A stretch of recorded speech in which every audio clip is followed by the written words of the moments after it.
Dracula by Bram Stoker.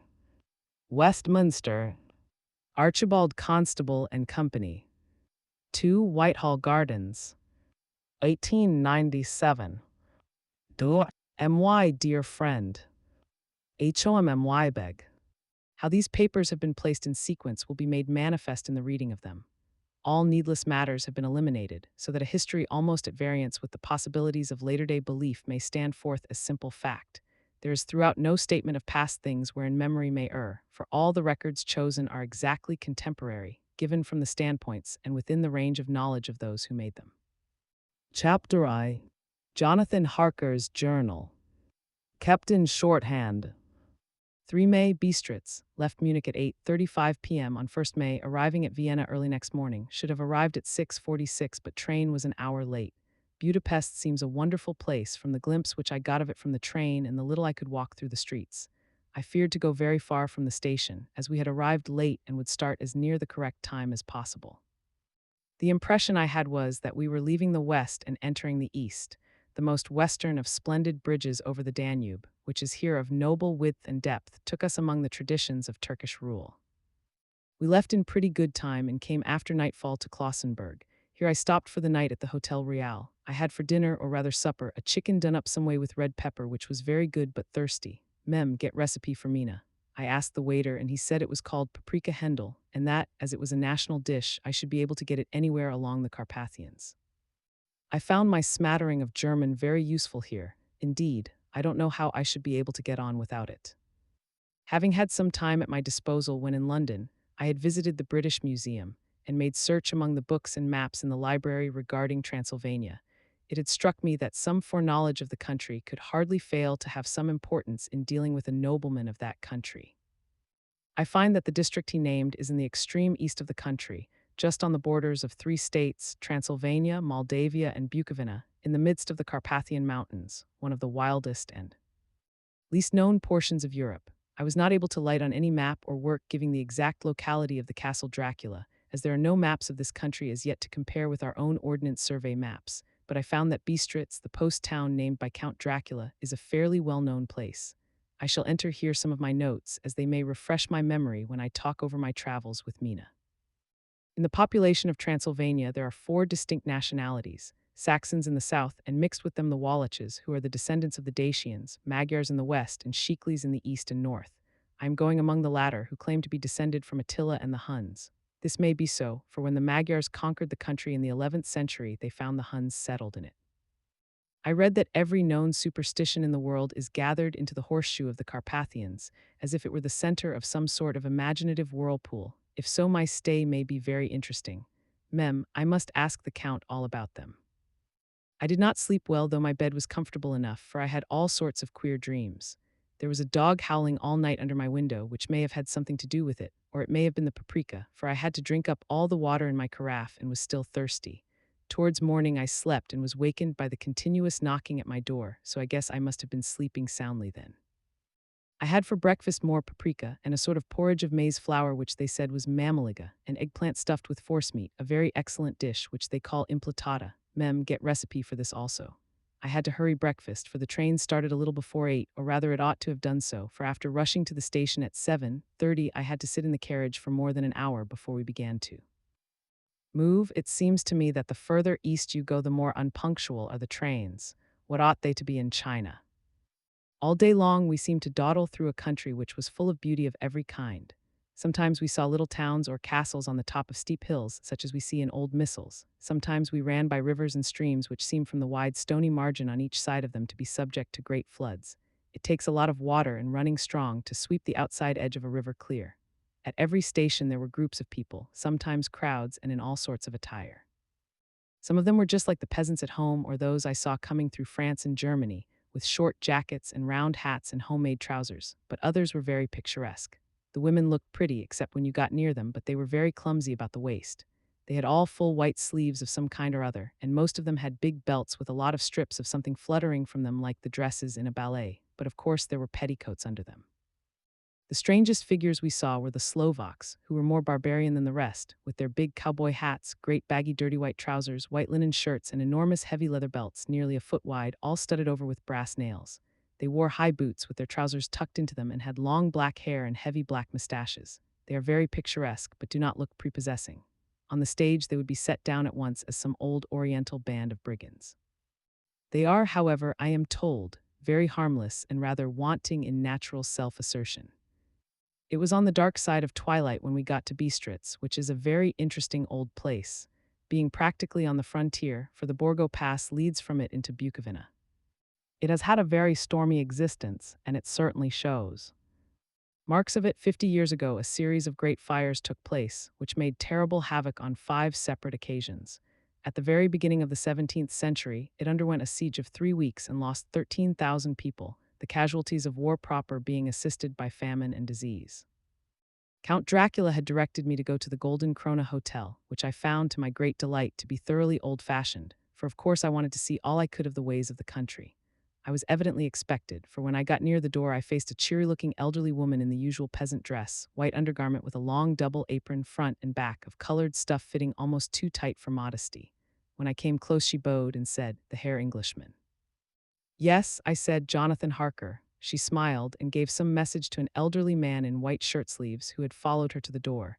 He went, but immediately returned with a letter. "My friend, welcome to the Carpathians. I am anxiously expecting you. Sleep well tonight. At 3 tomorrow the diligence will start for Bukovina. A place on it is kept for you. At the Borgo Pass my carriage will await you and will bring you to me. I trust that your journey from London has been a happy one and that you will enjoy your stay in my beautiful land. Your friend, Dracula." For May, I found that my landlord had got a letter from the Count, directing him to secure the best place on the coach for me, but on making inquiries as to details, he seemed somewhat reticent and pretended that he could not understand my German. This could not be true, because up to then he had understood it perfectly. At least he answered my questions exactly as if he did. He and his wife, the old lady who had received me, looked at each other in a frightened sort of way. He mumbled out that the money had been sent in a letter, and that was all he knew. When I asked him if he knew Count Dracula and could tell me anything of his castle, both he and his wife crossed themselves, and saying that they knew nothing at all, simply refused to speak further. It was so near the time of starting that I had no time to ask anyone else, for it was all very mysterious and not by any means comforting. Just before I was leaving, the old lady came up to my room and said in a hysterical way, "Must you go, oh young Herr, must you go?" She was in such an excited state that she seemed to have lost her grip of what German she knew and mixed it all up with some other language which I did not know at all.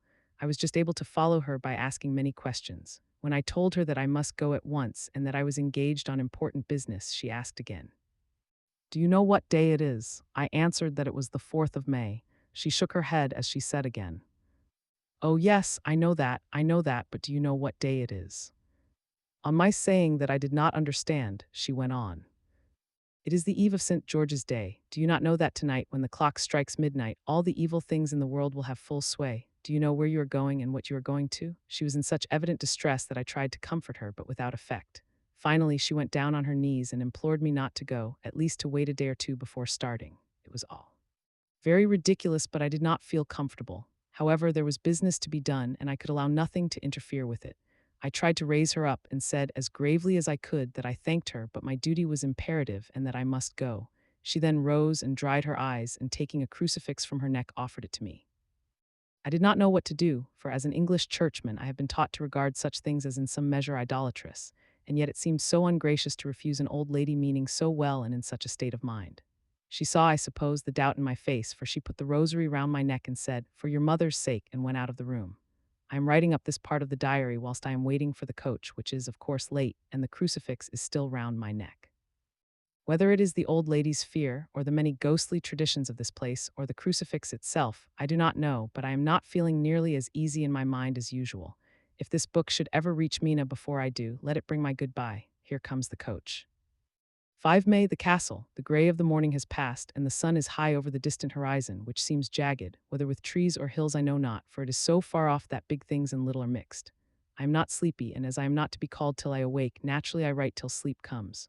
There are many odd things to put down, and lest who reads them may fancy that I dined too well before I left Bistritz, let me put down my dinner exactly. I dined on what they called robber steak, bits of bacon, onion, and beef, seasoned with red pepper and strung on sticks and roasted over the fire in simple style of the London cat's meat. The wine was golden meatish, which produces a queer sting on the tongue, which is, however, not Disagreeable, I had only a couple of glasses of this and nothing else. When I got on the coach, the driver had not taken his seat, and I saw him talking to the landlady. They were evidently talking of me, for every now and then they looked at me, and some of the people who were sitting on the bench outside the door came and listened, and then looked at me, most of them pityingly. I could hear a lot of words, often repeated, queer words, for there were many nationalities in the crowd, so I quietly got my polyglot dictionary from my bag and looked them out. I must say they were not cheering to me, for amongst them were Ordog, Satan, Pakal Hel Stregwika, which, Vralak and Viel Koslek, both mean the same thing, one being Slovak and the other Servian for something that is either werewolf or vampire. I must ask the Count about these superstitions. When we started, the crowd round the inn door, which had by this time swelled to a considerable size, all made the sign of the cross and pointed two fingers towards me. With some difficulty, I got a fellow passenger to tell me what they meant. He would not answer at first, but on learning that I was English, he explained that it was a charm or guard against the evil eye. This was not very pleasant for me, just starting for an unknown place to meet an unknown man. But everyone seemed so kind-hearted, and so sorrowful and so sympathetic that I could not but be touched. I shall never forget the last glimpse which I had of the inn yard and its crowd of picturesque figures, all crossing themselves as they stood round the wide archway, with its background of rich foliage of oleander and orange trees in green tubs clustered in the center of the yard. Then our driver, whose wide linen drawers covered the whole front of the box seat, Gotza, they call them, cracked his big whip over his four small horses, which ran abreast, and we set off on our journey. I soon lost sight and recollection of ghostly fears in the beauty of the scene as we drove along. Although had I known the language, or rather languages, which my fellow passengers were speaking, I might not have been able to throw them off so easily. Before us lay a green sloping land full of forests and woods, with here and there steep hills crowned with clumps of trees or with farmhouses, the blank gable end to the road. There was everywhere a bewildering mass of fruit blossom, apple, plum, pear, cherry. And as we drove by, I could see the green grass under the trees spangled with the fallen petals.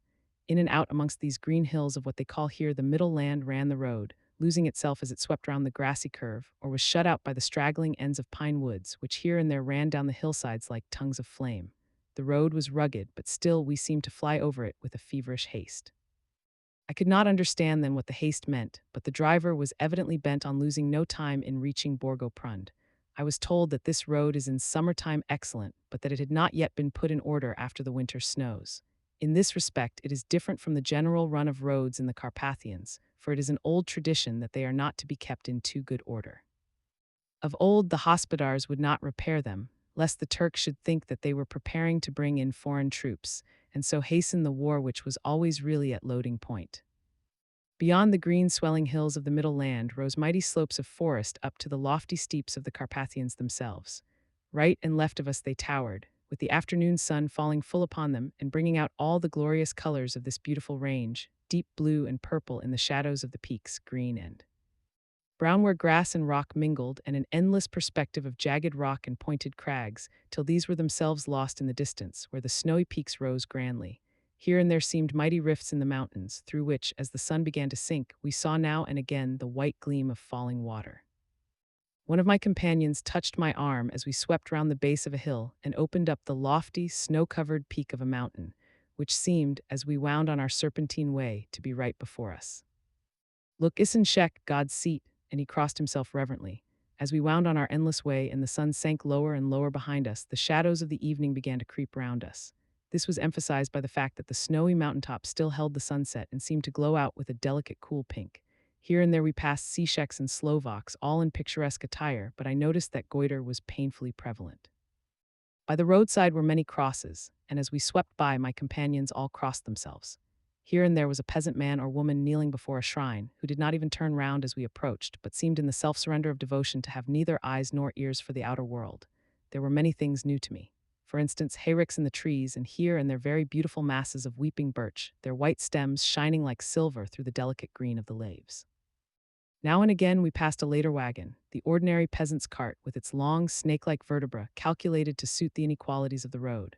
On this were sure to be seated quite a group of homecoming peasants, the Secheks with their white and the Slovaks with their colored sheepskins, the latter carrying lance-fashion their long staves with axe at end.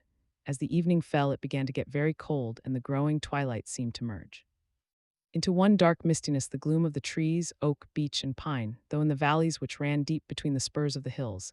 As we ascended through the pass, the dark firs stood out here and there against the background of late-lying snow. Sometimes, as the road was cut through the pine woods that seemed in the darkness to be closing down upon us, great masses of grayness which here and there bestrewed the trees, produced a peculiarly weird and solemn effect, which carried on the thoughts and grim fancies engendered earlier in the evening, when the falling sunset threw into strange relief the ghost-like clouds which amongst the Carpathians seemed to wind ceaselessly through the valleys. Sometimes the hills were so steep that, despite our driver's haste, the horses could only go slowly. I wished to get down and walk up them as we do at home, but the driver would not hear of it. "No, no," he said, "you must not walk here, the dogs are too fierce." And then he added, with what he evidently meant for grim pleasantry, for he looked round to catch the approving smile of the rest, "and you may have enough of such matters before you go to sleep." The only stop he would make was a moment's pause to light his lamps. When it grew dark, there seemed to be some excitement amongst the passengers, and they kept speaking to him, one after the other, as though urging him to further speed.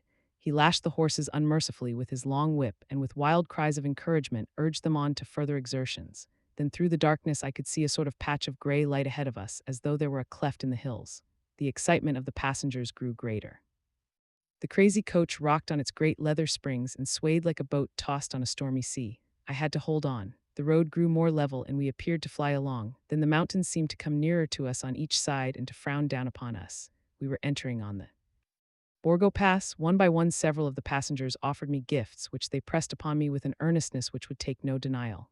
These were certainly of an odd and varied kind, but each was given in simple good faith with a kindly word and a blessing, and that same strange mixture of fear-meaning movements which I had seen outside the hotel at Bistritz, the sign of the cross and the guard against the evil eye. Then, as we flew along, the driver leaned forward, and on each side the passengers, craning over the edge of the coach, peered eagerly into the darkness. It was evident that something very exciting was either happening or expected, but though I asked each passenger, no one would give me the slightest explanation. This state of excitement kept on for some little time, and at last we saw before us the pass opening out on the eastern side. There were dark, rolling clouds overhead, and in the air the heavy, oppressive sense of thunder. It seemed as though the mountain range had separated two atmospheres, and that now we had got into the thunderous one. I was now myself looking out for the conveyance which was to take me to the Count. Each moment I expected to see the glare of lamps through the blackness, but all was dark. The only light was the flickering rays of our own lamps, in which the steam from our hard-driven horses rose in a white cloud. We could see now the sandy road lying white before us, but there was on it no sign of a vehicle. The passengers drew back with a sigh of gladness, which seemed to mock my own disappointment. I was already thinking what I had best do, when the driver, looking at his watch, said to the others something which I could hardly hear. It was spoken so quietly and in so low a tone, I thought it was an hour less than the time. Then, turning to me, he spoke in German worse than my own. "There is no carriage here. The Herr is not expected after all. He will now come on to Bukovina and return tomorrow. Or the next day, better the next day." Whilst he was speaking, the horses began to neigh and snort and plunge wildly, so that the driver had to hold them up. Then, amongst a chorus of screams from the peasants and a universal crossing of themselves, a calèche with 4 horses drove up behind us, overtook us, and drew up beside the coach. I could see from the flash of our lamps as the rays fell on them that the horses were coal-black and splendid animals. They were driven by a tall man with a long brown beard and a great black hat, which seemed to hide his face from us. I could only see the gleam of a pair of very bright eyes, which seemed red in the lamplight as he turned to us. He said to the driver, "You are early tonight, my friend." The man stammered in reply, the English Herr was in a hurry. To which the stranger replied, "That is why, I suppose, you wished him to go on to Bukovina. You cannot deceive me, my friend. I know too much, and my horses are swift." As he spoke he smiled, and the lamplight fell on a hard-looking mouth with very red lips and sharp-looking teeth as white as ivory. One of my companions whispered to another the line from Burger's Lenore: "Den die Toten reiten schnell, for the dead travel fast." The strange driver evidently heard the words, for he looked up with a gleaming smile. The passenger turned his face away, at the same time putting out his 2 fingers and crossing himself. "Give me the Herr's luggage," said the driver, and with exceeding alacrity my bags were handed out and put in the calèche. Then I descended from the side of the coach as the calèche was close alongside, the driver helping me with a hand which caught my arm in a grip of steel. His strength must have been prodigious. With a word he shook his reins, the horses turned, and we swept into the darkness of the pass. As I looked back, I saw the steam from the horses of the coach by the light of the lamps, and projected against it the figures of my late companions crossing themselves. Then the driver cracked his whip and called to his horses, and off they swept on their way to Bukovina. As they sank into the darkness, I felt a strange chill and a lonely feeling come over me. But a cloak was thrown over my shoulders and a rug across my knees, and the driver said in excellent German, The night is chill, mane hair, and my master the count bade me take all care of you. There is a flask of Slivovitz, the plum brandy of the country, underneath the seat if you should require it. I did not take any, but it was a comfort to know it was there all the same. I felt a little strangely and not a little frightened. I think had there been any alternative I should have taken it, instead of prosecuting that unknown night journey. The carriage went at a hard pace straight along, then we made a complete turn and went along another straight road. It seemed to me that we were simply going over and over the same ground again, and so I took note of some salient point and found that this was so. I would have liked to have asked the driver what this all meant, but I really feared to do so, for I thought that, placed as I was, any protest would have had no effect in case there had been an intention to delay. By and by, however, as I was curious to know how time was passing, I struck a match and by its flame looked at my watch. It was within a few minutes of midnight. This gave me a sort of shock, for I suppose the general superstition about midnight was increased by my recent experiences. I waited with a sick feeling of suspense. Then a dog began to howl somewhere in a farmhouse far down the road, a long, agonized wailing as if from fear. The sound was taken up by another dog and then another and another, till, borne on the wind which now sighed softly through the pass, a wild howling began, which seemed to come from all over the country, as far as the imagination could grasp it through the gloom of the night. At the first howl the horses began to strain and rear, but the driver spoke to them soothingly, and they quieted down, but shivered and sweated as though after a runaway from sudden fright. Then far off in the distance, from the mountains on each side of us began a louder and a sharper howling, that of wolves, which affected both the horses and myself in the same way. For I was minded to jump from the calèche and run, whilst they reared again and plunged madly, so that the driver had to use all his great strength to keep them from bolting. In a few minutes, however, my own ears got accustomed to the sound, and the horses so far became quiet that the driver was able to descend and to stand before them. He petted and soothed them and whispered something in their ears, as I have heard of horse tamers doing, and with extraordinary effect, for under his caresses they became quite manageable again, though they still trembled. The driver again took his seat, and shaking his reins, started off at a great pace. This time, after going to the far side of the pass, he suddenly turned down a narrow roadway which ran sharply to the right. Soon we were hemmed in with trees, which in places arched right over the roadway till we passed as through a tunnel. And again great frowning rocks guarded us boldly on either side. Though we were in shelter, we could hear the rising wind, for it moaned and whistled through the rocks, and the branches of the trees crashed together as we swept along. It grew colder and colder still, and fine, powdery snow began to fall, so that soon we and all around us were covered with a white blanket. The keen wind still carried the howling of the dogs, though this grew fainter as we went on our way. The baying of the wolves sounded nearer and nearer, as though they were closing round on us from every side. I grew dreadfully afraid, and the horses shared my fear. The driver, however, was not in the least disturbed. He kept turning his head to left and right, but I could not see anything through the darkness. Suddenly, away on our left, I saw a faint flickering blue flame. The driver saw it at the same moment. He at once checked the horses and, jumping to the ground, disappeared into the darkness. I did not know what to do, the less as the howling of the wolves grew closer. But while I wondered, the driver suddenly appeared again, and without a word took his seat, and we resumed our journey. I think I must have fallen asleep and kept dreaming of the incident, for it seemed to be repeated endlessly, and now looking back, it is like a sort of awful nightmare. Once the flame appeared so near the road that even in the darkness around us I could watch the driver's motions. He went rapidly to where the blue flame arose. It must have been very faint, for it did not seem to illumine the place around it at all, and gathering a few stones, formed them into some device. Once there appeared a strange optical effect. When he stood between me and the flame, he did not obstruct it, for I could see its ghostly flicker all the same. This startled me, but as the effect was only momentary, I took it that my eyes deceived me straining through the darkness. Then for a time there were no blue flames, and we sped onwards through the gloom, with the howling of the wolves around us, as though they were following in a moving circle.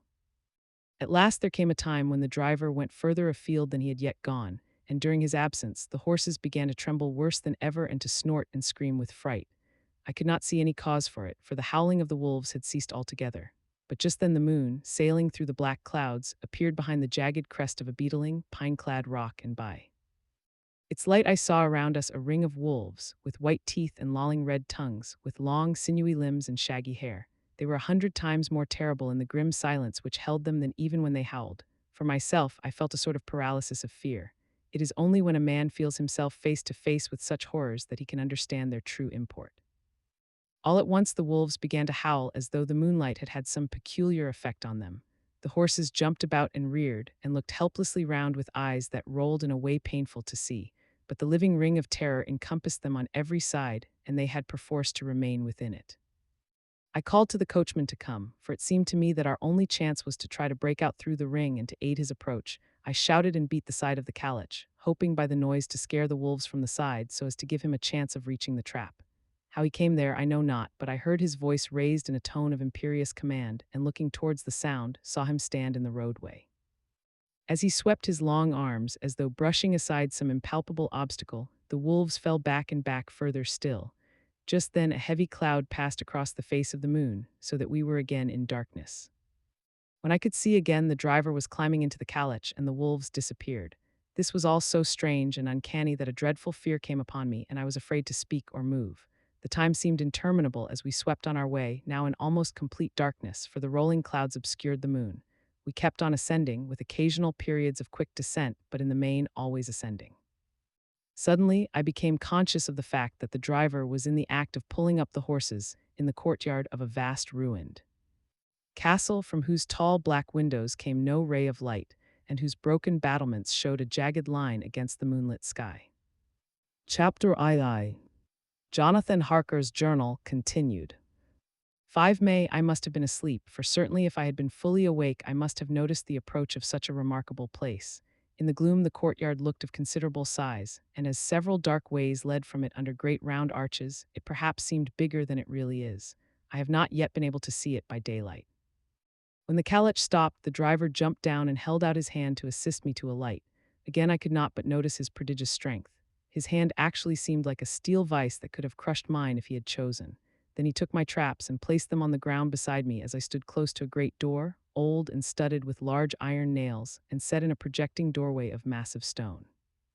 I could see even in the dim light that the stone was massively carved, but that the carving had been much worn by time and weather. As I stood, the driver jumped again into his seat and shook the reins. The horses started forward, and trap and all disappeared down one of the dark openings. I stood in silence where I was, for I did not know what to do. Of bell or knocker there was no sign. Through these frowning walls and dark window openings it was not likely that my voice could penetrate. The time I waited seemed endless, and I felt doubts and fears crowding upon me. What sort of place had I come to, and among what kind of people? What sort of grim adventure was it on which I had embarked? Was this a customary incident in the life of a solicitor's clerk sent out to explain the purchase of a London estate to a foreigner? Solicitor's clerk, Mina would not like that. Solicitor, for just before leaving London I got word that my examination was successful, and I am now full-blown solicitor. I began to rub my eyes and pinch myself to see if I were awake. It all seemed like a horrible nightmare to me, and I expected that I should suddenly awake and find myself at home, with the dawn struggling in through the windows as I had now and again felt in the morning after a day of overwork. But my flesh answered the pinching test, and my eyes were not to be deceived. I was indeed awake and among the Carpathians. All I could do now was to be patient and to wait the coming of morning. Just as I had come to this conclusion, I heard a heavy step approaching behind the great door, and saw through the chinks the gleam of a coming light. Then there was the sound of rattling chains and the clanking of massive bolts drawn back. A key was turned with the loud grating noise of long disuse, and the great door swung back. Within stood a tall old man, clean-shaven save for a long white mustache, and clad in black from head to foot, without a single speck of color about him anywhere. He held in his hand an antique silver lamp in which the flame burned without a chimney or globe of any kind, throwing long quivering shadows as it flickered in the draught of the open door. The old man motioned me in with his right hand with a courtly gesture, saying in excellent English but with a strange intonation, "Welcome to my house, enter freely and of your own free will." He made no motion of stepping to meet me, but stood like a statue, as though his gesture of welcome had fixed him into stone. The instant, however, that I had stepped over the threshold, he moved impulsively forward, and holding out his hand grasped mine with a strength which made me wince, an effect which was not lessened by the fact that it seemed cold as ice, more like the hand of a dead than a living man. Again he said, "Welcome to my house, enter freely, go safely and leave something of the happiness you bring." The strength of the handshake was so much akin to that which I had noticed in the driver, whose face I had not seen, that for a moment I doubted if it were not the same person to whom I was speaking. So to make sure, I said interrogatively, "Count Dracula?" He bowed in a courtly way as he replied, "I am Dracula, and I bid you welcome, Mr. Harker, to my house. Come in, the night air is chill, and you must need to eat and rest." As he was speaking, he put the lamp on a bracket on the wall, and stepping out, took my luggage. He had carried it in before I could forestall him. I protested, but he insisted. "Nay, sir, you are my guest. It is late, and my people are not available. Let me see to your comfort myself."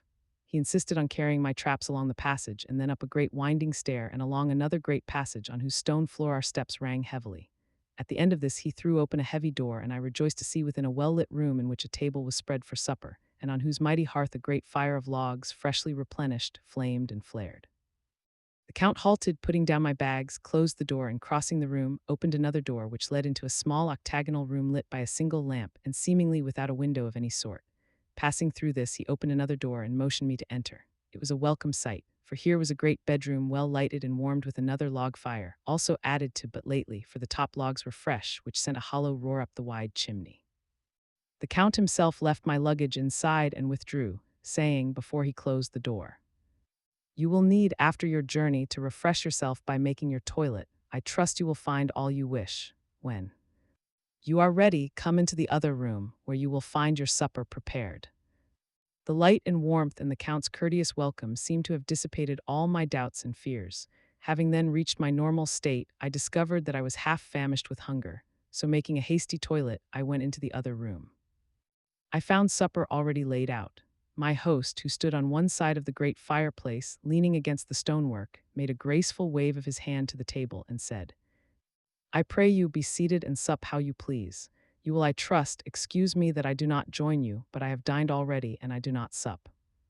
I handed to him the sealed letter which Mr. Hawkins had entrusted to me. He opened it and read it gravely. Then, with a charming smile, he handed it to me to read.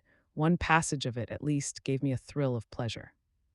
"I must regret that an attack of gout, from which malady I am a constant sufferer, forbids absolutely any traveling on my part for some time to come. But I am happy to say I can send a sufficient substitute, one in whom I have every possible confidence. He is a young man, full of energy and talent in his own way, and of a very faithful disposition. He is discreet and silent, and has grown into manhood in my service. He shall be ready to attend on you when you will during his stay, and shall take your instructions in all matters." The Count himself came forward and took off the cover of a dish, and I fell to at once on an excellent roast chicken. This, with some cheese and a salad and a bottle of old Tokay, of which I had 2 glasses, was my supper. During the time I was eating it, the Count asked me many questions as to my journey, and I told him by degrees all I had experienced. By this time I had finished my supper, and by my host's desire had drawn up a chair by the fire and begun to smoke a cigar which he offered me, at the same time excusing himself that he did not smoke. I had now an opportunity of observing him, and found him of a very marked physiognomy. His face was a very strong aquiline, with high bridge of the thin nose and peculiarly arched nostrils, with lofty domed forehead, and hair growing scantily round the temples but profusely elsewhere.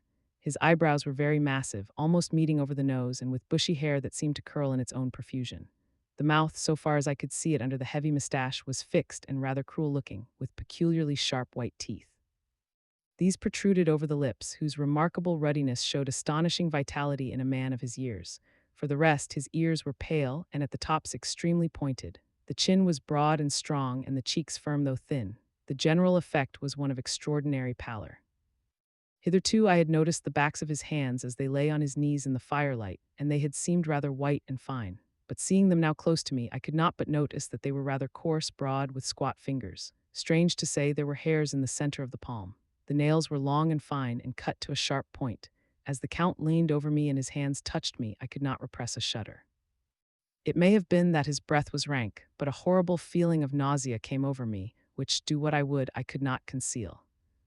The Count, evidently noticing it, drew back, and with a grim sort of smile, which showed more than he had yet done his protuberant teeth, sat himself down again on his own side of the fireplace. We were both silent for a while, and as I looked towards the window I saw the first dim streak of the coming dawn. There seemed a strange stillness over everything, but as I listened, I heard as if from down below in the valley the howling of many wolves. The Count's eyes gleamed, and he said, "Listen to them, the children of the night, what music they make." Seeing, I suppose, some expression in my face strange to him, he added, "Ah, sir, you dwellers in the city cannot enter into the feelings of the hunter." Then he rose and said, "But you must be tired, your bedroom is all ready, and tomorrow you shall sleep as late as you will. I have to be away till the afternoon, so sleep well and dream well." With a courteous bow, he opened for me himself the door to the octagonal room, and I entered my bedroom. I am all in a sea of wonders, I doubt, I fear, I think strange things which I dare not confess to my own soul. God keep me, if only for the sake of those dear to me. 7 May, it is again early morning, but I have rested and enjoyed the last 24 hours. I slept till late in the day and awoke of my own accord. When I had dressed myself, I went into the room where we had supped and found a cold breakfast laid out, with coffee kept hot by the pot being placed on the hearth. There was a card on the table on which was written, "I have to be absent for a while, do not wait for me, D." I set to and enjoyed a hearty meal. When I had done, I looked for a bell so that I might let the servants know I had finished, but I could not find one. There are certainly odd deficiencies in the house, considering the extraordinary evidences of wealth which are round me.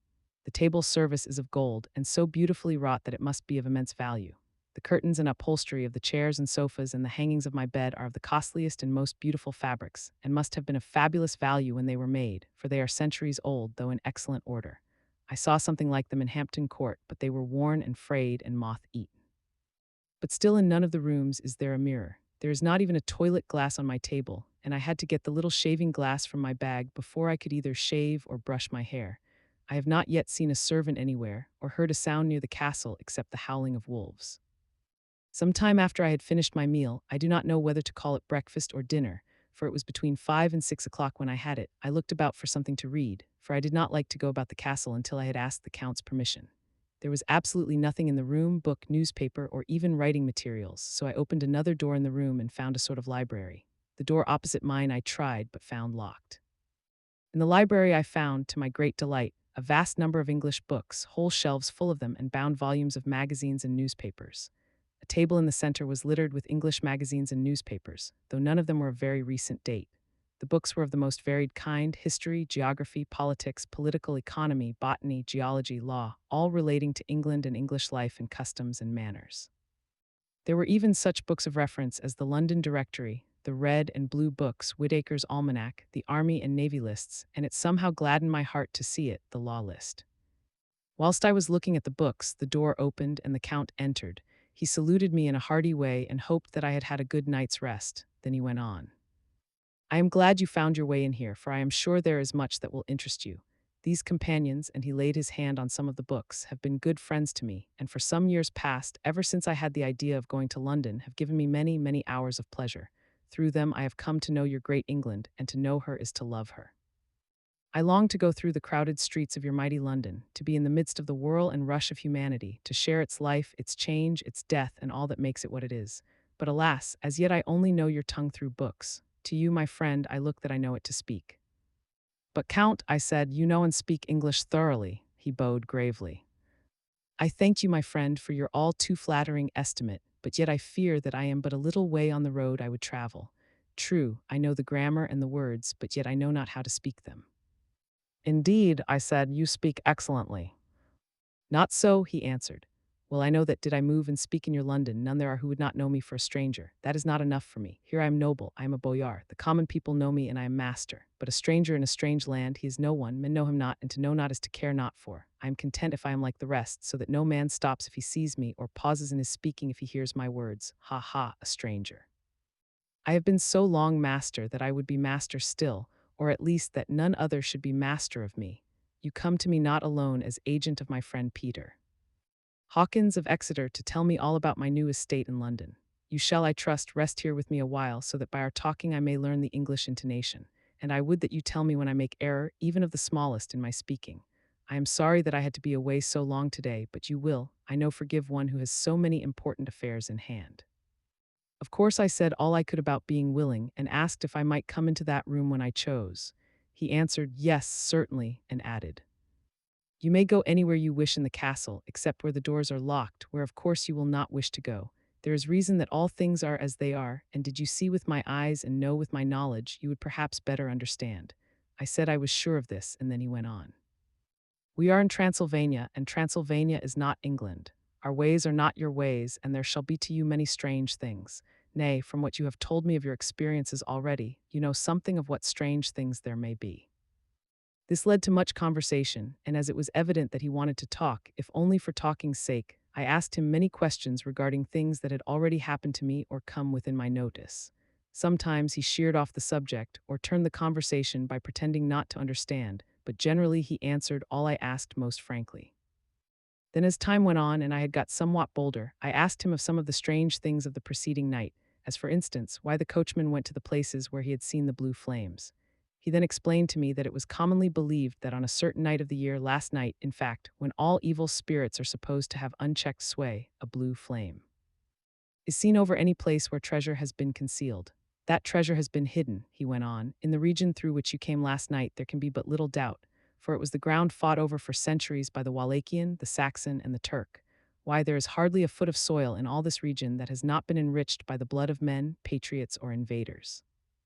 In the old days there were stirring times, when the Austrian and the Hungarian came up in hordes, and the patriots went out to meet them, men and women, the aged and the children too, and waited their coming on the rocks above the passes, that they might sweep destruction on them with their artificial avalanches. When the invader was triumphant, he found but little, for whatever there was had been sheltered in the friendly soil. But how, said I, can it have remained so long undiscovered, when there is a sure index to it if men will but take the trouble to look? The Count smiled, and as his lips ran back over his gums, the long, sharp canine teeth showed out strangely.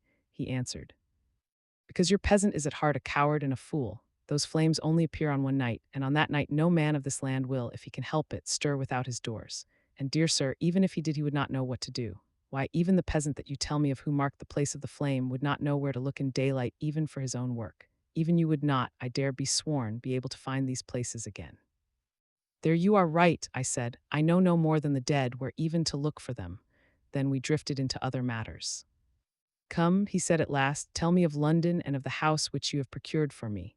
With an apology for my remissness, I went into my own room to get the papers from my bag. Whilst I was placing them in order, I heard a rattling of china and silver in the next room, and as I passed through, noticed that the table had been cleared and the lamp lit, for it was by this time deep into the dark.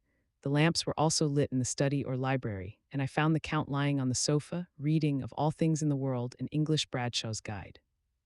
When I came in, he cleared the books and papers from the table, and with him I went into plans and deeds and figures of all sorts.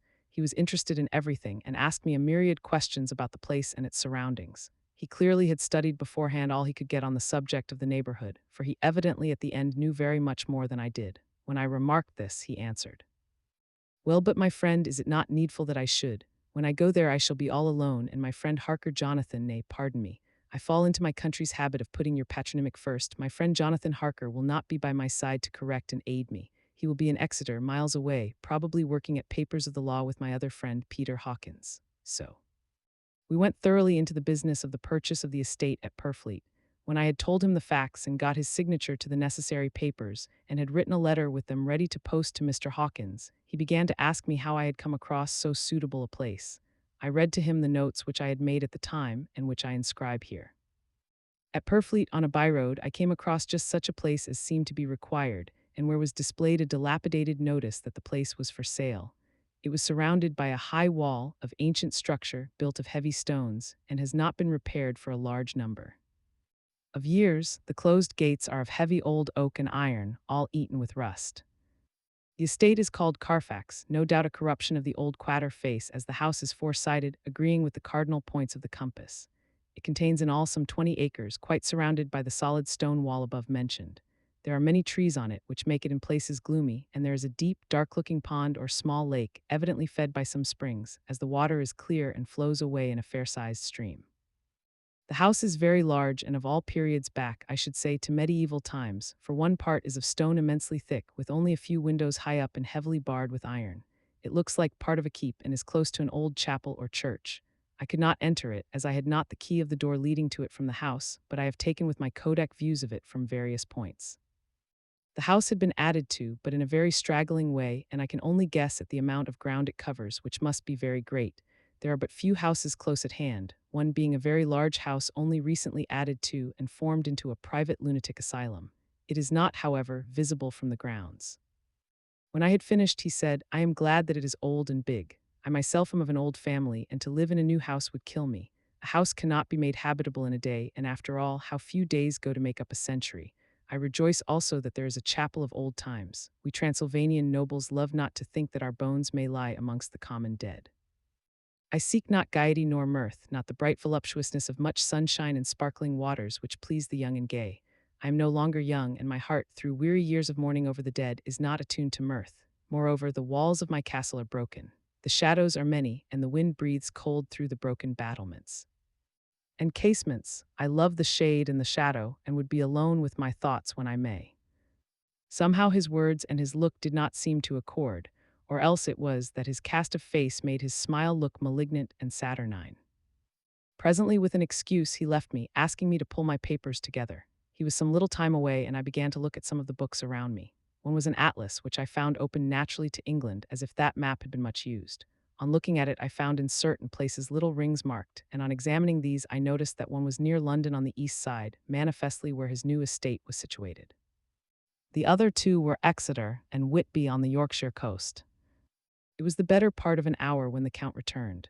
"Aha," he said, "still at your books, good, but you must not work always. Come, I am informed that your supper is ready." He took my arm and we went into the next room where I found an excellent supper ready on the table. The Count again excused himself as he had dined out on his being away from home, but he sat as on the previous night and chatted whilst I ate. After supper I smoked, as on the last evening, and the Count stayed with me, chatting and asking questions on every conceivable subject, hour after hour. I felt that it was getting very late indeed, but I did not say anything, for I felt under obligation to meet my host's wishes in every way. I was not sleepy, as the long sleep yesterday had fortified me, but I could not help experiencing that chill which comes over one at the coming of the dawn, which is like, in its way, the turn of the tide. They say that people who are near death die generally at the change to dawn or at the turn of the tide. Anyone who has, when tired, and tied as it were to his post, experienced this change in the atmosphere can well believe it.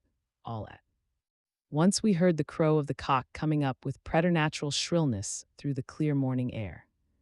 Count Dracula, jumping to his feet, said, "Why, there is the morning again. How remiss I am to let you stay up so long. You must make your conversation regarding my dear new country of England less interesting, so that I may not forget how time flies by us." And with a courtly bow, he quickly left me. I went into my room and drew the curtains, but there was little to notice. My window opened into the courtyard. All I could see was the warm gray of quickening sky, so I pulled the curtains again and have written of this day. 8 May, I began to fear as I wrote in this book that I was getting too diffuse.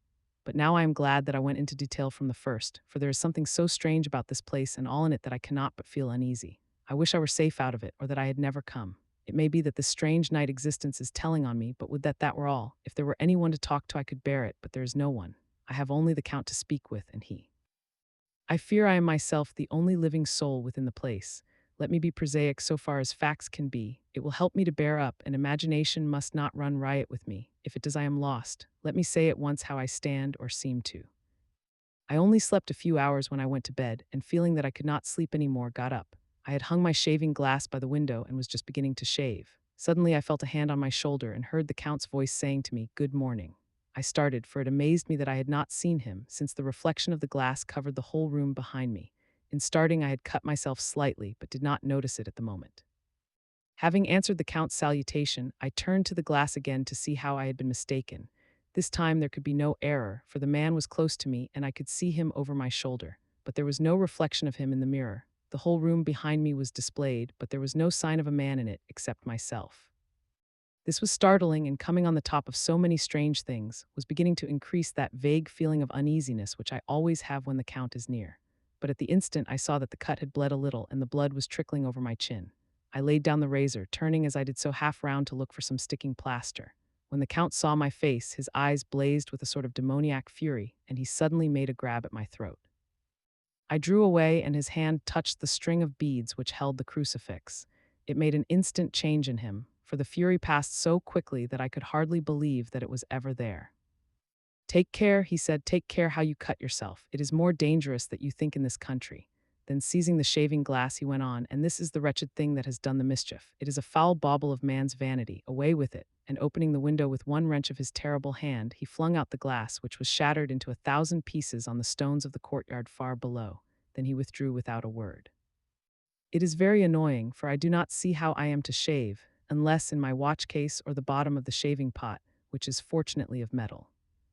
When I went into the dining room, breakfast was prepared, but I could not find the Count anywhere, so I breakfasted alone. It is strange that as yet I have not seen the Count eat or drink. He must be a very peculiar man. After breakfast, I did a little exploring in the castle. I went out on the stairs and found a room looking towards the south. The view was magnificent, and from where I stood there was every opportunity of seeing it. The castle is on the very edge of a terrific precipice. A stone falling from the window would fall 1,000 feet without touching anything. As far as the eye can reach is a sea of green tree tops, with occasionally a deep rift where there is a chasm. Here and there are silver threads where the rivers wind in deep gorges through the forests. But I am not in heart to describe beauty, for when I had seen the view I explored further. Doors, doors, doors everywhere, and all locked and bolted. In no place save from the windows in the castle walls is there an available exit. The castle is a veritable prison, and I am a prisoner. Chapter III. Jonathan Harker's journal continued. When I found that I was a prisoner, a sort of wild feeling came over me. I rushed up and down the stairs, trying every door and peering out of every window I could find, but after a little the conviction of my helplessness overpowered all other feelings. When I look back after a few hours, I think I must have been mad for the time, for I behaved much as a rat does in a trap. When, however, the conviction had come to me that I was helpless, I sat down quietly as I have ever done anything in my life, and began to think over what was best to be done. I am thinking still, and as yet have come to no definite conclusion. Of one thing only am I certain, that it is no use making my ideas known to the Count. He knows well that I am imprisoned, and as he has done it himself and has doubtless his own motives for it, he would only deceive me if I trusted him fully with the facts. So far as I can see, my only plan will be to keep my knowledge and my fears to myself and my eyes open. I know, either being deceived like a baby by my own fears, or else I am in desperate straits, and if the latter be so, I need and shall need all my brains to get through. I had hardly come to this conclusion when I heard the great door below shut and knew that the Count had returned. He did not come at once into the library, so I went cautiously to my own room and found him making the bed. This was odd, but only confirmed what I had all along thought, that there are no servants in the house. When later I saw him through the chink of the hinges of the door laying the table in the dining room, I was assured of it. For if he does himself all these menial offices, surely it is proof that there is no one else in the castle. It must have been the Count himself who was the driver of the coach that brought me here. This is a terrible thought, for if so, what does it mean that he could control the wolves as he did, by only holding up his hand for silence? How was it that all the people at Bistritz and on the coach had some terrible fear for me? What meant the giving of the crucifix, of the garlic, of the wild rose, of the mountain ash? Bless that good woman who hung the crucifix round my neck, for it is a comfort and a strength to me whenever I touch it. It is odd that a thing which I have been taught to regard with disfavor, and as idolatrous, should in a time of loneliness and trouble be of help. Is it that there is something in the essence of the thing itself, or that it is a medium, a tangible help in conveying memories of sympathy and comfort? Sometime, if it may be, I must examine this matter and try to make up my mind about it. In the meantime, I must find out all I can about Count Dracula, as it may help me to understand. Tonight he may talk of himself. If I turn the conversation that way, I must be very careful, however, not to awake his suspicion. Midnight, I have had a long talk with the Count. I asked him a few questions on Transylvania history, and he warmed up to the subject wonderfully. In his speaking of things and people, and especially of battles, he spoke as if he had been present at them all. This he afterwards explained by saying that to a boyar the pride of his house and name is his own pride, that their glory is his glory, that their fate is his fate. Whenever he spoke of his house, he always said we, and spoke almost in the plural, like a king speaking. I wish I could put down all he said exactly as he said it, for to me it was most fascinating. It seemed to have in it a whole history of the country. He grew excited as he spoke, and walked about the room, pulling his great white mustache and grasping anything on which he laid his hands as though he would crush it by main strength. One thing he said which I shall put down as nearly as I can, for it tells in its way the story of his race. We Shiklis have a right to be proud, for in our veins flows the blood of many brave races who fought as the lion fights for lordship. Here in the whirlpool of European races, the Ugric tribe bore down from Iceland the fighting spirit which Thor and Woden gave them, which their berserkers displayed to such fell intent on the seaboards of Europe, aye, and of Asia and Africa too, till the peoples thought that the werewolves themselves had come. Here too, when they came, they found the Huns, whose warlike fury had swept the earth like a living flame, till the dying peoples held that in their veins ran the blood of those old witches, who, expelled from Scythia, had mated with the devils in the desert. Fools, fools, what devil or what witch was ever so great as Attila, whose blood is in these veins? He held up his arms. Is it a wonder that we were a conquering race, that we were proud, that when the Magyar, the Lombard, the Avar, the Bulgar, or the Turk poured his thousands on our frontiers, we drove them back? Is it strange that when Arpad and his legions swept through the Hungarian fatherland, he found us here when he reached the frontier, that the Honfoglalas was completed there? And when the Hungarian flood swept eastward, the Shiklis were claimed as kindred by the victorious Magyars, and to us for centuries was trusted the guarding of the frontier of Turkland. Aye, and more than that, endless duty of the frontier guard, for as the Turks say, water sleeps and the enemy is sleepless. who more gladly than we throughout the four nations received the bloody sword, or at its warlike call flocked quicker to the standard of the king. When was redeemed that great shame of my nation, the shame of Kasova, when the flags of the Wallach and the Magyar went down beneath the crescent? Who was it but one of my own race who as voivode crossed the Danube and beat the Turk on his own ground? This was a Dracula indeed. Woe was it that his own unworthy brother, when he had fallen, sold his people to the Turk and brought the shame of slavery on them. Was it not this Dracula indeed, who inspired that other of his race, who in a later age again and again brought his forces over the great river into Turkaland, who, when he was beaten back, came again and again, though he had to come alone from the bloody field where his troops were being slaughtered, since he knew that he alone could ultimately triumph? They said that he thought only of himself. Bah, what good are peasants without a leader? Where ends the war without a brain and heart to conduct it? Again, when after the Battle of Mohacs we threw off the Hungarian yoke, we of the Dracula blood were amongst their leaders, for our spirit would not brook that we were not free. Ah, young sir, the Sheikleys and the Dracula as their heart's blood, their brains, and their swords, can boast a record that mushroom growths like the Habsburgs and the Romanovs can never reach. The warlike days are over. Blood is too precious a thing in these days of dishonorable peace, and the glories of the great races are as a tale that is told. It was by this time close on morning, and we went to bed. This diary seems horribly like the beginning of the Arabian Nights, for everything has to break off at cockcrow, or like the ghost of Hamlet's father. 12 May, let me begin with facts, bare, meager facts, verified by books and figures, and of which there can be no doubt. I must not confuse them with experiences which will have to rest on my own observation or my memory of them. Last evening, when the Count came from his room, he began by asking me questions on legal matters and on the doing of certain kinds of business. I had spent the day wearily over books, and simply to keep my mind occupied, went over some of the matters I had been examined in at Lincoln's Inn. There was a certain method in the Count's inquiries, so I shall try to put them down in sequence. The knowledge may somehow or some time be useful to me. First, he asked if a man in England might have 2 solicitors or more. I told him he might have a dozen if he wished, but that it would not be wise to have more than one solicitor engaged in one transaction, as only one could act at a time, and that to change would be certain to militate against his interest. He seemed thoroughly to understand, and went on to ask if there would be any practical difficulty in having one man to attend, say, to banking, and another to look after shipping, in case local help were needed in a place far from the home of the banking solicitor. I asked to explain more fully, so that I might not by any chance mislead him, so he said, I shall illustrate, your friend and mine, Mr. Peter Hawkins, from under the shadow of your beautiful cathedral at Exeter, which is far from London, buys for me through your good self my place at London. Good. Now here let me say frankly, lest you should think it strange that I have sought the services of one so far off from London instead of someone resident there, that my motive was that no local interest might be served save my wish only, and as one of London residents might perhaps have some purpose of himself or friend to serve, I went thus afield to seek my agent, whose labors should be only to my interest. Now suppose I, who have much of affairs, wish to ship goods, say to Newcastle or Durham or Harwich or Dover, might it not be that it could with more ease be done by consigning to one in these ports? I answered that certainly it would be most easy, but that we solicitors had a system of agency one for the other, so that local work could be done locally on instruction from any solicitor, so that the client, simply placing himself in the hands of one man, could have his wishes carried out by him without further trouble. But, said he, I could be at liberty to direct myself, is it not so? Of course, I replied, and such is often done by men of business, who do not like the whole of their affairs to be known by any one person. Good, he said, and then went on to ask about the means of making consignments and the forms to be gone through, and of all sorts of difficulties which might arise, but by forethought could be guarded against. I explained all these things to him to the best of my ability, and he certainly left me under the impression that he would have made a wonderful solicitor, for there was nothing that he did not think of or foresee. For a man who was never in the country, and who did not evidently do much in the way of business, his knowledge and acumen were wonderful.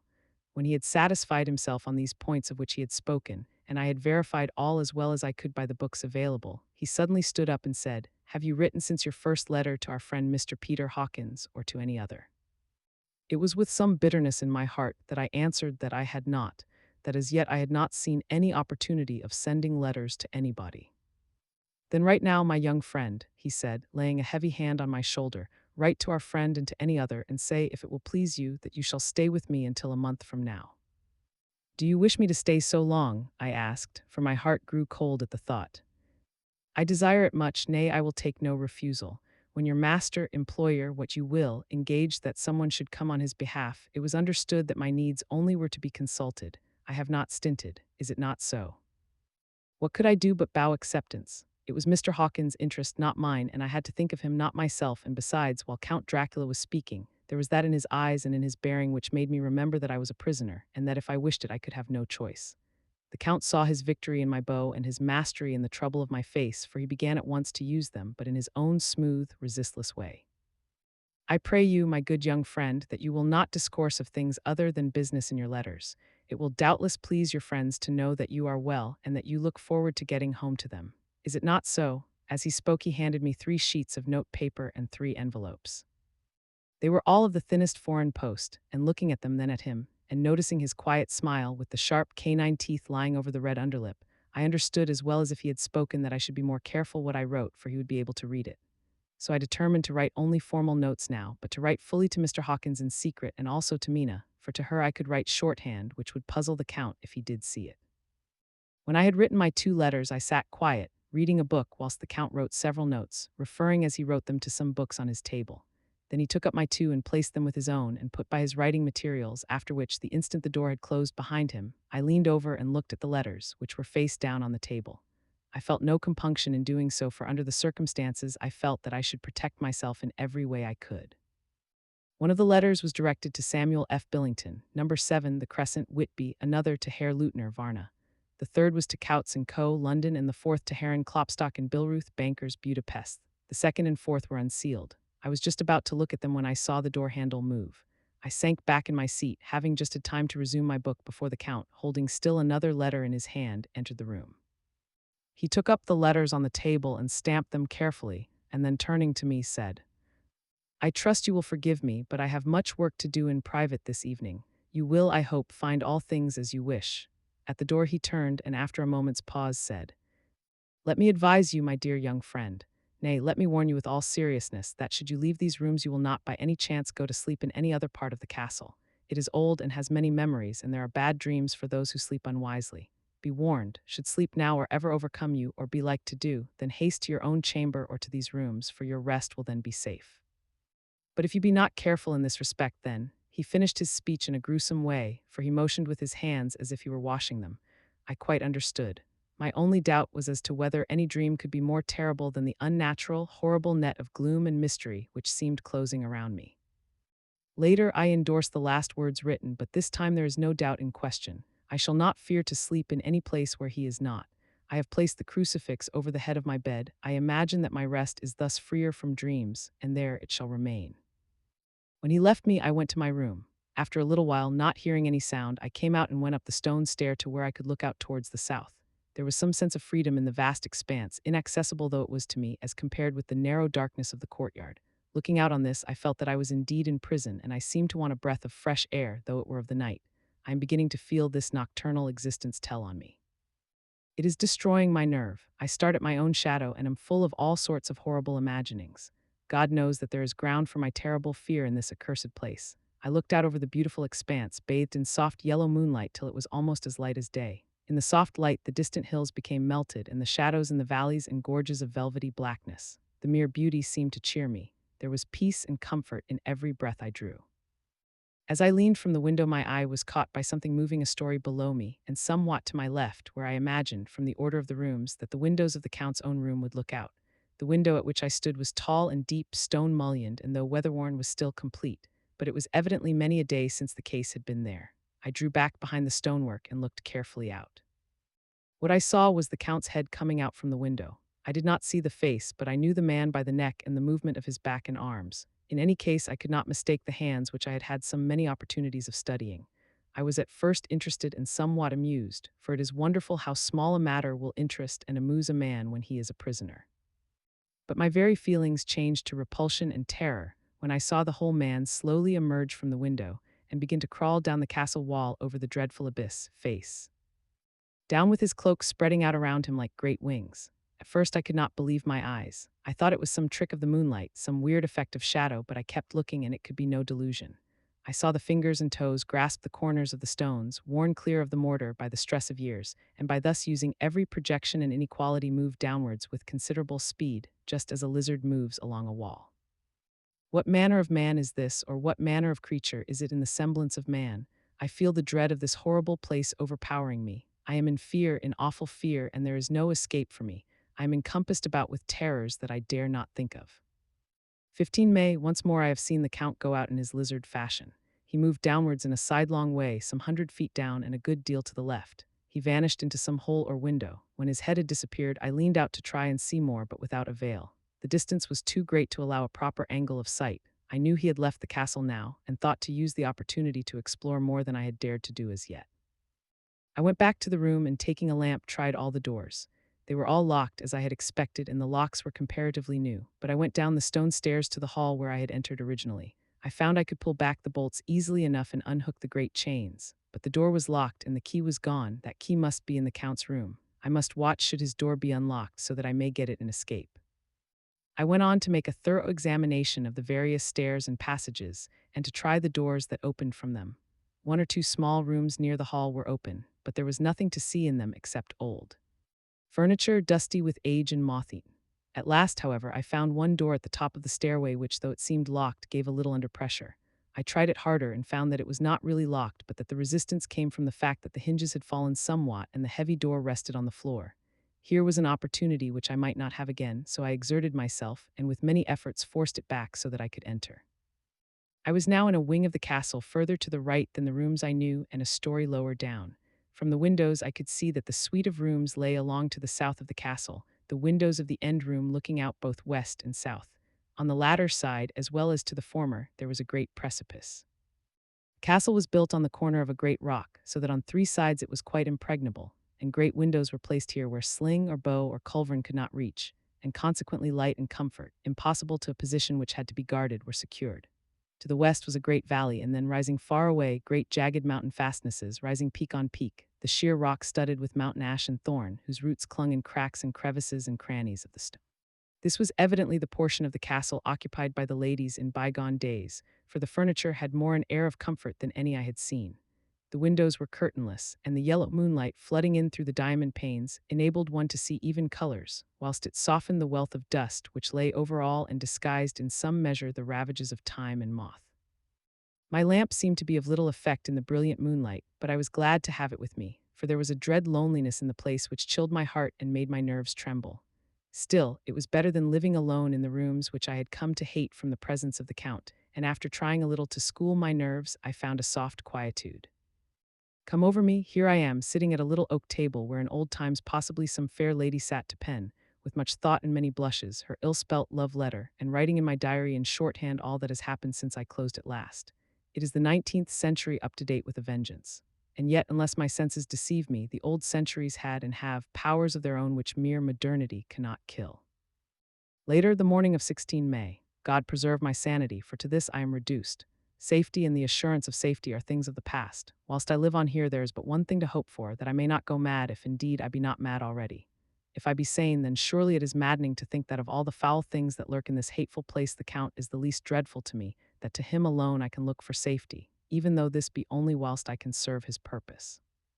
Great God, merciful God, let me be calm, for out of that way lies madness indeed. I begin to get new lights on certain things which have puzzled me. Up to now, I never quite knew what Shakespeare meant when he made Hamlet say, "My tablets, quick my tablets, 'tis meet that I put it down," etc. For now, feeling as though my own brain were unhinged, or as if the shock had come which must end in its undoing, I turned to my diary for repose. The habit of entering accurately must help to soothe me. The Count's mysterious warning frightened me at the time. It frightens me more not when I think of it, for in the future he has a fearful hold upon me. I shall fear to doubt what he may say. When I had written in my diary and had fortunately replaced the book and pen in my pocket, I felt sleepy. The Count's warning came into my mind, but I took pleasure in disobeying it. The sense of sleep was upon me, and with it the obstinacy which sleep brings as outrider. The soft moonlight soothed, and the wide expanse without gave a sense of freedom which refreshed me. I determined not to return tonight to the gloom-haunted rooms, but to sleep here, where of old ladies had sat and sung and lived sweet lives, whilst their gentle breasts were sad for their menfolk away in the midst of remorseless wars. I drew a great couch out of its place near the corner, so that as I lay, I could look at the lovely view to east and south, and unthinking of and uncaring for the dust, composed myself for sleep. I suppose I must have fallen asleep. I hope so, but I fear, for all that followed was startlingly real, so real that now sitting here in the broad, full sunlight of the morning, I cannot in the least believe that it was all sleep. I was not alone. The room was the same, unchanged in any way since I came into it.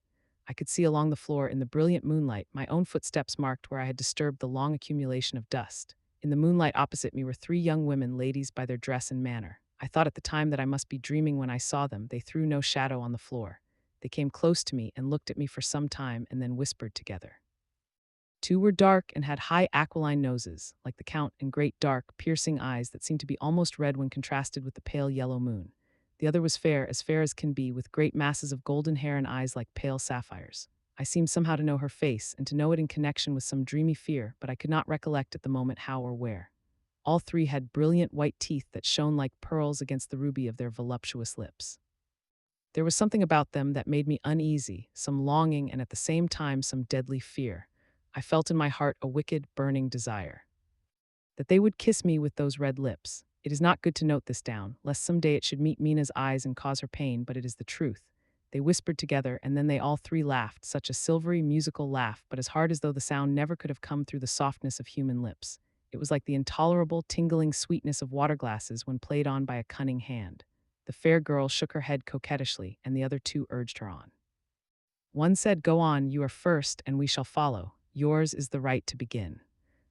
The other added, "He is young and strong. There are kisses for us all." I lay quiet, looking out from under my eyelashes in an agony of delightful anticipation.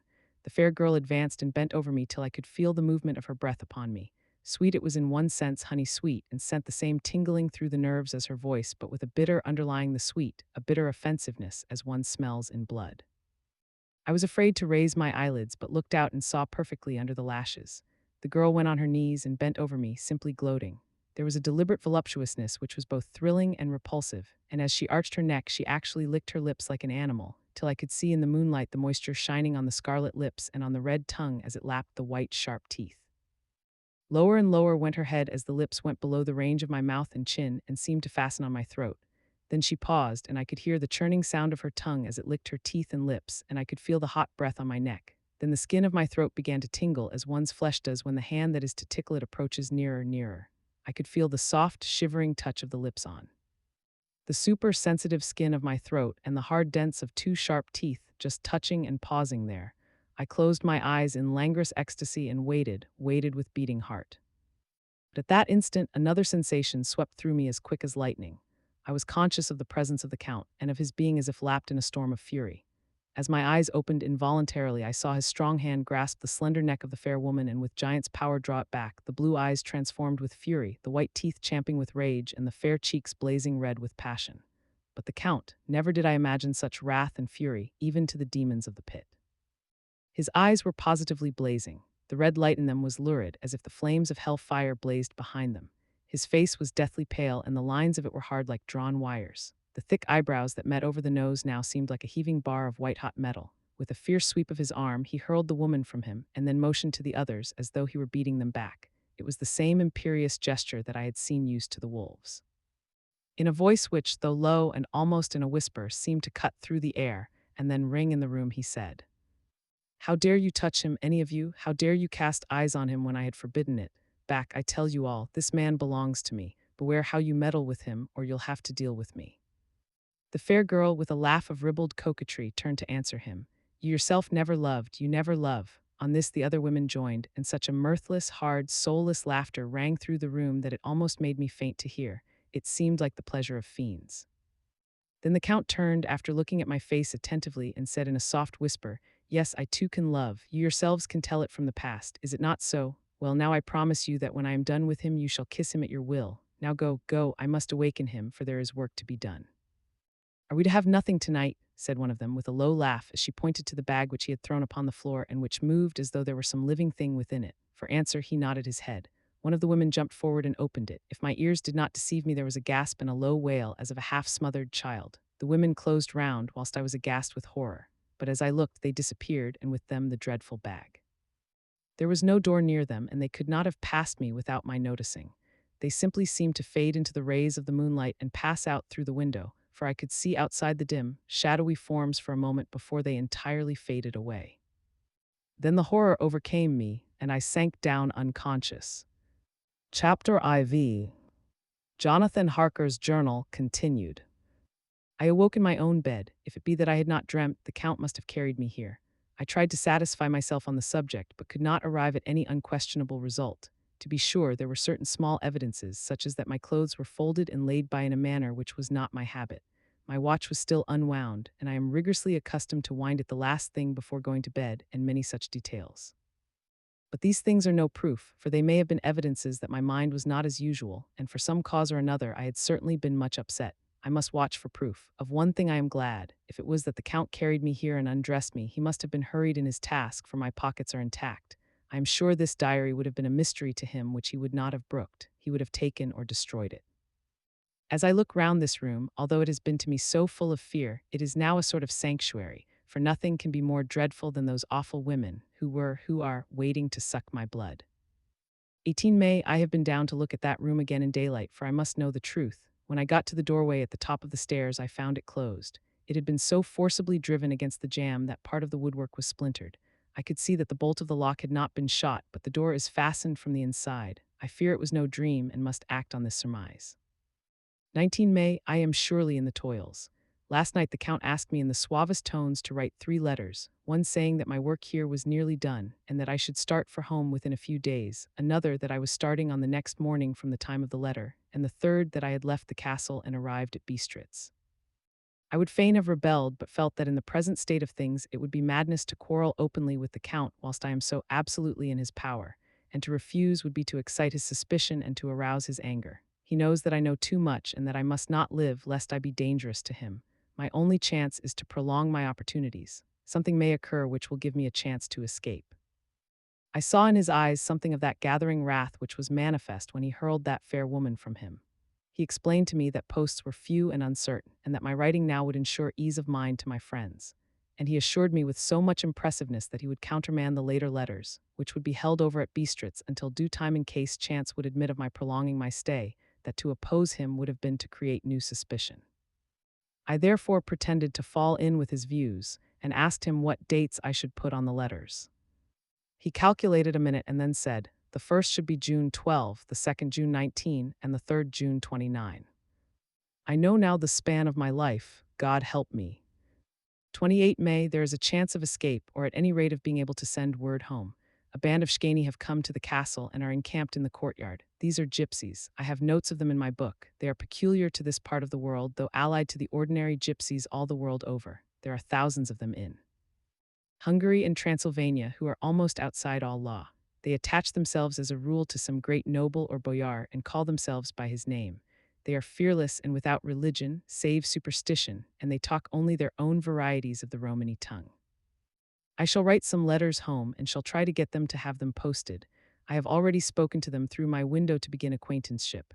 They took their hats off and made obeisance and many signs, which, however, I could not understand any more than I could their spoken language. I have written the letters. Mina's is in shorthand, and I simply ask Mr. Hawkins to communicate with her. To her I have explained my situation, but without the horrors which I may only surmise. It would shock and frighten her to death were I to expose my heart to her. Should the letters not carry, then the Count shall not yet know my secret or the extent of my knowledge. I have given the letters. I threw them through the bars of my window with a gold piece and made what signs I could to have them posted. The man who took them pressed them to his heart and bowed and then put them in his cap. I could do no more. I stole back to the study and began to read. As the Count did not come in, I have written here. The Count has come. He sat down beside me and said in his smoothest voice as he opened 2 letters, the Shkani has given me these, of which, though I know not whence they come, I shall of course take care. See, he must have looked at it. One is from you and to my friend Peter Hawkins. The other, here he caught sight of the strange symbols as he opened the envelope, and the dark look came into his face and his eyes blazed wickedly. The other is a vile thing, an outrage upon friendship and hospitality. It is not signed, well, so it cannot matter to us, and he calmly held letter and envelope in the flame of the lamp till they were consumed. Then he went on, the letter to Hawkins that I shall of course send on, since it is yours. Your letters are sacred to me. Your pardon, my friend, that unknowingly I did break the seal. Will you not cover it again?" He held out the letter to me and with a courteous bow handed me a clean envelope. I could only redirect it and hand it to him in silence. When he went out of the room, I could hear the key turn softly. A minute later, I went over and tried it, and the door was locked. When an hour or two after, the Count came quietly into the room, his coming awakened me, for I had gone to sleep on the sofa.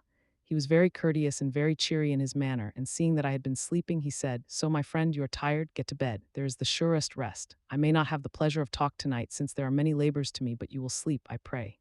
I passed to my room and went to bed, and strange to say, slept without dreaming. Despair has its own calms. 31 May. This morning when I woke, I thought I would provide myself with some papers and envelopes from my bag and keep them in my pocket, so that I might write in case I should get an opportunity, but again a surprise, again a shock. Every scrap of paper was gone, and with it all my notes, my memoranda relating to railways and travel, my letter of credit, in fact all that might be useful to me were I once outside the castle. I sat and pondered a while, and then some thought occurred to me, and I made search of my portmanteau and in the wardrobe where I had placed my clothes. The suit in which I had traveled was gone, and also my overcoat and rug. I could find no trace of them anywhere. This looked like some new scheme of villainy. 17 June. This morning, as I was sitting on the edge of my bed cudgeling my brains, I heard without a crackling of whips and pounding and scraping of horses feet up the rocky path beyond the courtyard. With joy I hurried to the window and saw drive into the yard two great later wagons, each drawn by 8 sturdy horses, and at the head of each pair a Slovak with his wide hat, great nail-studded belt, dirty sheepskin, and high boots. They had also their long staves in hand. I ran to the door, intending to descend and try and join them through the main hall, as I thought that way might be opened for them. Again a shock, my door was fastened on the outside. Then I ran to the window and cried to them. They looked up at me stupidly and pointed, but just then the hetman of the Shkany came out, and seeing them pointing to my window, said something, at which they laughed. Henceforth no effort of mine, no piteous cry or agonized entreaty would make them even look at me. They resolutely turned away. The later wagons contained great square boxes with handles of thick rope. These were evidently empty by the ease with which the Slovaks handled them, and by their resonance as they were roughly moved. When they were all unloaded and packed in a great heap in one corner of the yard, the Slovaks were given some money by the Shkany, and spitting on it for luck, lazily went each to his horse's head. Shortly afterwards, I heard the crackling of their whips die away in the distance. 24 June. Last night the Count left me early and locked himself into his own room. As soon as I dared, I ran up the winding stair and looked out of the window, which opened south. I thought I would watch for the Count, for there is something going on. The Shkany are quartered somewhere in the castle and are doing work of some kind. I know it, for now and then I hear a faraway muffled sound as of mattock and spade, and whatever it is, it must be the end of some ruthless villainy. I had been at the window somewhat less than half an hour when I saw something coming out of the Count's window. I drew back and watched carefully and saw the whole man emerge. It was a new shock to me to find that he had on the suit of clothes which I had worn whilst traveling here, and slung over his shoulder the terrible bag which I had seen the women take away. There could be no doubt as to his quest, and in my garb too. This, then, is his new scheme of evil, that he will allow others to see me, as they think, so that he may both leave evidence that I have been seen in the towns or villages posting my own letters, and that any wickedness which he may do shall by the local people be attributed to me. It makes me rage to think that this can go on, and whilst I am shut up here, a veritable prisoner, but without that protection of the law which is even a criminal's right and consolation. I thought I would watch for the Count's return, and for a long time sat doggedly at the window. Then I began to notice that there were some quaint little specks floating in the rays of the moonlight. They were like the tiniest grains of dust, and they whirled round and gathered in clusters in a nebulous sort of way. I watched them with a sense of soothing, and a sort of calm stole over me. I leaned back in the embrasure in a more comfortable position, so that I could enjoy more fully the aerial gambolling. Something made me start up, a low, piteous howling of dogs somewhere far below in the valley, which was hidden from my sight. Louder it seemed to ring in my ears, and the floating motes of dust to take new shapes to the sound as they danced in the moonlight. I felt myself struggling to awake to some call of my instincts. Nay, my very soul was struggling, and my half-remembered sensibilities were striving to answer the call. I was becoming hypnotized. Quicker and quicker danced the dust. The moonbeams seemed to quiver as they went by me into the mass of gloom beyond. More and more they gathered till they seemed to take dim phantom shapes. And then I started, broad awake and in full possession of my senses, and ran screaming from the place. The phantom shapes, which were becoming gradually materialized from the moonbeams, were those 3 ghostly women to whom I was doomed. I fled and felt somewhat safer in my own room, where there was no moonlight and where the lamp was burning brightly. When a couple of hours had passed, I heard something stirring in the Count's room, something like a sharp wail quickly suppressed, and then there was silence, deep, awful silence, which chilled me. With a beating heart, I tried the door, but I was locked in my prison and could do nothing. I sat down and simply cried. As I sat, I heard a sound in the courtyard without, the agonized cry of a woman. I rushed to the window and, throwing it up, peered between the bars. There indeed was a woman with disheveled hair, holding her hands over her heart as one distressed with running. She was leaning against the corner of the gateway. When she saw my face at the window, she threw herself forward and shouted in a voice laden with menace, "Monster, give me my child!" She threw herself on her knees and, raising up her hands, cried the same words in tones which wrung my heart. Then she tore her hair and beat her breast and abandoned herself to all the violences of extravagant emotion. Finally, she threw herself forward, and though I could not see her, I could hear the beating of her naked hands against the door. Somewhere high overhead, probably on the tower, I heard the voice of the Count calling in his harsh, metallic whisper. His calls seemed to be answered from far and wide by the howling of wolves. Before many minutes had passed, a pack of them poured, like a pent-up dam when liberated, through the wide entrance into the courtyard. There was no cry from the woman, and the howling of the wolves was but short. Before long they streamed away singly, licking their lips.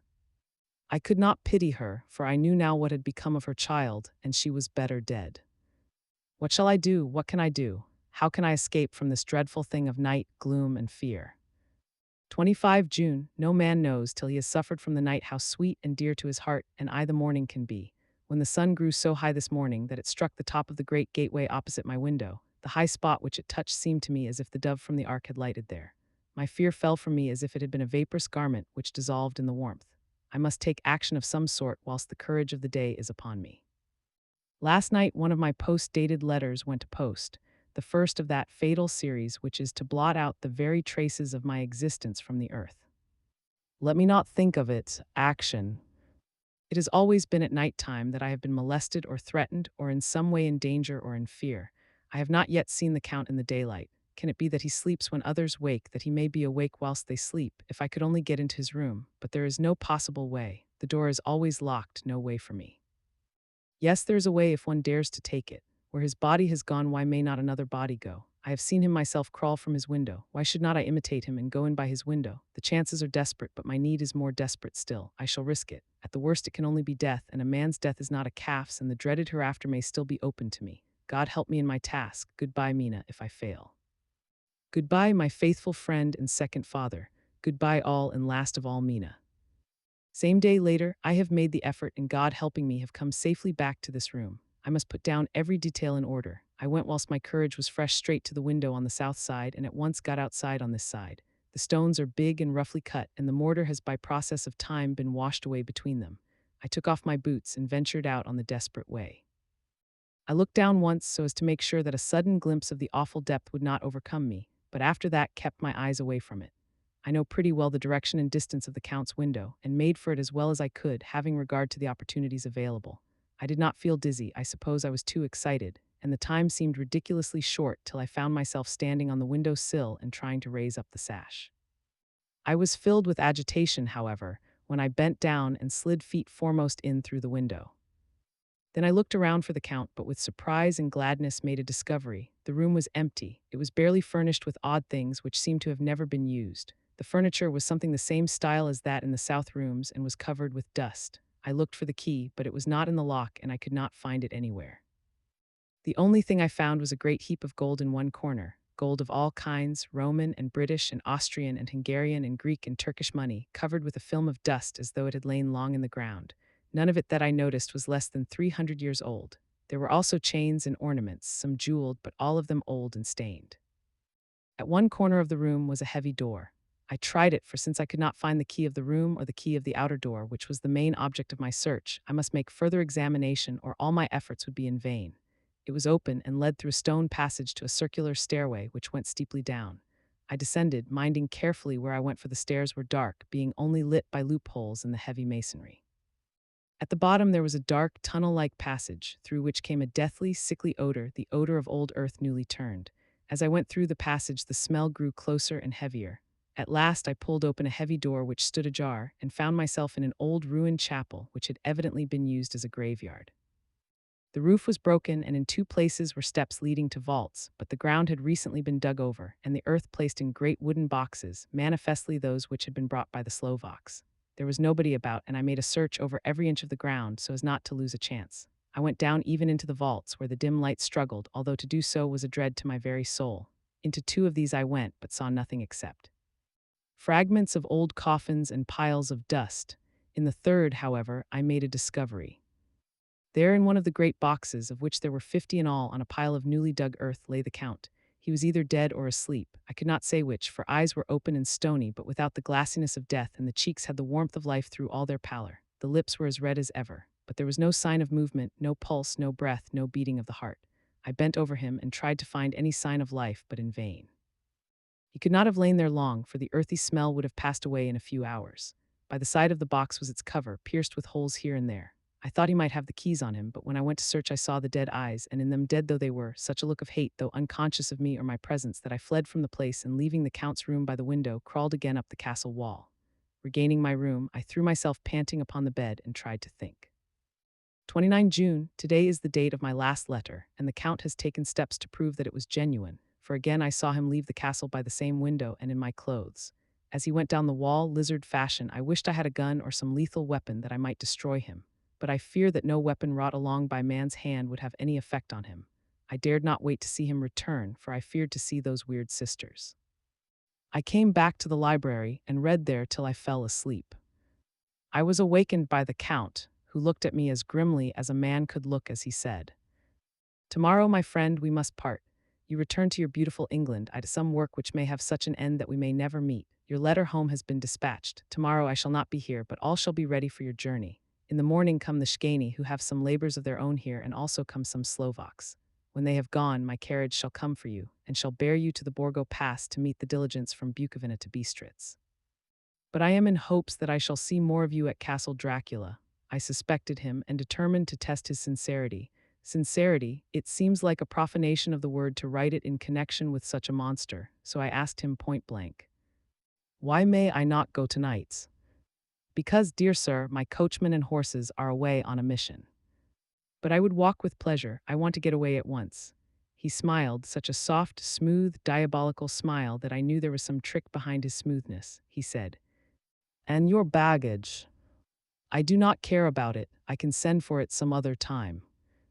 The Count stood up and said with a sweet courtesy which made me rub my eyes, it seemed so real, "You English have a saying which is close to my heart, for its spirit is that which rules our boyars, welcome the coming, speed the parting guest. Come with me, my dear young friend. Not an hour shall you wait in my house against your will, though sad am I at your going, and that you so suddenly desire it. Come." With a stately gravity, he with the lamp preceded me down the stairs and along the hall. Suddenly he stopped. Hark!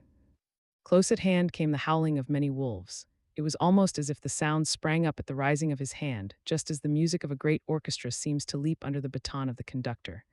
After a pause of a moment, he proceeded in his stately way to the door, drew back the ponderous bolts, unhooked the heavy chains, and began to draw it open. To my intense astonishment, I saw that it was unlocked. Suspiciously, I looked all round but could see no key of any kind. As the door began to open, the howling of the wolves without grew louder and angrier. Their red jaws with champing teeth and their blunt-clawed feet as they leaped came in through the opening door. I knew then that to struggle at the moment against the Count was useless. With such allies as these at his command, I could do nothing. But still the door continued slowly to open, and only the Count's body stood in the gap. Suddenly it struck me that this might be the moment and means of my doom. I was to be given to the wolves, and at my own instigation.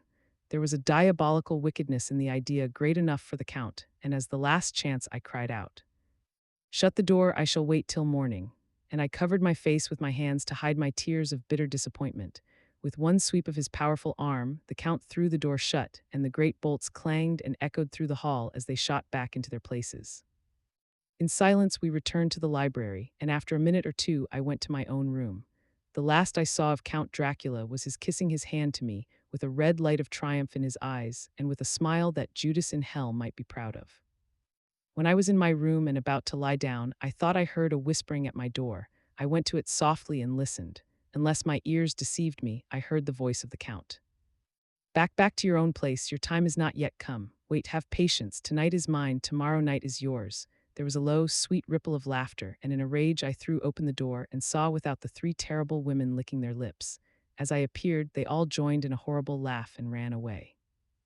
I came back to my room and threw myself on my knees. It is then so near the end. Tomorrow, tomorrow, Lord help me and those to whom I am dear. 30 June, these may be the last words I ever write in this diary. I slept till just before the dawn, and when I woke threw myself on my knees, for I determined that if death came he should find me ready. At last I felt that subtle change in the air and knew that the morning had come.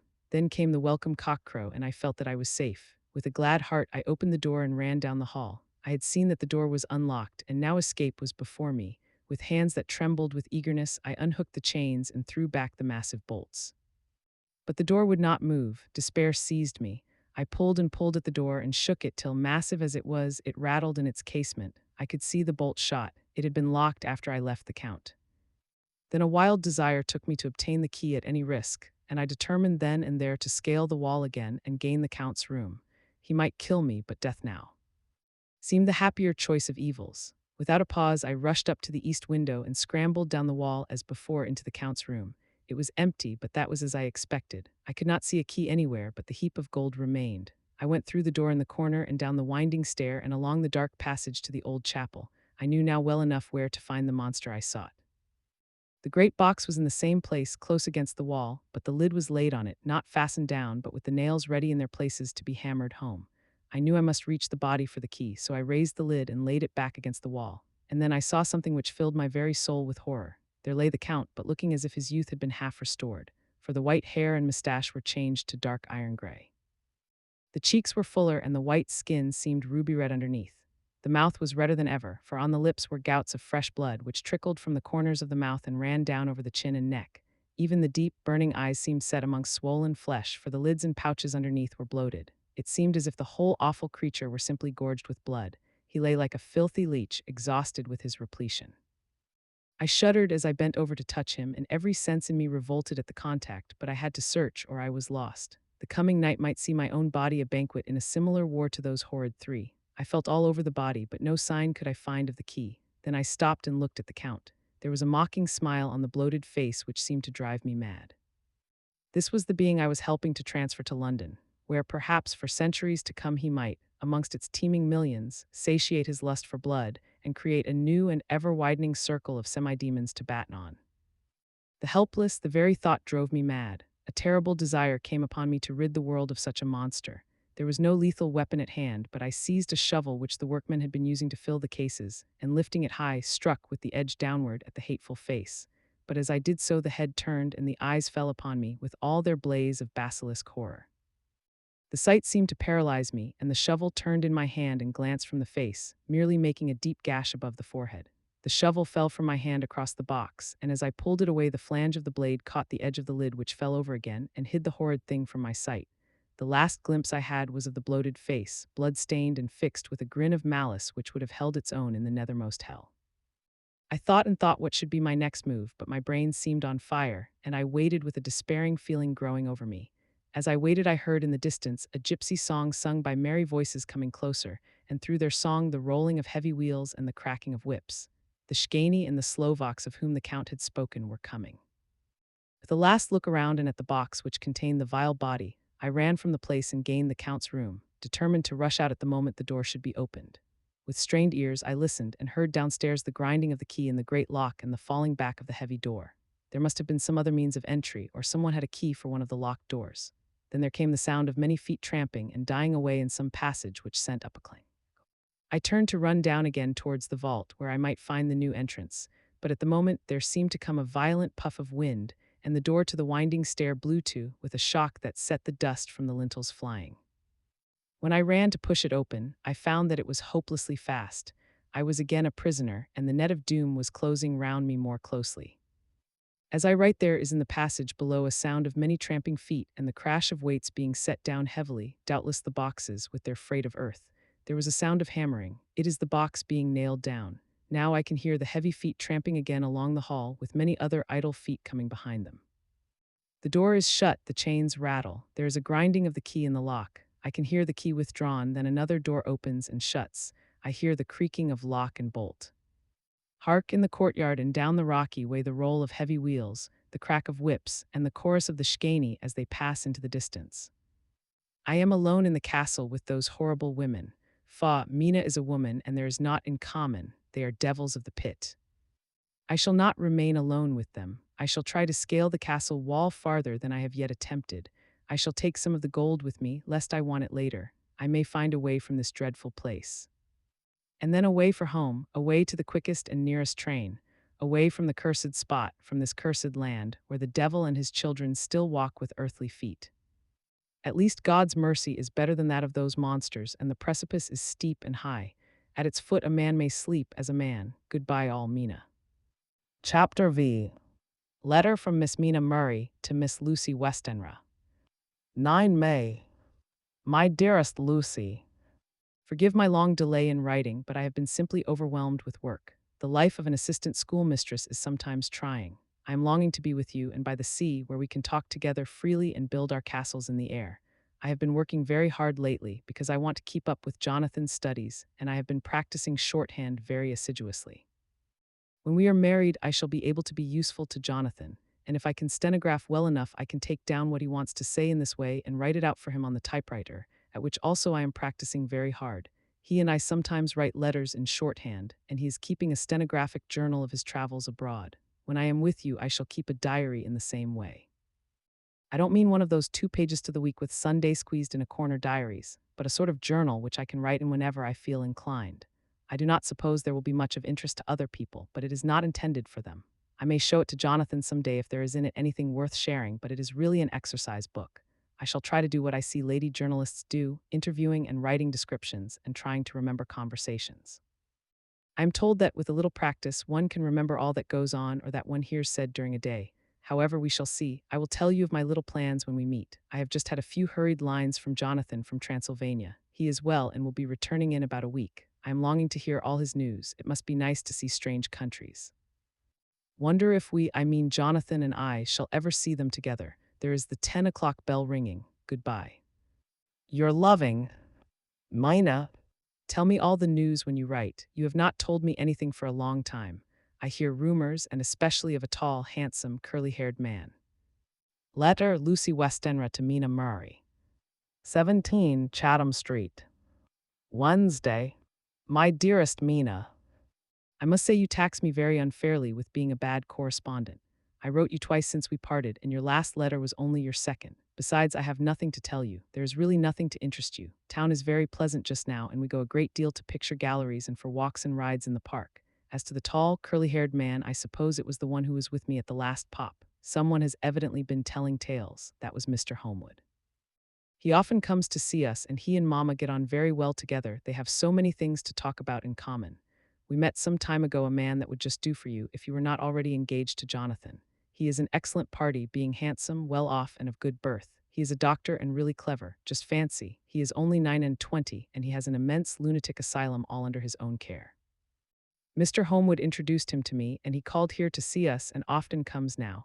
I think he is one of the most resolute men I ever saw, and yet the most calm. He seems absolutely imperturbable. I can fancy what a wonderful power he must have over his patients. He has a curious habit of looking one straight in the face as if trying to read one's thoughts. He tries this on very much with me, but I flatter myself he has got a tough nut to crack. I know that from my glass. Do you ever try to read your own face? I do, and I can tell you it is not a bad study, and gives you more trouble than you can well fancy if you have never tried it. He says that I afford him a curious psychological study, and I humbly think I do. I do not, as you know, take sufficient interest in dress to be able to describe the new fashions. Dress is a bore. That is slang again, but never mind. Arthur says that every day. There, it is all out, Mina. We have told all our secrets to each other since we were children. We have slept together and eaten together and laughed and cried together, and now, though I have spoken, I would like to speak more. Oh, Mina, couldn't you guess? I love him. I am blushing as I write, for although I think he loves me, he has not told me so in words. But oh, Mina, I love him. I love him. There, that does me good. I wish I were with you, dear, sitting by the fire undressing as we used to sit, and I would try to tell you what I feel. I do not know how I am writing this even to you. I am afraid to stop, or I should tear up the letter, and I don't want to stop, for I do so want to tell you all. Let me hear from you at once, and tell me all that you think about it. Mina, pray for my happiness. Lucy. P.S. I need not tell you this is a secret. Good night again. L. Letter Lucy Westenra to Mina Murray. 24 May. My dearest Mina, thanks and thanks and thanks again for your sweet letter. It was so nice to be able to tell you and to have your sympathy. My dear, it never rains but it pours. How true the old proverbs are. Here am I, who shall be 20 in September, and yet I never had a proposal till today, not a real proposal, and today I had three. Just fancy, 3 proposals in one day. Isn't it awful? I feel sorry, really and truly sorry, for 2 of the poor fellows. Oh, Mina, I am so happy that I don't know what to do with myself. And 3 proposals. But for goodness sake, don't tell any of the girls, or they would be getting all sorts of extravagant ideas, and imagining themselves injured and slighted if in their very first day at home they did not get 6 at least. Some girls are so vain. You and I, Mina dear, who are engaged and are going to settle down soon soberly into old married women, can despise vanity. Well, I must tell you about the 3, but you must keep it a secret, dear, from everyone except, of course, Jonathan. You will tell him because I would, if I were in your place, certainly tell Arthur. A woman ought to tell her husband everything. Don't you think so, dear? And I must be fair. Men like women, certainly their wives, to be quite as fair as they are. And women, I'm afraid, are not always quite as fair as they should be. Well, my dear, number 1 came just before lunch. I told you of him, Dr. John Seward, the lunatic asylum man with the strong jaw and the good forehead. He was very cool outwardly, but was nervous all the same. He had evidently been schooling himself as to all sorts of little things and remembered them, but he almost managed to sit down on his silk hat, which men don't generally do when they are cool, and then when he wanted to appear at ease, he kept playing with a lancet in a way that made me nearly scream. He spoke to me, Mina, very straightforwardly. He told me how dear I was to him, though he had known me so little, and what his life would be with me to help and cheer him. He was going to tell me how unhappy he would be if I did not care for him, but when he saw me cry, he said he was a brute and would not add to my present trouble. Then he broke off and asked if I could love him in time, and when I shook my head his hands trembled, and then with some hesitation he asked me if I cared already for anyone else. He put it very nicely, saying that he did not want to wring my confidence from me, but only to know, because if a woman's heart was free a man might have hope. And then, Mina, I felt a sort of duty to tell him that there was someone. I only told him that much, and then he stood up, and he looked very strong and very grave as he took both my hands in his and said he hoped I would be happy, and that if I ever wanted a friend I must count him one of my best. Oh, Mina dear, I can't help crying, and you must excuse this letter being all blotted. Being proposed to is all very nice and all that sort of thing, but it isn't at all a happy thing when you have to see a poor fellow, whom you know loves you honestly, going away and looking all broken-hearted, and to know that, no matter what he may say at the moment, you're passing out of his life. My dear, I must stop here at present. I feel so miserable, though I am so happy. Evening. Arthur has just gone, and I feel in better spirits than when I left off, so I can go on telling you about the day. Well, my dear, number 2 came after lunch. He is such a nice fellow, an American from Texas, and he looks so young and so fresh that it seems almost impossible that he has been to so many places and has such adventures. I sympathize with poor Desdemona when she had such a stream poured in her ear, even by a black man. I suppose that we women are such cowards that we think a man will save us from fears, and we marry him. I know now what I would do if I were man and wanted to make a girl love me. No, I don't, for there was Mr. Morris telling us his stories, and Arthur never told any, and yet, my dear, I am somewhat previous. Mr. Quincy P. Morris found me alone. It seems that a man always does find a girl alone. No, he doesn't, for Arthur tried twice to make a chance, and I helping him all I could, I am not ashamed to say it now. I must tell you beforehand that Mr. Morris doesn't always speak slang, that is to say, he never does so to strangers or before them, for he is really well educated and has exquisite manners, but he found out that it amused me to hear him talk American slang, and whenever I was present and there was no one to be shocked, he said such funny things. I'm afraid, my dear, he has to invent it all, for it fits exactly into whatever else he has to say, but this is a way slang has. I do not know myself if I shall ever speak slang. I do not know if Arthur likes it, as I have never heard him use any as yet. Well, Mr. Morris sat down beside me and looked as happy and jolly as he could, but I could see all the same that he was very nervous. He took my hand in his and said ever so sweetly, Miss Lucy, I know I ain't good enough to regulate the fixin' of your little shoes, but I guess if you wait till you find a man that is you will go join them 7 young women with the lamps when you quit. Won't you just hitch up alongside of me and let us go down the long road together, driving in double harness? Well, he did look so good-humored and so jolly that it didn't seem half so hard to refuse him as it did poor Dr. Seward. So I said as lightly as I could that I did not know anything of hitching and that I wasn't broken to harness at all yet. Then he said that he had spoken in a light manner, and he hoped that if he had made a mistake in doing so on so grave, so momentous an occasion for him, I would forgive him. He really did look serious when he was saying it, and I couldn't help feeling a sort of exultation that he was. Number 2 in one day. And then, my dear, before I could say a word, he began pouring out a perfect torrent of love-making, laying his very heart and soul at my feet. He looked so earnest over it that I shall never again think that a man must be playful always and never earnest because he is merry at times. I suppose he saw something in my face which checked him, for he suddenly stopped and said with a sort of manly fervor that I could have loved him for if I had been free. Lucy's, you are an honest-hearted girl, I know. I should not be here speaking to you as I am now if I did not believe you clean grit, right through to the very depths of your soul. Tell me, like one good fellow to another, is there anyone else that you care for? And if there is, I'll never trouble you a hair's breadth again, but will be, if you will let me, a very faithful friend. My dear Mina, why are men so noble when we women are so little worthy of them? Here was I almost making fun of this great-hearted, true gentleman. I burst into tears. I am afraid, my dear, you will think this a very sloppy letter in more ways than one, and I really felt very badly. Why can't they let a girl marry 3 men, or as many as want her, and save all this trouble? But this is heresy, and I must not say it. I am glad to say that, though I was crying, I was able to look into Mr. Morris' brave eyes, and I told him out straight. Yes, there is someone I love, though he has not told me yet that he even loves me. I was right to speak to him so frankly, for quite a light came into his face, and he put out both his hands and took mine. I think I put them into his, and said in a hearty way, "That's my brave girl. It's better worth being late for a chance of winning you than being in time for any other girl in the world. Don't cry, my dear. If it's for me, I'm a hard nut to crack, and I take it standing up. If that other fellow doesn't know his happiness, well, he'd better look for it soon, or he'll have to deal with me. Little girl, your honesty and pluck have made me a friend, and that's rarer than a lover. It's more selfish anyhow. My dear, I'm going to have a pretty lonely walk between this and kingdom come. Won't you give me one kiss? It'll be something to keep off the darkness now and then. You can, you know, if you like, for that other good fellow, or you could not love him, hasn't spoken yet." That quite won me, Mina, for it was brave and sweet of him, and noble too, to a rival, wasn't it? And he's so sad, so I leant over and kissed him. He stood up with my 2 hands in his, and as he looked down into my face, I am afraid I was blushing very much. He said, "Little girl, I hold your hand, and you've kissed me, and if these things don't make us friends, nothing ever will. Thank you for your sweet honesty to me, and goodbye." He wrung my hand, and taking up his hat, went straight out of the room without looking back, without a tear or a quiver or a pause, and I am crying like a baby. Oh, why must a man like that be made unhappy when there are lots of girls about who would worship the very ground he trod on? I know I would if I were free, only I don't want to be free. My dear, this quite upset me, and I feel I cannot write of happiness just at once after telling you of it, and I don't wish to tell of the number 3 until it can be all happy. Ever your loving, Lucy.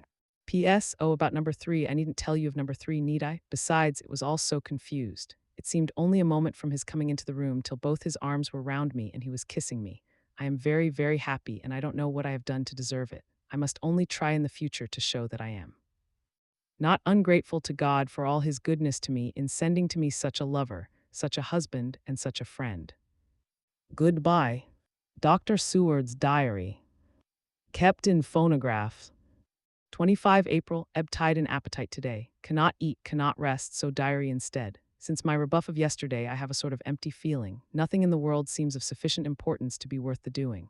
As I knew that the only cure for this sort of thing was work, I went amongst the patients. I picked out one who has afforded me a study of much interest. He is so quaint that I am determined to understand him as well as I can. Today, I seem to get nearer than ever before to the heart of his mystery. I questioned him more fully than I had ever done, with a view to making myself master of the facts of his hallucination. In my manner of doing it there was, I now see, something of cruelty. I seemed to wish to keep him to the point of his madness, a thing which I avoid with the patients as I would the mouth of hell. Under what circumstances would I not avoid the pit of hell? Omnia rami venalia sunt, hell has its price. If there be anything behind this instinct, it will be valuable to trace it afterwards accurately, so I had better commence to do so, therefore. R.M. Renfield, age 59. Sanguine temperament, great physical strength, morbidly excitable, periods of gloom, ending in some fixed idea which I cannot make out. I presume that the sanguine temperament itself and the disturbing influence end in a mentally accomplished finish. A possibly dangerous man, probably dangerous if unselfish. In selfish men, caution is as secure an armor for their foes as for themselves. What I think of on this point is, when self is the fixed point, the centripetal force is balanced with the centrifugal. When duty, a cause, etc., is the fixed point, the latter force is paramount, and only accident or a series of accidents can balance it.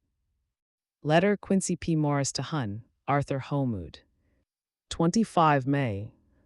My dear Art, We've told yarns by the campfire in the prairies, and dressed one another's wounds after trying a landing at the Marquesas and drunk healths on the shore of Titicaca. There are more yarns to be told, and other wounds to be healed, and another health to be drunk. Won't you let this be at my campfire tomorrow night? I have no hesitation in asking you, as I know a certain lady is engaged to a certain dinner party and that you are free. There will only be one other, our old pal at the Korea, Jack Seward. He's coming too, and we both want to mingle our weeps over the wine cup, and to drink a health with all our hearts to the happiest man in all the wide world, who has won the noblest heart that God has made and best worth winning. We promise you a hearty welcome and a loving greeting and a health as true as your own right hand. We shall both swear to leave you at home if you drink too deep to a certain pair of eyes. Come. Yours as ever and always, Quincy P. Morris. Telegram from Arthur Homewood to Quincy P. Morris. 26 May. Count on me in every time. I bear messages which will make both your ears tingle. Art, Chapter VI. Mina Murray's Journal.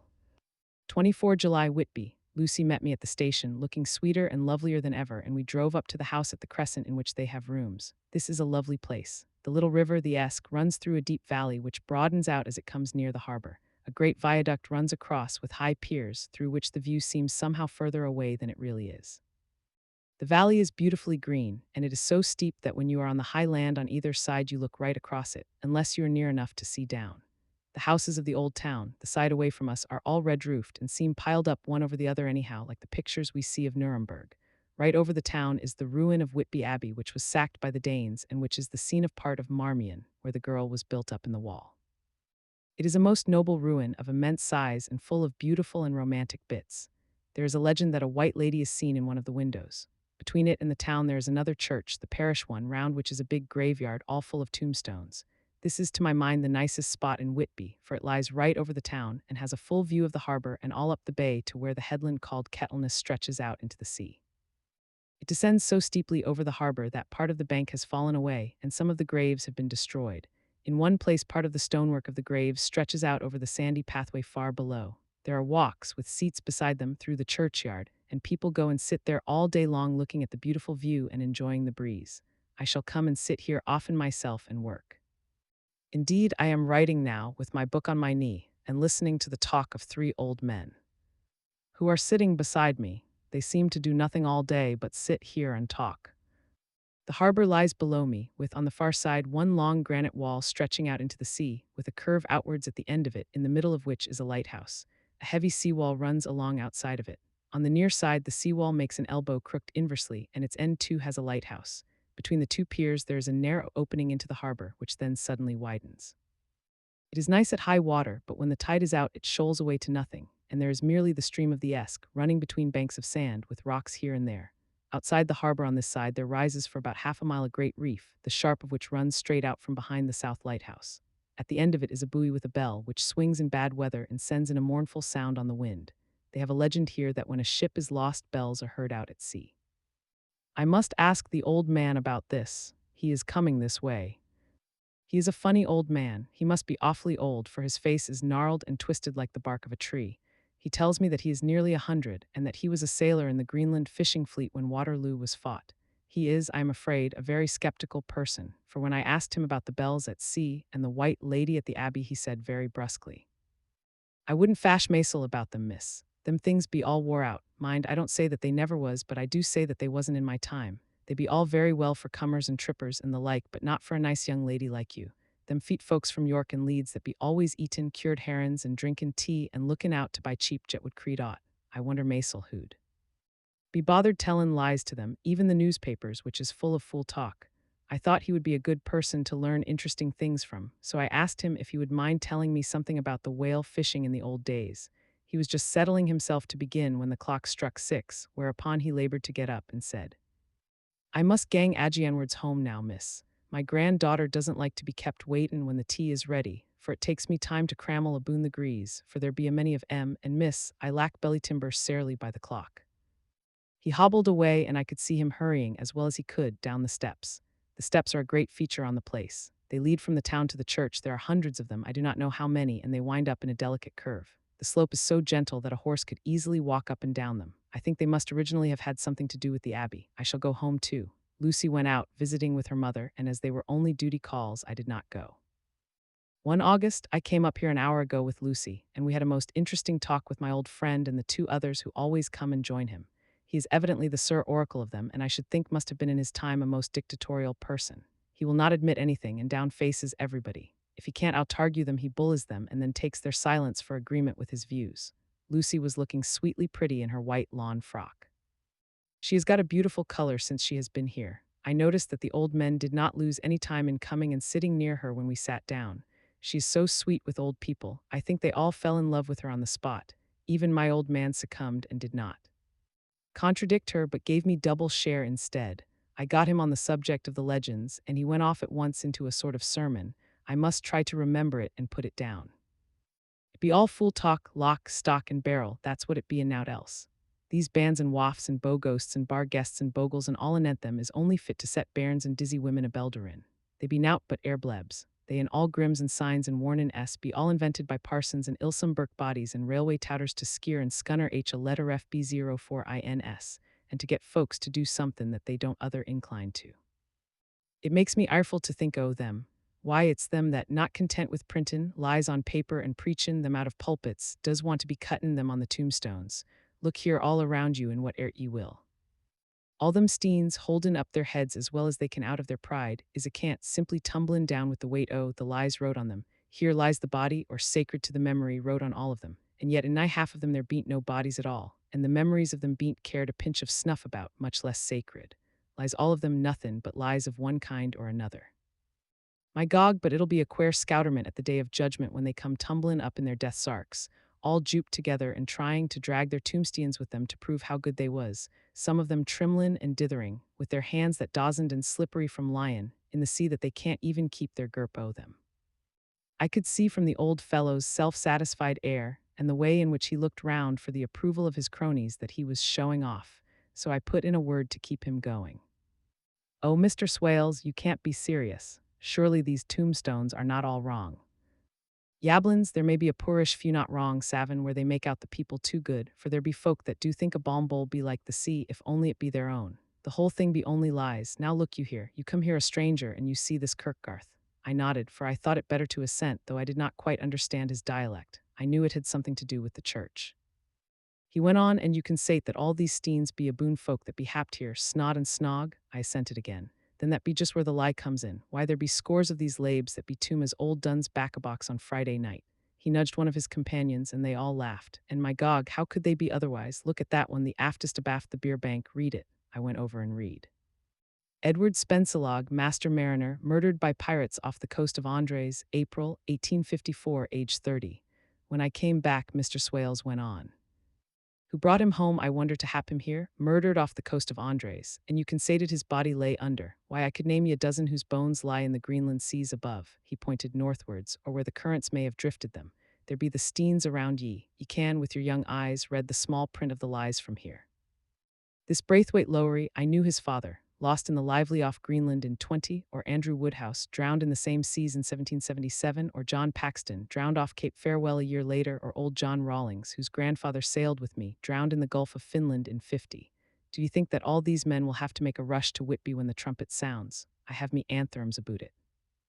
I tell ye that when they got here they'd be jomlin' and jostlin' one another that way that it 'ud be like a fight up on the ice in the old days, when we'd be at one another from daylight to dark and tryin' to tie up our cuts by the aurora borealis." This was evidently local pleasantry, for the old man cackled over it, and his cronies joined in with gusto. "But," I said, "surely you are not quite correct, for you start on the assumption that all the poor people, or their spirits, will have to take their tombstones with them on the day of judgment. Do you think that will be really necessary?" "Well, what else be they tombstones for? Answer me that, miss." "To please their relatives, I suppose." "To please their relatives, you suppose." This he said with intense scorn. "How will it pleasure their relatives to know that lies is wrote over them, and that everybody in the place knows that they be lies?" He pointed to a stone at our feet which had been laid down as a slab on which the seat was rested, close to the edge of the cliff. "Read the lies on that thruff stone," he said. The letters were upside down to me from where I sat, but Lucy was more opposite to them, so she leant over and read. "Sacred to the memory of George Cannon, who died in the hope of a glorious resurrection on July 29, 1873, falling from the rocks at Kettleness. This tomb was erected by his sorrowing mother to her dearly beloved son. He was the only son of his mother, and she was a widow. Really, Mr. Swales, I don't see anything very funny in that. She spoke her comment very gravely and somewhat severely. You don't see aught funny, haha, but that's because you don't gom the sorrow in. Mother was a hellcat that hated him because he was acrooked. A regular lamiter he was, and he hated her so that he committed suicide in order that she mightn't get an insurance she put on his life. He blew nigh the top of his head off with an old musket that they had for scarin' crows with. Twarn't for crows then, for it brought the clegs and the doups to him. That's the way he fell off the rocks. And as to hopes of a glorious resurrection, I've often heard him say Maisel that he hoped he'd go to hell, for his mother was so pious that she'd be sure to go to heaven, and he didn't want to addle where she was. Now isn't that Steen at any rate? He hammered it with his stick as he spoke, a pack of lies. And won't it make Gabriel keckle when Geordie comes pantin' ut the grease with the Tompstian balanced on his hump, and asks to be took as evidence? I did not know what to say, but Lucy turned the conversation as she said, rising up, "Oh, why did you tell us of this? It is my favorite seat, and I cannot leave it, and now I find I must go on sitting over the grave of a suicide. That won't harm ye, my pretty, and it may make poor Geordie gladsome to have so trim a lass sittin' on his lap. That won't hurt ye. Why, I've sat here off and on for nigh 20 years past, and it hasn't done me no harm. Don't ye fash about them as lies under ye, or that dosin lie there either. It'll be time for ye to be getting scart when ye see the tombstones all run away with, and the place as bare as a stubble field. There's the clock, and I must gang. My service to ye, ladies." And off he hobbled. Lucy and I sat a while, and it was all so beautiful before us that we took hands as we sat, and she told me all over again about Arthur and their coming marriage. That made me just a little heartsick, for I haven't heard from Jonathan for a whole month. The same day I came up here alone, for I am very sad. There was no letter for me. I hope there cannot be anything the matter with Jonathan. The clock has just struck 9. See the lights scattered all over the town, sometimes in rows where the streets are, and sometimes singly. They run right up the Esk and die away in the curve of the valley. To my left, the view is cut off by a black line of roof of the old house next to the abbey. The sheep and lambs are bleating in the fields away behind me, and there is a clatter of donkeys' hoofs up the paved road below. The band on the pier is playing a harsh waltz in good time, and further along the quay there is a Salvation Army meeting in a back street. Neither of the bands hears the other, but up here I hear and see them both. I wonder where Jonathan is, and if he is thinking of me, I wish he were here. Dr. Seward's Diary. 5 June, the case of Renfield grows more interesting the more I get to understand the man. He has certain qualities very largely developed: selfishness, secrecy, and purpose. I wish I could get at what is the object of the latter. He seems to have some settled scheme of his own, but what it is I do not know. His redeeming quality is a love of animals, though indeed he has such curious turns in it that I sometimes imagine he is only abnormally cruel. His pets are of odd sorts. Just now his hobby is catching flies. He has at present such a quantity that I have had myself to expostulate. To my astonishment, he did not break out into a fury as I expected, but took the matter in simple seriousness. He thought for a moment and then said, "May I have 3 days? I shall clear them away." Of course, I said that would do. I must watch him. 18 June, he has turned his mind now to spiders and has got several very big fellows in a box. He keeps feeding them his flies, and the number of the latter is becoming sensibly diminished, although he has used half his food in attracting more flies from outside to his room. 1 July, his spiders are now becoming as great a nuisance as his flies, and today I told him that he must get rid of them. He looked very sad at this, so I said that he must some of them at all events. He cheerfully acquiesced in this, and I gave him the same time as before for reduction. He disgusted me much while with him, for when a horrid blowfly, bloated with some carrion food, buzzed into the room, he caught it, held it exultantly for a few moments between his finger and thumb, and before I knew what he was going to do, put it in his mouth and ate it. I scolded him for it, but he argued quietly that it was very good and very wholesome, that it was life, strong life, and gave life to him. This gave me an idea, or the rudiment of one. I must watch how he gets rid of his spiders. He has evidently some deep problem in his mind, for he keeps a little notebook in which he is always jotting down something. Whole pages of it are filled with masses of figures, generally single numbers added up in batches, and then the totals added in batches again, as though he were focusing some account, as the auditors put it. 8 July, there is a method in his madness, and the rudimentary idea in my mind is growing. It will be a whole idea soon, and then, oh, unconscious cerebration, you will have to give the wall to your conscious brother. I kept away from my friend for a few days so that I might notice if there were any change. Things remain as they were, except that he has parted with some of his pets and got a new one. He has managed to get a sparrow and has already partially tamed it. His means of taming is simple, for already the spiders have diminished. Those that do remain, however, are well fed, for he still brings in the flies by tempting them with his food. 19 July, we are progressing. My friend has now a whole colony of sparrows, and his flies and spiders are almost obliterated. When I came in, he ran to me and said he wanted to ask me a great favor, a very, very great favor. And as he spoke, he fawned on me like a dog. I asked him what it was, and he said, with a sort of rapture in his voice and bearing, a kitten, a nice little sleek playful kitten that I can play with and teach and feed and feed and feed. I was not unprepared for this request, for I had noticed how his pets went on increasing in size and vivacity, but I did not care that his pretty family of tame sparrows should be wiped out in the same manner as the flies and spiders. So I said I would see about it, and asked him if he would not rather have a cat than a kitten. His eagerness betrayed him as he answered, "Oh yes, I would like a cat. I only asked for a kitten lest you should refuse me a cat." No one would refuse me a kitten, would they? I shook my head and said that at present I feared it would not be possible, but that I would see about it. His face fell, and I could see a warning of danger in it, for there was a sudden, fierce, sidelong look which meant killing. The man is an undeveloped homicidal maniac. I shall test him with his present craving and see how it will work out, then I shall know more. 10 p.m. I have visited him again and found him sitting in a corner brooding. When I came in, he threw himself on his knees before me and implored me to let him have a cat, that his salvation depended upon it. I was firm, however, and told him that he could not have it, whereupon he went without a word and sat down, gnawing his fingers in the corner where I had found him. I shall see him in the morning early. 20 July, visited Renfield very early, before attendant went his rounds. Found him up and humming a tune. He was spreading out his sugar, which he had saved, in the window, and was manifestly beginning his fly-catching again, and beginning it cheerfully and with a good grace. I looked around for his birds, and not seeing them, asked him where they were. He replied, without turning round, that they had all flown away. There were a few feathers about the room, and on his pillow a drop of blood. I said nothing, but went and told the keeper to report to me if there were anything odd about him during the day. 11 am, the attendant has just been to see me to say that Renfield has been very sick and has disgorged a whole lot of feathers. My belief is, doctor, he said, that he has eaten his birds and that he just took and ate them raw. 11 p.m., I gave Renfield a strong opiate tonight, enough to make even him sleep, and took away his pocketbook to look at it. The thought that has been buzzing about my brain lately is complete, and the theory proved. My homicidal maniac is of a peculiar kind. I shall have to invent a new classification for him and call him a zoophagous, life-eating maniac. What he desires is to absorb as many lives as he can, and he has laid himself out to achieve it in a cumulative way. He gave many flies to one spider and many spiders to one bird, and then wanted a cat to eat the many birds.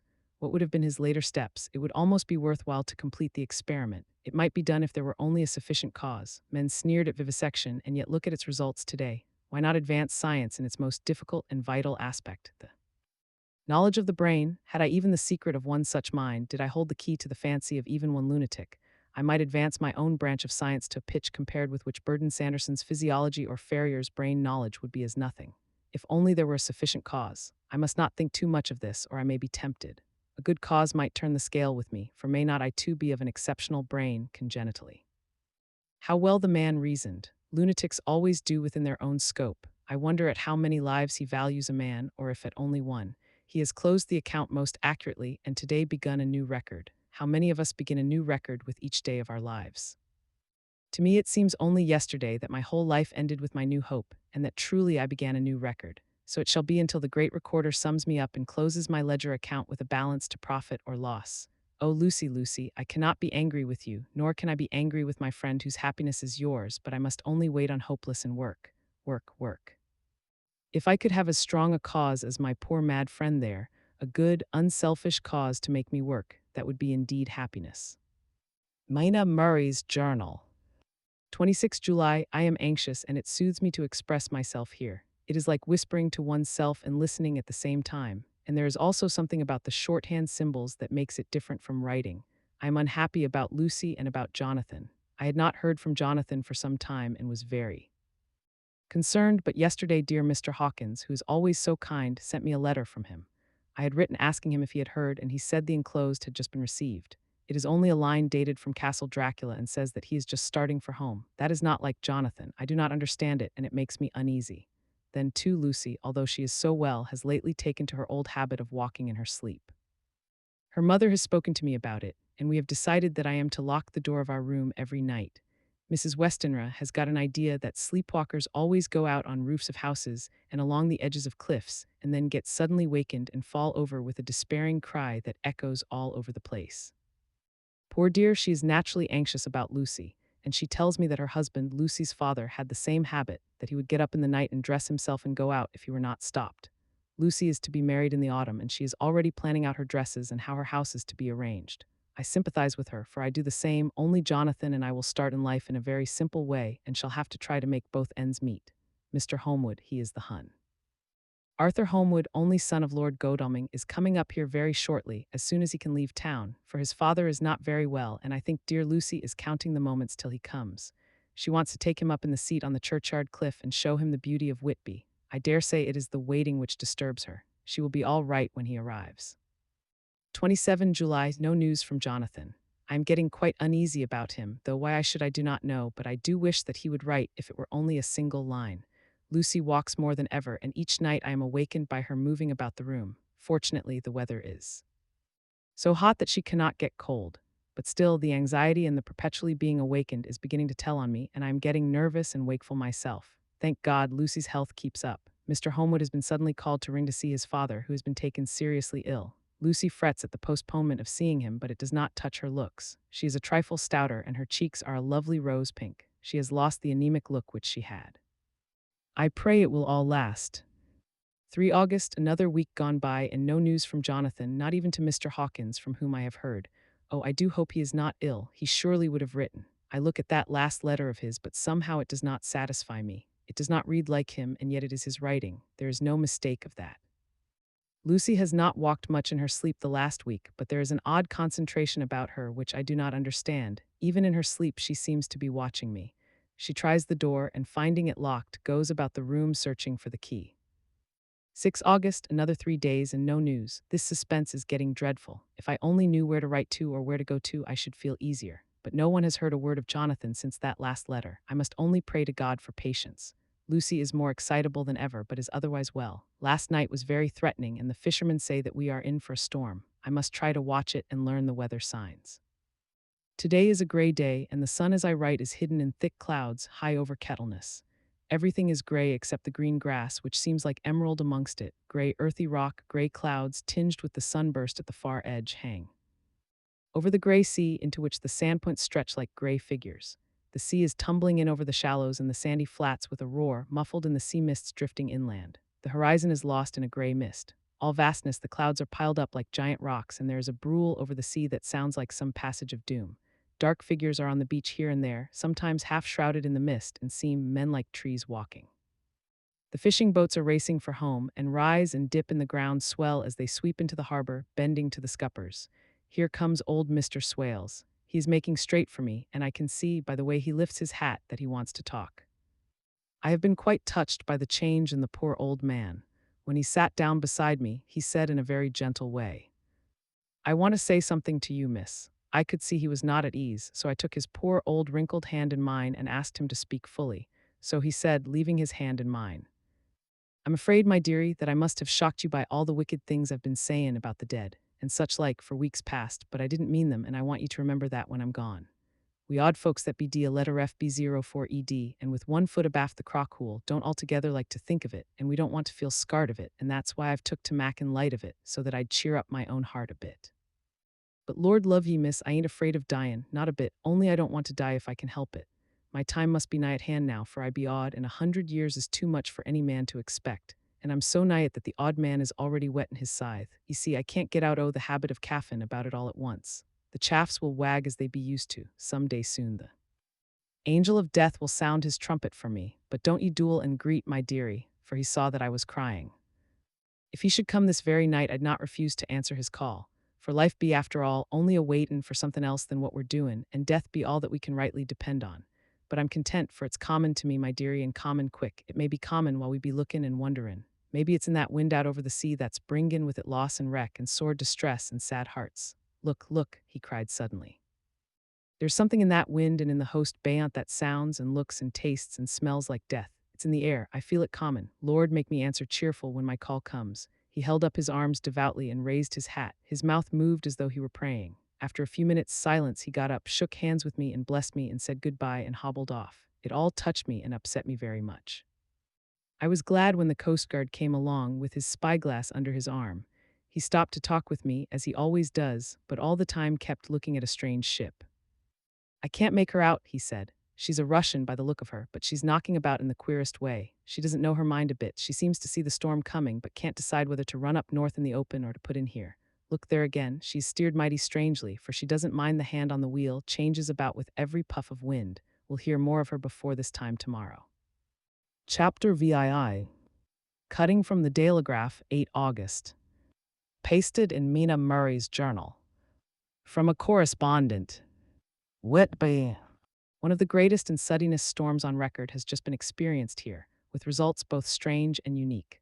The weather had been somewhat sultry, but not to any degree uncommon in the month of August. Saturday evening was as fine as was ever known, and the great body of holidaymakers laid out yesterday for visits to Mulgrave Woods, Robin Hood's Bay, Rigmill, Runswick, Staithes, and the various trips in the neighborhood of Whitby. The steamers Emma and Scarborough made trips up and down the coast, and there was an unusual amount of tripping both to and from Whitby. The day was unusually fine till the afternoon, when some of the gossips who frequent the East Cliff churchyard and from the commanding eminence watched the wide sweep of sea visible to the north and east, called attention to a sudden show of mares' tails high in the sky to the northwest. The wind was then blowing from the southwest in the mild degree which in barometrical language is ranked number 2, light breeze. The Coast Guard on duty at once made report, and one old fisherman, who for more than half a century has kept watch on weather signs from the East Cliff, foretold in an emphatic manner the coming of a sudden storm. The approach of sunset was so very beautiful, so grand in its masses of splendidly colored clouds, that there was quite an assemblage on the walk along the cliff in the old churchyard to enjoy the beauty. Before the sun dipped below the black mass of Kettleness, standing boldly athwart the western sky, its downward way was marked by myriad clouds of every sunset color, flame. Purple, pink, green, violet, and all the tints of gold, with here in their masses not large, but of seemingly absolute blackness in all sorts of shapes as well outlined as colossal silhouettes.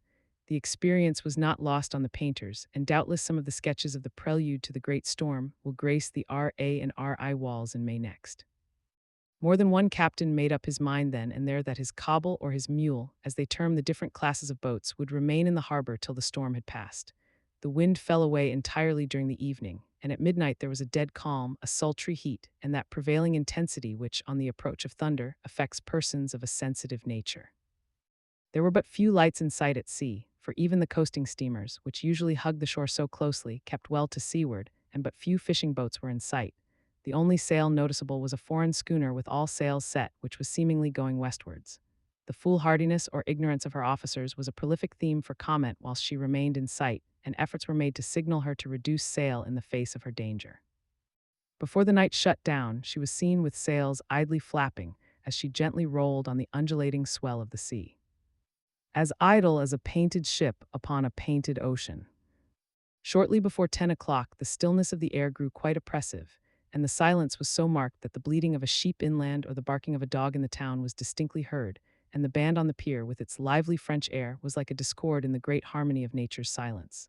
A little after midnight came a strange sound from over the sea, and high overhead the air began to carry a strange, faint, hollow booming.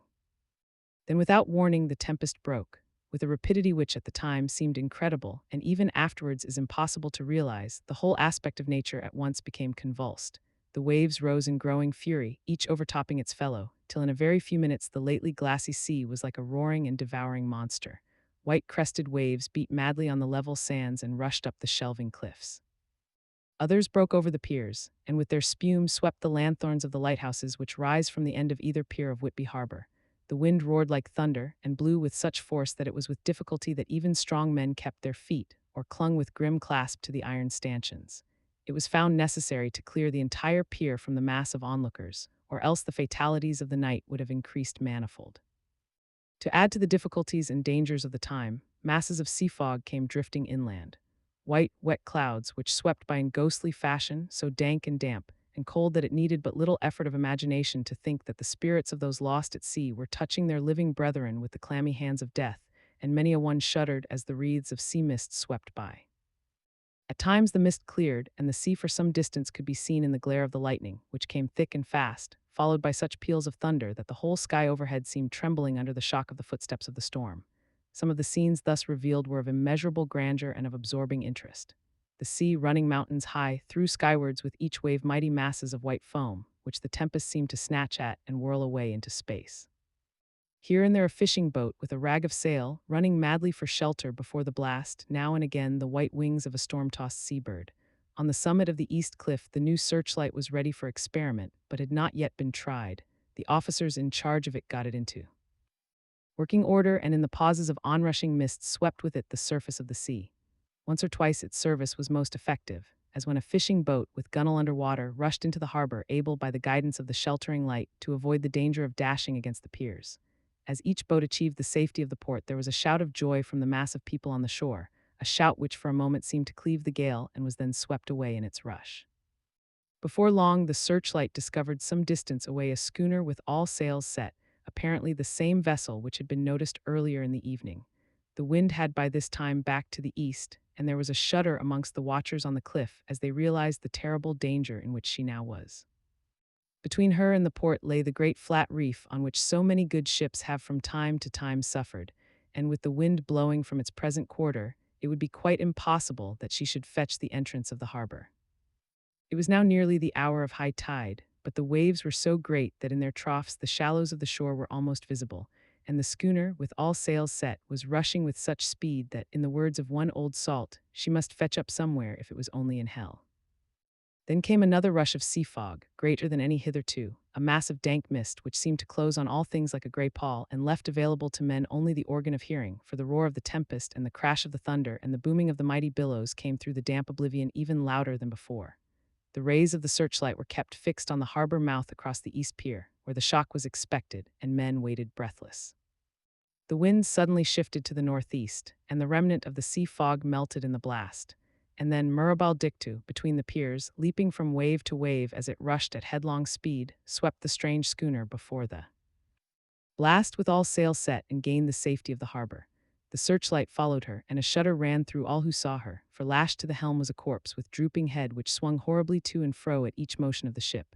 No other form could be seen on the deck at all. A great awe came on all as they realized that the ship, as if by a miracle, had found the harbor, unsteered save by the hand of a dead man. However, all took place more quickly than it takes to write these words. The schooner paused not, but rushing across the harbor, pitched herself on that accumulation of sand and gravel washed by many tides and many storms into the southeast corner of the pier jutting under the east cliff, known locally as Tate Hill Pier. There was of course a considerable concussion as the vessel drove up on the sand heap. Every spar, rope, and stay was strained, and some of the top hammer came crashing down. But strangest of all, the very instant the shore was touched, an immense dog sprang up on deck from below, as if shot up by the concussion, and running forward jumped from the bow on the sand. Making straight for the steep cliff, where the churchyard hangs over the laneway to the east pier so steeply that some of the flat tombstones, thrufstians or through stones, as they call them in Whitby vernacular, actually project over where the sustaining cliff has fallen away, it disappeared in the darkness, which seemed intensified just beyond the focus of the searchlight. It so happened that there was no one at the moment on Tate Hill Pier, as all those whose houses are in close proximity were either in bed or were out on the heights above. Thus the Coast Guard on duty on the eastern side of the harbor, who at once ran down to the little pier, was the first to climb aboard. The men working the searchlight, after scouring the entrance of the harbor without seeing anything, then turned the light on the derelict and kept it. There the Coast Guard ran aft, and when he came beside the wheel, bent over to examine it and recoiled at once as though under some sudden emotion. This seemed to pique general curiosity, and quite a number of people began to run. It is a good way round from the West Cliff by the drawbridge to Tate Hill Pier, but your correspondent is a fairly good runner and came well ahead of the crowd. When I arrived, however, I found already assembled on the pier a crowd, whom the Coast Guard and police refused to allow to come on board. By the courtesy of the chief boatman, I was, as your correspondent, permitted to climb on deck, and was one of a small group who saw the dead seaman whilst actually lashed to the wheel. It was no wonder that the Coast Guard was surprised, or even awed, for not often can such a sight have been seen. The man was simply fastened by his hands, tied one over the other, to a spoke of the wheel. Between the inner hand and the wood was a crucifix, the set of beads on which it was fastened being around both wrists and wheel, and all kept fast by the binding cords. The poor fellow may have been seated at one time, but the flapping and buffeting of the sails had worked through the rudder of the wheel and had dragged him to and fro, so that the cords with which he was tied had cut the flesh to the bone. Accurate note was made of the state of things, and a doctor, Surgeon J. M. Caffin of 33 East Elliott Place, who came immediately after me, declared after making examination that the man must have been dead for quite 2 days. In his pocket was a bottle, carefully corked, empty save for a little roll of paper which proved to be the addendum to the log. The Coast Guard said the man must have tied up his own hands, fastening the knots with his teeth. The fact that a Coast Guard was the first on board may save some complications later on in the Admiralty Court, for Coast Guards cannot claim the salvage, which is the right of the first civilian entering on a derelict. Already, however, the legal tongues are wagging, and one young law student is loudly asserting that the rights of the owner are already completely sacrificed, his property being held in contravention of the statutes of mortmain, since the tiller, as emblemship, if not proof, of delegated possession, is held in a dead hand. It is needless to say that the dead steersman has been reverently removed from the place where he held his honorable watch and ward till death, a steadfastness as noble as that of the young Kasabianka, and placed in the mortuary to await inquest. Already the sudden storm is passing, and its fierceness is abating. Crowds are scattering backward, and the sky is beginning to redden over the Yorkshire wolds. I shall send, in time for your next issue, further details of the derelict ship which found her way so miraculously into harbor in the storm. Whitby. 9 August, the sequel to the strange arrival of the derelict in the storm last night, is almost more startling than the thing itself. It turns out that the schooner is Russian from Varna and is called the Demeter. She is almost entirely in ballast of silver sand, with only a small amount of cargo, a number of great wooden boxes filled with mold. This cargo was consigned to a Whitby solicitor, Mr. S. F. Billington, of 7, the Crescent, who this morning went aboard and took formal possession of the goods consigned to him. The Russian consul, too, acting for the charter party, took formal possession of the ship and paid all harbor dues, etc. Nothing is talked about here today except the strange coincidence. The officials of the Board of Trade have been most exacting in seeing that every compliance has been made with existing regulations. As the matter is to be a 9 days' wonder, they are evidently determined that there shall be no cause of other complaint, a good deal of interest was abroad concerning the dog which landed when the ship struck, and more than a few of the members of the SPCA, which is very strong in Whitby, have tried to befriend the animal. To the general disappointment, however, it was not to be found. It seems to have disappeared entirely from the town. It may be that it was frightened and made its way on to the moors, where it is still hiding in terror. There are some who look with dread on such a possibility, lest later on it should in itself become a danger, for it is evidently a fierce brute. Early this morning, a large dog, a half-bred mastiff belonging to a coal merchant close to Tate Hill Pier, was found dead in the roadway opposite its master's yard. It had been fighting and manifestly had had a savage opponent, for its throat was torn away, and its belly was slit open as if with a savage claw. Later, by the kindness of the Board of Trade Inspector, I have been permitted to look over the log book of the Demeter, which was in order up to within 3 days, but contained nothing of special interest except as to facts of missing men. The greatest interest, however, is with regard to the paper found in the bottle, which was today produced at the inquest, and a more strange narrative than the two between them unfold it has not been my lot to come across.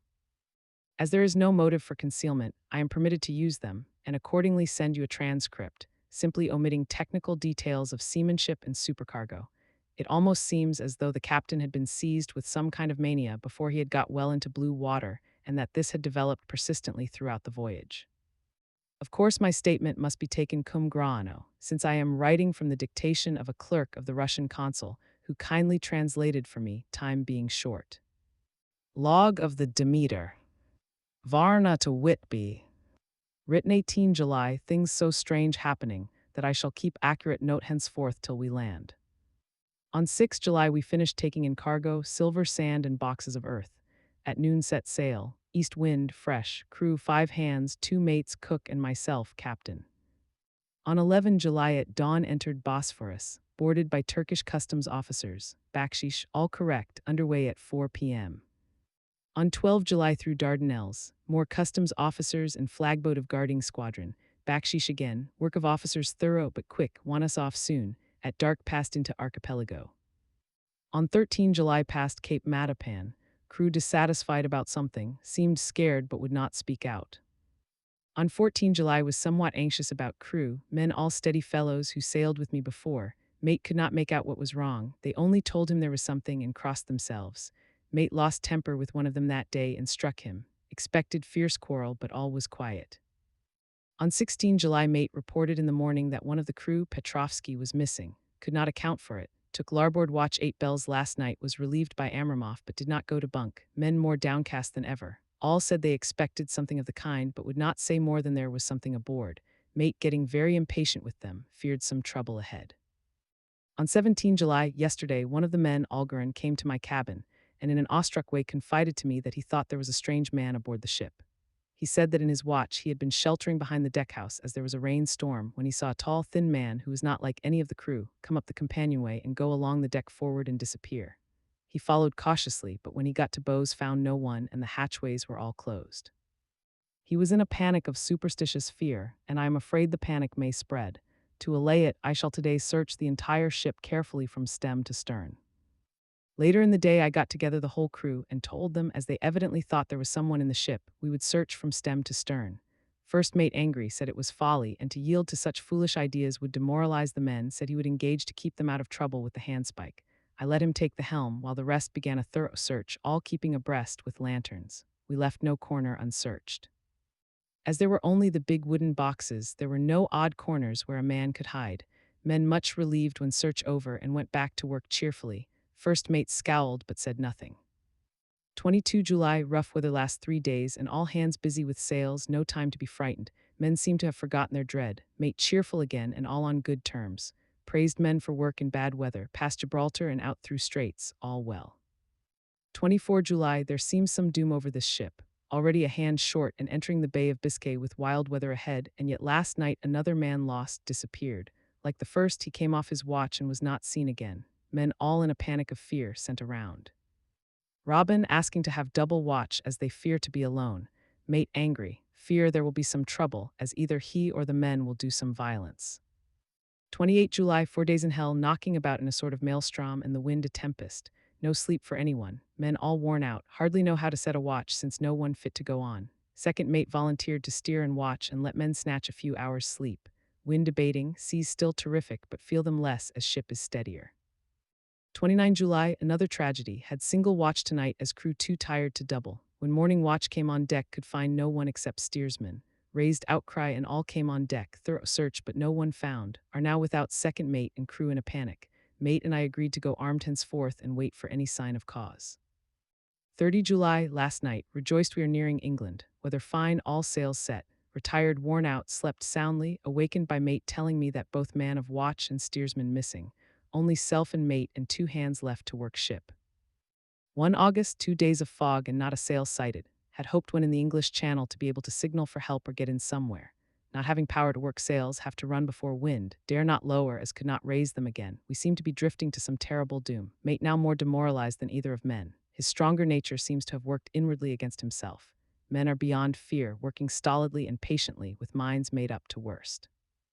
They are Russian, he Romanian. 2 August midnight, woke up from few minutes sleep by hearing a cry seemingly outside my port, could see nothing. In fog, rushed on deck and ran against mate. Tells me he heard cry and ran, but no sign of man on watch, one more gone. Lord help us, mate says we must be past Straits of Dover, as in a moment of fog lifting he saw North Foreland just as he heard the man cry out. If so, we are now off in the North Sea, and only God can guide us in the fog, which seems to move with us, and God seems to have deserted us. 3 August, at midnight I went to relieve the man at the wheel, and when I got to it found no one there. The wind was steady, and as we ran before it there was no yawing. I dared not leave it, so shouted for the mate. After a few seconds he rushed up on deck in his flannels. He looked wild-eyed and haggard, and I greatly fear his reason has given way. He came close to me and whispered hoarsely, with his mouth to my ear as though fearing the very air might hear.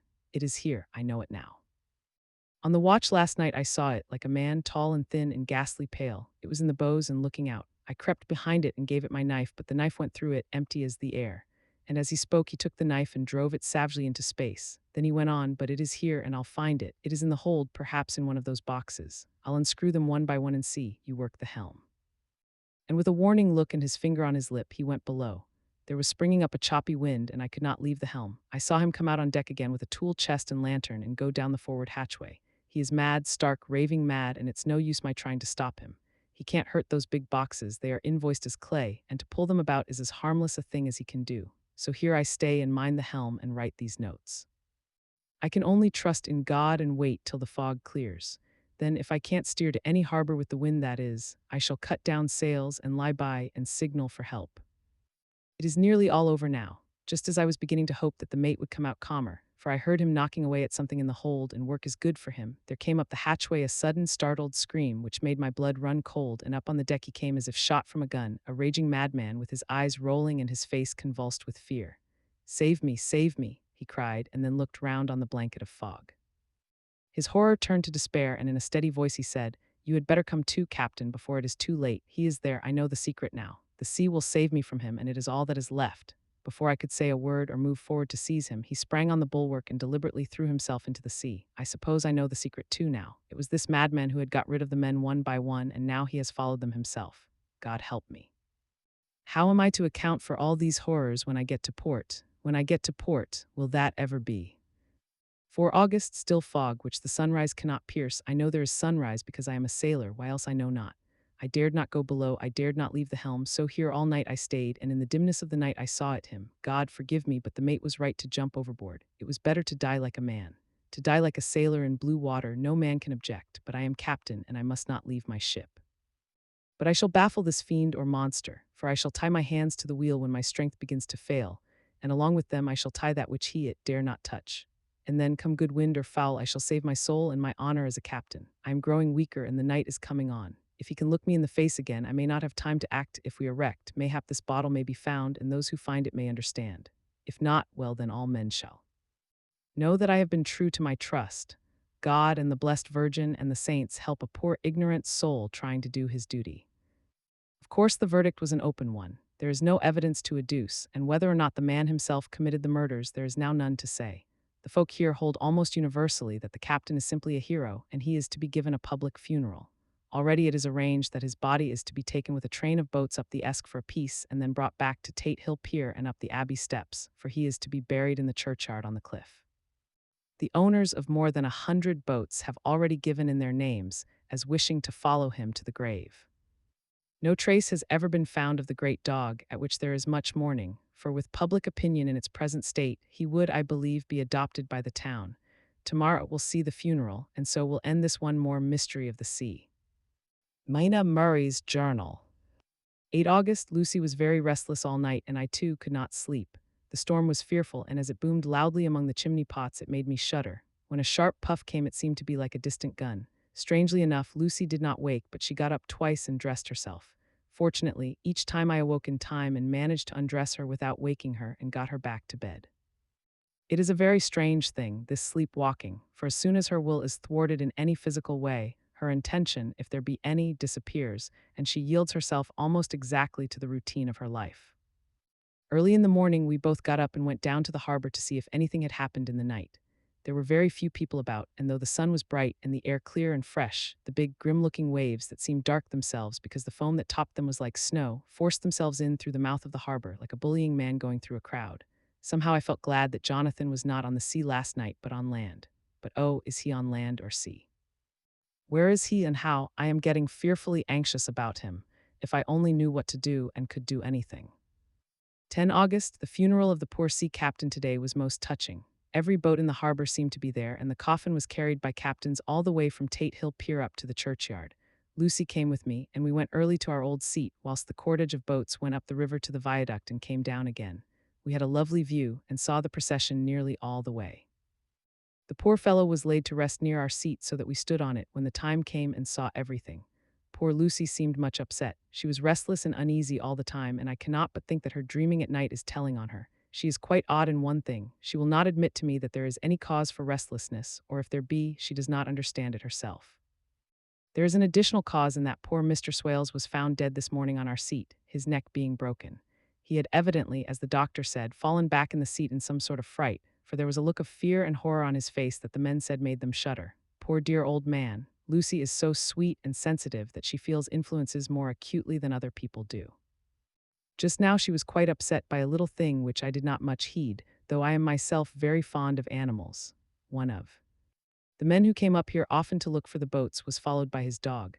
The dog is always with him. They are both quiet persons, and I never saw the man angry nor heard the dog bark. During the service, the dog would not come to its master, who was on the seat with us, but kept a few yards off, barking and howling. Its master spoke to it gently and then harshly and then angrily, but it would neither come nor cease to make a noise.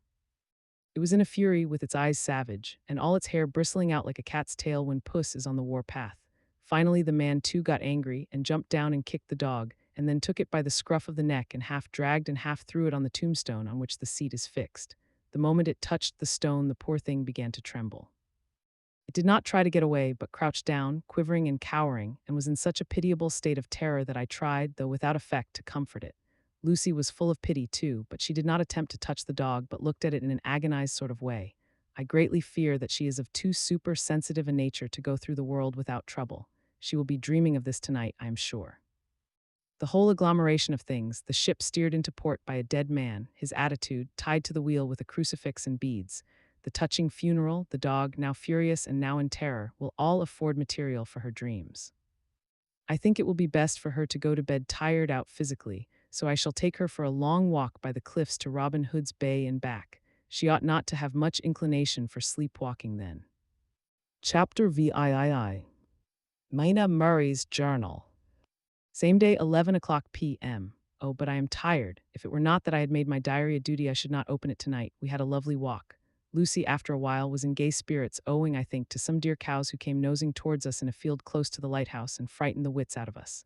I believe we forgot everything except, of course, personal fear, and it seemed to wipe the slate clean and give us a fresh start. We had a capital severe tea at Robin Hood's Bay in a sweet little old-fashioned inn, with a bow window right over the seaweed-covered rocks of the Strand. I believe we should have shocked the new woman with our appetites. Men are more tolerant, bless them. Then we walked home with some, or rather many, stoppages to rest, and with our hearts full of a constant dread of wild bulls. Lucy was really tired, and we intended to creep off to bed as soon as we could. The young curate came in, however, and Mrs. Westenra asked him to stay for supper. Lucy and I had both a fight for it with the dusty miller. I know it was a hard fight on my part, and I am quite heroic. I think that someday the bishops must get together and see about breeding up a new class of curates who don't take supper, no matter how hard they may be pressed to, and who will know when girls are tired. Lucy is asleep and breathing softly. She has more color in her cheeks than usual and looks oh so sweet. If Mr. Homewood fell in love with her seeing her only in the drawing room, I wonder what he would say if he saw her now. Some of the new women writers will someday start an idea that men and women should be allowed to see each other asleep before proposing or accepting. But I suppose the new woman won't condescend in future to accept. She will do the proposing herself, and a nice job she will make of it too. There's some consolation in that. I am so happy tonight because dear Lucy seems better. I really believe she has turned the corner and that we are over her troubles with dreaming. I should be quite happy if I only knew if Jonathan, God bless and keep him.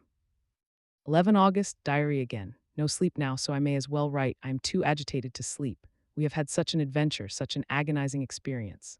I fell asleep as soon as I had closed my diary. Suddenly I became broad awake and sat up with a horrible sense of fear upon me and of some feeling of emptiness around me. The room was dark, so I could not see Lucy's bed. I stole across and felt for her. The bed was empty. I lit a match and found that she was not in the room. The door was shut but not locked as I had left it. I feared to wake her mother, who has been more than usually ill lately, so threw on some clothes and got ready to look for her. As I was leaving the room, it struck me that the clothes she wore might give me some clue to her dreaming intention. Dressing gown would mean house, dress outside. Dressing gown and dress were both in their places. Thank God, I said to myself, she cannot be far as she is only in her nightdress. I ran downstairs and looked in the sitting room. Not there. Then I looked in all the other rooms of the house with an ever-growing fear chilling my heart. Finally, I came to the hall door and found it open. It was not wide open, but the catch of the lock had not caught.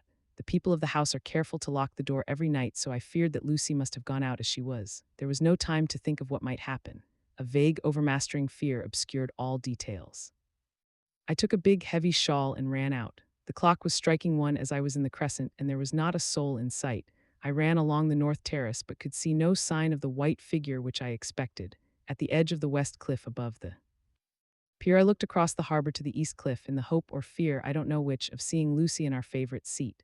There was a bright full moon, with heavy black driving clouds, which threw the whole scene into a fleeting diorama of light and shade as they sailed across. For a moment or two I could see nothing, as the shadow of a cloud obscured St. Mary's Church and all around it. Then as the cloud passed, I could see the ruins of the abbey coming into view, and as the edge of a narrow band of light as sharp as a sword cut moved along, the church and churchyard became gradually visible. Whatever my expectation was, it was not disappointed, for there, on our favorite seat, the silver light of the moon struck a half-reclining figure, snowy white. The coming of the cloud was too quick for me to see much, for shadow shut down on light almost immediately, but it seemed to me as though something dark stood behind the seat where the white figure shone and bent over it. What it was, whether man or beast, I could not tell. I did not wait to catch another glance, but flew down the steep steps to the pier and along by the fish market to the bridge, which was the only way to reach the east cliff. The town seemed as dead, for not a soul did I see. I rejoiced that it was so, for I wanted no witness of poor Lucy's condition. The time and distance seemed endless, and my knees trembled and my breath came labored as I toiled up the endless steps to the abbey. I must have gone fast, and yet it seemed to me as if my feet were weighted with lead, and as though every joint in my body were rusty.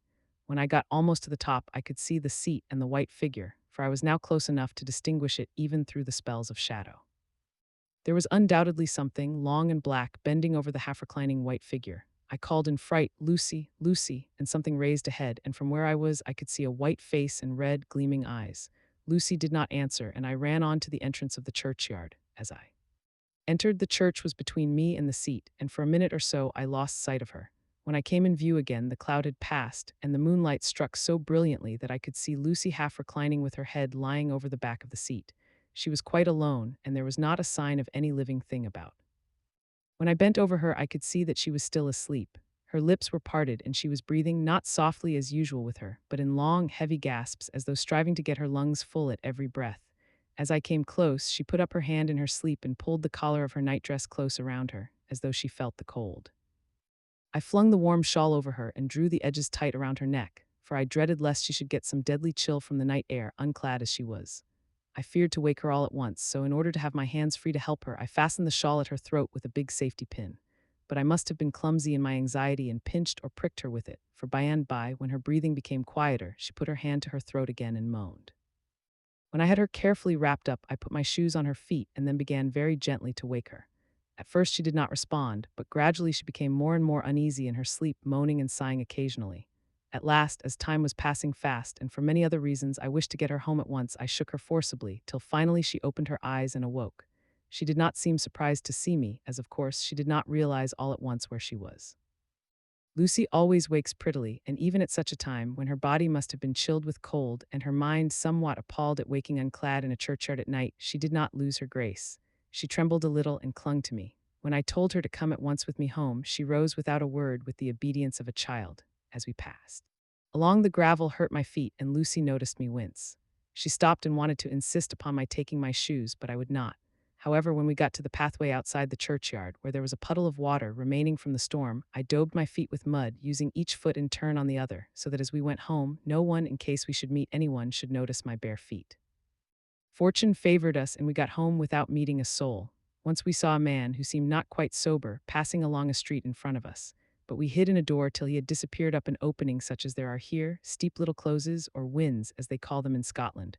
My heart beat so loud all the time sometimes I thought I should faint. I was filled with anxiety about Lucy, not only for her health, lest she should suffer from the exposure, but for her reputation in case the story should get wind. When we got in and had washed our feet and had said a prayer of thankfulness together, I tucked her into bed. Before falling asleep, she asked, even implored, me not to say a word to anyone, even her mother, about her sleepwalking adventure. I hesitated at first to promise, but on thinking of the state of her mother's health, and how the knowledge of such a thing would fret her, and think, too, of how such a story might become distorted, nay, infallibly would in case it should leak out, I thought it wiser to do so. I hope I did right. I have locked the door, and the key is tied to my wrist, so perhaps I shall not be again disturbed. Lucy is sleeping soundly. The reflex of the dawn is high and far over the sea. Same day, noon, all goes well. Lucy slept till I woke her and seemed not to have even changed her side. The adventure of the night does not seem to have harmed her. On the contrary, it has benefited her, for she looks better this morning than she has done for weeks. I was sorry to notice that my clumsiness with the safety pin hurt her. Indeed, it might have been serious, for the skin of her throat was pierced. I must have pinched up a piece of loose skin and have transfixed it, for there are two little red points like pinpricks, and on the band of her nightdress was a drop of blood. When I apologized and was concerned about it, she laughed and petted me and said she did not even feel it. Fortunately, it cannot leave a scar, as it is so tiny. Same day night, we passed a happy day. The air was clear and the sun bright, and there was a cool breeze. We took our lunch to Mulgrave Woods, Mrs. Westenra driving by the road and Lucy and I walking by the cliff path and joining her at the gate. I felt a little sad myself, for I could not but feel how absolutely happy it would have been had Jonathan been with me. But there, I must only be patient. In the evening we strolled in the casino terrace and heard some good music by Spower and Mackenzie and went to bed early. Lucy seems more restful than she has been for some time and fell asleep at once. I shall lock the door and secure the key the same as before, though I do not expect any trouble tonight. August 12, my expectations were wrong, for twice during the night I was wakened by Lucy trying to get out. She seemed, even in her sleep, to be a little impatient at finding the door shut and went back to bed under a sort of protest. I woke with the dawn and heard the birds chirping outside of the window.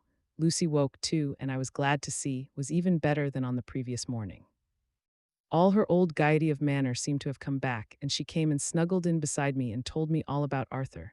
I told her how anxious I was about Jonathan, and then she tried to comfort me. Well, she succeeded. Somewhat, for though sympathy can't alter facts, it can make them more bearable. August 13, another quiet day, and to bed with the key on my wrist as before.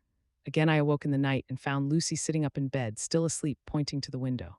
I got up quietly and, pulling aside the blind, looked out. It was brilliant moonlight, and the soft effect of the light over the sea and sky, merged together in one great silent mystery, was beautiful beyond words. Between me and the moonlight flitted a great bat, coming and going in great whirling circles. Once or twice it came quite close, but was, I suppose, frightened at seeing me, and flitted away across the harbor towards the abbey. When I came back from the window, Lucy had lain down again and was sleeping peacefully. She did not stir again all night. August 14, on the East Cliff, reading and writing all day. Lucy seems to have become as much in love with the spot as I am, and it is hard to get her away from it when it is time to come home for lunch or tea or dinner. This afternoon she made a funny remark. We were coming home for dinner and had come to the top of the steps up from the West Pier and stopped to look at the view, as we generally do. The setting sun, low down in the sky, was just dropping behind Kettleness. The red light was thrown over on the East Cliff and the old abbey, and seemed to bathe everything in a beautiful rosy glow. We were silent for a while, and suddenly Lucy murmured as if to herself, "His red eyes again, they are just the same." It was such an odd expression, coming apropos of nothing, that it quite startled me. I slewed round a little, so as to see Lucy well without seeming to stare at her, and saw that she was in a half-dreamy state, with an odd look on her face that I could not quite make out, so I said nothing, but followed her eyes. She appeared to be looking over at our own seat, whereon was a dark figure seated alone. I was quite a little startled myself, for it seemed for an instant as if the stranger had great eyes like burning flames, but a second look dispelled the illusion. The red sunlight was shining on the windows of St. Mary's Church behind our seat, and as the sun dipped there was just sufficient change in the refraction and reflection to make it appear as if the light moved. I called Lucy's attention to the peculiar effect, and she became herself with a start, but she looked sad all the same. It may have been that she was thinking of that terrible night up there. We never refer to it, so I said nothing, and we went home to dinner. Lucy had a headache and went early to bed. I saw her asleep and went out for a little stroll myself. I walked along the cliffs to the westward and was full of sweet sadness, for I was thinking of Jonathan. When coming home, it was then bright moonlight, so bright that, though the front of our part of the crescent was in shadow, everything could be well seen. I threw a glance up at our window and saw Lucy's head leaning out. I opened my handkerchief and waved it. She did not notice or make any movement whatever.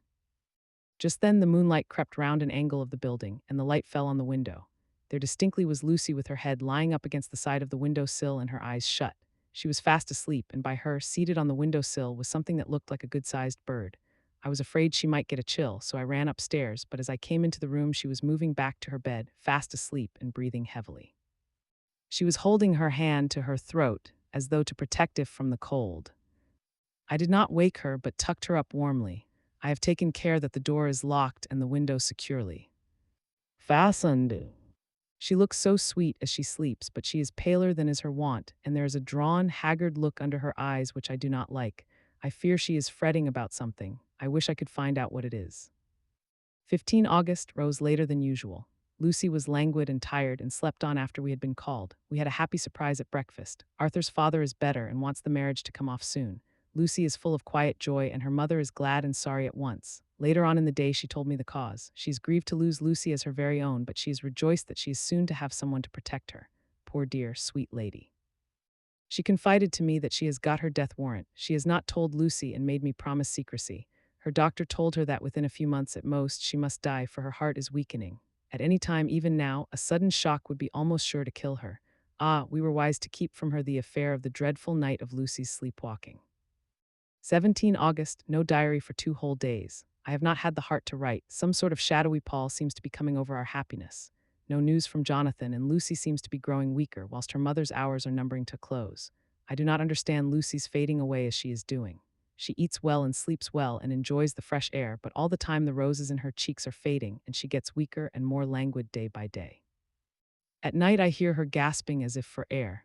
I keep the key of our door always fastened to my wrist at night, but she gets up and walks about the room and sits at the open window. Last night I found her leaning out when I woke up, and when I tried to wake her, I could not. She was in a faint. When I managed to restore her, she was weak as water and cried silently between long, painful struggles for breath. When I asked her how she came to be at the window, she shook her head and turned away. I trust her feeling ill may not be from that unlucky prick of the safety pin. I looked at her throat just now as she lay asleep, and the tiny wounds seemed not to have healed. They are still open, and if anything, larger than before, and the edges of them are faintly white. They are like little white dots with red centers. Unless they heal within a day or two, I shall insist on the doctor seeing about them. Letter Samuel F. Billington and Son, Solicitors Whitby to Messrs. Carter, Patterson and Co., London. 17 August. Dear Sirs, herewith please receive invoice of goods sent by Great Northern Railway. Same are to be delivered at Carfax, near Purfleet, immediately on receipt at Goods Station, King's Cross. The house is at present empty, but enclosed please find keys, all of which are labeled. You will please deposit the boxes, 50 in number, which form the consignment, in the partially ruined building forming part of the house and marked A on rough diagrams enclosed. Your agent will easily recognize the locality, as it is the ancient chapel of the mansion. The goods leave by the train at 9:30 tonight and will be due at King's Cross at 4:30 tomorrow afternoon. As our client wishes the delivery made as soon as possible, we shall be obliged by your having teams ready at King's Cross at the time named, and forthwith conveying the goods to destination. In order to obviate any delays possible through any routine requirements as to payment in your departments, we enclose check herewith for £10, receipt of which please acknowledge. Should the charge be less than this amount, you can return balance. If greater, we shall at once send check for difference on hearing from you. You are to leave the keys on coming away in the main hall of the house, where the proprietor may get them on his entering the house by means of his duplicate key. Pray do not take us as exceeding the bounds of business courtesy in pressing you in all ways to use the utmost expedition. We are, dear sirs, faithfully yours, Samuel F. Billington and Son. Letter Messrs. Carter, Patterson and Co., London to Messrs. Billington and Son, Whitby. 21 August. Dear Sirs, we beg to acknowledge £10 received and to return check of 117s £9 amount of overplus, as shown in receipted account herewith. Goods are delivered in exact accordance with instructions, and keys left in parcel in main hall, as directed. We are, dear sirs, yours respectfully, Pro Carter, Patterson and Co. Mina Murray's Journal. 18 August. I am happy today and write sitting on the seat in the churchyard. Lucy is ever so much better. Last night she slept well all night and did not disturb me once. The roses seem coming back already to her cheeks, though she is still sadly pale and wan-looking. If she were in any way anemic, I could understand it, but she is not. She is in gay spirits and full of life and cheerfulness. All the morbid reticence seems to have passed from her, and she has just reminded me, as if I needed any reminding of that night, and that it was here, on this very seat, I found her asleep. As she told me, she tapped playfully with the heel of her boot on the stone slab and said, "My poor little feet didn't make much noise then. I dare say poor old Mr. Swales would have told me that it was because I didn't want to wake up Geordie." As she was in such a communicative humor, I asked her if she had dreamed at all that night. Before she answered, that sweet, puckered look came into her forehead, which Arthur, I call him Arthur from her habit, says he loves, and indeed I don't wonder that he does. Then she went on in a half-dreaming kind of way, as if trying to recall it to herself. I didn't quite dream, but it all seemed to be real. I only wanted to be here in this spot. I don't know why, for I was afraid of something I don't know what. I remember, though I suppose I was asleep, passing through the streets and over the bridge. A fish leaped as I went by, and I leaned over to look at it, and I heard a lot of dogs howling. The whole town seemed as if it must be full of dogs all howling at once as I went up the steps. Then I had a vague memory of something long and dark with red eyes, just as we saw in the sunset, and something very sweet and very bitter all around me at once. And then I seemed sinking into deep green water, and there was a singing in my ears, as I have heard there is to drowning men, and then everything seemed passing away from me. My soul seemed to go out from my body and float about the air. I seemed to remember that once the West Lighthouse was right under me, and then there was a sort of agonizing feeling, as if I were in an earthquake, and I came back and found you shaking my body. I saw you do it before I felt you. Then she began to laugh. It seemed a little uncanny to me, and I listened to her breathlessly. I did not quite like it, and thought it better not to keep her mind on the subject, so we drifted on to another subject, and Lucy was like her old self again. When we got home, the fresh breeze had braced her up, and her pale cheeks were really more rosy. Her mother rejoiced when she saw her, and we all spent a very happy evening together. 19 August, joy, joy, joy, although not all joy. At last, news of Jonathan. The dear fellow has been ill, that is why he did not write. I am not afraid to think it or to say it now that I know. Mr. Hawkins sent me on the letter and wrote himself, oh so kindly. I am to leave in the morning and go over to Jonathan, and to help to nurse him if necessary, and to bring him home. Mr. Hawkins says it would not be a bad thing if we were to be married out there. I have cried over the good sister's letter till I can feel it wet against my bosom, where it lies. It is of Jonathan, and must be near my heart, for he is in my heart. My journey is all mapped out and my luggage ready. I am only taking one change of dress. Lucy will bring my trunk to London and keep it till I send for it, for it may be that I must write no more. I must keep it to say to Jonathan, my husband. The letter that he has seen and touched must comfort me till we meet. Letter, Sister Agatha, Hospital of St. Joseph and Ste. Mary, Budapest. To Miss Wilhelmina Murray. 12 August. Dear Madam, I write by desire of Mr. Jonathan Harker, who is himself not strong enough to write, though progressing well, thanks to God and St. Joseph and Ste. Mary. He has been under our care for nearly 6 weeks, suffering from a violent brain fever. He wishes me to convey his love and to say that by this post I write for him to Mr. Peter Hawkins, Exeter, to say with his dutiful respects that he is sorry for his delay and that all of his work is completed. He will require some few weeks' rest in our sanatorium in the hills, but will then return. He wishes me to say that he has not sufficient money with him, and that he would like to pay for his staying here, so that others who need shall not be wanting for help. Believe me, yours with sympathy and all blessings. Sister Agatha. P.S. My patient being asleep, I open this to let you know something more. He has told me all about you, and that you are shortly to be his wife. All blessings to you both. He has had some fearful shocks, so says our doctor, and in his delirium his ravings have been dreadful, of wolves and poison and blood, of ghosts and demons, and I fear to say of what. Be careful of him always, that there may be nothing to excite him of this kind for a long time to come. The traces of such an illness as his do not lightly die away. We should have written long ago, but we knew nothing of his friends, and there was nothing on him, nothing that anyone could. Understand, he came in the train from Klausenburg, and the guard was told by the station master there that he rushed into the station shouting for a ticket for home. Seeing from his violent demeanor that he was English, they gave him a ticket for the furthest station on the way thither that the train reached. Be assured that he is well cared for. He has won all hearts by his sweetness and gentleness. He is truly getting on well, and I have no doubt will in a few weeks be all himself, but be careful of him for safety's sake. There are, I pray God and St. Joseph and Ste. Mary, many, many happy years for you both. Dr. Seward's Diary. 19 August, strange and sudden change in Renfield last night. About 8 o'clock he began to get excited and sniff about as a dog does when setting. The attendant was struck by his manner, and knowing my interest in him, encouraged him to talk. He is usually respectful to the attendant and at times servile, but tonight the man tells me he was quite haughty, would not condescend to talk with him at all. All he would say was, I don't want to talk to you, you don't count now, the master is at hand. The attendant thinks it is some sudden form of religious mania which has seized him. If so, we must look out for squalls, for a strong man with homicidal and religious mania at once might be dangerous. The combination is a dreadful one. At 9 o'clock I visited him myself. His attitude to me was the same as that to the attendant. In his sublime self-feeling, the difference between myself and the attendant seemed to him as nothing. It looks like religious mania, and he will soon think that he himself is God. These infinitesimal distinctions between man and man are too paltry for an omnipotent being. How these madmen give themselves away. The real God taketh heed lest a sparrow fall. But the God created from human vanity sees no difference between an eagle and a sparrow. Oh, if men only knew.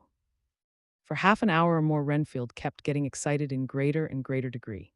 I did not pretend to be watching him, but I kept strict observation all the same. All at once that shifty look came into his eyes which we always see when a madman has seized an idea, and with it the shifty movement of the head and back which asylum attendants come to know so well. He became quite quiet, and went and sat on the edge of his bed resignedly, and looked into space with lackluster eyes. I thought I would find out if his apathy were real or only assumed, and tried to lead him to talk of his pets, a theme which had never failed to excite his attention. At first he made no reply, but at length said testily, Bother them all, I don't care a pin about them. What? I said, you don't mean to tell me you don't care about spiders? Spiders at present are his hobby, and the notebook is filling up with columns of small figures. To this he answered enigmatically, The bride maidens rejoice the eyes that wait the coming of the bride, but when the bride draweth nigh, then the maidens shine not to the eyes that are filled. He would not explain himself. but remained obstinately seated on his bed all the time I remained with him. I am weary tonight and low in spirits. I cannot but think of Lucy and how different things might have been, if I don't sleep at once, chloral, the modern Morpheus-CTHCl3OH2O. I must be careful not to let it grow into a habit. No, I shall take none tonight. I have thought of Lucy, and I shall not dishonor her by mixing the two. If need be, tonight shall be sleepless. Later, glad I made the resolution, gladder that I kept to it. I had lain tossing about and had heard the clock strike only twice when the night watchman came to me, sent up from the ward to say that Renfield had escaped. I threw on my clothes and ran down at once. My patient is too dangerous a person to be roaming about. Those ideas of his might work out dangerously with strangers. The attendant was waiting for me. He said he had seen him not 10 minutes before, seemingly asleep in his bed, when he had looked through the observation trap in the door. His attention was called by the sound of the window being wrenched out. He ran back and saw his feet disappear through the window and had at once sent up for me. He was only in his night gear and cannot be far off. The attendant thought it would be more useful to watch where he should go than to follow him, as he might lose sight of him whilst getting out of the building by the door. He is a bulky man and couldn't get through the window. I am thin, so with his aid I got out but feet foremost, and as we were only a few feet above ground landed unhurt. The attendant told me the patient had gone to the left and had taken a straight line, so I ran as quickly as I could. As I got through the belt of trees, I saw a white figure scale the high wall which separates our grounds from those of the deserted house. I ran back at once, told the watchman to get 3 or 4 men immediately and follow me into the grounds of Carfax, in case our friend might be dangerous. I got a ladder myself and, crossing the wall, dropped down on the other side. I could see Renfield's figure just disappearing behind the angle of the house, so I ran after him, on the far side of the house. I found him pressed close against the old iron-bound oak door of the chapel. He was talking, apparently to someone, but I was afraid to go near enough to hear what he was saying, lest I might frighten him and he should run off. Chasing an errant swarm of bees is nothing to following a naked lunatic when the fit of escaping is upon him. After a few minutes, however, I could see that he did not take note of anything around him, and so ventured to draw nearer to him, the more so as my men had now crossed the wall and were closing him in. I heard him say, "I am here to do your bidding, master. I am your slave, and you will reward me, for I shall be faithful. I have worshipped you long and afar off. Now that you are near, I await your commands, and you will not pass me by, will you, dear master, in your distribution of good things?" He is a selfish old beggar anyhow. He thinks of the loaves and fishes even when he believes his is in a real presence. His manias make a startling combination. When we closed in on him, he fought like a tiger. He is immensely strong, for he was more like a wild beast than a man. I never saw a lunatic in such a paroxysm of rage before, and I hope I shall not again. It is a mercy that we have found out his strength and his danger in good time. With strength and determination like his, he might have done wild work before he was caged. He is safe now, at any rate. Jack Shepherd himself couldn't get free from the strait waistcoat that keeps him restrained, and he's chained to the wall in the padded room. His cries are at times awful, but the silences that follow are more deadly still, for he means murder in every turn and movement. Just now he spoke coherent words for the first time. "I shall be patient, master. It is coming, coming, coming." So I took the hint and came to. I was too excited to sleep, but this diary has quieted me, and I feel I shall get some sleep tonight. Chapter IX. Letter Mina Harker to Lucy Westenra. Budapest, 24 August. My dearest Lucy, I know you will be anxious to hear all that has happened since we parted at the railway station at Whitby.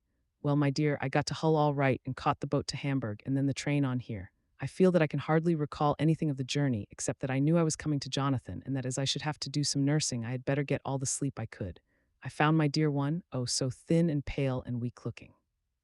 All the resolution has gone out of his dear eyes, and that quiet dignity which I told you was in his face has vanished. He is only a wreck of himself, and he does not remember anything that has happened to him for a long time past. At least he wants me to believe so, and I shall never ask. He has had some terrible shock, and I fear it might tax his poor brain if he were to try to recall it. Sister Agatha, who is a good creature and a born nurse, tells me that he wanted her to tell me what they were, but she would only cross herself and say she would never tell. That the ravings of the sick were the secrets of God, and that if a nurse through her vocation should hear them, she should respect her trust. She is a sweet, good soul, and the next day, when she saw I was troubled, she opened up the subject my poor dear raved about, added, "I can tell you this much, my dear, that it was not about anything which he has done wrong himself, and you, as his wife-to-be, have no cause to be concerned. He has not forgotten you or what he owes to you. His fear was of great and terrible things which no mortal can treat of. I do believe the dear soul thought I might be jealous lest my poor dear should have fallen in Love with any other girl, the idea of my being jealous about Jonathan.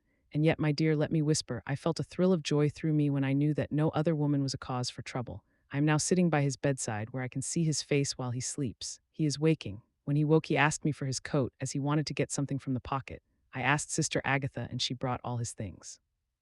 I saw amongst them was his notebook and was going to ask him to let me look at it, for I knew that I might find some clue to his trouble, but I suppose he must have seen my wish in my eyes, for he sent me over to the window, saying he wanted to be quite alone for a moment.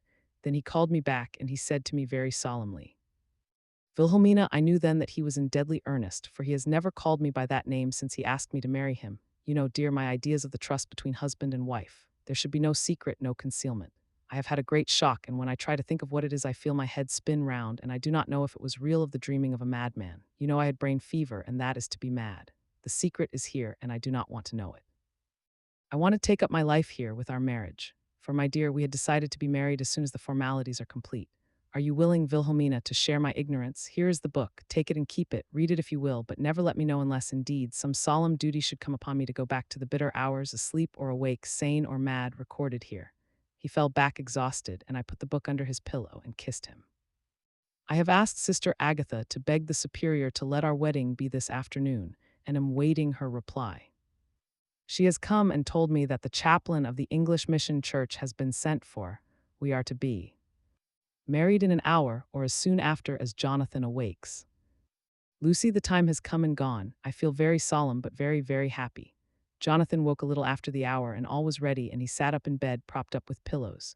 He answered his I will firmly and strong. I could hardly speak. My heart was so full that even those words seemed to choke me. The dear sisters were so kind. Please God, I shall never, never forget them, nor the grave and sweet responsibilities I have taken upon me. I must tell you of my wedding present. When the chaplain and the sisters had left me alone with my husband, oh, Lucy, it is the first time I have written the words, my husband, left me alone with my husband, I took the book from under his pillow and wrapped it up in white paper and tied it with a little bit of pale blue ribbon which was round my neck and sealed it over the knot with sealing wax, and for my seal I used my wedding ring. Then I kissed it and showed it to my husband and told him that I would keep it so, and then it would be an outward and visible sign for us all our lives that we trusted each other, that I would never open it unless it were for his own dear sake or for the sake of some stern duty. Then he took my hand in his, and oh, Lucy, it was the first time he took his wife's hand and said that it was the dearest thing in all the wide world, and that he would go through all the past again to win it, if need be. The poor dear meant to have said a part of the past, but he cannot think of time yet, and I shall not wonder if at first he mixes up not only the month but the year. Well, my dear, what could I say? I could only tell him that I was the happiest woman in all the wide world, and that I had nothing to give him except myself, my life, and my trust, and that with these went my love and duty for all the days of my life. And my dear, when he kissed me and drew me to him with his poor weak hands, it was like a solemn pledge between us. Lucy, dear, do you know why I tell you all this? It is not only because it is all sweet to me, but because you have been and are very dear to me. It was my privilege to be your friend and guide when you came from the schoolroom to prepare for the world of life. I want you to see now, and with the eyes of a very happy wife, whither duty has led me, so that in your own married life you too may be all happy as I am. My dear, please Almighty God, your life may be all it promises, a long day of sunshine with no harsh wind, no forgetting duty, no distrust. I must not wish you no pain, for that can never be, but I do hope you will be always as happy as I am now. Goodbye, my dear. I shall post this at once and perhaps write you very soon again. I must stop, for Jonathan is waking. I must attend my husband. Your ever-loving Mina Harker. Letter Lucy Westenra to Mina Harker.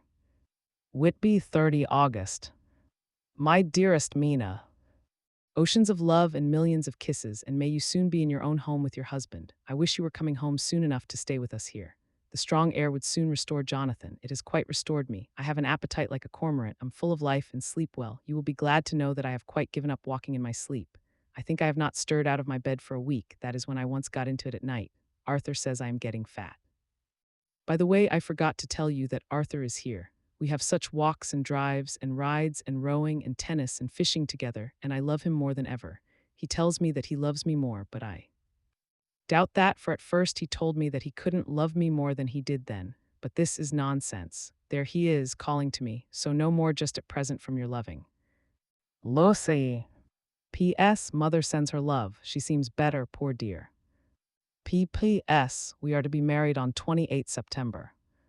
Dr. Seward's diary. 20 August, the case of Renfield grows even more interesting. He is now so far quieted that there are spells of cessation from his passion. For the first week after his attack, he was perpetually violent. Then one night, just as the moon rose, he grew quiet and kept murmuring to himself, "Now I can wait, now I can wait." The attendant came to tell me, so I ran down at once to have a look at him. He was still in the straight waistcoat and in the padded room, but the suffused look had gone from his face, and his eyes had something of their old pleading, I might almost say cringing softness. I was satisfied with his present condition and directed him to be relieved. The attendants hesitated, but finally carried out my wishes without protest. It was a strange thing that the patient had humor enough to see their distrust, for coming close to me, he said in a whisper, all the while looking furtively at them, "They think I could hurt you, fancy me hurting you, the fools." It was soothing, somehow, to the feelings to find myself disassociated even in the mind of this poor madman from the others, but all the same I do not follow his thought. Am I to take it that I have anything in common with him so that we are, as it were, to stand together, or has he to gain from me some good so stupendous that my well-being is needful to him? I must find out later on. Tonight he will not speak. Even the offer of a kitten or even a full-grown cat will not tempt him. He will only say, "I don't take any stock in cats. I have more to think of now, and I can wait. I can wait." After a while I left him. The attendant tells me that he was quiet until just before dawn, and that then he began to get uneasy, and at length violent, until at last he fell into a paroxysm which exhausted him so that he swooned into a sort of coma. 3 nights has the same thing happened, violent all day, then quiet from moonrise to sunrise. I wish I could get some clue to the cause. It would almost seem as if there was some influence which came and went. Happy thought, we shall tonight play sane wits against mad ones. He escaped before without our help. Tonight he shall escape with it. We shall give him a chance and have the men ready to follow in case they are required. 23 August, the expected always happens. How well Disraeli knew life. Our bird, when he found the cage open, would not fly, so all our subtle arrangements were for naught. At any rate, we have proved one thing, that the spells of quietness last a reasonable time. We shall in future be able to ease his bonds for a few hours each day. I have given orders to the night attendant merely to shut him in the padded room when once he is quiet until the hour before sunrise. The poor soul's body will enjoy the relief even if his mind cannot appreciate it. Hark, the unexpected again, I am called. The patient has once more escaped. Later, another night adventure. Renfield artfully waited until the attendant was entering the room to inspect. Then he dashed out past him and flew down the passage. I sent word for the attendants to follow. Again he went into the grounds of the deserted house, and we found him in the same place, pressed against the old chapel door. When he saw me, he became furious, and had not the attendant seized him in time, he would have tried to kill me. As we were holding him, a strange thing happened. He suddenly redoubled his efforts, and then as suddenly grew calm. I looked round instinctively, but could see nothing. Then I caught the patient's eye and followed it, but could trace nothing as it looked into the moonlight sky, except a big bat which was flapping its silent and ghostly way to the west. Bats usually wheel about, but this one seemed to go straight on, as if it knew where it was bound for or had some intention of its own. The patient grew calmer every instant and presently said, "You needn't tie me, I shall go quietly." Without trouble, we came back to the house. I feel there is something ominous in his calm and shall not forget this night. Lucy Westenra's Diary. Hillingham, 24 August. I must imitate Mina and keep writing things down, then we can have long talks when we do meet. I wonder when it will be. I wish she were with me again, for I feel so unhappy. Last night I seemed to be dreaming again just as I was at Whitby. Perhaps it is the change of air or getting home again. It is all dark and horrid to me, for I can remember nothing. But I am full of vague fear, and I feel so weak and worn out. When Arthur came to lunch, he looked quite grieved when he saw me, and I hadn't the spirit to try to be cheerful. I wonder if I could sleep in Mother's room tonight. I shall make an excuse to try. 25 August, another bad night. Mother did not seem to take to my proposal. She seems not too well herself, and doubtless she fears to worry me. I tried to keep awake and succeeded for a while, but when the clock struck 12 it waked me from a doze, so I must have been falling asleep. There was a sort of scratching or flapping at the window, but I did not mind it, and as I remember no more, I suppose I must have fallen asleep. More bad dreams. I wish I could remember them. This morning I am horribly weak. My face is ghastly pale and my throat pains me. It must be something wrong with my lungs, for I don't seem to be getting air enough. I shall try to cheer up when Arthur comes, or else I know he will be miserable to see me so. My dear Jack. Letter, Arthur to Dr. Seward. Albemarle Hotel, 31 August. I want you to do me a favor. Lucy is ill, that is, she has no special disease, but she looks awful and is getting worse every day.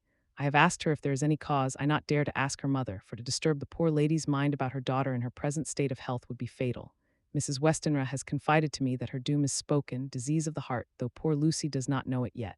I am sure that there is something preying on my dear girl's mind. I am almost distracted when I think of her. To look at her gives me a pang. I told her I should ask you to see her, and though she demurred at first, I know why, old fellow, she finally consented. It will be a painful task for you, I know, old friend, but it is for her sake, and I must not hesitate to ask or you to act. You are to come to lunch at Hillingham tomorrow, 2 o'clock, so as not to arouse any suspicion in Mrs. Westenra, and after lunch Lucy will take an opportunity of being alone with you. I am filled with anxiety and want to consult with you alone as soon as I can after you have seen her. Do not fail. Arthur. Telegram Arthur Homewood to Seward. 1 September. AM summoned to see MY father, who is worse. AM writing. Write ME fully by tonight's post to ring. Wire ME if necessary. Letter from Dr. Seward to Arthur Homewood. 2 September. My dear old fellow, with regard to Miss Westenra's health, I hasten to let you know at once that in my opinion there is not any functional disturbance or any malady that I know of. At the same time, I am not by any means satisfied with her appearance. She is woefully different from what she was when I saw her last. Of course, you must bear in mind that I did not have full opportunity of examination such as I should wish. Our very friendship makes a little difficulty which not even medical science or custom can bridge over. I had better tell you exactly what happened, leaving you to draw, in a measure, your own conclusions. I shall then say what I have done and propose doing. I found Miss Westenra in seemingly gay spirits. Her mother was present, and in a few seconds I made up my mind that she was trying all she knew to mislead her mother and prevent her from being anxious. I have no doubt she guesses, if she does not know, what need of caution there is. We lunched alone, and as we all exerted ourselves to be cheerful, we got, as some kind of reward for our labors, some real cheerfulness amongst us. Then Mrs. Westenra went to lie down, and Lucy was left with me. We went into her boudoir. Until we got there, her gaiety remained, for the servants were coming and going. As soon as the door was closed, however, the mask fell from her face, and she sank down into a chair with a great sigh and hid her eyes with her hand. When I saw that her high spirits had failed, I at once took advantage of her reaction to make a diagnosis.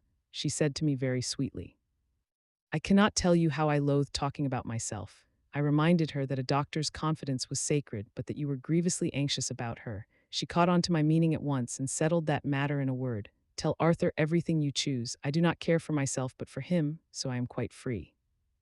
I could easily see that she was somewhat bloodless, but I could not see the usual anemic signs, and by the chance I was able to test the actual quality of her blood, for in opening a window which was stiff a cord gave way, and she cut her hand slightly with broken glass. It was a slight matter in itself, but it gave me an evident chance, and I secured a few drops of the blood and have analyzed them. The qualitative analysis give a quite normal condition, and shows, I should infer, in itself a vigorous state of health.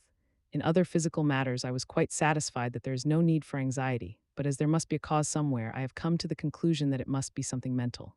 She complains of difficulty breathing satisfactorily at times, and of heavy, lethargic sleep with dreams that frighten her, but regarding which she can remember nothing. She says that as a child she used to walk in her sleep, and that when in Whitby the habit came back, and that once she walked out in the night and went to East Cliff where Miss Murray found her. But she assures me that of late the habit has not returned. I am in doubt, and so have done the best thing I know of. I have written to my old friend and master, Professor Van Helsing of Amsterdam, who knows as much about obscure diseases as anyone in the world. I have asked him to come over, and as you told me that all things were to be at your charge, I have mentioned to him who you are and your relations to Miss Westenra. This, my dear fellow, is in obedience to your wishes, for I am only too proud and happy to do anything I can for her. Van Helsing would, I know, do anything for me for a personal reason, so no matter on what ground he comes, we must accept his wishes. He is a seemingly arbitrary man. This is because he knows what he is talking about better than anyone else. He is a philosopher and a metaphysician, and one of the most advanced scientists of his day, and he has, I believe, an absolutely open mind. This with an iron nerve, a temper of the icebrook, an indomitable resolution, self-command, and toleration exalted from virtues to blessings, and the kindliest and truest heart that beats. These form his equipment for the noble work that he is doing for mankind, work both in theory and practice, for his views are as wide as his all-embracing sympathy. I tell you these facts that you may know why I have such confidence in him. I have asked him to come at once. I shall see Miss Westenra tomorrow. She is to meet me at the stores, so that I may not alarm her mother by too early a repetition of my call. Yours always, John SCWARD. Letter Abraham Van Helsing, MD, DPH, DLit, etc., etc. To Dr. Seward. 2 September. My good friend. When I received your letter, I am already coming to you. By good fortune, I can leave just at once, without wrong to any of those who have trusted me. Were fortune other, then it were bad for those who have trusted, for I come to my friend when he call me to aid those he holds dear. Tell your friend that when that time you suck from my wounds so swiftly the poison of the gangrene from that knife that our other friend, too nervous, let slip, you did more for him when he wants my aids, and you call for them than all his great fortune could do. But it is pleasure added to do for him, your friend, it is to you that I come. Have near at hand, and please it so arrange that we may see the young lady not too late on tomorrow, for it is likely that I may have to return here that night. But if need be, I shall come again in 3 days and stay longer if it must. Till then, goodbye, my friend John. Van Helsing. Letter Dr. Seward to Hun, Arthur Homewood. 3 September. My dear Art. Van Helsing has come and gone. He came on with me to Hillingham and found that, by Lucy's discretion, her mother was lunching out so that we were alone with her. Van Helsing made a very careful examination of the patient. He is to report to me, and I shall advise you, for of course I was not present all the time. He is, I fear, much concerned, but says he must think. When I told him of our friendship and how you trust me in the matter, he said, "You must tell him all you think. Tell him what I think, if you can guess it, if you will. Nay, I am not jesting. This is no jest, but life and death, perhaps more." I asked what he meant by that, for he was very serious. This was when we had come back to town, and he was having a cup of tea before starting on his return to Amsterdam. He would not give me any further clue. You must not be angry with me, Art, because his very reticence means that all his brains are working for her good. He will speak plainly enough when the time comes, be sure. So I told him I would simply write an account of our visit, just as if I were doing a descriptive special article for the Daily Telegraph. He seemed not to notice, but remarked that the smuts of London were not quite so bad as they used to be when he was a student here. I am to get his report tomorrow if he can possibly make it. In any case, I am to have a letter. Well, as to the visit, Lucy was more cheerful than on the day I first saw her, and certainly looked better. She had lost something of the ghastly look that so upset you, and her breathing was normal. She was very sweet to the professor, as she always is, and tried to make him feel at ease, though I could see the poor girl was making a hard struggle for it. I believe Van Helsing saw it too, for I saw the quick look under his bushy brows that I knew of old. Then he began to chat of all things except ourselves and diseases, and with such an infinite geniality that I could see poor Lucy's pretense of animation merge into reality. Then, without any seeming change, he brought the conversation gently round to his visit, and suavely said, "My dear young miss, I have the so great pleasure because you are so much beloved. That is much, my dear, even were there that which I do not see. They told me you were down in the spirit, and that you were of a ghastly pale. To them I say poof," and he snapped his fingers at me and went on. "But you and I shall show them how wrong they are. How can he?" And he pointed at me with the same look and gesture as that with which he pointed me out in his class on, or rather after, a particular occasion which he never fails to remind me of, know anything of a young lady's. He has his madmen to play with and to bring them back to happiness and to those that love them. It is much to do, and oh, but there are rewards in that we can bestow such happiness. But the young ladies, he has no wife nor daughter, and the young do not tell themselves to the young, but to the old like me, who have known so many sorrows and the causes of them. So, my dear, we will send him away to smoke the cigarette in the garden, whiles you and I have little talk all to ourselves. I took the hint and strolled about, and presently the professor came to the window and called me in. He looked grave, but said, "I have made careful examination, but there is no functional cause. With you I agree that there has been much blood lost, it has been but is not, but the conditions of her are in no way anemic. I have asked her to send me her maid, that I may ask just 1 or 2 questions, that so I may not chance to miss nothing. I know well what she will say, and yet there is cause, there is always cause for everything. I must go back home and think.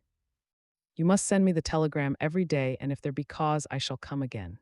The disease, for not to be well is a disease, interests me, and the sweet young dear, she interests me too. She charmed me, and for her, if not for you or disease, I come." As I tell you, he would not say a word more, even when we were alone.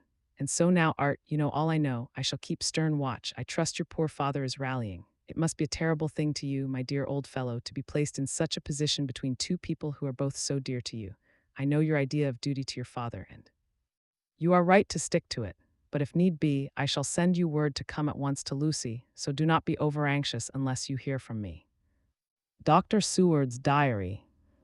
4 September. Zoophagous patient still keeps up our interest in him. He had only one outburst, and that was yesterday at an unusual time. Just before the stroke of noon, he began to grow restless. The attendant knew the symptoms and at once summoned aid. Fortunately, the men came at a run and were just in time, for at the stroke of noon he became so violent that it took all their strength to hold him. In about 5 minutes, however, he began to get more quiet and finally sank into a sort of melancholy, in which state he has remained up to now. The attendant tells me that his screams whilst in the paroxysm were really appalling. I found my hands full when I got in, attending to some of the other patients who were frightened by him. Indeed, I can quite understand the effect, for the sounds disturbed even me, though I was some distance away.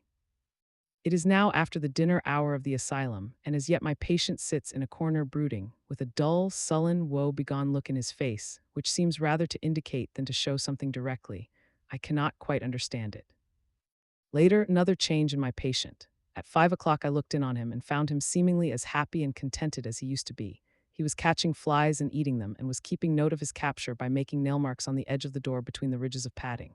When he saw me, he came over and apologized for his bad conduct, and asked me in a very humble, cringing way to be led back to his own room and to have his notebook again. I thought it well to humor him. So he is back in his room with the window open. He has the sugar of his tea spread out on the window sill and is reaping quite a harvest of flies. He is not now eating them, but putting them into a box, as of old, and is already examining the corners of his room to find a spider. I tried to get him to talk about the past few days, for any clue to his thoughts would be of immense help to me, but he would not rise. For a moment or two he looked very sad and said in a sort of far-away voice, as though saying it rather to himself than to me, all over, he has deserted me. No hope for me now unless I do it myself." Then suddenly turning to me in a resolute way, he said, "Doctor, won't you be very good to me and let me have a little more sugar? I think it would be very good for me." "And the flies," I said. "Yes, the flies like it too, and I like the flies, therefore I like it.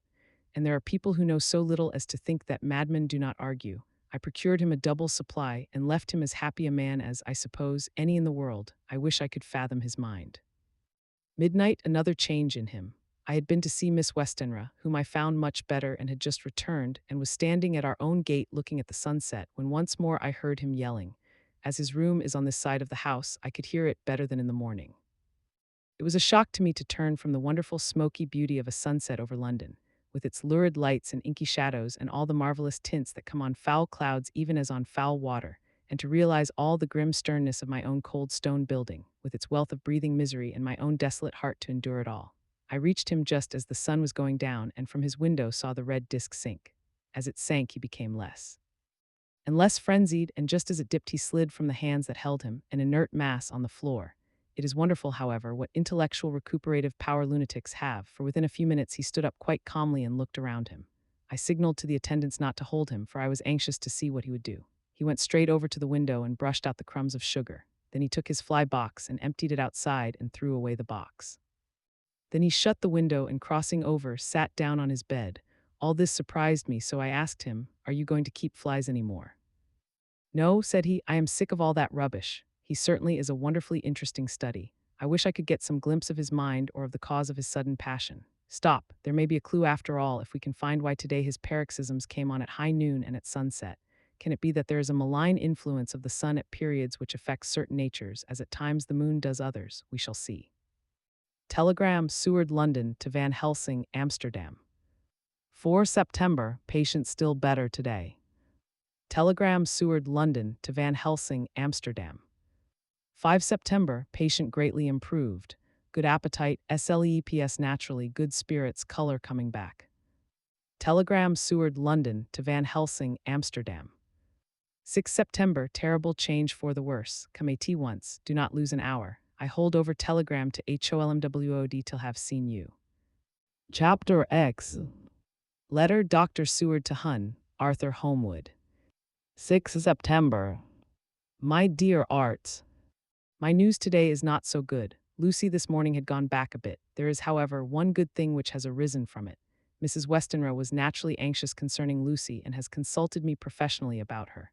I took advantage of the opportunity and told her that my old master, Van Helsing, the great specialist, was coming to stay with me and that I would put her in his charge conjointly with myself. So now we can come and go without alarming her unduly, for a shock to her would mean sudden death, and this, in Lucy's weak condition, might be disastrous to her. We are hedged in with difficulties, all of us, my poor fellow, but please God, we shall come through them all right.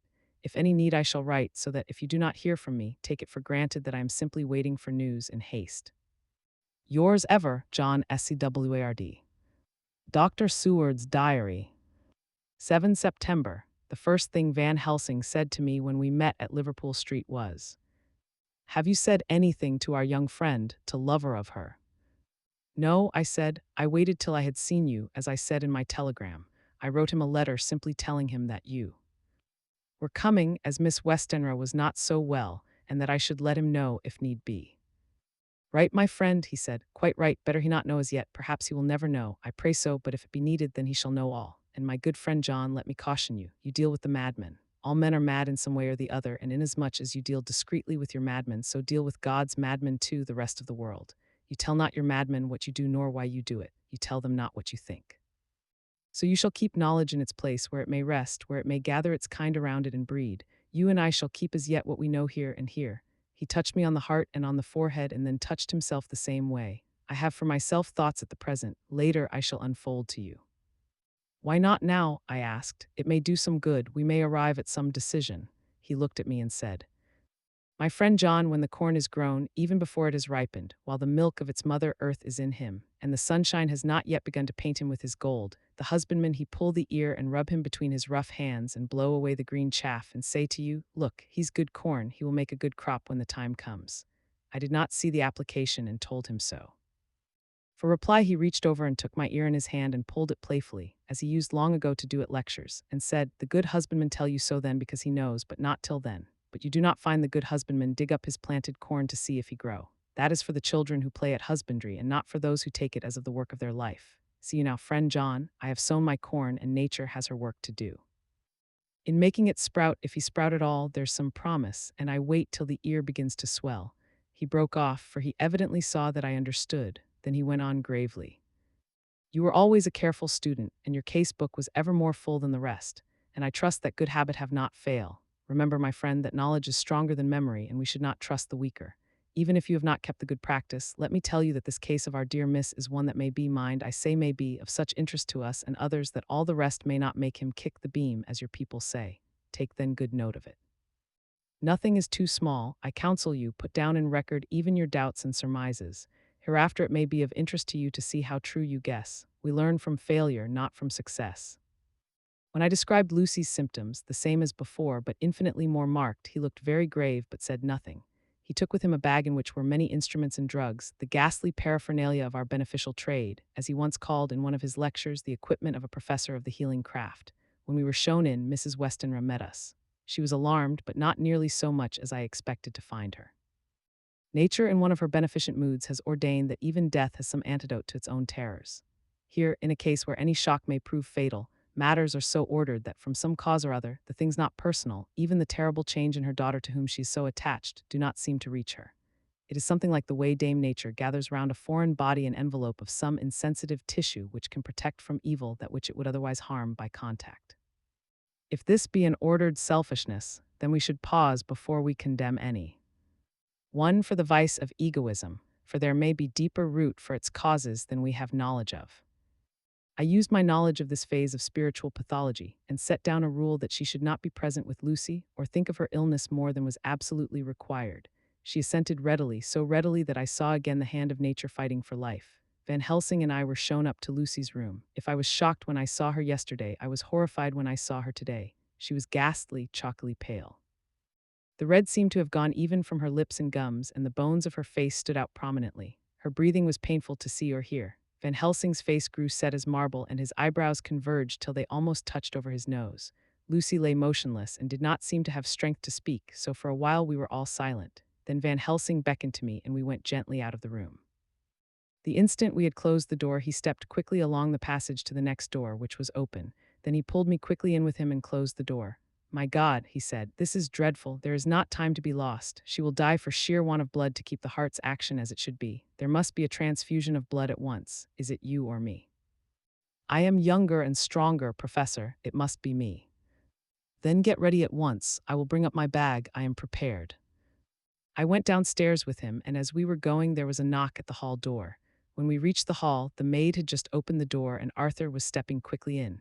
He rushed up to me, saying in an eager whisper, "Jack, I was so anxious. I read between the lines of your letter and have been in an agony. The dad was better, so I Ran down here to see for myself. Is not that gentleman Dr. Van Helsing? I am so thankful to you, sir, for coming. When first the professor's eye had lit upon him, he had been angry at his interruption at such a time, but now, as he took in his stalwart proportions and recognized the strong young manhood which seemed to emanate from him, his eyes gleamed. Without a pause, he said to him as he held out his hand, "Sir, you have come in times. You are the lover of our dear miss. She is bad, very, very bad. Nay, my child, do not go like that." For he suddenly grew pale and sat down in a chair almost fainting. "You are to help her. You can do more than any that live, and your courage is your best help." "What can I do?" asked Arthur hoarsely. "Tell me, and I shall do it. My life is hers, and I would give the last drop of blood in my body for her." The professor has a strongly humorous side, and I could from old knowledge detect a trace of its origin in his answer. "My young sir, I do not ask so much as that, not the last. What shall I do?" There was fire in his eyes, and his open nostrils quivered with intent. Van Helsing slapped him on the shoulder. "Come," he said. "You are a man, and it is a man we want. You are better than me, better than my friend John."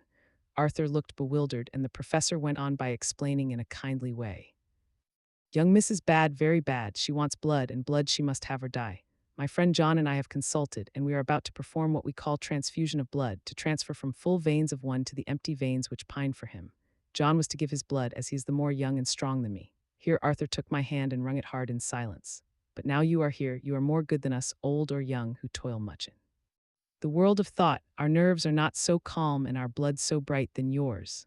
Arthur turned to him and said, "If you only knew how gladly I would die for her, you would understand." He stopped with a sort of choke in his voice. "Good boy," said Van Helsing. "In the not so far off you will be happy that you have done all for her you love. Come now and be silent. You shall kiss her once before it is done, but then you must go and you must leave at my sign. Say no word to Madame. You know how it is with her. There must be no shock. Any knowledge of this would be one. Come." We all went up to Lucy's room. Arthur, by direction, remained outside. Lucy turned her head and looked at us, but said nothing. She was not asleep, but she was simply too weak to make the effort. Her eyes spoke to us, that was all. Van Helsing took some things from his bag and laid them on a little table out of sight. Then he mixed a narcotic and, coming over to the bed, said cheerily, "Now, little miss, here is your medicine. Drink it off like a good child. See, I lift you so that to swallow is easy." Yes, she had made the effort with success. It astonished me how long the drug took to act. This, in fact, marked the extent of her weakness. The time seemed endless until sleep began to flicker in her eyelids. At last, however, the narcotic began to manifest its potency, and she fell into a deep sleep. When the professor was satisfied, he called Arthur into the room and bade him strip off his coat. Then he added, "You may take that one little kiss whiles I bring over the table. Friend John, help to me." So neither of us looked whilst he bent over her. Van Helsing, turning to me, said, "He is so young and strong, and of blood so pure that we need not defibrillate it." Then with swiftness, but with absolute method, Van Helsing performed the operation. As the transfusion went on, something like life seemed to come back to poor Lucy's cheeks, and through Arthur's growing pallor the joy of his face seemed absolutely to shine.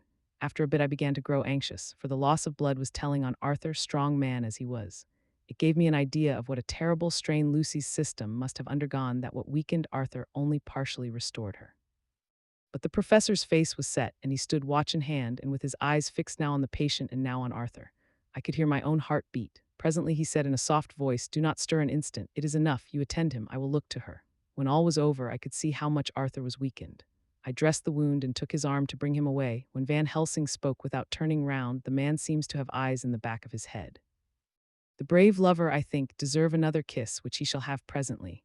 And as he had now finished his operation, he adjusted the pillow to the patient's head. As he did so, the narrow black velvet band which she seems always to wear round her throat, buckled with an old diamond buckle which her lover had given her, was dragged a little up and showed a red mark on her throat. Arthur did not notice it, but I could hear the deep hiss of indrawn breath, which is one of Van Helsing's ways of betraying emotion. He said nothing at the moment, but turned to me, saying, "Now take down our brave young lover, give him of the port wine, and let him lie down a while. He must then go home and rest, sleep much and eat much, that he may be recruited of what he has so given to his love. He must not stay here. Hold a moment. I may take it, sir, that you are anxious of result. Then bring it with you. That in all ways the operation is successful. You have saved her life this time, and you can go home and rest easy in mind that all that can be is. I shall tell her all when she is well. She shall love you none the less for what you have done. Goodbye."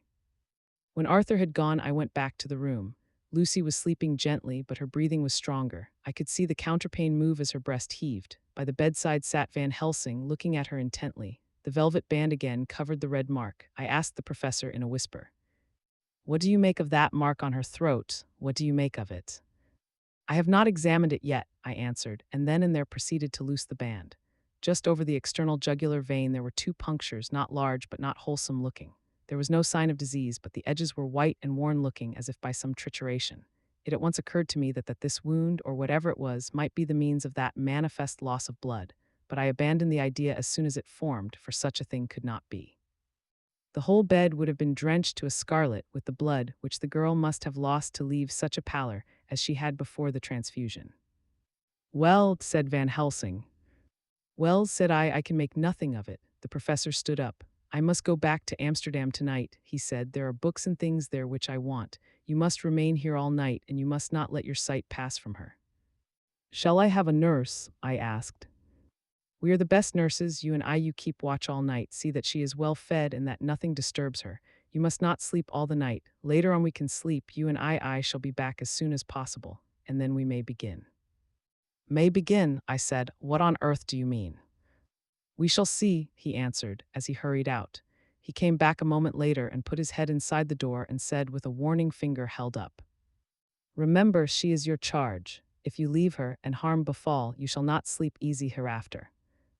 Dr. Seward's diary continued.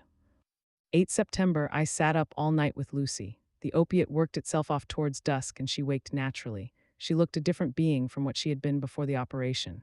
Her spirits even were good and she was full of a happy vivacity, but I could see evidences of the absolute prostration which she had undergone.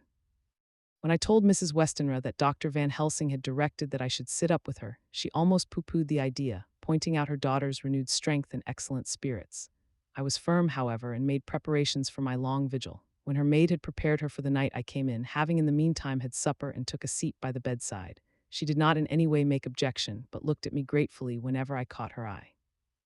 After a long spell she seemed sinking off to sleep, but with an effort seemed to pull herself together and shook it off. It was apparent that she did not want to sleep, so I tackled the subject at once.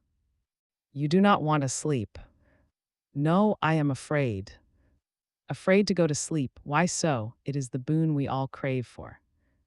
"Ah, not if you were like me, if sleep was to you a presage of horror." "A presage of horror? What on earth do you mean?" "I don't know, oh, I don't know, and that is what is so terrible. All this weakness comes to me in sleep until I dread the very thought. But my dear girls, you may sleep tonight. I am here watching you, and I can promise that nothing will happen." "Ah, I can trust you," she said. I seized the opportunity and said, "I promise that if I see any evidence of bad dreams, I will wake you at once." "You will? Oh, will you really? How good you are to me. Then I will sleep." And almost at the word, she gave a deep sigh of relief and sank back asleep. All night long I watched by her. She never stirred, but slept on in a deep, tranquil, life-giving, health-giving sleep. Her lips were slightly parted, and her breast rose and fell with the regularity of a pendulum. There was a smile on her face, and it was evident that no bad dreams had come to disturb her peace of mind. In the early morning her maid came, and I left her in her care and took myself back home, for I was anxious about many things. I sent a short wire to Van Helsing and to Arthur, telling them of the excellent result of the operation. My own work, with its manifold arrears, took me all day to clear off. It was dark when I was able to inquire about my zoophagous patient. The report was good. He had been quite quiet for the past day and night. A telegram came from Van Helsing at Amsterdam whilst I was at dinner, suggesting that I should be at Hillingham tonight, as it might be well to be at hand, and stating that he was leaving by the night mail and would join me early in the morning. 9 September, I was pretty tired and worn out when I got to Hillingham. For 2 nights I had hardly had a wink of sleep, and my brain was beginning to feel that numbness which marks cerebral exhaustion. Lucy was up and in cheerful spirits. When she shook hands with me, she looked sharply in my face and said, "No sitting up tonight for you. You are worn out. I am quite well again. Indeed I am, and if there is to be any sitting up, it is I who will sit up with you." I would not argue the point, but went and had my supper. Lucy came with me, and enlivened by her charming presence, I made an excellent meal and had a couple of glasses of the more than excellent port. Then Lucy took me upstairs and showed me a room next her own where a cozy fire was burning. "Now," she said, "you must stay here. I shall leave this door open and my door too. You can lie on the sofa, for I know that nothing would induce any of you doctors to go to bed whilst there is a patient above the horizon. If I want anything, I shall call out, and you can come to me at once." I could not but acquiesce, for I was dog-tired and could not have sat up had I tried, so on her renewing her promise to call me if she should want anything, I lay on the sofa and forgot all about everything. Lucy Westenra's diary. 9 September, I feel so happy tonight. I have been so miserably weak that to be able to think and move about is like feeling sunshine after a long spell of east wind out of a steel sky. Somehow Arthur feels very, very close to me. I seem to feel his presence warm about me. I suppose it is that sickness and weakness are selfish things and turn our inner eyes and sympathy on ourselves, whilst health and strength give love rein, and in thought and feeling he can wander where he wills.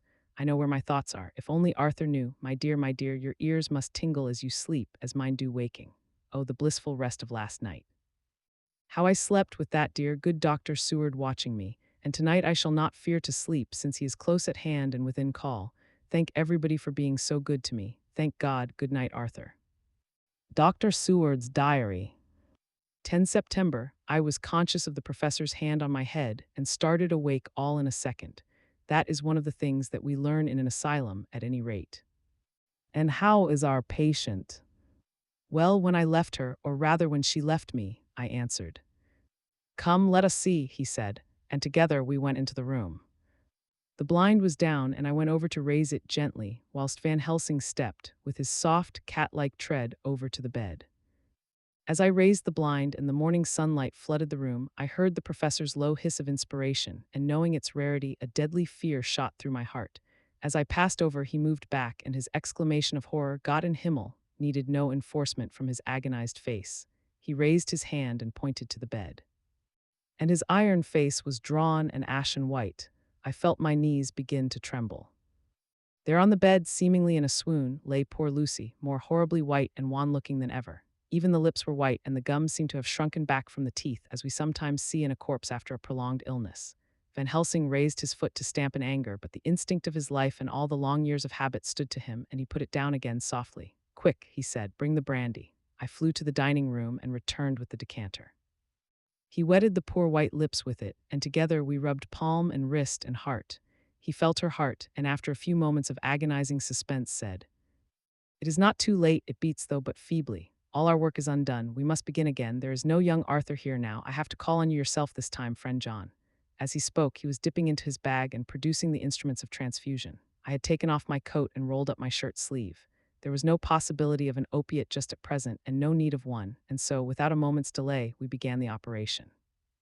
After a time, it did not seem a short time either, for the draining away of one's blood, no matter how willingly it be given, is a terrible feeling. Van Helsing held up a warning finger. Do not stir, he said, but I fear that with growing strength she may wake, and that would make danger, oh so much danger, but I shall precaution take. I shall give hypodermic injection of morphia.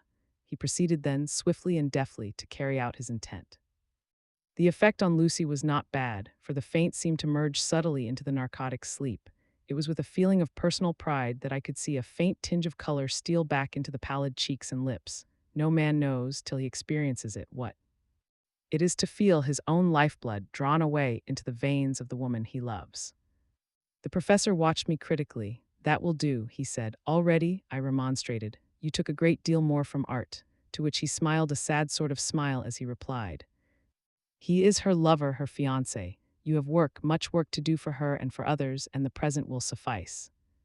When we stopped the operation, he attended to Lucy, whilst I applied digital pressure to my own incision. I laid down while I waited his leisure to attend to me, for I felt faint and a little sick. By and by he bound up my wound and sent me downstairs to get a glass of wine for myself. As I was leaving the room, he came after me and half whispered, Mind, nothing must be said of this. If our young lover should turn up unexpected, as before, no word to him. It would at once frighten him and enjealous him too. There must be none, so. When I came back, he looked at me carefully and then said, You are not much the worse. Go into the room and lie on your sofa and rest a while, then have much breakfast and come here to me. I followed out his orders, for I knew how right and wise they were. I had done my part, and now my next duty was to keep up my strength. I felt very weak, and in the weakness lost something of the amazement at what had occurred. I fell asleep on the sofa, however, wondering over and over again how Lucy had made such a retrograde movement, and how she could have been drained of so much blood with no sign anywhere to show for it. I think I must have continued my wonder in my dreams, for sleeping and waking my thoughts always came back to the little punctures in her throat and the ragged, exhausted appearance of their edges, tiny though they were. Lucy slept well into the day, and when she woke she was fairly well and strong, though not nearly so much so as the day before. When Van Helsing had seen her, he went out for a walk, leaving me in charge with strict injunctions that I was not to leave her for a moment. I could hear his voice in the hall, asking the way to the nearest telegraph office. Lucy chatted with me freely and seemed quite unconscious that anything had happened. I tried to keep her amused and interested. When her mother came up to see her, she did not seem to notice any change whatever, but said to me gratefully, "We owe you so much, Dr. Seward, for all you have done, but you really must now take care not to overwork yourself. You are looking pale yourself. You want a wife to nurse and look after you a bit, that you do." As she spoke, Lucy turned crimson, though it was only momentarily, for her poor wasted veins could not stand for long an unwanted drain to the head. The reaction came in excessive pallor as she turned imploring eyes on me. I smiled and nodded and laid my finger on my lips. With a sigh, she sank back amid her pillows. Van Helsing returned in a couple of hours and presently said to me, "Now you go home and eat much and drink enough. Make yourself strong. I stay here tonight and I shall sit up with little miss myself. You and I must watch the case, and we must have none other to know. I have grave reasons. No, do not ask me. Think what you will. Do not fear to think even the most not improbable. Good night."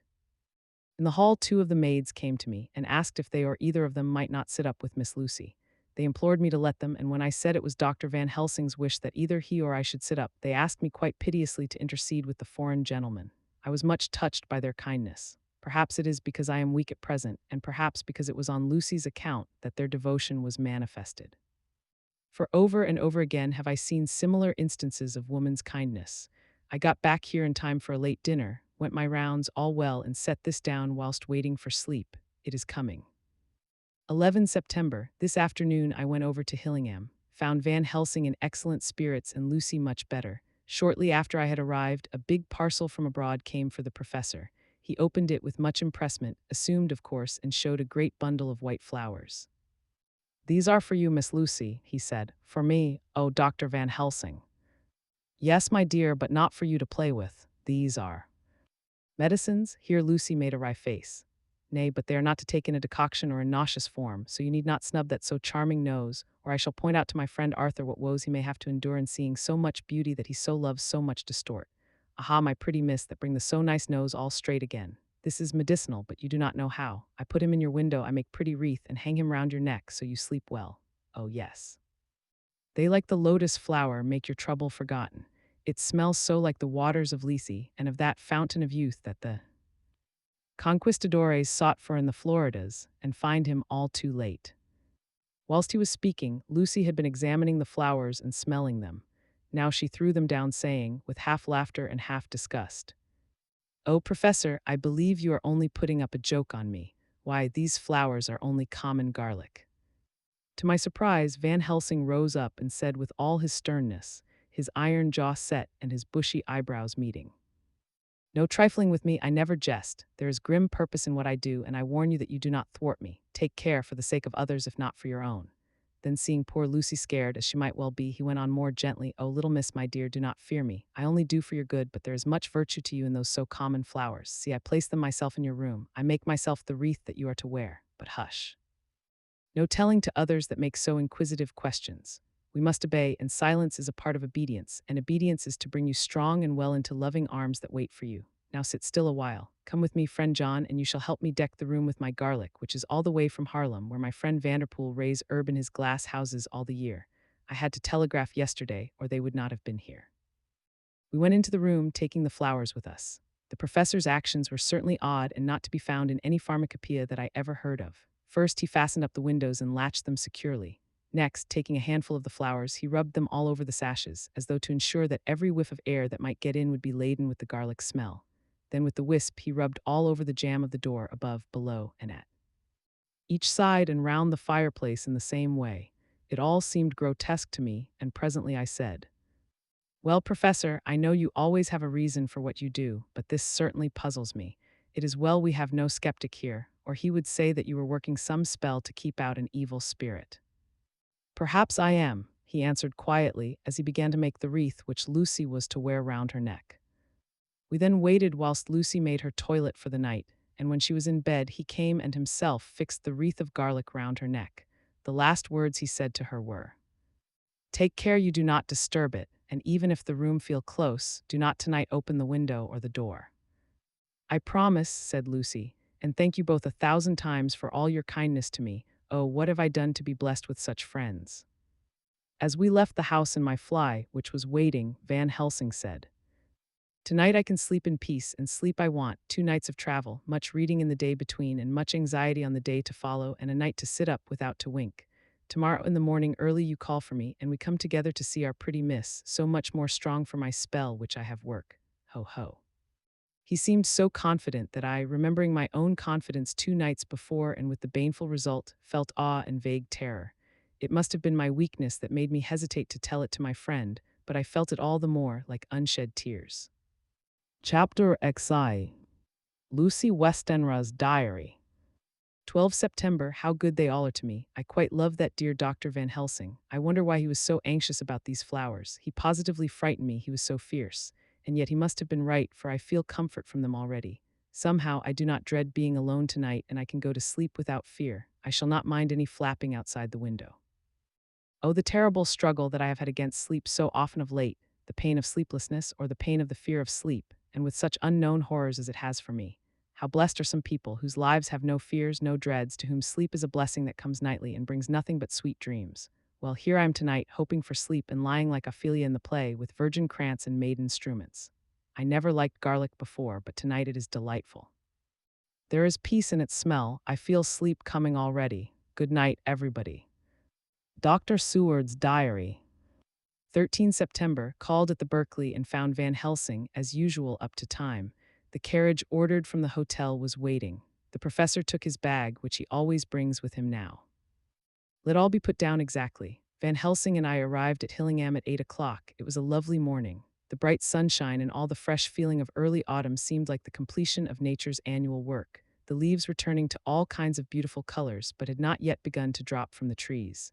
When we entered, we met Mrs. Westenra coming out of the morning room. She is always an early riser. She greeted us warmly and said, "You will be glad to know that Lucy is better. The dear child is still asleep." I looked into her room and saw her, but did not go in lest I should disturb her.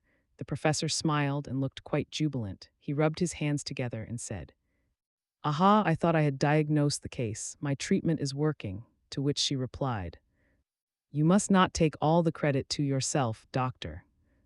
Lucy's state this morning is due in part to me." "How do you mean, ma'am?" asked the professor.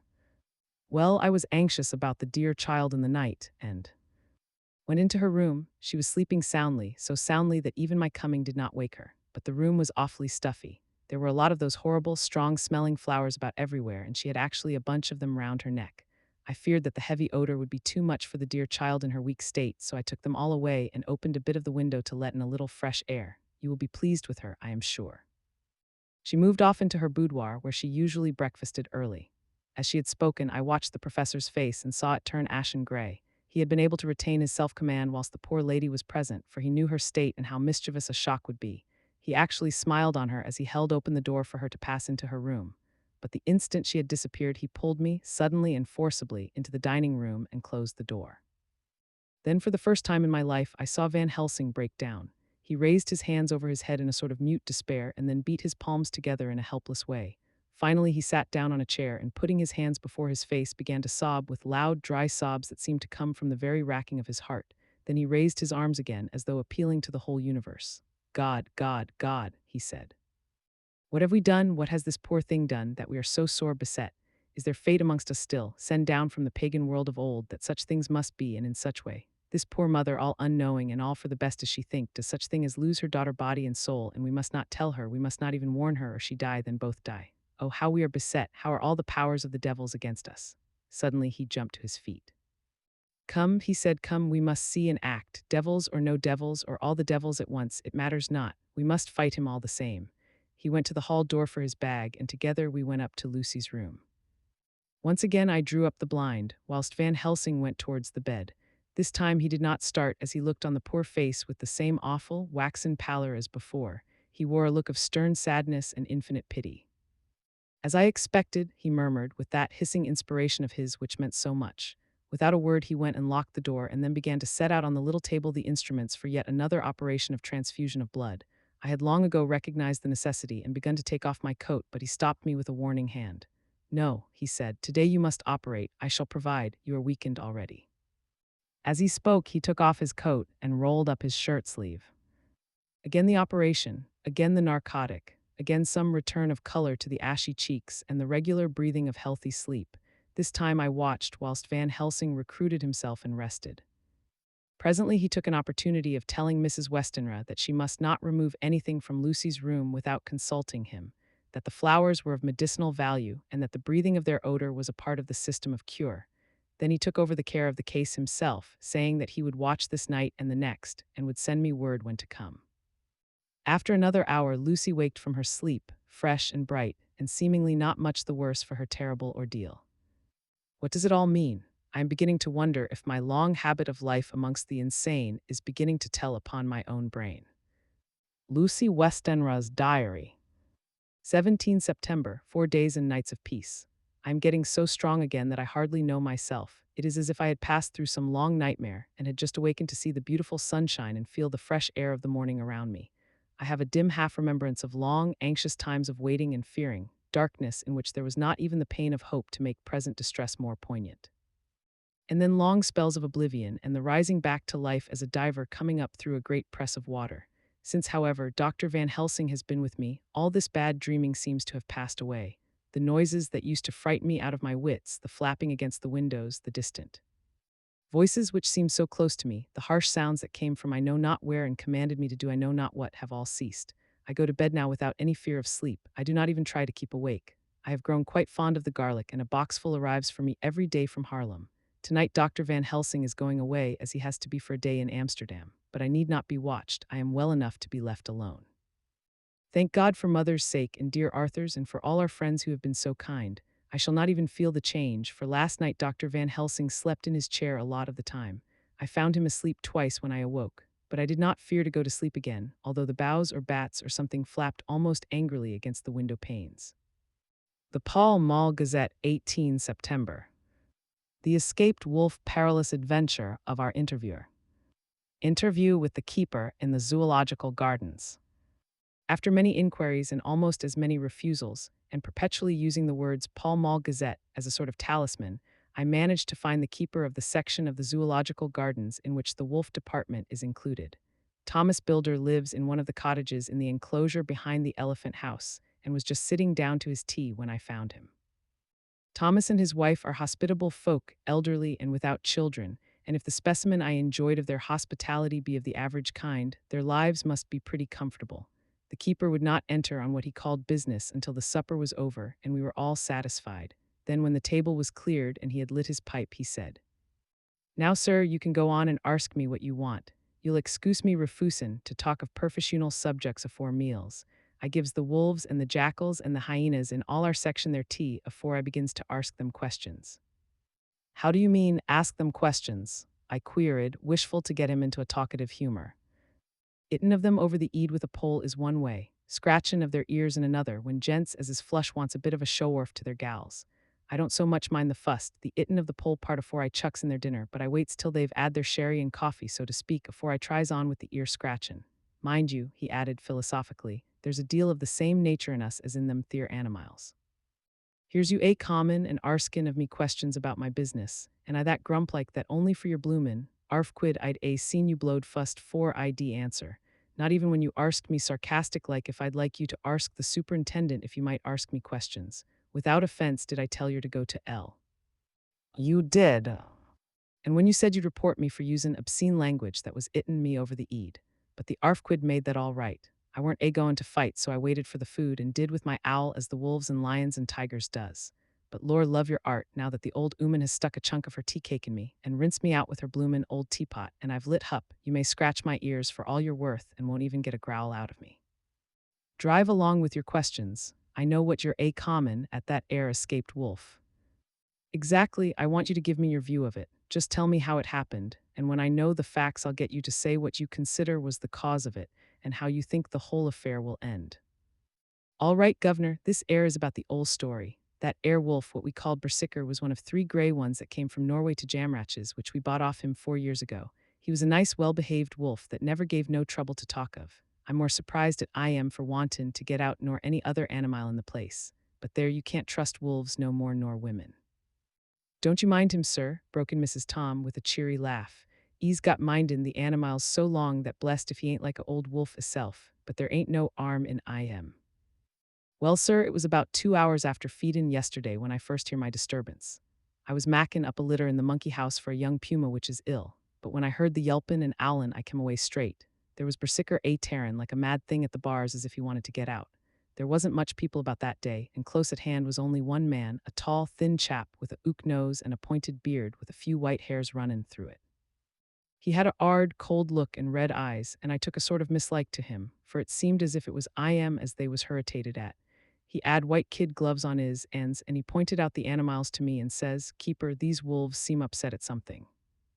"Maybe it's you," says I, for I did not like the airs as he give hisself. He didn't get angry, as I 'oped he would, but he smiled a kind of insolent smile, with a mouth full of white, sharp teeth.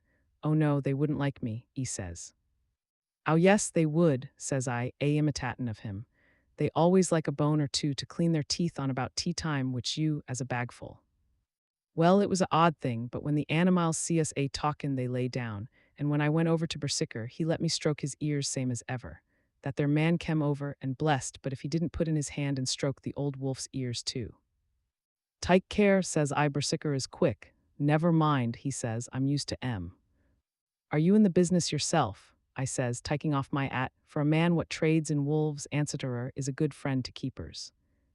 "Nom," says he, "not exactly in the business, but I ave made pets of several." And with that he lifts his 'at as perlite as a lord and walks away. Old Bersicker kept a lookin' arter I am till E was out of sight and then went and lay down in a corner and wouldn't come out the ol' heavening. Well, larst night, so soon as the moon was hup, the wolves here all began owling. There warn't nothing for them to owl at. There warn't no one near except someone that was evidently callin', a dog somewheres out back of the gardings in the park road. Once or twice I went out to see that all was right, and it was, and then the owling stopped. Just before 12 o'clock I just took a look round afore turnin' in and bust me, but when I came opposite to old Bersicker's cage I see the rails broken and twisted about and the cage empty. And that's all I know for certain. Did anyone else see anything? One of our gardeners was common, about that time from Armony, when he sees a big gray dog common out through the guarding edges. At least so he says, but I do give much for it myself, for if he did, never said a word about it to his missus when got 'ome, and it was only after the escape of the wolf was made known, and we had been up all night huntin' of the park for Bersicker, that he remembered seein' anything. My own belief was that the Armony had got into his eed.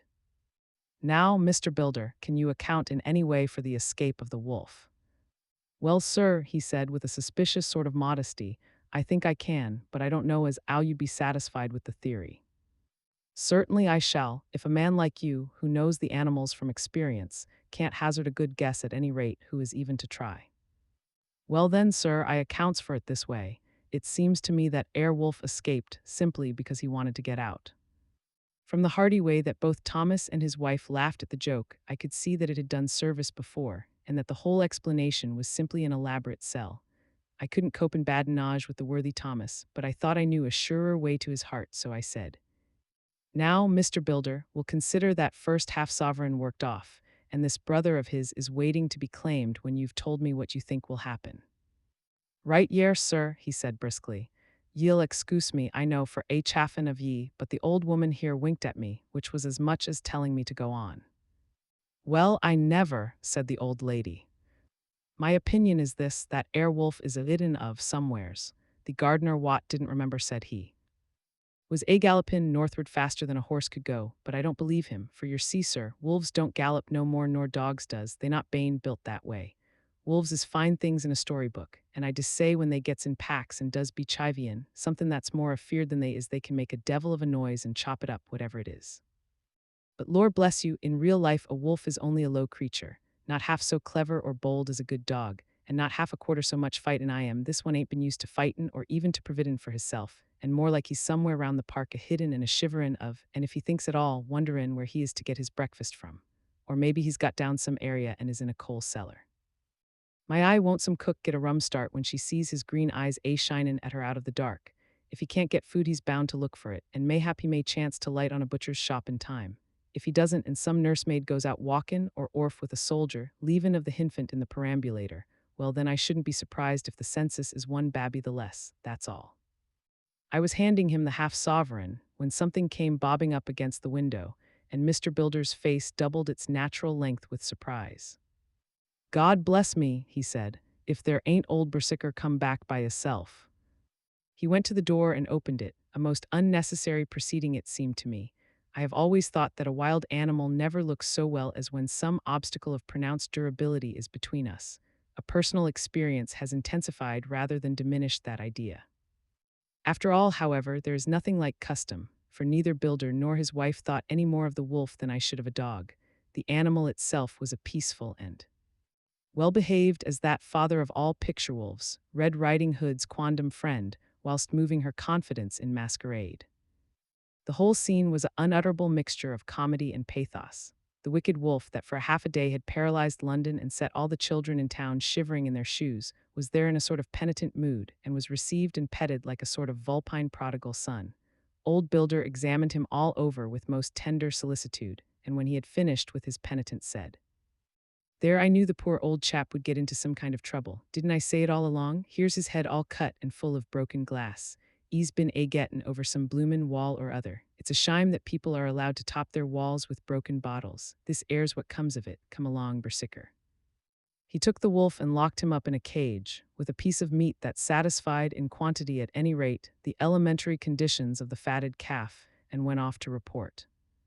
I came off, too, to report the only exclusive information that is given today regarding the strange escapade at the zoo.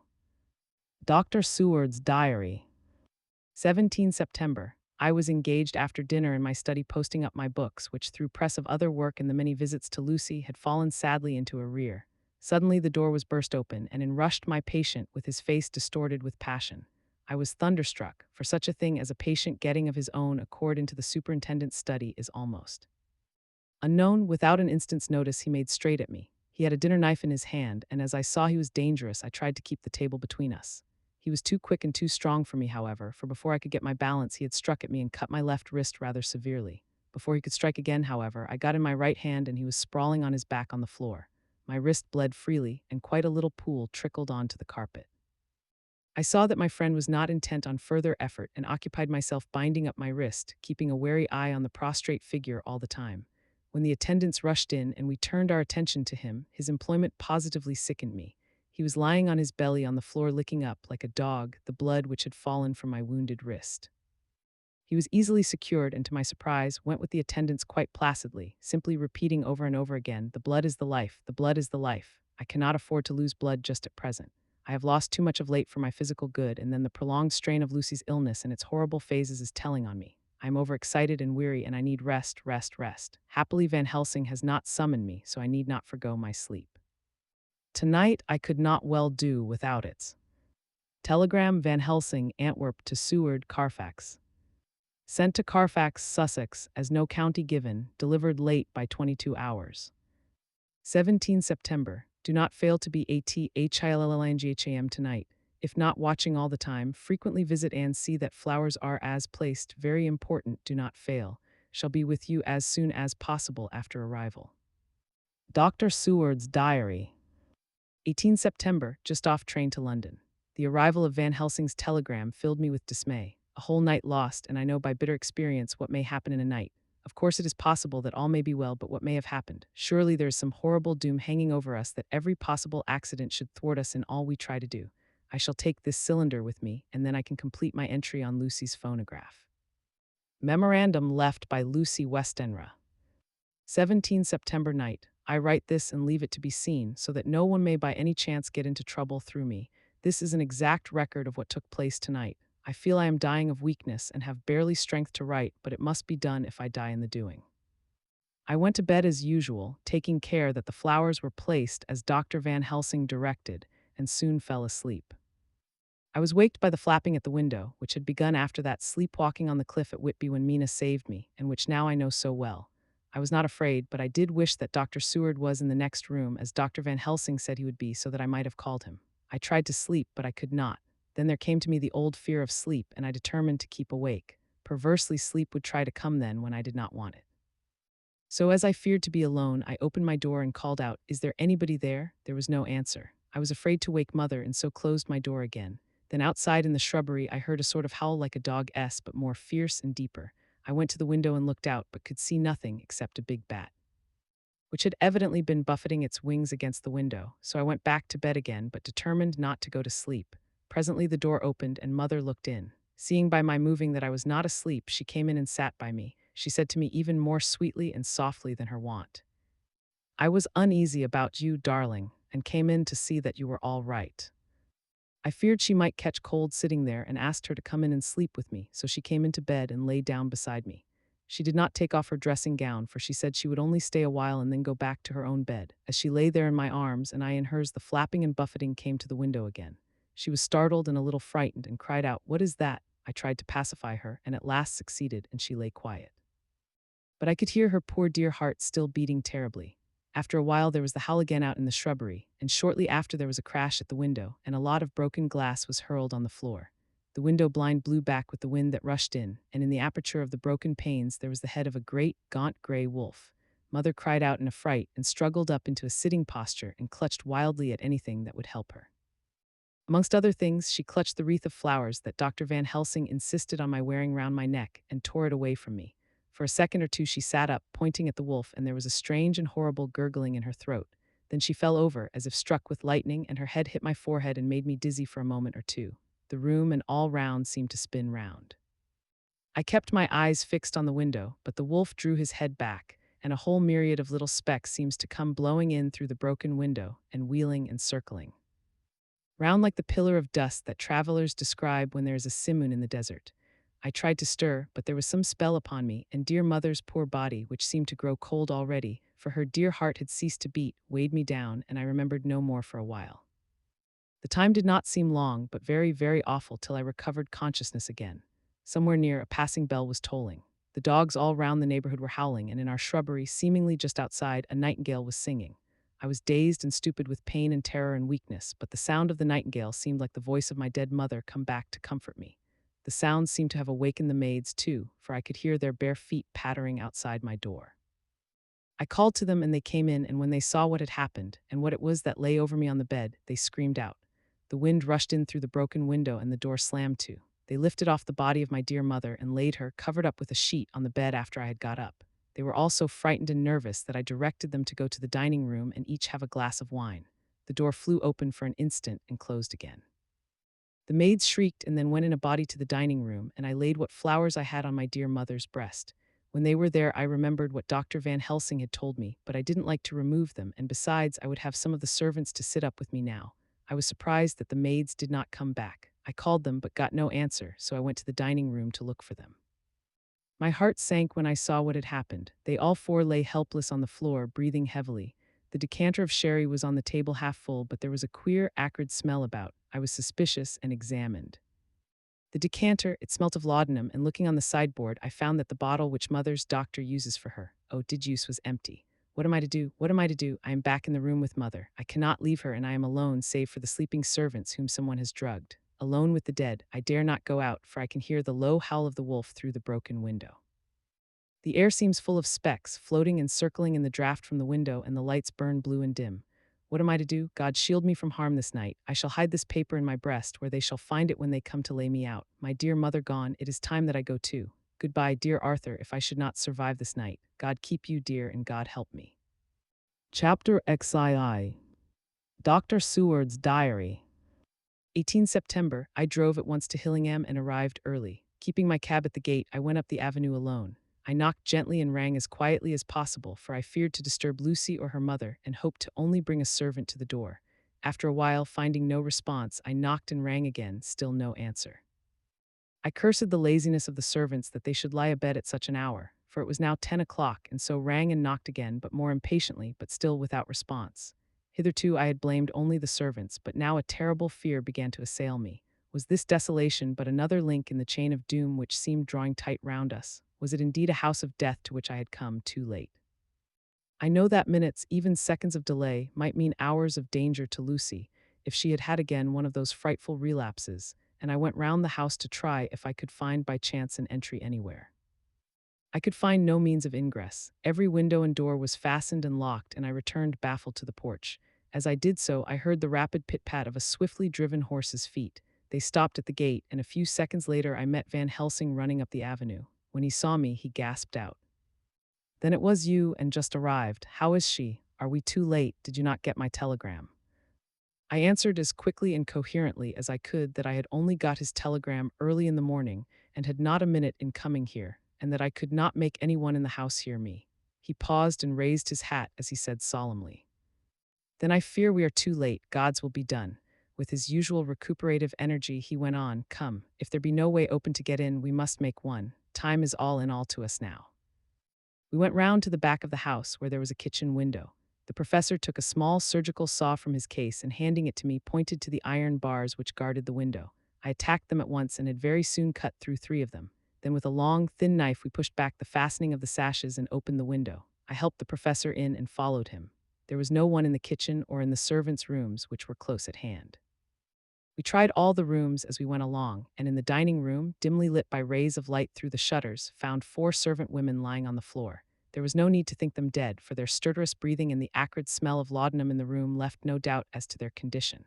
Van Helsing and I looked at each other, and as we moved away he said, "We can attend to them later." Then we ascended to Lucy's room. For an instant or two we paused at the door to listen, but there was no sound that we could hear. With white faces and trembling hands, we opened the door gently and entered the room. How shall I describe what we saw? On the bed lay 2 women, Lucy and her mother. The latter lay farthest in, and she was covered with a white sheet, the edge of which had been blown back by the draught through the broken window, showing the drawn, white face with a look of terror fixed upon it. By her side lay Lucy, with face white and still more drawn. The flowers which had been round her neck we found upon her mother's bosom, and her throat was bare, showing the 2 little wounds which we had noticed before, but looking horribly white and mangled. Without a word, the professor bent over the bed, his head almost touching poor Lucy's breast. Then he gave a quick turn of his head, as of one who listens, and leaping to his feet, he cried out to me, "It is not yet too late. Quick, quick, bring the brandy." I flew downstairs and returned with it, taking care to smell and taste it, lest it too were drugged like the decanter of sherry which I found on the table. The maids were still breathing, but more restlessly, and I fancied that the narcotic was wearing off. I did not stay to make sure, but returned to Van Helsing. He rubbed the brandy, as on another occasion, on her lips and gums and on her wrists and the palms of her hands. He said to me, "I can do this all that can be at the present. You go wake those maids, flick them in the face with a wet towel and flick them hard. Make them get heat and fire and a warm bath. This poor soul is nearly as cold as that beside her. She will need be heated before we can do anything more." I went at once and found little difficulty in waking 3 of the women. The 4th was only a young girl, and the drug had evidently affected her more strongly, so I lifted her on the sofa and let her sleep. The others were dazed at first, but as remembrance came back to them, they cried and sobbed in a hysterical manner. I was stern with them, however, and would not let them talk. I told them that one life was bad enough to lose, and if they delayed, they would sacrifice Miss Lucy. So sobbing and crying, they went about their way, half clad as they were, and prepared fire and water. Fortunately, the kitchen and boiler fires were still alive, and there was no lack of hot water. We got a bath and carried Lucy out as she was and placed her in it. Whilst we were busy chafing her limbs, there was a knock at the hall door. One of the maids ran off, hurried on some more clothes, and opened it. Then she returned and whispered to us that there was a gentleman who had come with message from Mr. Holmwood. I bade her simply tell him that he must wait, for we could see no one now. She went away with the message, and engrossed with our work, I clean forgot all about him. I never saw in all my experience the professor work in such deadly earnest. I knew, as he knew, that it was a stand-up fight with death, and in a pause told him so. He answered me in a way that I did not understand, but with the sternest look that his face could wear. If that were all, I would stop here where we are now, and let her fade away into peace, for I see no light in life over her horizon. He went on with his work with, if possible, renewed and more frenzied vigor. Presently we both began to be conscious that the heat was beginning to be of some effect. Lucy's heart beat a trifle more audibly to the stethoscope, and her lungs had a perceptible movement. Van Helsing's face almost beamed, and as we lifted her from the bath and rolled her in a hot sheet to dry her, he said to me, "The first gain is ours, check to the king." We took Lucy into another room, which had by now been prepared, and laid her in bed and forced a few drops of brandy down her throat. I noticed that Van Helsing tied a soft silk handkerchief round her throat. She was still unconscious, and was quite as bad as, if not worse than, we had ever seen her. Van Helsing called in one of the women, and told her to stay with her and not to take her eyes off her till we returned, and then beckoned me out of the room. "We must consult as to what is to be done," he said as we descended the stairs. In the hall, he opened the dining room door and we passed in, he closing the door carefully behind him. The shutters had been opened, but the blinds were already down, with that obedience to the etiquette of death which the British woman of the lower classes always rigidly observes. The room was therefore dimly dark. It was, however, light enough for our purposes. Van Helsing's sternness was somewhat relieved by a look of perplexity. He was evidently torturing his mind about something, so I waited for an instant, and he spoke. What are we to do now? Where are we to turn for help? We must have another transfusion of blood, and that soon, or that poor girl's life won't be worth an hour's purchase. You are exhausted already. I am exhausted too. I fear to trust those women, even if they would have courage to submit. What are we to do for someone who will open his veins for her? What's the matter with me, anyhow?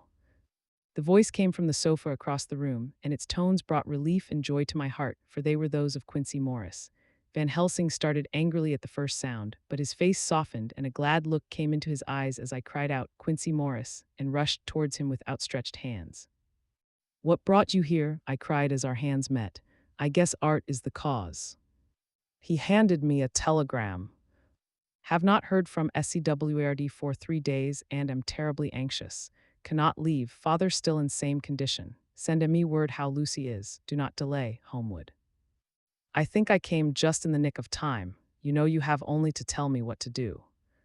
Van Helsing strode forward and took his hand, looking him straight in the eyes as he said, "A brave man's blood is the best thing on this earth when a woman is in trouble. You're a man and no mistake.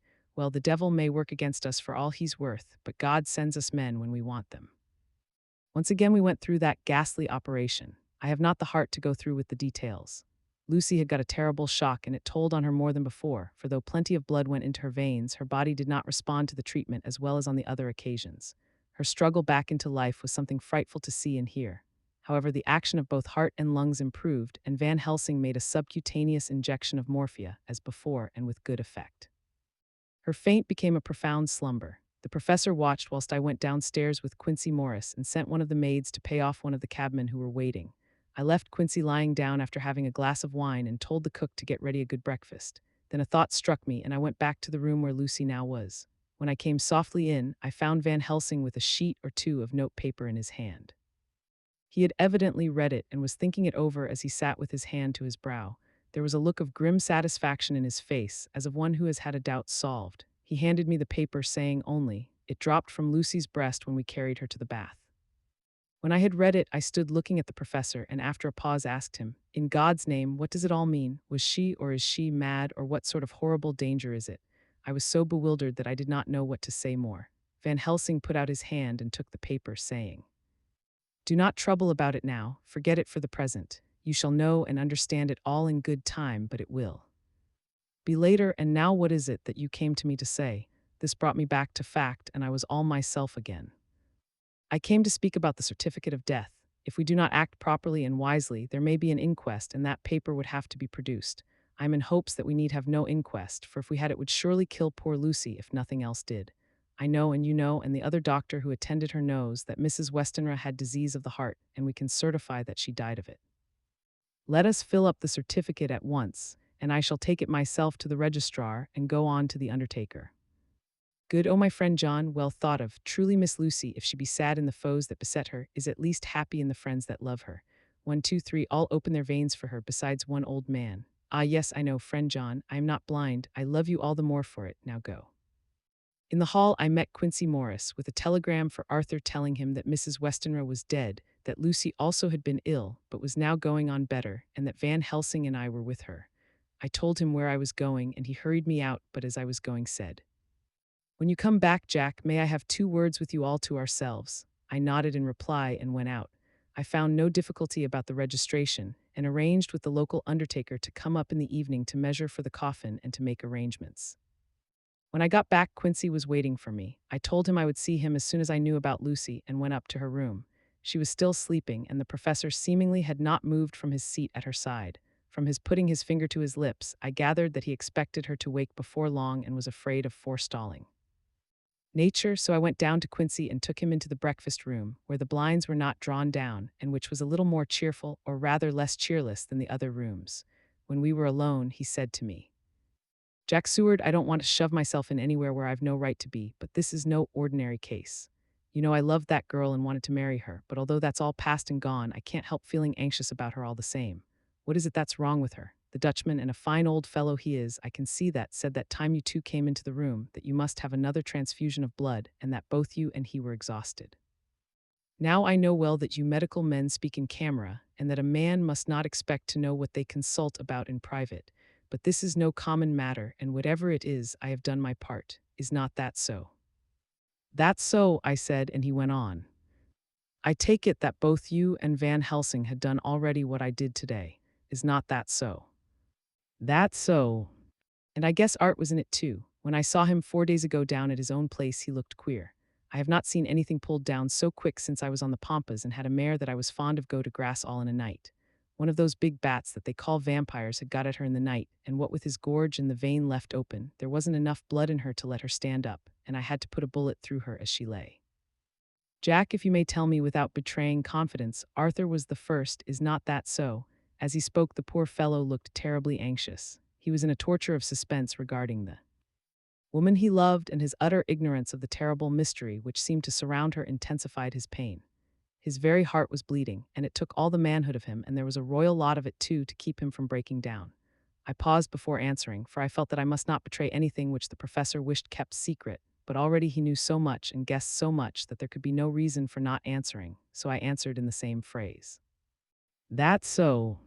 And how long has this been going on? About 10 days. 10 days, then I guess Jack Seward that poor pretty creature that we all love has had put into her veins within that time the blood of 4 strong men. Man alive, her whole body wouldn't hold it. Then coming close to me, he spoke in a fierce half-whisper. What took it out? I shook my head. That, I said, is the crux. Van Helsing is simply frantic about it, and I am at my wits' end. I can't even hazard a guess. There has been a series of little circumstances which have thrown out all our calculations as to Lucy being properly watched, but these shall not occur again. Here we stay until all be well or ill. Quincy held out his hand. Count me in, he said. You and the Dutchman will tell me what to do, and I'll do it. When she woke late in the afternoon, Lucy's first movement was to feel in her breast, and to my surprise, produced the paper which Van Helsing had given me to read. The careful professor had replaced it where it had come from, lest on waking she should be alarmed. Her eyes then lit on Van Helsing and on me too, and gladdened. Then she looked round the room, and seeing where she was, shuddered. She gave a loud cry and put her poor thin hands before her pale face. We both understood what was meant, that she had realized to the full her mother's death, so we tried what we could to comfort her. Doubtless sympathy eased her somewhat, but she was very low in thought and spirit, and wept silently and weakly for a long time. We told her that either or both of us would now remain with her all the time, and that seemed to comfort her. Towards dusk she fell into a doze. Here a very odd thing occurred. While still asleep, she took the paper from her breast and tore it in two. Van Helsing stepped over and took the pieces from her. All the same, however, she went on with the action of tearing, as though the material were still in her hands. Finally, she lifted her hands and opened them as though scattering the fragments. Van Helsing seemed surprised, and his brows gathered as if in thought, but he said nothing. 19 September. All last night she slept fitfully, being always afraid to sleep, and something weaker when she woke from it. The professor and I took in turns to watch, and we never left her for a moment unattended. Quincy Morris said nothing about his intention, but I knew that all night long he patrolled round and round the house. When the day came, its searching light showed the ravages in poor Lucy's strength. She was hardly able to turn her head, and the little nourishment which she could take seemed to do her no good. At times she slept, and both Van Helsing and I noticed the difference in her between sleeping and waking. Whilst asleep she looked stronger, although more haggard, and her breathing was softer. Her open mouth showed the pale gums drawn back from the teeth, which looked positively longer and sharper than usual. When she woke, the softness of her eyes evidently changed the expression, for she looked her own self, although a dying one. In the afternoon she asked for Arthur, and we telegraphed for him. Quincy went off to meet him at the station. When he arrived, it was nearly 6 o'clock, and the sun was setting full and warm, and the red light streamed in through the window and gave more color to the pale cheeks. When he saw her, Arthur was simply choking with emotion, and none of us could speak.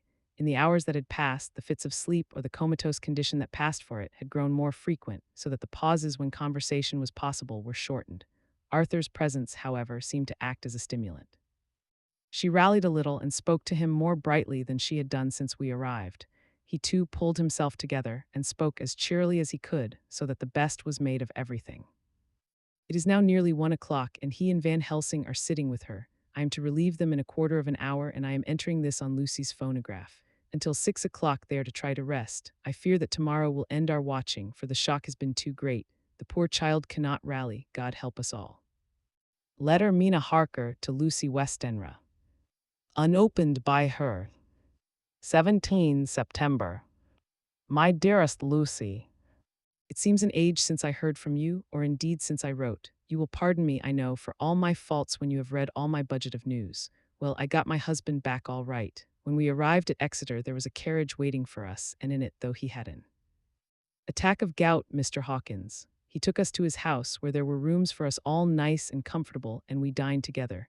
After dinner, Mr. Hawkins said, My dears, I want to drink your health and prosperity, and may every blessing attend you both.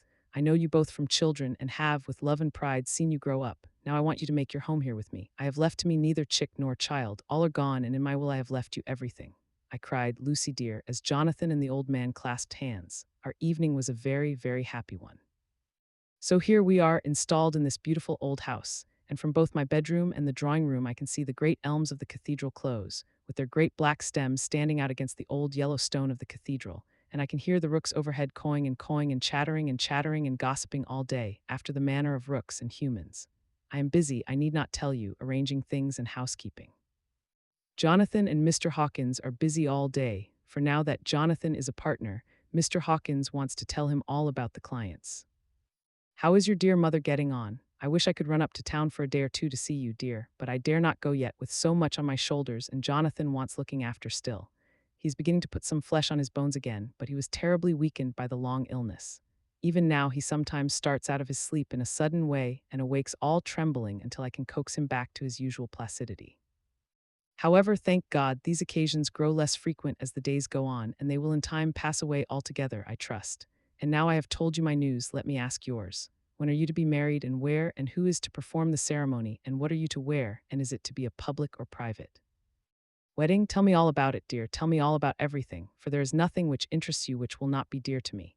Jonathan asks me to send his respectful duty, but I do not think that is good enough from the junior partner of the important firm Hawkins and Harker. And so, as you love me and he loves me, and I love you with all the moods and tenses of the verb, I send you simply his love instead. Goodbye, my dearest Lucy, and blessings on you. Yours, MINA HARKER. Report from Patrick Hennessy, MD, MRCS, LKQCPI, etc., to John Seward, MD. 20 September. My dear sir, in accordance with your wishes, I enclose report of the conditions of everything left in my charge. With regard to patient Renfield, there is more to say. He has had another outbreak, which might have had a dreadful ending, but which, as it fortunately happened, was unattended with any unhappy results. This afternoon a carrier's cart with 2 men made a call at the empty house whose grounds abut on ours, the house to which, you will remember, the patient twice ran away. The men stopped at our gate to ask the porter their way, as they were strangers. I was myself looking out of the study window, having a smoke after dinner, and saw one of them come up to the house.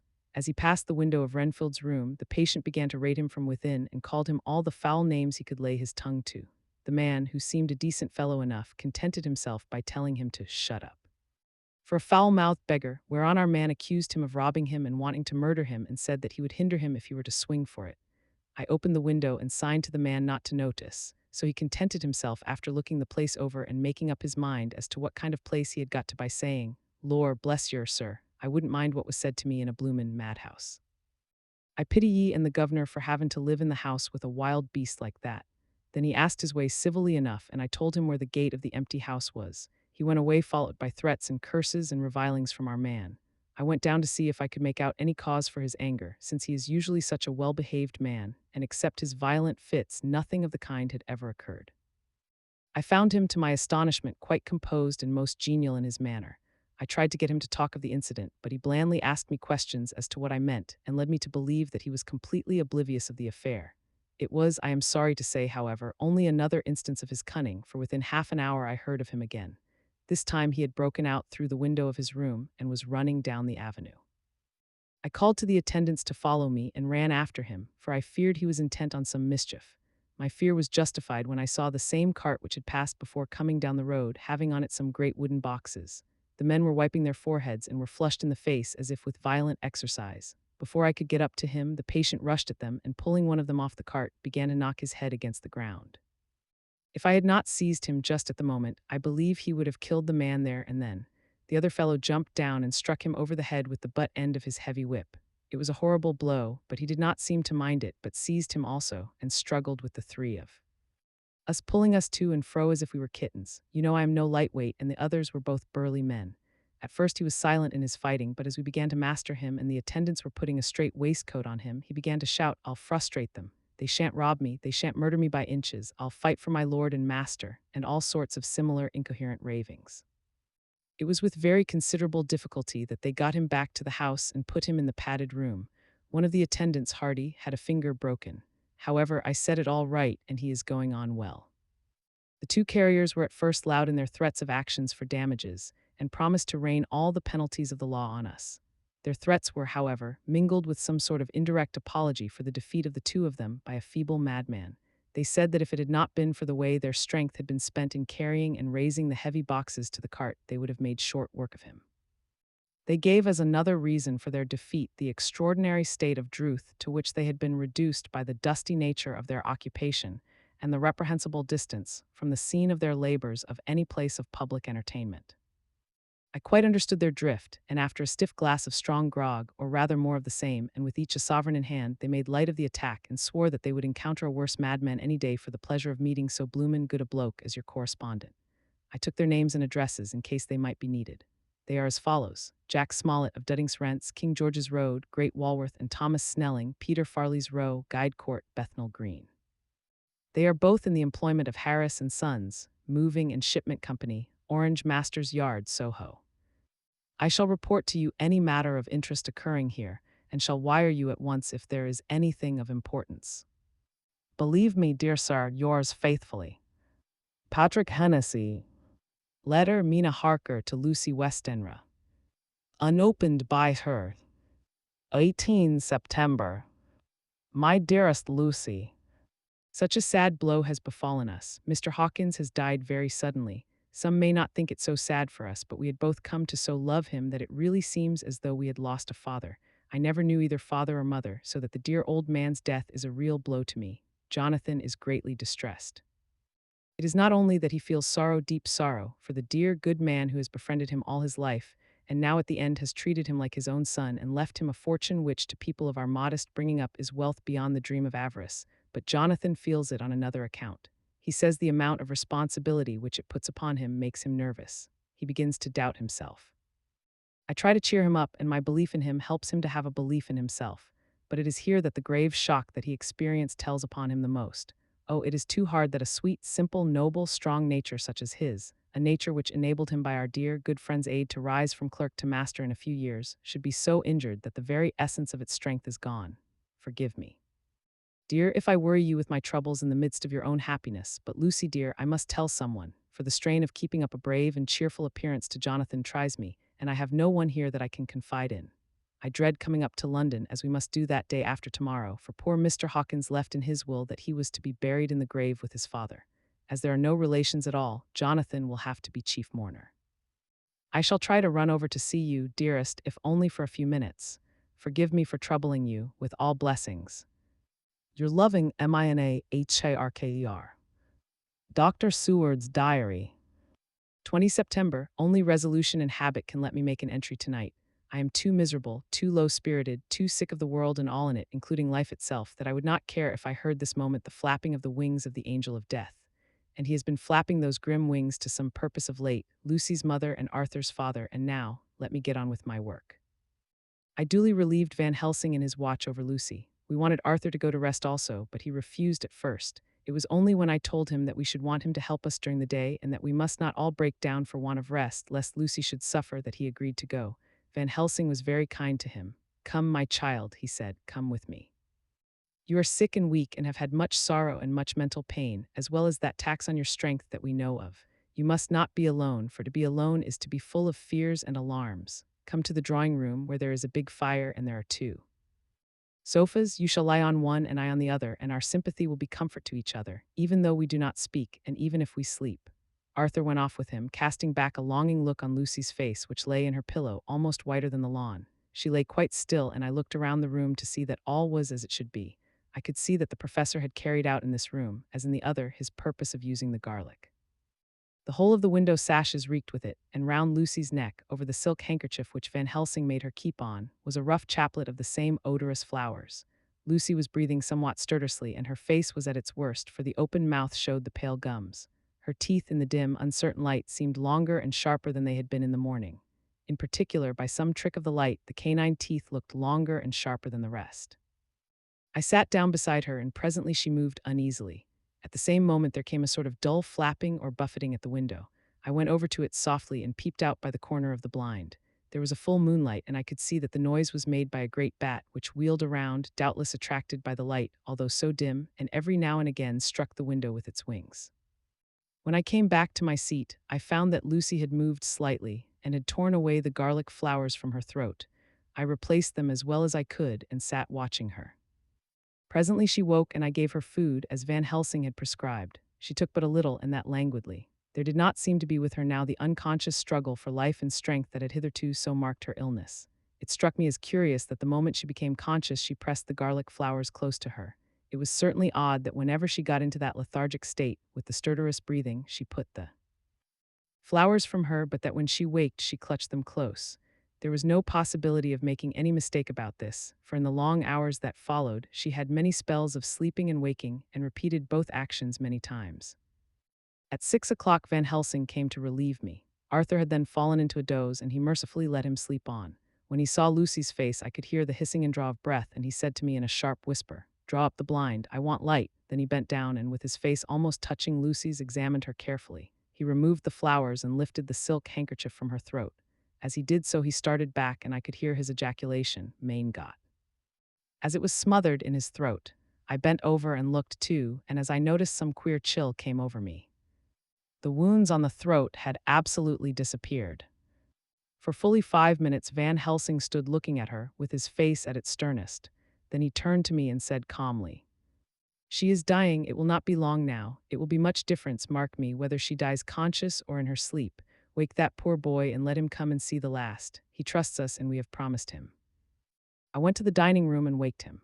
He was dazed for a moment, but when he saw the sunlight streaming in through the edges of the shutters, he thought he was late and expressed his fear. I assured him that Lucy was still asleep, but told him as gently as I could that both Van Helsing and I feared that the end was near. He covered his face with his hands and slid down on his knees by the sofa, where he remained perhaps a minute with his head buried, praying, whilst his shoulders shook with grief. I took him by the hand and raised him up. "Come," I said, "my dear old fellow, summon all your fortitude. It will be best and easiest for her." When we came into Lucy's room, I could see that Van Helsing had, with his usual forethought, been putting matters straight and making everything look as pleasing as possible. He had even brushed Lucy's hair so that it lay on the pillow in its usual sunny ripples. When we came into the room, she opened her eyes and, seeing him, whispered softly, "Arthur, oh my love, I am so glad you have come." He was stooping to kiss her when Van Helsing motioned him back. "No," he whispered, "not yet. Hold her hand, it will comfort her more." So Arthur took her hand and knelt beside her, and she looked her best, with all the soft lines matching the angelic beauty of her eyes.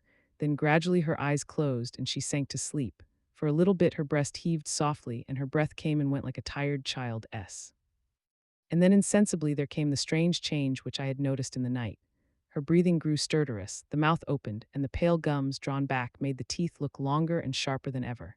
In a sort of sleep-waking, vague, unconscious way, she opened her eyes, which were now dull and hard at once, and said in a soft, voluptuous voice, such as I had never heard from her lips, "Arthur, oh my love, I am so glad you have come. Kiss me." Arthur bent eagerly over to kiss her, but at that instant Van Helsing, who, like me, had been startled by her voice, swooped upon him, and catching him by the neck with both hands, dragged him back with a fury of strength which I never thought he could have possessed, and actually hurled him almost across the room.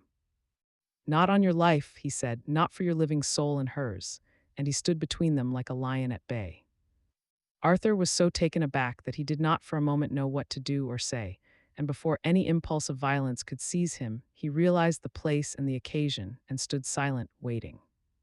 I kept my eyes fixed on Lucy, as did Van Helsing, and we saw a spasm as of rage flit like a shadow over her face.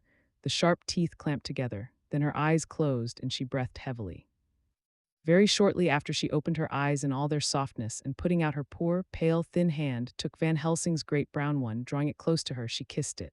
"My true friend," she said in a faint voice but with untellable pathos, "my true friend and his. Oh, guard him and give me peace." I swear it, he said solemnly, kneeling beside her and holding up his hand as one who registers an oath.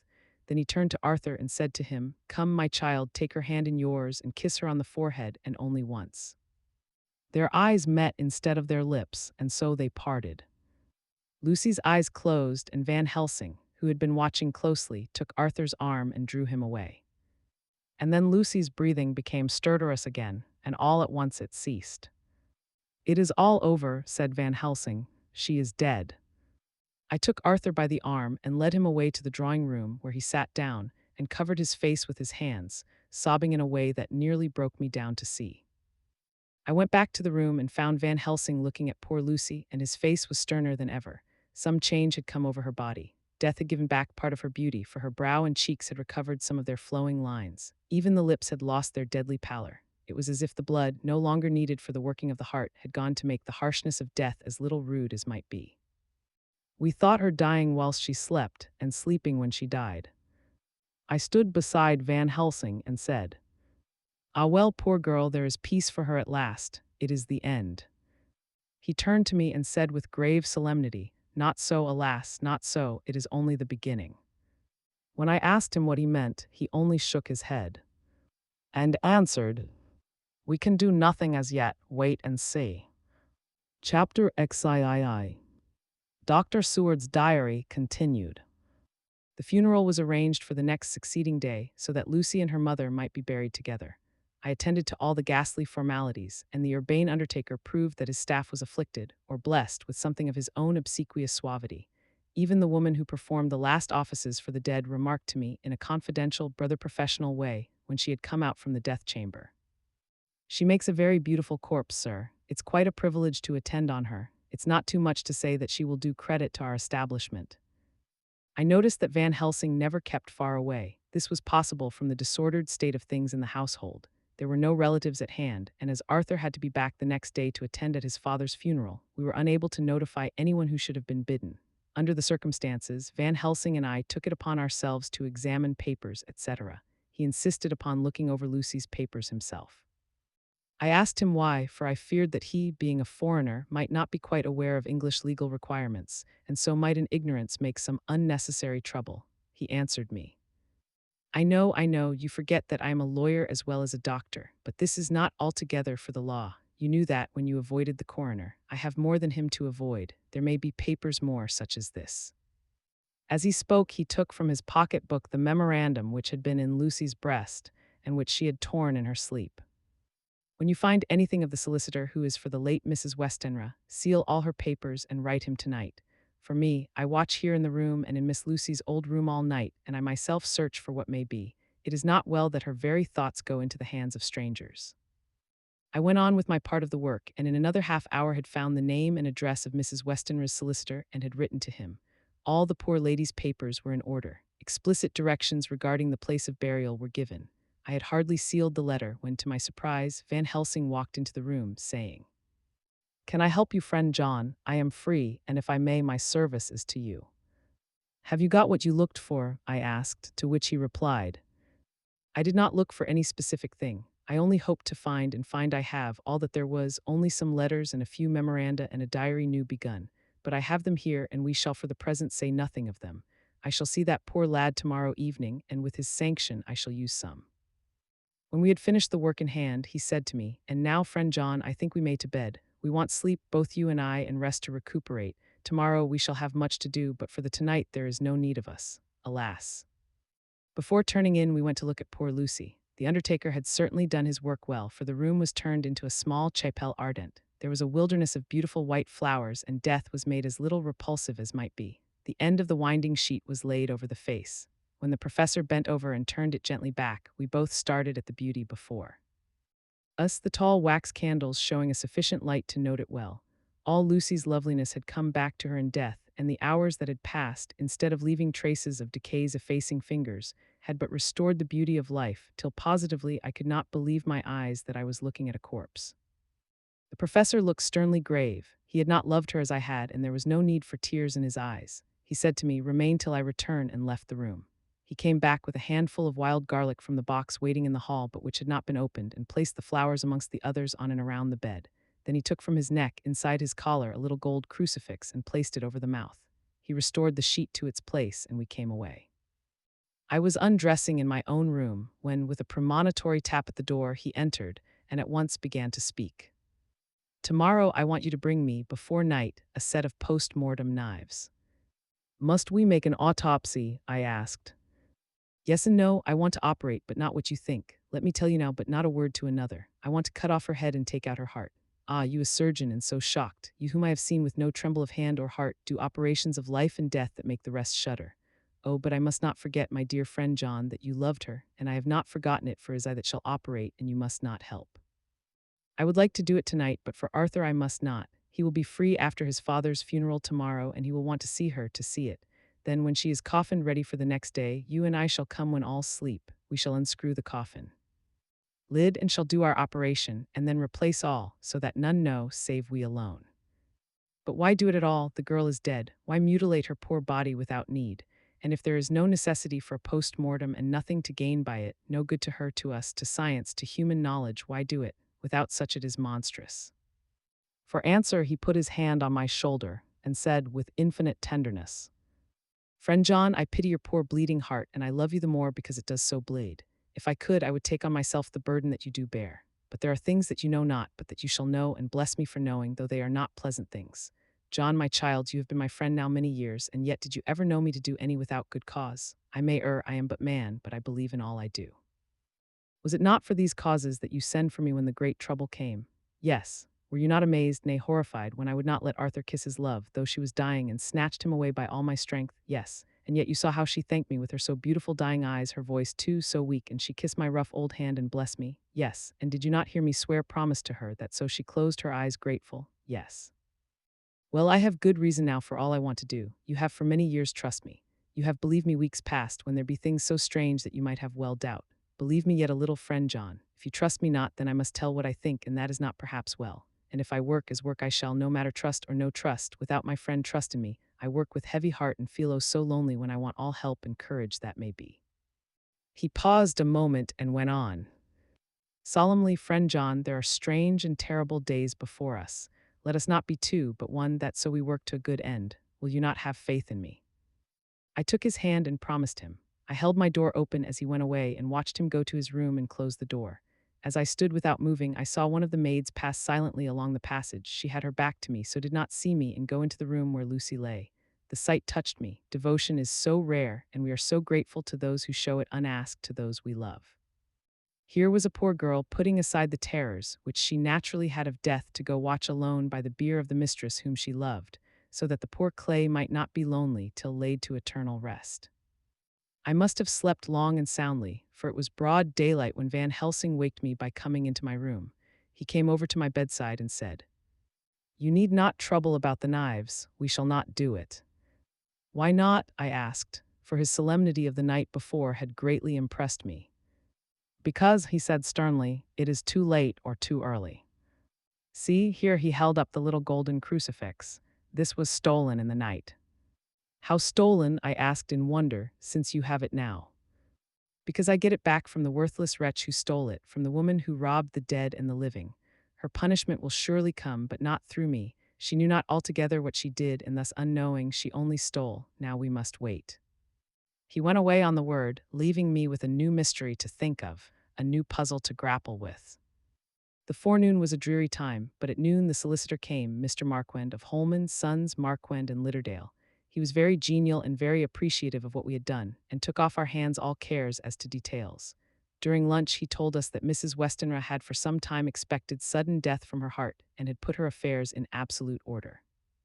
He informed us that, with the exception of a certain entailed property of Lucy's father, which now, in default of direct issue, went back to a distant branch of the family, the whole estate, real and personal, was left absolutely to Arthur Holmwood. When he had told us so much, he went on. Frankly, we did our best to prevent such a testamentary disposition, and pointed out certain contingencies that might leave her daughter either penniless or not so free as she should be to act regarding a matrimonial alliance. Indeed, we pressed the matter so far that we almost came into collision, for she asked us if we were or were not prepared to carry out her wishes. Of course, we had then no alternative but to accept. We were right in principle, and 99 times out of 100 we should have proved, by the logic of events, the accuracy of our judgment.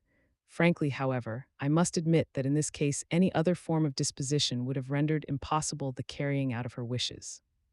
For by her predeceasing her daughter, the latter would have come into possession of the property, and even had she only survived her mother by 5 minutes, her property would, in case there were no will, and a will was a practical impossibility in such a case, have been treated at her decease as under intestacy, in which case Lord Godalming, though so dear a friend, would have had no claim in the world. And the inheritors, being remote, would not be likely to abandon their just rights for sentimental reasons regarding an entire stranger, I assure you, my dear sirs. I am rejoiced at the result, perfectly rejoiced. He was a good fellow, but his rejoicing at the one little part, in which he was officially interested, of so great a tragedy, was an object lesson in the limitations of sympathetic understanding. He did not remain long, but said he would look in later in the day and see Lord Godalming. His coming, however, had been a certain comfort to us, since it assured us that we should not have to dread hostile criticism as to any of our acts.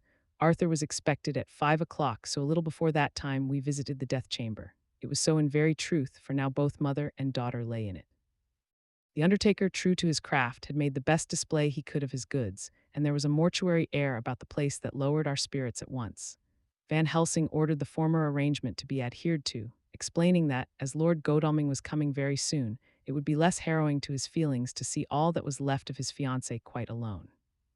The undertaker seemed shocked at his own stupidity, and exerted himself to restore things to the condition in which we left them the night before, so that when Arthur came such shocks to his feelings as we could avoid were saved.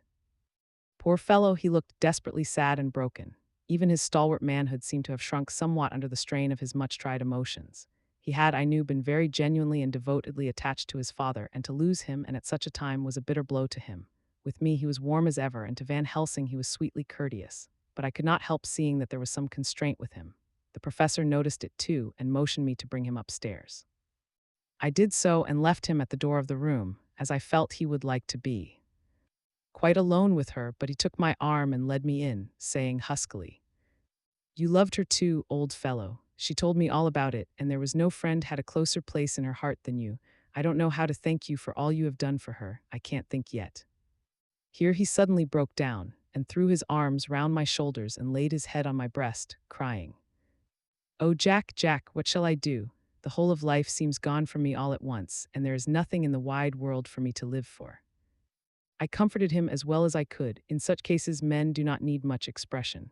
A grip of the hand, the tightening of an arm over the shoulder, a sob in unison, are expressions of sympathy dear to a man's heart. I stood still and silent till his sobs died away, and then I said softly to him, "Come and look at her." Together we moved over to the bed, and I lifted the lawn from her face. God, how beautiful she was! Every hour seemed to be enhancing her loveliness. It frightened and amazed me somewhat. And as for Arthur, he fell to trembling, and finally was shaken with doubt as with an ague. At last, after a long pause, he said to me in a faint whisper, "Jack, is she really dead?" I assured him sadly that it was so, and went on to suggest, for I felt that such a horrible doubt should not have life for a moment longer than I could help, that it often happened that after death faces become softened and even resolved into their youthful beauty, that this was especially so when death had been preceded by any acute or prolonged suffering. I seemed to quite do away with any doubt, and after kneeling beside the couch for a while and looking at her lovingly and long, he turned aside. I told him that that must be goodbye, as the coffin had to be prepared, so he went back and took her dead hand in his and kissed it, and bent over and kissed her forehead. He came away, fondly looking back over his shoulder at her as he came. I left him in the drawing-room and told Van Helsing that he had said goodbye, so the latter went to the kitchen to tell the undertaker's men to proceed with the preparations and to screw up the coffin. When he came out of the room again, I told him of Arthur's question, and he replied, "I am not surprised. Just now I doubted for a moment myself." We all dined together, and I could see that poor Art was trying to make the best of things.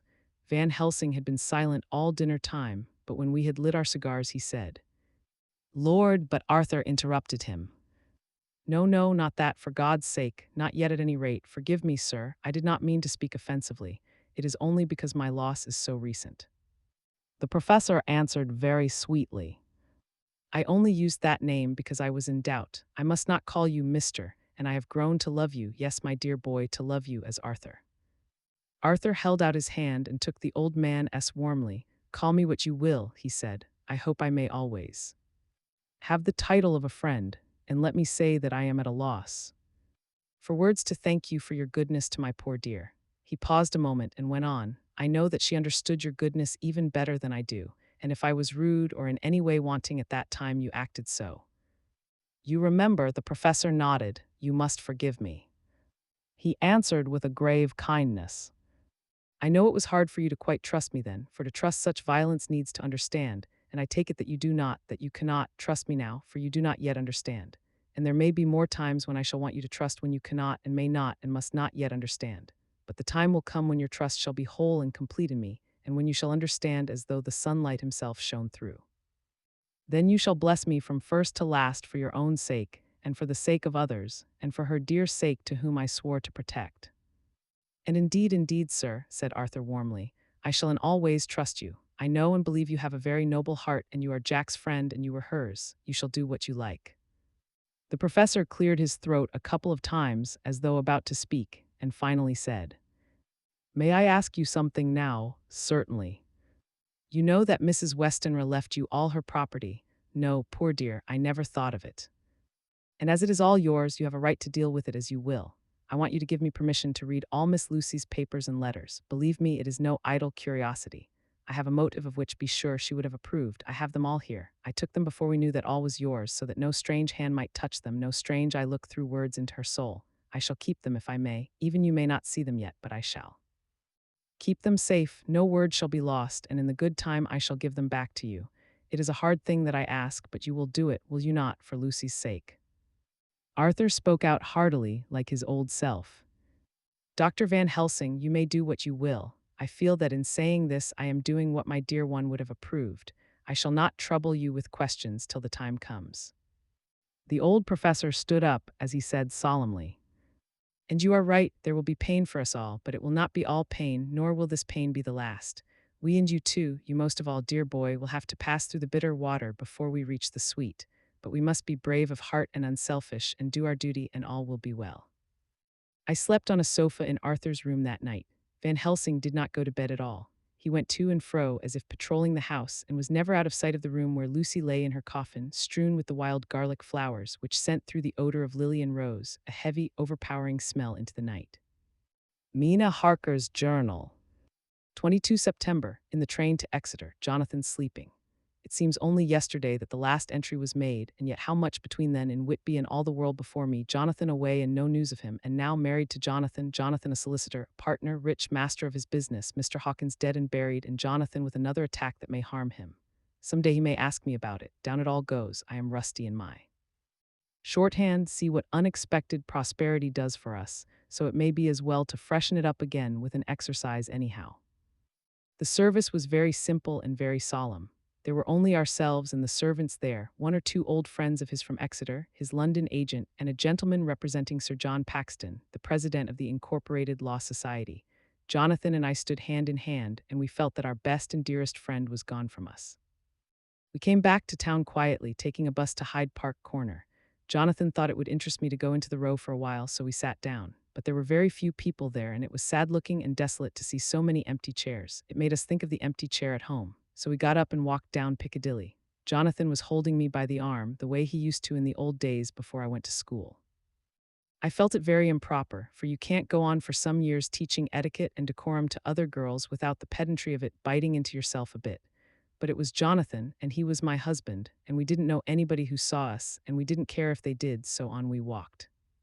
I was looking at a very beautiful girl in a big cartwheel hat sitting in a Victoria outside Giuliano's when I felt Jonathan clutch my arm so tight that he hurt me, and he said under his breath, "My God, I am always anxious about Jonathan, for I fear that some nervous fit may upset him again." So I turned to him quickly and asked him what it was that disturbed him. He was very pale, and his eyes seemed bulging out as, half in terror and half in amazement, he gazed at a tall, thin man with a beaky nose and black mustache and pointed beard, who was also observing the pretty girl. He was looking at her so hard that he did not see either of us, and so I had a good view of him. His face was not a good face. It was hard and cruel and sensual, and big white teeth that looked all the whiter because his lips were so red were pointed like an animal S. Jonathan kept staring at him till I was afraid he would notice. I feared he might take it ill, he looked so fierce and nasty. I asked Jonathan why he was disturbed, and he answered, evidently thinking that I knew as much about it as he did, "Do you see who it is?" No, dear, I said, I don't know him. Who is it? His answer seemed to shock and thrill me, for it was said as if he did not know that it was me, Mina, to whom he was speaking. It is the man himself. The poor dear was evidently terrified at something, very greatly terrified.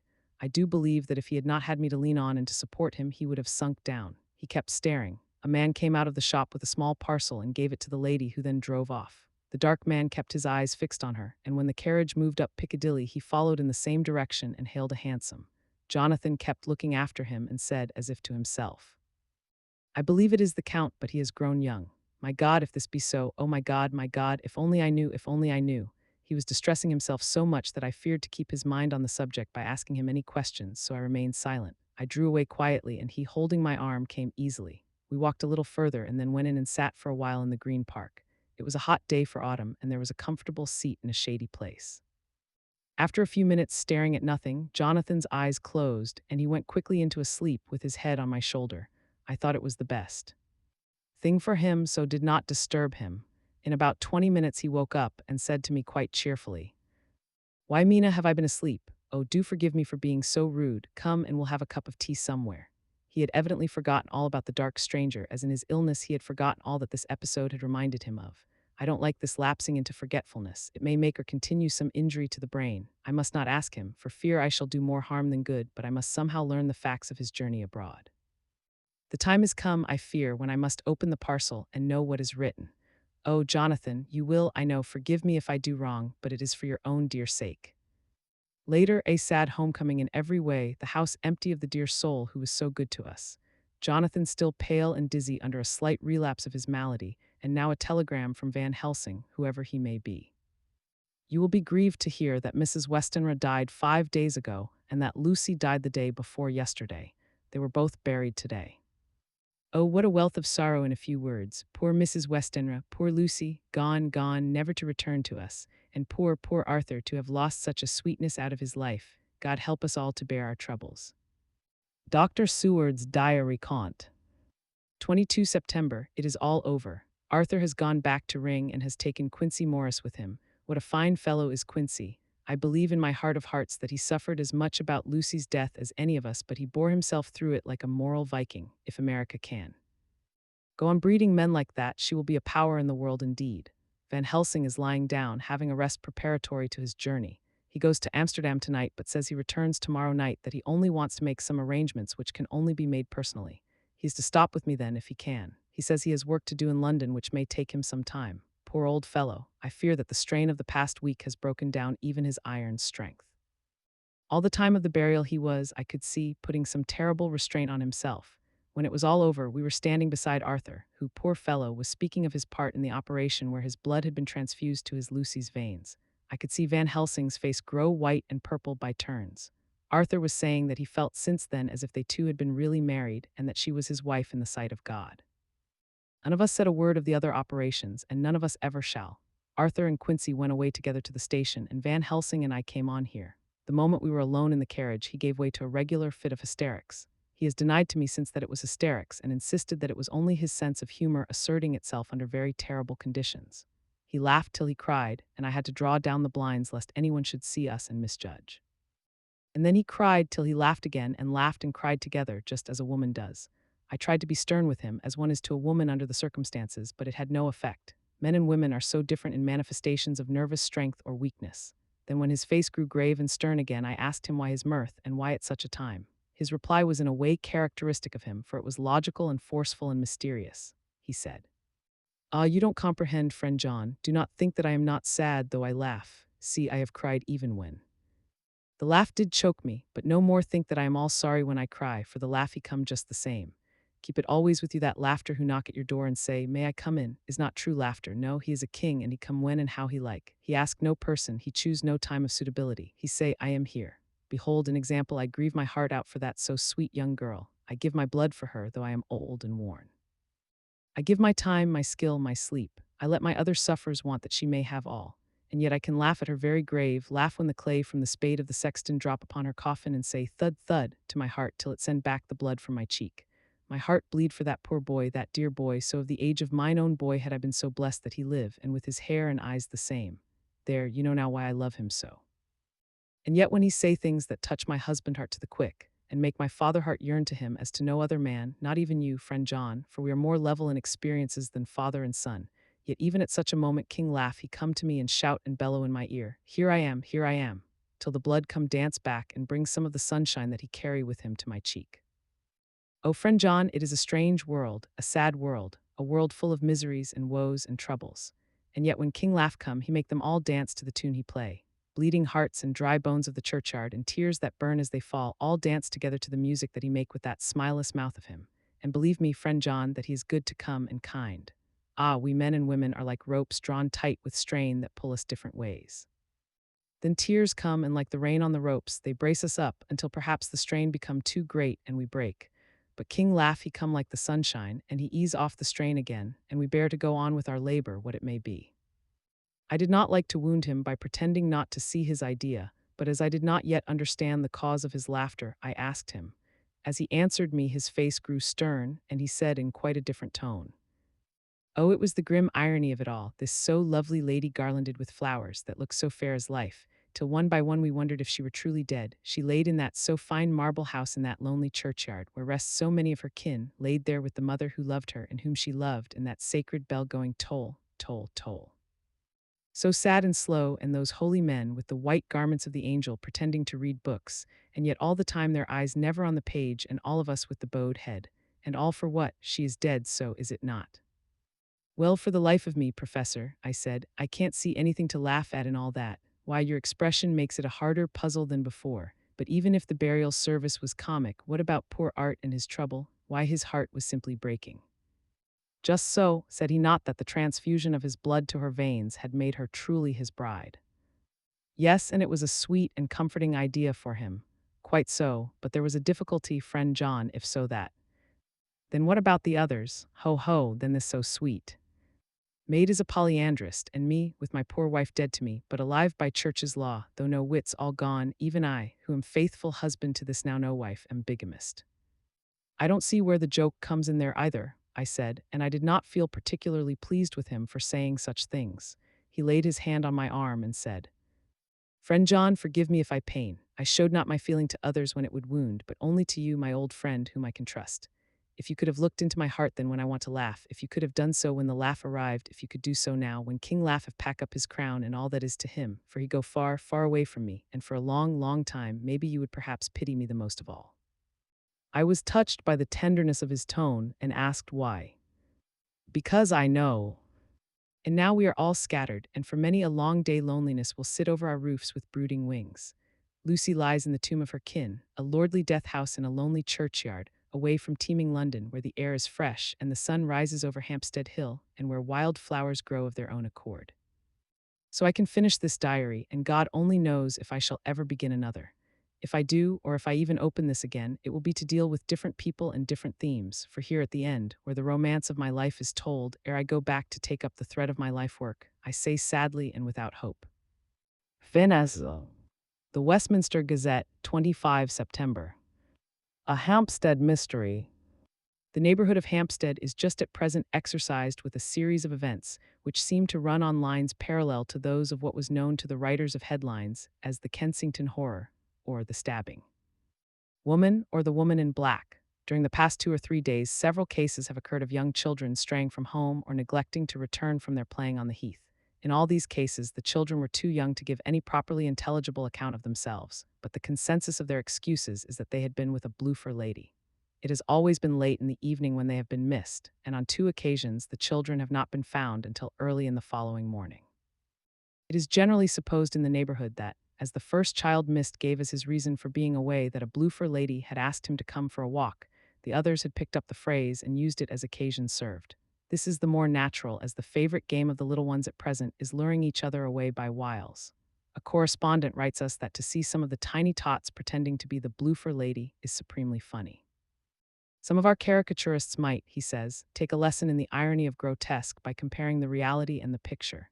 It is only in accordance with general principles of human nature that the bloofer lady should be the popular role at these al fresco performances. Our correspondent naively says that even Ellen Terry could not be so winningly attractive as some of these grubby-faced little children pretend and even imagine themselves to be. There is, however, possibly a serious side to the question. For some of the children, indeed all who have been missed at night, have been slightly torn or wounded in the throat. The wounds seem such as might be made by a rat or a small dog, and although of not much importance individually, would tend to show that whatever animal inflicts them has a system or method of its own. The police of the division have been instructed to keep a sharp lookout for straying children, especially when very young, in and around Hampstead Heath, and for any stray dog which may be about. The Westminster Gazette, 25 September. Extra special. The HAMPSTEAD horror, another child injured. The Bloofer Lady. We have just received intelligence that another child, missed last night, was only discovered late in the morning under a furze bush at the Shooter's Hill side of Hampstead Heath, which is perhaps less frequented than the other parts. It has the same tiny wound in the throat as has been noticed in other cases. It was terribly weak and looked quite emaciated. It too, when partially restored, had the common story to tell of being lured away by the Bloofer Lady. Chapter XIV. Mina Harker's Journal. 23 September. Jonathan is better after a bad night. I am so glad that he has plenty of work to do, for that keeps his mind off the terrible things, and oh, I am rejoiced that he is not now weighed down with the responsibility of his new position. I knew he would be true to himself, and now how proud I am to see my Jonathan rising to the height of his advancement and keeping pace in all ways with the duties that come upon him. He will be away all day till late, for he said he could not lunch at home. My household work is done, so I shall take his foreign journal and lock myself up in my room and read it. 24 September. I hadn't the heart to write last night. That terrible record of Jonathan's upset me so. Poor dear, how he must have suffered, whether it be true or only imagination. I wonder if there is any truth in it at all. Did he get his brain fever and then write all those terrible things, or had he some cause for it all? I suppose I shall never know, for I dare not open the subject to him. And yet that man we saw yesterday, he seemed quite certain of him, poor fellow. I suppose it was the funeral upset him and sent his mind back on some train of thought. He believes it all himself. I remember how on our wedding day he said, unless some solemn duty come upon me to go back to the bitter hours, asleep or awake, mad or sane, there seems to be through it all some thread of continuity. That fearful Count was coming to London. If it should be, and he came to London with its teeming millions, there may be a solemn duty, and if it come, we must not shrink from it. I shall be prepared. I shall get my typewriter this very hour and begin transcribing. Then we shall be ready for other eyes if required. And if it be wanted, then, perhaps, if I am ready, poor Jonathan may not be upset, for I can speak for him, and never let him be troubled or worried with it at all. If ever Jonathan quite gets over the nervousness, he may want to tell me of it all, and I can ask him questions and find out things, and see how I may comfort him. Letter Van Helsing to Mrs. Harker. 24 September. Confidence. Dear Madam, I pray you to pardon my writing, in that I am so far friend as that I sent to you sad news of Miss Lucy Westenra's death. By the kindness of Lord Godalming, I am empowered to read her letters and papers, for I am deeply concerned about certain matters vitally important. In them I find some letters from you, which show how great friends you were and how you love her. O Madam Mina, by that love I implore you, help me. It is for others' good that I ask, to redress great wrong, and to lift much and terrible troubles that may be more great than you can know. May it be that I see you, you can trust me. I am friend of Dr. John Seward and of Lord Godalming, that was Arthur of Miss Lucy. I must keep it private for the present from all. I should come to Exeter to see you at once if you tell me I am privileged to come, and where and when. I implore your pardon, madam. I have read your letters to poor Lucy, and know how good you are and how your husbands suffer. So I pray you, if it may be, enlighten him not, lest it may harm. Again your pardon, and forgive me.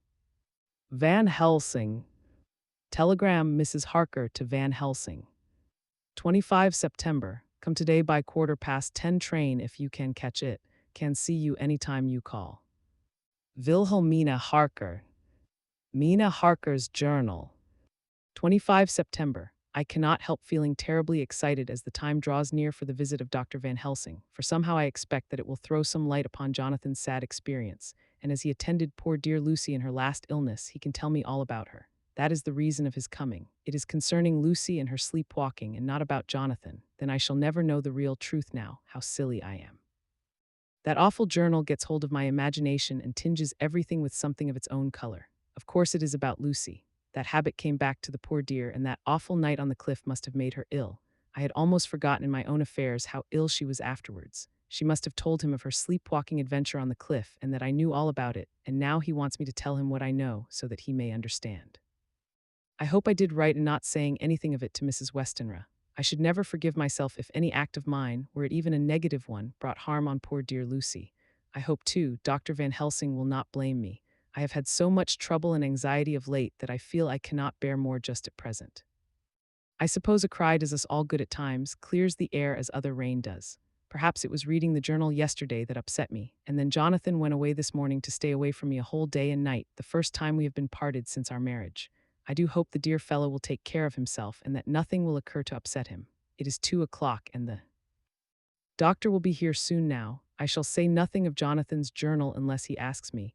I am so glad I have typewritten out my own journal so that in case he asks about Lucy, I can hand it to him. It will save much questioning. Later he has come and gone. Oh, what a strange meeting, and how it all makes my head whirl round. I feel like one in a dream. Can it be all possible, or even a part of it? If I had not read Jonathan's journal first, I should never have accepted even a possibility. Poor, dear Jonathan, how he must have suffered. Please the good God, all this may not upset him again. I shall try to save him from it. But it may be even a consolation and a help to him, terrible though it be and awful in its consequences, to know for certain that his eyes and ears and brain did not deceive him, and that it is all true. It may be that it is the doubt which haunts him, that when the doubt is removed, no matter which, waking or dreaming, may prove the truth, he will be more satisfied and better able to bear the shock. Dr. Van Helsing must be a good man as well as a clever one if he is Arthur's friend and Dr. Seward's, and if they brought him all the way from Holland to look after Lucy. I feel from having seen him that he is good and kind and of a noble nature. When he comes tomorrow, I shall ask him about Jonathan. And then, please God, all this sorrow and anxiety may lead to a good end. I used to think I would like to practice interviewing. Jonathan's friend on the Exeter News told him that memory is everything in such work, that you must be able to put down exactly almost every word spoken, even if you had to refine some of it afterwards. Here was a rare interview. I shall try to record it verbatim. It was 2:30 when the knock came. I took my courage a due mains and waited. In a few minutes Mary opened the door and announced Dr. Van Helsing. I rose and bowed, and he came towards me, a man of medium weight, strongly built, with his shoulders set back over a broad, deep chest and a neck well balanced on the trunk as the head is on the neck. The poise of the head strikes me at once as indicative of thought and power. The head is noble, well-sized, broad, and large behind the ears. The face, clean-shaven, shows a hard, square chin, a large, resolute, mobile mouth, a good-sized nose, rather straight but with quick, sensitive nostrils that seem to broaden as the big, bushy brows come down and the mouth tightens. The forehead is broad and fine, rising at first almost straight and then sloping back above two bumps or ridges wide apart, such a forehead that the reddish hair cannot possibly tumble over it but falls naturally back into the sides. Big, dark blue eyes are set widely apart and are quick and tender or stern with the man's moods. He said to me, "Mrs. Harker, is it not?" I bowed assent. "That was Miss Mina Murray." Again I assented. "It is Mina Murray that I came to see, that was friend of that poor dear child Lucy Westenra. Madam Mina, it is on account of the dead that I come." "Sir," I said, "you could have no better claim on me than that you were a friend and helper of Lucy Westenra." And I held out my hand. He took it and said tenderly, "Oh, Madam Mina, I know that the friend of that poor little girl must be good, but I had yet to learn." He finished his speech with a courtly bow. I asked him what it was that he wanted to see me about, so he at once began.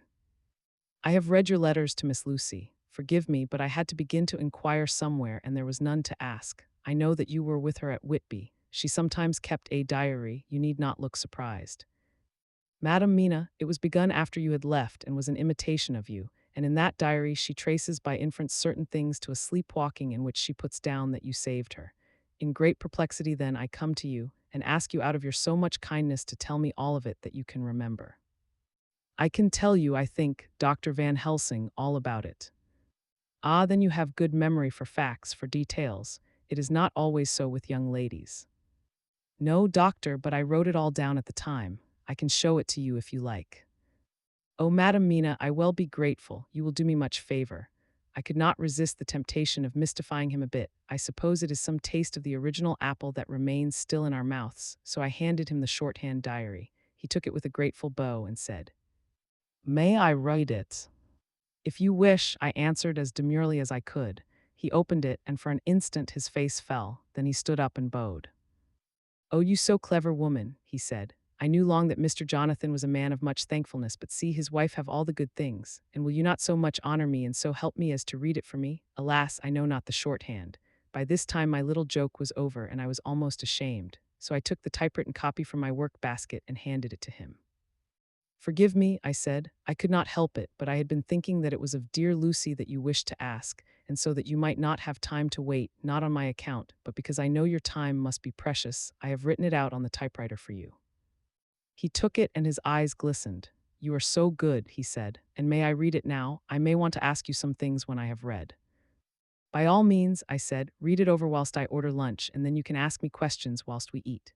He bowed and settled himself in a chair with his back to the light and became so absorbed in the papers, whilst I went to see after lunch chiefly in order that he might not be disturbed. When I came back, I found him walking hurriedly up and down the room, his face all ablaze with excitement. He rushed up to me and took me by both hands. "Oh, Madam Mina," he said, "how can I say what I owe to you? This paper is as sunshine, it opens the gate to me. I am dazed, I am dazzled with so much light, and yet clouds roll in behind the light every time, but that you cannot comprehend. Oh, but I am grateful to you, you so clever woman, Madame," he said this very solemnly. "If ever Abraham Van Helsing can do anything for you or yours, I trust you will let me know. It will be pleasure and delight if I may serve you as a friend, but all I have ever learned, all I can ever do, shall be for you and those you love. There are darknesses in life and there are lights. You are one of the lights. You will have a happy life and a good life, and your husband will be blessed in you. But, doctor, you praise me too much, and you do not know me. Not know you, I who am old and who have studied all my life men and women, I who have made my specialty the brain and all that belongs to him and all that follow from him. And I have read your diary that you have so goodly written for me, and which breathes out truth in every line. I who have read your so sweet letter to poor Lucy of your marriage and your trust, not know you. O Madam Mina, good women tell all their lives, and by day and by hour and by minute such things that angels can read, and we men who wish to know have in us something of angels' eyes. Your husband is noble nature, and you are noble too, for you trust, and trust cannot be where there is mean nature. And your husband, tell me of him. Is he quite well? Is all that fever gone, and is he strong and hearty? I saw here an opening to ask him about Jonathan, so I said, he was almost recovered, but he has been greatly upset by Mr. Hawkins' death. He interrupted. Oh yes, I know, I have read your last 2 letters, I went on. I suppose this upset him, for when we were in town on Thursday last, he had a sort of shock. A shock and after brain fever so soon, that is not good. What kind of shock was it? He thought he saw someone who recalled something terrible, something which led to his brain fever. And here the whole thing seemed to overwhelm me in a rush. The pity for Jonathan, the horror which he experienced, the whole fearful mystery of his diary, and the fear that has been brooding over me ever since, all came in a tumult. I suppose I was hysterical, for I threw myself on my knees and held up my hands to him and implored him to make my husband well again. He took my hands and raised me up and made me sit on the sofa and sat by me. He held my hand in his and said to me with, oh, such infinite sweetness, "My life is a barren and lonely one, and so full of work that I have not had much time for friendships. But since I have been summoned to here by my friend John Seward, I have known so many good people and seen such nobility that I feel more than ever, and it has grown with my advancing years, the loneliness of my life. Believe me, then, that I come here full of respect for you, and you have given me hope not in what I am seeking of, but that there are good women still left to make life happy, good women, whose lives and whose truths may make good lesson for the children that are to be. I am glad that I may here be of some use to you, for if your husband suffer, he suffer within the range of my study and experience. I promise you that I will gladly do all for him that I can, all to make his life strong and manly, and your life a happy one. Now you must eat. You are overwrought and perhaps overanxious. Husband Jonathan would not like to see you so pale, and what he like not where he love is not to his good. Therefore for his sake you must eat and smile. You have told me about Lucy, and so now we shall not speak of it, lest it distress. I shall stay in Exeter tonight, for I want to think much over what you have told me, and when I have thought I will ask you questions, if I may. And then, too, you will tell me of husband Jonathan's trouble so far as you can, but not yet. You must eat now, afterwards you shall tell me all. After lunch, when we went back to the drawing-room, he said to me, and now tell me all about him. When it came to speaking to this great learned man, I began to fear that he would think me a weak fool, and Jonathan a madman. That journal is all so strange, and I hesitated to go on. But he was so sweet and kind, and he had promised to help, and I trusted him, so I said, Dr. Van Helsing, what I have to tell you is so queer that you must not laugh at me or at my husband. I have been since yesterday in a sort of fever of doubt. You must be kind to me, and not think me foolish that I have even half believed some very strange things. He reassured me by his manner as well as his words when he said, Oh, my dear, if you only know how strange is the matter regarding which I am here, it is you who would laugh. I have learned not to think little of anyone's belief, no matter how strange it may be. I have tried to keep an open mind, and it is not the ordinary things of life that could close it, but the strange things, the extraordinary things, the things that make one doubt if they be mad or sane. Thank you 1,000 times. You have taken a weight off my mind. If you will let me, I shall give you a paper to read. It is long, but I have typewritten it out. It will tell you my trouble and Jonathan S. It is the copy of his journal when abroad and all that happened. I dare not say anything of it. You will read for yourself and judge. And then when I see you, perhaps you will be very kind and tell me what you think. I promise, he said as I gave him the papers. I shall in the morning, as soon as I can, come to see you and your husband, if I may. Jonathan will be here at 11:30, and you must come to lunch with us and see him then. You could catch the quick 3:34 train, which will leave you at Paddington before 8. He was surprised at my knowledge of the trains offhand, but he does not know that I have made up all the trains to and from Exeter, so that I may help Jonathan in case he is in a hurry. So he took the papers with him and went away, and I sit here thinking I don't know what. Letter by hand, Van Helsing to Mrs. Harker. 25 September, 6 o'clock. Dear Madam Mina, I have read your husband's so wonderful diary. You may sleep without doubt. Strange and terrible as it is true. I will pledge my life on it. It may be worse for others, but for him and you there is no dread. He is a noble fellow, and let me tell you from experience of men, that one who would do as he did in going down that wall into that room, aye, in going a second time, is not one to be injured in permanence by a shock. His brain and his heart are all right, this I swear, before I have even seen him, so be at rest. I shall have much to ask him of other things. I am blessed that today I come to see you, for I have learned all at once so much that again I am dazzled more than ever, and I must think. Yours the most faithful, Abraham Van Helsing. Letter Mrs. Harker to Van Helsing. 25 September, 6:30 p.m. My dear Dr. Van Helsing, 1,000 thanks for your kind letter, which has taken a great weight off my mind. And yet, if it be true, what terrible things there are in the world, and what an awful thing if that man, that monster, be really in London, I fear to think. I have this moment, whilst writing, had a wire from Jonathan, saying that he leaves by the 6:25 tonight from Launceston and will be here at 10:18, so that I shall have no fear tonight. Will you, therefore, instead of lunching with us, please come to breakfast at 8 o'clock, if this be not too early for you. You can get away, if you are in a hurry, by the 10:30 train, which will bring you to Paddington by 2:35. Do not answer this, as I shall take it that, if I do not hear, you will come to breakfast.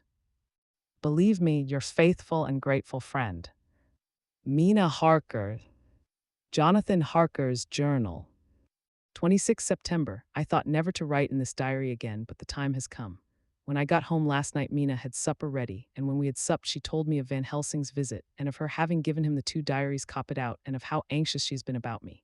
She showed me in the doctor's letter that all I wrote down was true. It seems to have made a new man of me. It was the doubt as to the reality of the whole thing that knocked me over.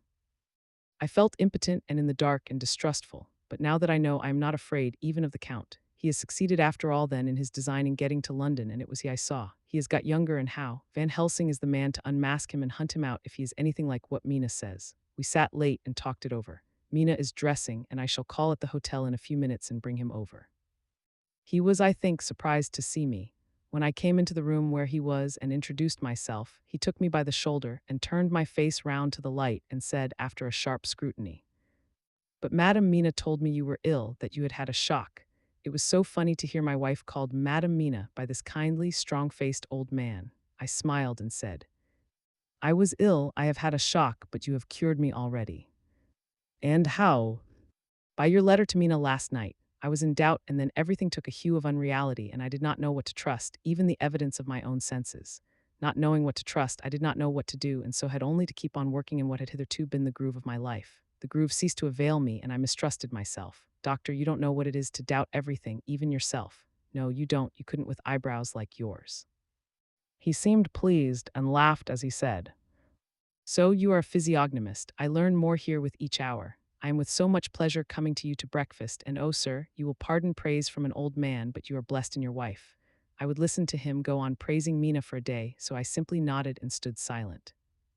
She is one of God's women, fashioned by his own hand to show us men and other women that there is a heaven where we can enter, and that its light can be here on earth.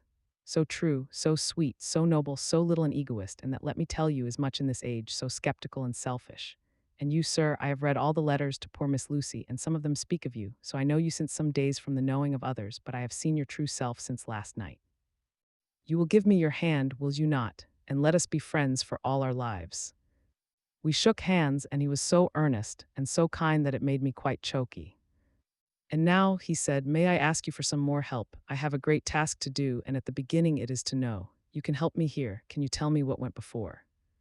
You're going to Transylvania. Later on I may ask more help and of a different kind, but at first this will do." "Look here, sir," I said, "does what you have to do concern the Count?"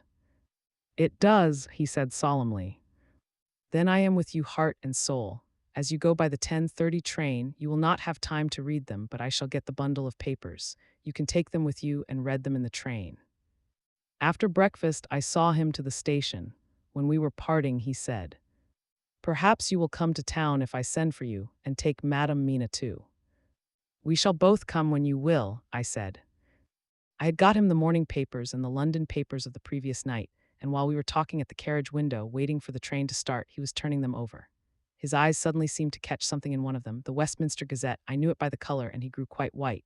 He read something intently, groaning to himself, Main got, so soon, so soon." I do not think he remembered me at the moment.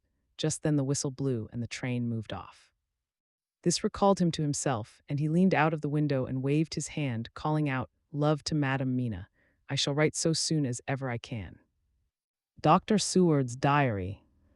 26 September. Truly there is no such thing as finality. Not a week since I said finis, and yet here I am starting fresh again, or rather going on with the record, until this afternoon I had no cause to think of what is done. Renfield had become, to all intents, as sane as he ever was. He was already well ahead with his fly business, and he had just started in the spider line also, so he had not been of any trouble to me. I had a letter from Arthur written on Sunday, and from it I gather that he is bearing up wonderfully well. Quincy Morris is with him, and that is much of a help, for he himself is a bubbling well of good spirits. Quincy wrote me a line too, and from him I hear that Arthur is beginning to recover something of his old buoyancy, so as to them all my mind is at rest. As for myself, I was settling down to my work with the enthusiasm which I used to have for it, so that I might fairly have said that the wound which poor Lucy left on me was becoming cicatrized. Everything is, however, now reopened, and what is to be the end God only knows. I have an idea that Van Helsing thinks he knows too, but he will only let out enough at a time to whet curiosity. He went to Exeter yesterday and stayed there all night. Today he came back and almost bounded into the room at about 5:30 and thrust last night's Westminster Gazette into my hand. "What do you think of that?" he asked as he stood back and folded his arms. I looked over the paper, for I really did not know what he meant, but he took it from me and pointed out a paragraph about children being decoyed away at Hampstead. It did not convey much to me until I reached a passage where it described small puncture wounds on their throats. An idea struck me, and I looked up. "Well," he said, "it is like poor Lucy S. And what do you make of it?" "Simply that there is some cause in common. Whatever it was that injured her has injured them." I did not quite understand his answer. "That is true indirectly, but not directly." "How do you mean, Professor?" I asked. I was a little inclined to take his seriousness lightly, for after all, 4 days of rest and freedom from burning, harrowing anxiety does help to restore one's spirits, but when I saw his face, it sobered me. Never, even in the midst of our despair about poor Lucy, had he looked more stern. "Tell me," I said. "I can hazard no opinion. I do not know what to think, and I have no data on which to found a conjecture." "Do you mean to tell me, friend John, that you have no suspicion as to what poor Lucy died of, not after all the hints given, not only by events but by me?"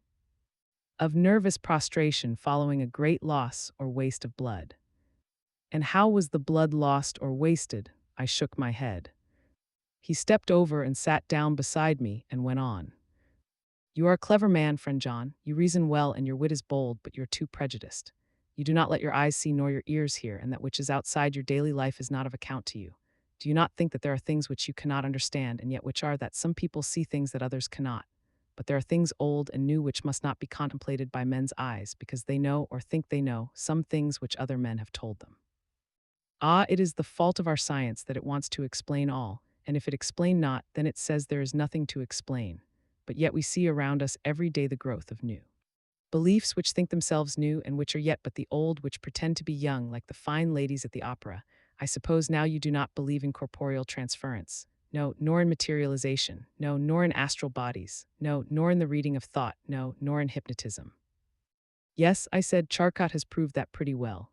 He smiled as he went on. Then you're satisfied as to it. Yes, and of course then you understand how it act and can follow the mind of the great Charcot. Alas, that he is no more, into the very soul of the patient that he influence. No, then, friend John, am I to take it that you simply accept fact and are satisfied to let from premise to conclusion be a blank? No. Then tell me, for I am a student of the brain, how you accept hypnotism and reject the thought reading. Let me tell you, my friend, that there are things done today in electrical science which would have been deemed unholy by the very man who discovered electricity, who would themselves not so long before been burned as wizards. There are always mysteries in life. Why was it that Methuselah lived 900 years and old Parr 169, and yet that poor Lucy, with 4 men's blood in her poor veins, could not live even one day? For had she lived one more day, we could save her. Do you know all the mystery of life and death? Do you know the altogether of comparative anatomy, and can say wherefore the qualities of brutes are in some men and not in others? Can you tell me why, when other spiders die small and soon, that one great spider lived for centuries in the tower of the old Spanish church and grew, till on descending he could drink the oil of all the church lamps? Can you tell me why in the Pampas, I and elsewhere, there are bats that come out at night and open the veins of cattle and horses and suck dry their veins?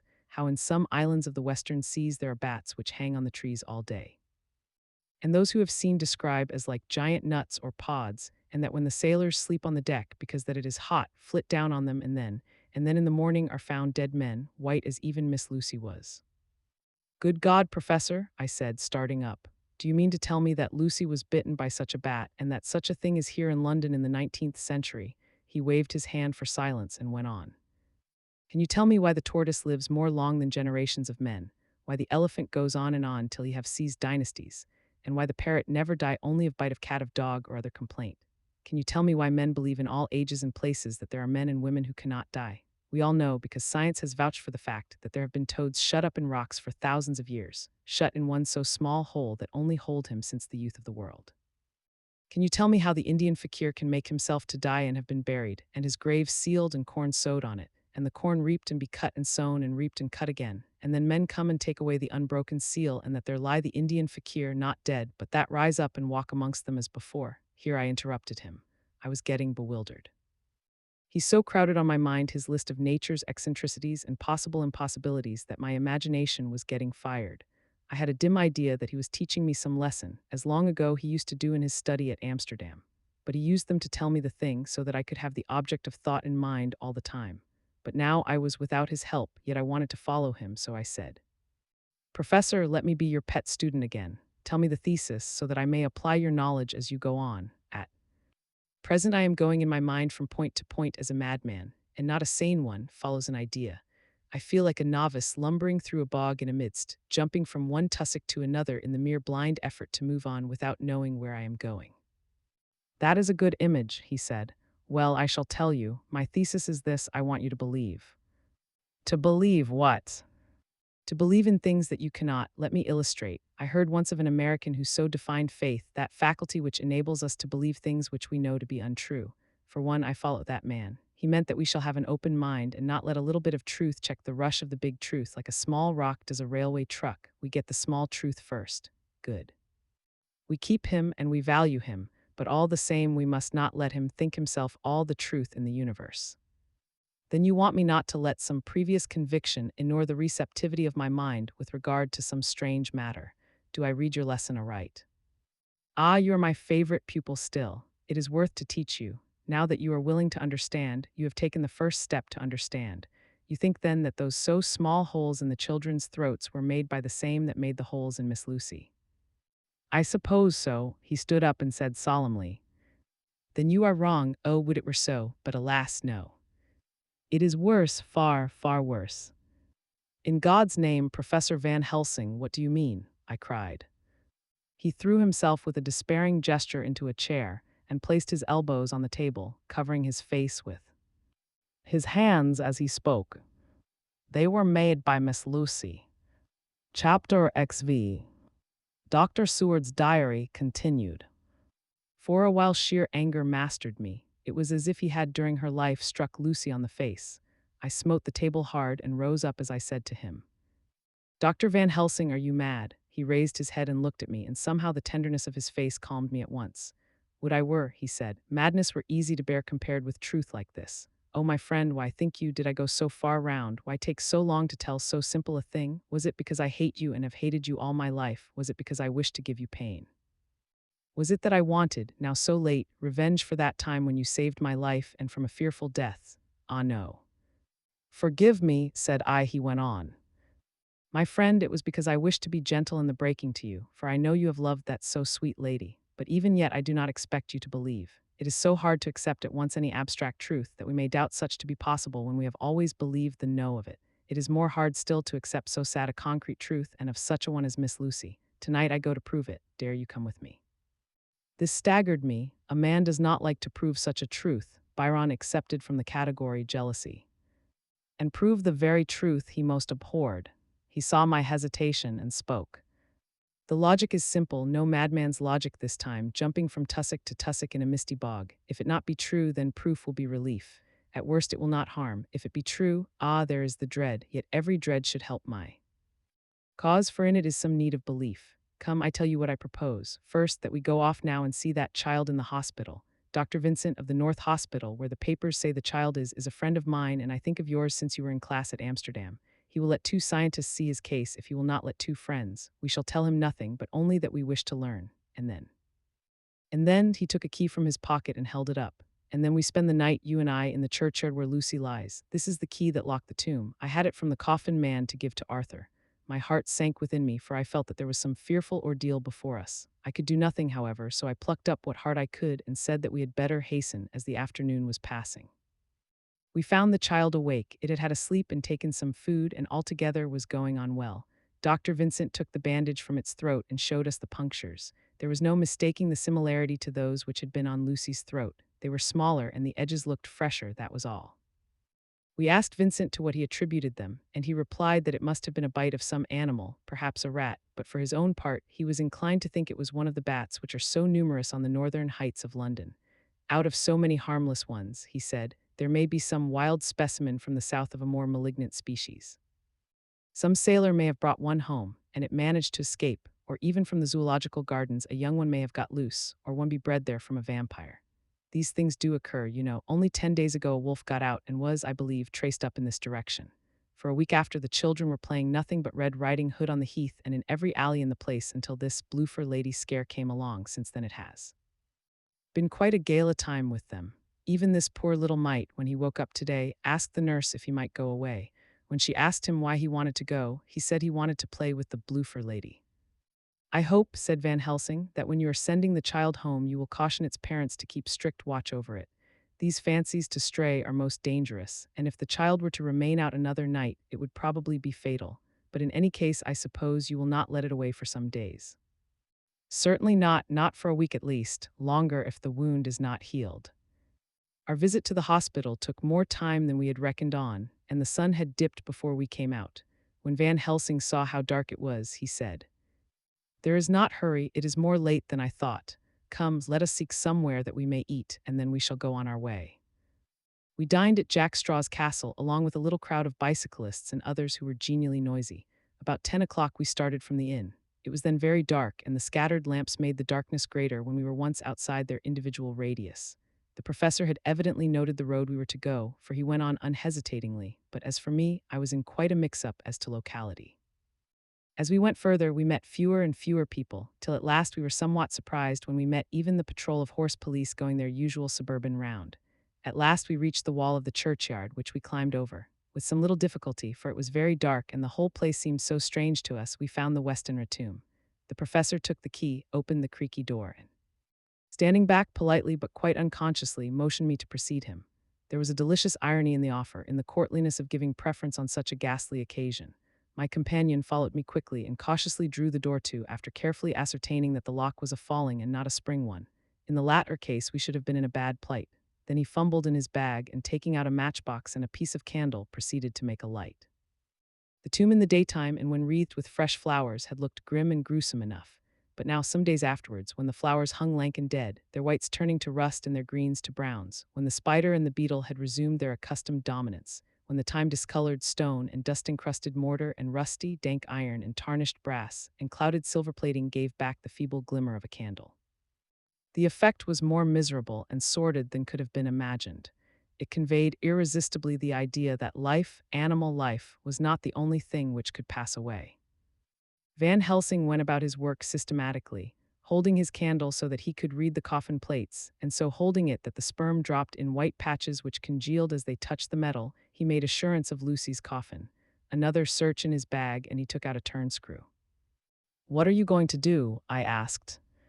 "To open the coffin, you shall yet be convinced." Straightway he began taking out the screws and finally lifted off the lid, showing the casing of lead beneath.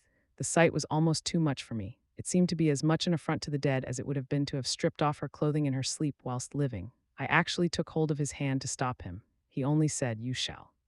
See, and again fumbling in his bag, took out a tiny fret saw. Striking the turnscrew through the lead with a swift downward stab which made me wince, he made a small hole which was, however, big enough to admit the point of the saw. I had expected a rush of gas from the weak-cold corpse. We doctors, who have had to study our dangers, have to become accustomed to such things, and I drew back towards the door. But the professor never stopped for a moment. He sawed down a couple of feet along one side of the lead coffin and then across and down the other side. Taking the edge of the loose flange, he bent it back towards the foot of the coffin, and holding up the candle into the aperture, motioned to me to look. I drew near and looked. The coffin was empty. It was certainly a surprise to me and gave me a considerable shock, but Van Helsing was unmoved. He was now more sure than ever of his ground, and so emboldened to proceed in his task. "Are you satisfied now, friend John?" he asked. I felt all the dogged argumentativeness of my nature awake within me as I answered him. "I am satisfied that Lucy's body is not in that coffin, but that only proves one thing." "And what is that, friend John?" "That it is not there." "That is good logic," he said, "so far as it goes. But how can you account for it not being there?" "Perhaps a body snatcher," I suggested. "Some of the undertaker's people may have stolen it." I felt that I was speaking folly, and yet it was the only real cause which I could suggest. The professor sighed. "Ah well," he said, "we must have more proof. Come with me." He put on the coffin lid again, gathered up all his things and placed them in the bag, blew out the light and placed the candle also in the bag. We opened the door and went out. Behind us he closed the door and locked it. He handed me the key, saying, "Will you keep it? You had better be assured." I laughed. It was not a very cheerful laugh, I am bound to say, as I motioned him to keep it. "A key is nothing," I said. "There are many duplicates, and anyhow it is not difficult to pick a lock of this kind." He said nothing, but put the key in his pocket. Then he told me to watch at one side of the churchyard whilst he would watch at the other. I took up my place behind a yew tree, and I saw his dark figure move until the intervening headstones and trees hid it from my sight.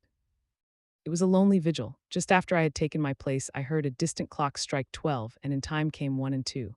I was chilled and unnerved and angry with the professor for taking me on such an errand and with myself for coming. I was too cold and too sleepy to be keenly observant, and not sleepy enough to betray my trust, so altogether I had a dreary, miserable time. Suddenly, as I turned round, I thought I saw something like a white streak, moving between 2 dark yew trees at the side of the churchyard farthest from the tomb. At the same time, a dark mass moved from the professor's side of the ground and hurriedly went towards it. Then I too moved, but I had to go round headstones and railed-off tombs, and I stumbled over graves. The sky was overcast, and somewhere far off an early cock crew. A little ways off, beyond a line of scattered juniper trees, which marked the pathway to the church, a white, dim figure flitted in the direction of the tomb. The tomb itself was hidden by trees, and I could not see where the figure had disappeared. I heard the rustle of actual movement where I had first seen the white figure, and coming over, found the professor, holding in his arms a tiny child. When he saw me, he held it out to me and said, "Are you satisfied now?" "No," I said in a way that I felt was aggressive. "Do you not see the child?" "Yes, it is a child, but who brought it here, and is it wounded?" "We shall see," said the professor, and with one impulse we took our way out of the churchyard, he carrying the sleeping child. When we had got some little distance away, we went into a clump of trees and struck a match and looked at the child's throat. It was without a scratch or scar of any kind. "Was I right?" I asked triumphantly. "We were just in time," said the professor thankfully. We had now to decide what we were to do with the child, and so consulted about it. If we were to take it to a police station, we should have to give some account of our movements during the night. At least, we should have had to make some statement as to how we had come to find the child. So finally, we decided that we would take it to the heath, and when we heard a policeman coming, would leave it where he could not fail to find it. We would then seek our way home as quickly as we could. All fell out well. At the edge of Hampstead Heath, we heard a policeman's heavy tramp, and laying the child on the pathway, we waited and watched until he saw it as he flashed his lantern to and fro.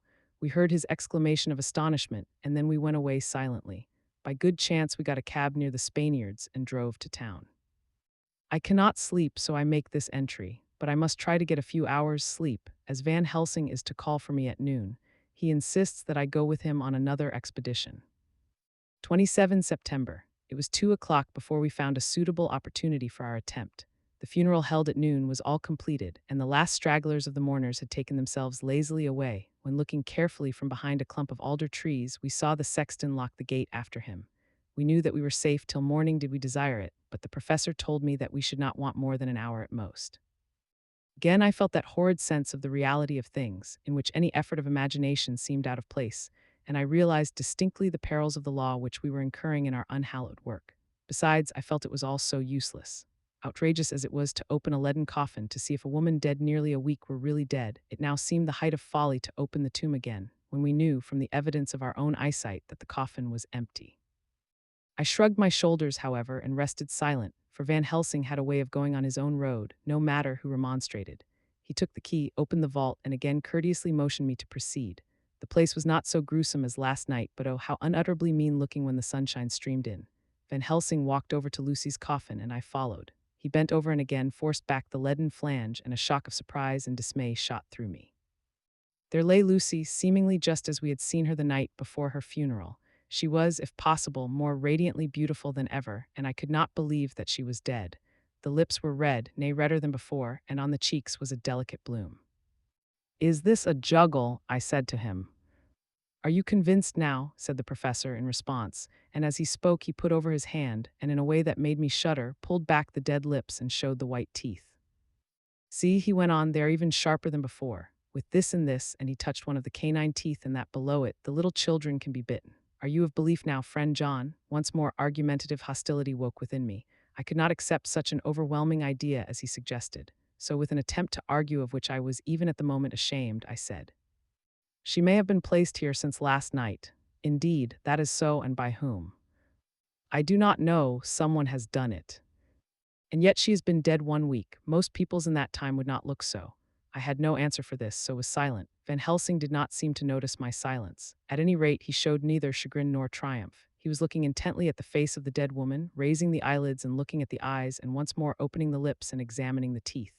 Then he turned to me and said, "Here there is one thing which is different from all recorded. Here is some dual life that is not as the common. She was bitten by the vampire when she was in a trance, sleepwalking. Oh, you start. You do not know that, friend John, but you shall know it later, and in trance could he best come to take more blood. In trance she dies, and in trance she is undead too. So it is that she differ from all other. Usually when the undead sleep at home."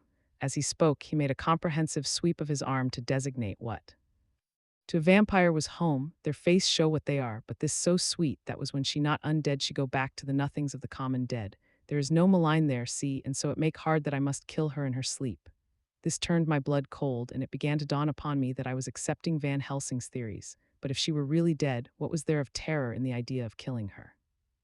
He looked up at me and evidently saw the change in my face, for he said almost joyously, "Ah, you believe now." I answered, "Do not press me too hard all at once. I am willing to accept. How will you do this bloody work?" "I shall cut off her head and fill her mouth with garlic, and I shall drive a stake through her body." It made me shudder to think of so mutilating the body of the woman whom I had loved, and yet the feeling was not so strong as I had expected. I was, in fact, beginning to shudder at the presence of this being, this undead, as Van Helsing called it, and to loathe it. Is it possible that love is all subjective or all objective? I waited a considerable time for Van Helsing to begin, but he stood as if wrapped in thought. Presently he closed the catch of his bag with a snap and said, "I have been thinking and have made up my mind as to what is best. If I did simply follow my inclining, I would do now, at this moment, what is to be done. But there are other things to follow, and things that are 1,000 times more difficult in that than we do not know. This is simple. She have yet no life taken, though that is of time, and to act now would be to take danger from her forever. But then we may have to want Arthur, and how shall we tell him of this? If you, who saw the wounds on Lucy's throat and saw the wounds so similar on the child's at the hospital, if you who saw the coffin empty last night and full today with a woman who have not changed only to be more rose and more beautiful in a whole week after she died, if you know of this and know of the white figure last night that brought the child to the churchyard, and yet of your own senses you did not believe, how then can I expect Arthur, who know none of those things, to believe?" He doubted me when I took him from her kiss when she was dying. I know he has forgiven me because in some mistaken idea I have done things that prevent him say goodbye as he ought, and he may think that in some more mistaken idea this woman was buried alive, and that in most mistake of all we have killed her. He will then argue back that it is we mistaken ones that have killed her by our ideas, and so he will be much unhappy always. Yet he never can be sure, and that is the worst of all. And he will sometimes think that she he loved was buried alive, and that will paint his dreams with horrors of what she must have suffered, and again he will think that we may be right, and that his so beloved was, after all, an undead. No, I told him once, and since then I learned much. Now, since I know it is all true, 100,000 times more do I know that he must pass through the bitter waters to reach the sweet. He, poor fellow, must have 1 hour that will make the very face of heaven grow black to him, then we can act for good all round and send him peace. My mind is made up, let us go. You return home for tonight to your asylum and see that all be well. As for me, I shall spend the night here in this churchyard in my own way. Tomorrow night you will come to me to the Berkeley Hotel at 10 of the clock. I shall send for Arthur to come too, and also that so fine young man of America that gave his blood. Later we shall all have work to do. I come with you so far as Piccadilly and there dine, for I must be back here before the sun set. So we locked the tomb and came away and got over the wall of the churchyard, which was not much of a task, and drove back to Piccadilly. Note left by Van Helsing in his portmanteau. Berkeley Hotel directed to John Seward, M.D. Not delivered. 27 September. Friend John. I write this in case anything should happen. I go alone to watch in that churchyard. It pleases me that the undead Miss Lucy shall not leave tonight, that so on the morrow night she may be more eager. Therefore I shall fix some things she like not, garlic and a crucifix, and so seal up the door of the tomb. She is young as undead, and will heed. Moreover, these are only to prevent her coming out. They may not prevail on her wanting to get in, for then the undead is desperate, and must find the line of least resistance, whatsoever it may be.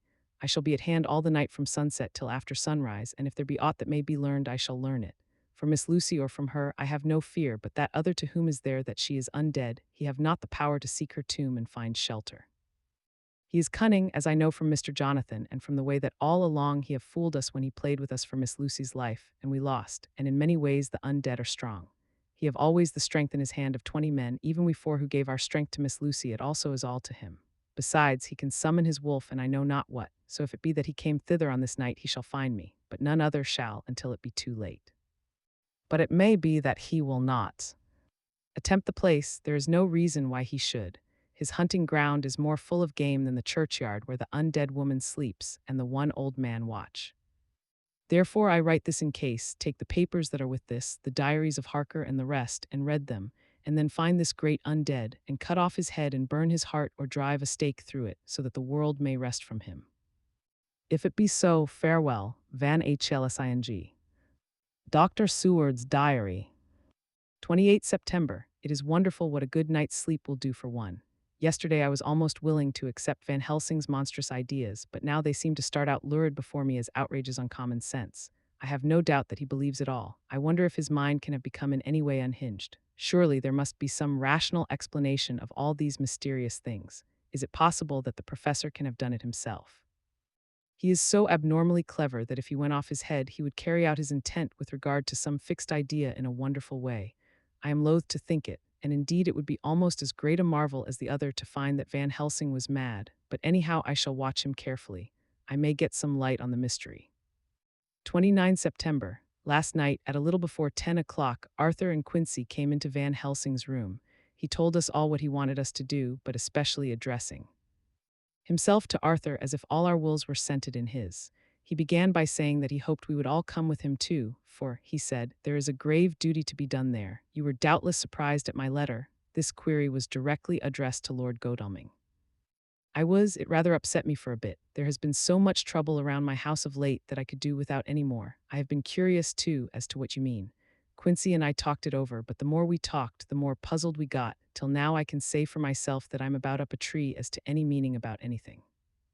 Me too, said Quincy Morris laconically. Oh, said the professor, then you are nearer the beginning, both of you, than friend John here, who has to go a long way back before he can even get so far as to begin. It was evident that he recognized my return to my old doubting frame of mind without my saying a word. Then, turning to the other two, he said with intense gravity, I want your permission to do what I think good this night. It is, I know, much to ask, and when you know what it is I propose to do, you will know, and only then how much. Therefore, may I ask that you promise me in the dark, so that afterwards, though you may be angry with me for a time, I must not disguise from myself the possibility that such may be. You shall not blame yourselves for anything. That's frank, anyhow, broke in Quincy. I'll answer for the professor. I don't quite see his drift, but I swear he's honest, and that's good enough for me. I thank you, sir, said Van Helsing proudly. I have done myself the honor of counting you one trusting friend, and such endorsement is dear to me. He held out a hand, which Quincy took. Then Arthur spoke out. Dr. Van Helsing, I don't quite like to buy a pig in a poke, as they say in Scotland, and if it be anything in which my honor as a gentleman or my faith as a Christian is concerned, I cannot make such a promise. If you can assure me that what you intend does not violate either of these two, then I give my consent at once, though for the life of me I cannot understand what you are driving at. I accept your limitation, said Van Helsing, and all I ask of you is that if you feel it necessary to condemn any act of mine, you will first consider it well and be satisfied that it does not violate your reservations. Agreed, said Arthur. That is only fair, and now that the pourparlers are over, may I ask what it is we are to do? I want you to come with me, and to come in secret, to the churchyard at Kingstead. Arthur's face fell as he said in an amazed sort of way, where poor Lucy is buried, the professor bowed. Arthur went on, and when there, to enter the tomb, Arthur stood up. Professor, are you in earnest, or is it some monstrous joke? Pardon me, I see that you are in earnest. He sat down again, but I could see that he sat firmly and proudly, as one who is on his dignity.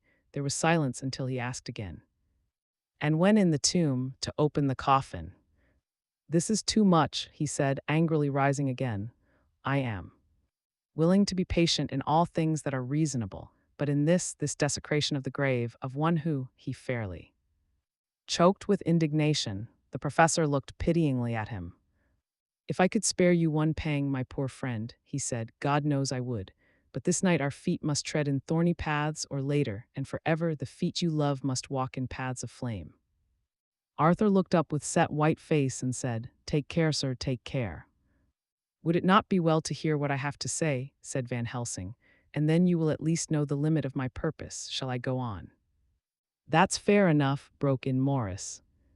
After a pause, Van Helsing went on, evidently with an effort. Miss Lucy is dead, is it not so? Yes, then there can be no wrong to her, but if she be not dead. Arthur jumped to his feet. Good God, he cried, what do you mean? Has there been any mistake? Has she been buried alive? He groaned in anguish that not even hope could soften. I did not say she was alive, my child. I did not think it. I go no further than to say that she might be undead. Undead, not alive, what do you mean? Is this all a nightmare, or what is it? There are mysteries which men can only guess at, which age by age they may solve only in part. Believe me, we are now on the verge of one, but I have not done. May I cut off the head of dead Miss Lucy? Heavens and earth, no, cried Arthur in a storm of passion. Not for the wide world will I consent to any mutilation of her dead body. Dr. Van Helsing, you try me too far. What have I done to you that you should torture me so? What did that poor, sweet girl do that you should want to cast such dishonor on her grave? Are you mad that you speak of such things, or am I mad to listen to them? Don't dare think more of such a desecration. I shall not give my consent to anything you do. I have a duty to do in protecting her grave from outrage, and by God, I shall do it. Van Helsing rose up from where he had all the time been seated, and said, gravely and sternly, My Lord Godalming, I too have a duty to do, a duty to others, a duty to you, a duty to the dead, and by God, I shall do it. All I ask you now is that you come with me, that you look and listen, and if when later I make the same request you do not be more eager for its fulfillment even than I am, then I shall do my duty, whatever it may seem to me. And then, to follow your lordship's wishes, I shall hold myself at your disposal to render an account to you, when and where you will. His voice broke a little, and he went on with a voice full of pity. But I beseech you, do not go forth in anger with me. In a long life of acts which were often not pleasant to do, and which sometimes did wring my heart, I have never had so heavy a task as now. Believe me that if the time comes for you to change your mind towards me, one look from you will wipe away all this so sad hour, for I would do what a man can to save you from sorrow. Just think, for why should I give myself so much labor and so much of sorrow? I have come here from my own land to do what I can of good, at the first to please my friend John, and then to help a sweet young lady, whom too I come to love. For her I am ashamed to say so much, but I say it in kindness. I gave what you gave, the blood of my veins. I gave it, I who was not like you her lover, but only her physician and her Friend, I gave her my nights and days before death after death, and if my death can do her good even now, when she is the dead undead, she shall have it freely. He said this with a very grave, sweet pride, and Arthur was much affected by it. He took the old man's hand and said in a broken voice, "Oh, it is hard to think of it, and I cannot understand, but at least I shall go with you and wait." Chapter XVI. Dr. Seward's diary continued. It was just a quarter before 12 o'clock when we got into the churchyard over the low wall. The night was dark with occasional gleams of moonlight between the dents of the heavy clouds that scudded across the sky. We all kept somehow close together, with Van Helsing slightly in front as he led the way. When we had come close to the tomb, I looked well at Arthur, for I feared the proximity to a place laden with so sorrowful a memory would upset him, but he bore himself well. I took it that the very mystery of the proceeding was in some way a counteractant to his grief. The professor unlocked the door and, seeing a natural hesitation amongst us for various reasons, solved the difficulty by entering first himself. The rest of us followed, and he closed the door. He then lit a dark lantern and pointed to a coffin. Arthur stepped forward hesitatingly. Van Helsing said to me, "You were with me here yesterday. Was the body of Miss Lucy in that coffin?" "It was," the professor turned to the rest, saying, "You hear, and yet there is no one who does not believe with me." He took his screwdriver and again took off the lid of the coffin. Arthur looked on, very pale but silent. When the lid was removed, he stepped forward. He evidently did not know that there was a leaden coffin, or at any rate had not thought of it. When he saw the rent in the lid, the blood rushed to his face for an instant, but as quickly fell away again, so that he remained of a ghastly whiteness. He was still silent. Van Helsing forced back the leaden flange, and we all looked in and recoiled. The coffin was empty. For several minutes no one spoke a word. The silence was broken by Quincy Morris. "Professor," I answered for you, "your word is all I want. I wouldn't ask such a thing ordinarily. I wouldn't so dishonor you as to imply a doubt, but this is a mystery that goes beyond any honor or dishonor. Is this your doing?" "I swear to you by all that I hold sacred that I have not removed or touched her. What happened was this. 2 nights ago my friend Seward and I came here with good purpose, believe me. I opened that coffin, which was then sealed up, and we found it is now empty. We then waited and saw something white come through the trees. The next day we came here in daytime, and she lay there. Did she not, friend John?" "Yes." "That night we were just in time. One more so small child was missing, and we find it, thank God, unharmed amongst the graves. Yesterday I came here before sundown, for at sundown the undead can move. I waited here all night till the sun rose, but I saw nothing. It was most probable that it was because I had laid over the clamps of those doors garlic, which the undead cannot bear, and other things which they shun. Last night there was no exodus, so tonight before the sundown I took away my garlic and other things. And so it is we find this coffin empty, but bear with me, so far there is much that is strange. Wait you with me outside, unseen and unheard, and things much stranger are yet to be. So, here he shut the dark slide of his lantern, now to the outside. He opened the door, and we filed out, he coming last and locking the door behind him. Oh, but it seemed fresh and pure in the night air after the terror of that vault. How sweet it was to see the clouds race by, and the passing gleams of the moonlight between the scudding clouds crossing and passing, like the gladness and sorrow of a man's life. How sweet it was to breathe the fresh air that had no taint of death and decay. How humanizing to see the red lighting of the sky beyond the hill and to hear far away the muffled roar that marks the life of a great city. Each in his own way was solemn and overcome. Arthur was silent and was, I could see, striving to grasp the purpose and the inner meaning of the mystery. I was myself tolerably patient, and half inclined again to throw aside doubt and to accept Van Helsing's conclusions. Quincy Morris was phlegmatic in the way of a man who accepts all things, and accepts them in the spirit of cool bravery, with hazard of all he has at stake. Not being able to smoke, he cut himself a good-sized plug of tobacco and began to chew. As to Van Helsing, he was employed in a definite way. First, he took from his bag a mass of what looked like thin, wafer-like biscuit, which was carefully rolled up in a white napkin. Next, he took out a double handful of some whitish stuff like dough or putty. He crumbled the wafer up fine and worked it into the mass between his hands. This he then took, and rolling it into thin strips, began to lay them into the crevices between the door and its setting in the tomb. I was somewhat puzzled at this, and being close, asked him what it was that he was doing. Arthur and Quincy drew near also, as they too were curious. He answered, "I am closing the tomb so that the undead may not enter." "And is that stuff you have there going to do it?" "It is." "What is that which you are using?" This time the question was by Arthur. Van Helsing reverently lifted his hat as he answered, "The host, I brought it from Amsterdam. I have an indulgence." It was an answer that appalled the most skeptical of us, and we felt individually that in the presence of such earnest purpose as the Professor S, a purpose which could thus use the to him most sacred of things, it was impossible to distrust. In respectful silence, we took the places assigned to us close round the tomb, but hidden from the sight of anyone approaching. I pitied the others, especially Arthur. I had myself been apprenticed by my former visits to this watching horror, and yet I, who had up to an hour ago repudiated the proofs, felt my heart sink within me. Never did tombs look so ghastly white. Never did cypress or yew or juniper so seem the embodiment of funeral gloom. Never did tree or grass wave or rustle so ominously. Never did bough creak so mysteriously, and never did the faraway howling of dogs send such a woeful presage through the night. There was a long spell of silence, big, aching, void, and then from the professor a keen SSSS. He pointed, and far down the avenue of yews we saw a white figure advance, a dim white figure which held something dark at its breast. The figure stopped, and at the moment a ray of moonlight fell upon the masses of driving clouds and showed in startling prominence a dark-haired woman dressed in the cerements of the grave. We could not see the face, for it was bent down over what we saw to be a fair-haired child. There was a pause and a sharp little cry, such as a child gives in sleep or a dog as it lies before the fire and dreams.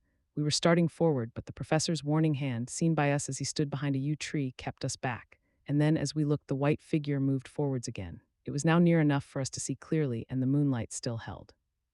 My own heart grew cold as ice, and I could hear the gasp of Arthur as we recognized the features of Lucy Westenra. Lucy Westenra. But yet how changed! The sweetness was turned to adamantine, heartless cruelty, and the purity to voluptuous wantonness. Van Helsing stepped out, and obedient to his gesture, we all advanced too. The four of us ranged in a line before the door of the tomb. Van Helsing raised his lantern and drew the slide. By the concentrated light that fell on Lucy's face, we could see that the lips were crimson with fresh blood, and that the stream had trickled over her chin and stained the purity of her lawn death robe. We shuddered with horror. I could see by the tremulous light that even Van Helsing's iron nerve had failed. Arthur was next to me, and if I had not seized his arm and held him up, he would have fallen. When Lucy, I call the thing that was before us Lucy because it bore her shape, saw us, she drew back with an angry snarl, such as a cat gives when taken unawares, then her eyes ranged over us. Lucy's eyes in form and color, but Lucy's eyes unclean and full of hell-fire instead of the pure, gentle orbs we knew. At that moment, the remnant of my love passed into hate and loathing. Had she then to be killed, I could have done it with savage delight. As she looked, her eyes blazed with unholy light, and the face became wreathed with a voluptuous smile. Oh God, how it made me shudder to see it! With a careless motion, she flung to the ground, callous as a devil, the child that up to now she had clutched strenuously to her breast, growling over it as a dog growls over a bone. The child gave a sharp cry and lay there moaning. There was a cold-bloodedness in the act which wrung a groan from Arthur. When she advanced to him with outstretched arms and a wanton smile, he fell back and hid his face in his hands. She still advanced, however, and with a languorous, voluptuous grace said, "Come to me, Arthur, leave these others and come to me. My arms are hungry for you. Come, and we can rest together. Come, my husband, come." There was something diabolically sweet in her tones, something of the tinkling of glass when struck, which rang through the brains even of us who heard the words addressed to another. As for Arthur, he seemed under a spell. Moving his hands from his face, he opened wide his arms. She was leaping for them when Van Helsing sprang forward and held between them his little golden crucifix. She recoiled from it, and with a suddenly distorted face, full of rage, dashed past him as if to enter the tomb. When within a foot or two of the door, however, she stopped, as if arrested by some irresistible force.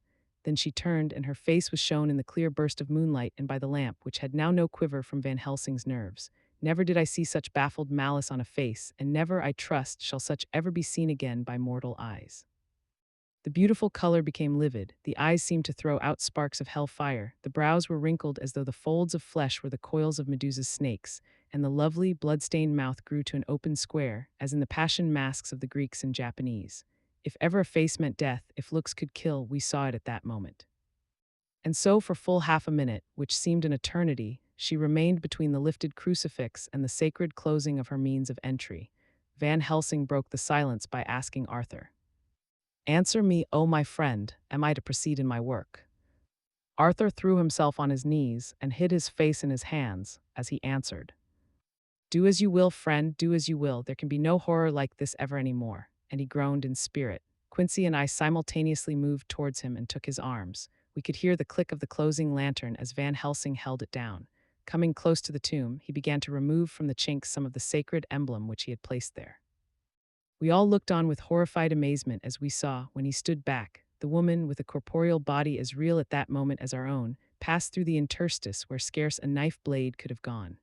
We all felt a glad sense of relief when we saw the professor calmly restoring the strings of putty to the edges of the door. When this was done, he lifted the child and said, "Come now, my friends, we can do no more till tomorrow. There is a funeral at noon, so here we shall all come before long after that. The friends of the dead will all be gone by 2, and when the sexton locks the gate we shall remain. Then there is more to do, but not like this of tonight. As for this little one, he is not much harmed, and by tomorrow night he shall be well. We shall leave him where the police will find him, as on the other night, and then to home."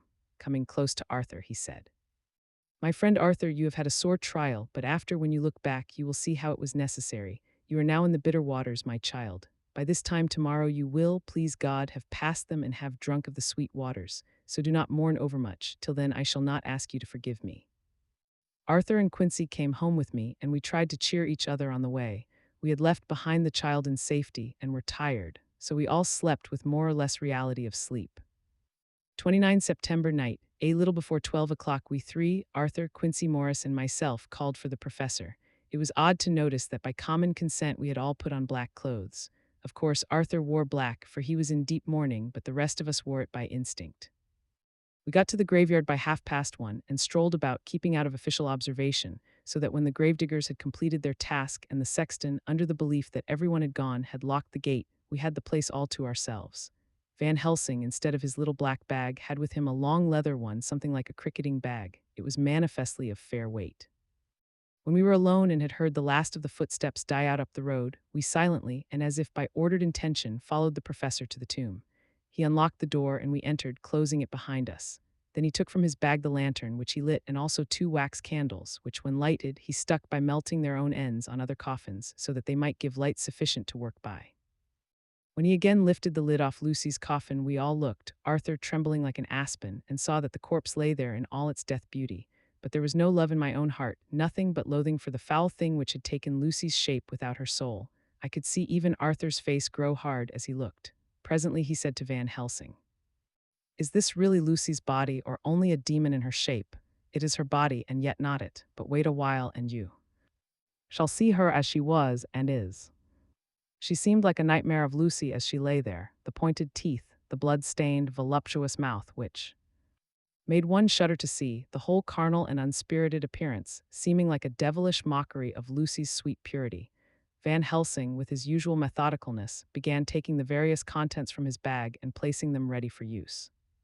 First he took out a soldering iron and some plumbing solder, and then small oil lamp which gave out, when lit in a corner of the tomb, gas which burned at a fierce heat with a blue flame, then his operating knives which he placed to hand, and last a round wooden stake, some 2.5 or 3 inches thick and about 3 feet long. One end of it was hardened by charring in the fire and was sharpened to a fine point. With this stake came a heavy hammer, such as in households is used in the coal cellar for breaking the lumps. To me, a doctor's preparations for work of any kind are stimulating and bracing, but the effect of these things on both Arthur and Quincy was to cause them a sort of consternation.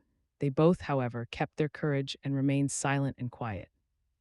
When all was ready, Van Helsing said, "Before we do anything, let me tell you this. It is out of the lore and experience of the ancients and of all those who have studied the powers of the undead.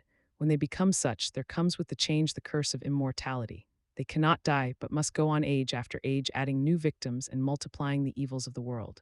For all that die from the preying of the undead become themselves undead and prey on their kind. And so the circle goes on ever widening, like as the ripples from a stone thrown in the water.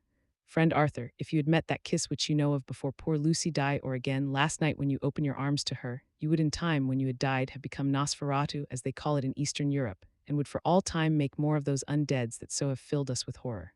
The career of this so unhappy dear lady is but just begun. Those children whose blood she sucked are not as yet so much the worse, but if she lives on, undead, more and more they lose their blood, and by her power over them they come to her, and so she draw their blood with that so wicked mouth. But if she die in truth, then all cease. The tiny wounds of the throats disappear, and they go back to their play, unknowing ever of what has been. But of the most blessed of all, when this now undead be made to rest as true dead, then the soul of the poor lady whom we love shall again be free.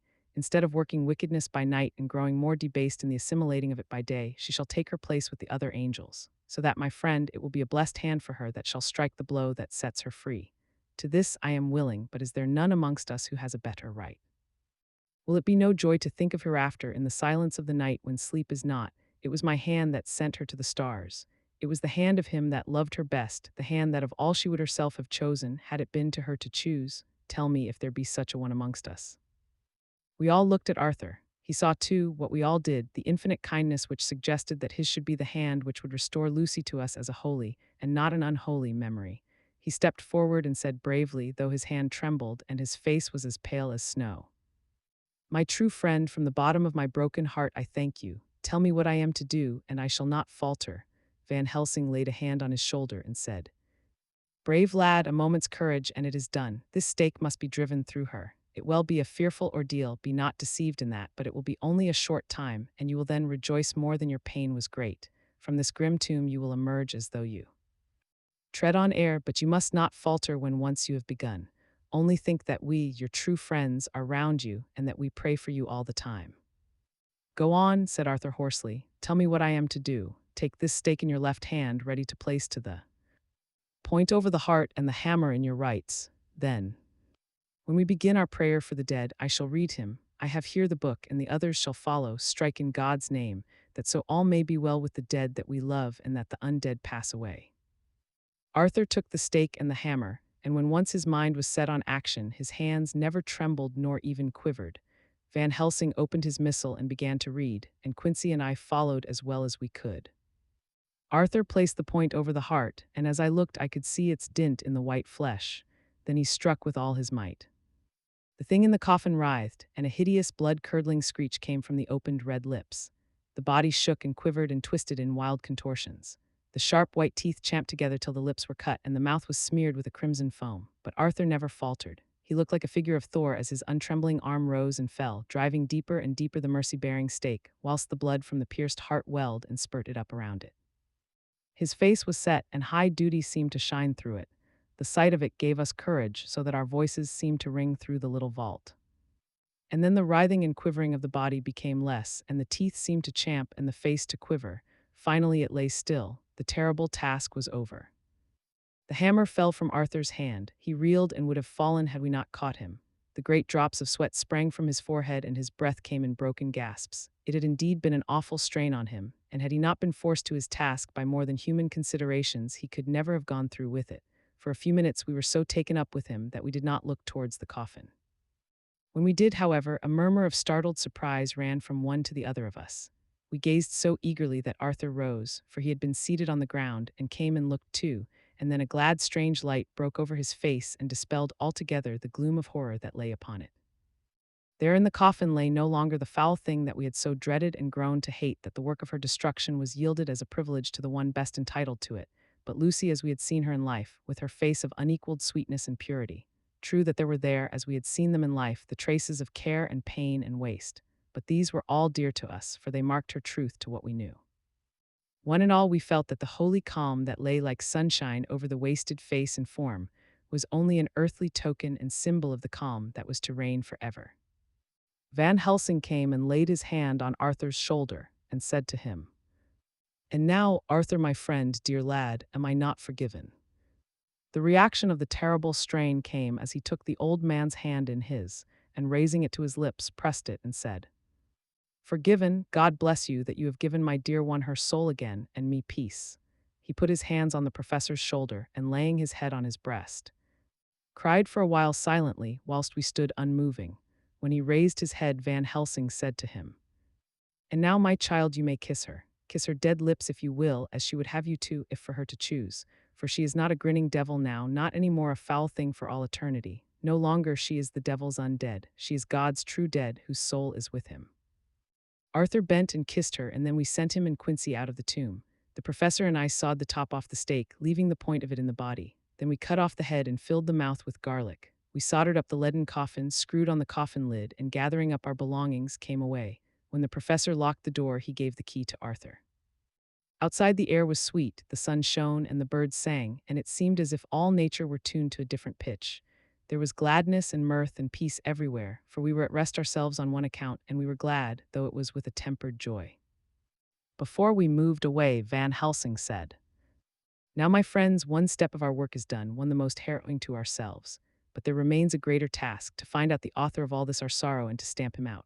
I have clues which we can follow, but it is a long task and a difficult one, and there is danger in it and pain. Shall you not all help me? We have learned to believe, all of us, is it not so? And since so, do we not see our duty? Yes, and do we not promise to go on to the bitter end? Each in turn we took his hand, and the promise was made. Then said the professor as we moved off, 2 nights hence you shall meet with me and dine together at 7 of the clock with friend John. I shall entreat 2 others, 2 that you know not as yet, and I shall be ready to all our work show and our plans unfold. Friend John, you come with me home, for I have much to consult you about, and you can help me. Tonight I leave for Amsterdam, but shall return tomorrow night, and then begins our great quest. But first I shall have much to say, so that you may know what to do and to dread. Then our promise shall be made to each other anew. For there is a terrible task before us, and once our feet are on the plowshare, we must not draw back. Chapter XVI. Dr. Seward's diary continued. When we arrived at the Berkeley Hotel, Van Helsing found a telegram waiting for him. I'm coming up by train, Jonathan at Whitby, important news, Minaharker. The professor was delighted. Ah, that wonderful Madame Mina, he said, pearl among women, she arrived, but I cannot stay. She must go to your house, friend John. You must meet her at the station. Telegraph her en route so that she may be prepared. When the wire was dispatched, he had a cup of tea. Over it he told me of a diary kept by Jonathan Harker when abroad, and gave me a typewritten copy of it, as also of Mrs. Harker's diary at Whitby. Take these, he said, and study them well. When I have returned, you will be master of all the facts, and we can then better enter on our inquisition. Keep them safe, for there is in them much of treasure. You will need all your faith, even you who have had such an experience as that of today. What is here told, he laid his hand heavily and gravely on the packet of papers as he spoke, may be the beginning of the end to you and me and many another, or it may sound the knell of the undead who walk the earth. Read all, I pray you, with the open mind, and if you can add in any way to the story here told, do so, for it is all important. You have kept a diary of all these so strange things, is it not so? Yes, then we shall go through all these together when we meet. He then made ready for his departure and shortly drove off to Liverpool Street. I took my way to Paddington, where I arrived about 15 minutes before the train came in. The crowd melted away after the bustling fashion common to arrival platforms, and I was beginning to feel uneasy, lest I might miss my guest, when a sweet-faced, dainty-looking girl stepped up to me, and after a quick glance said, "Dr. Seward, is it not?" "And you are Mrs. Harker," I answered at once, whereupon she held out her hand. "I knew you from the description of poor dear Lucy, but—" She stopped suddenly, and a quick blush overspread her face. The blush that rose to my own cheeks somehow set us both at ease, for it was a tacit answer to her own. I got her luggage, which included a typewriter, and we took the Underground to Fenchurch Street, after I had sent a wire to my housekeeper to have a sitting room and a bedroom prepared at once for Mrs. Harker. In due time we arrived. She knew, of course, that the place was a lunatic asylum, but I could see that she was unable to repress a shudder when we entered.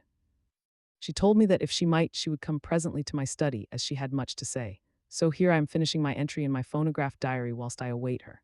As yet I have not had the chance of looking at the papers which Van Helsing left with me, though they lie open before me. I must get her interested in something, so that I may have an opportunity of reading them. She does not know how precious time is, or what a task we have in hand. I must be careful not to frighten her. Here she is. Mina Harker's Journal. 29 September. After I had tidied myself, I went down to Dr. Seward's study. At the door I paused a moment, for I thought I heard him talking with someone.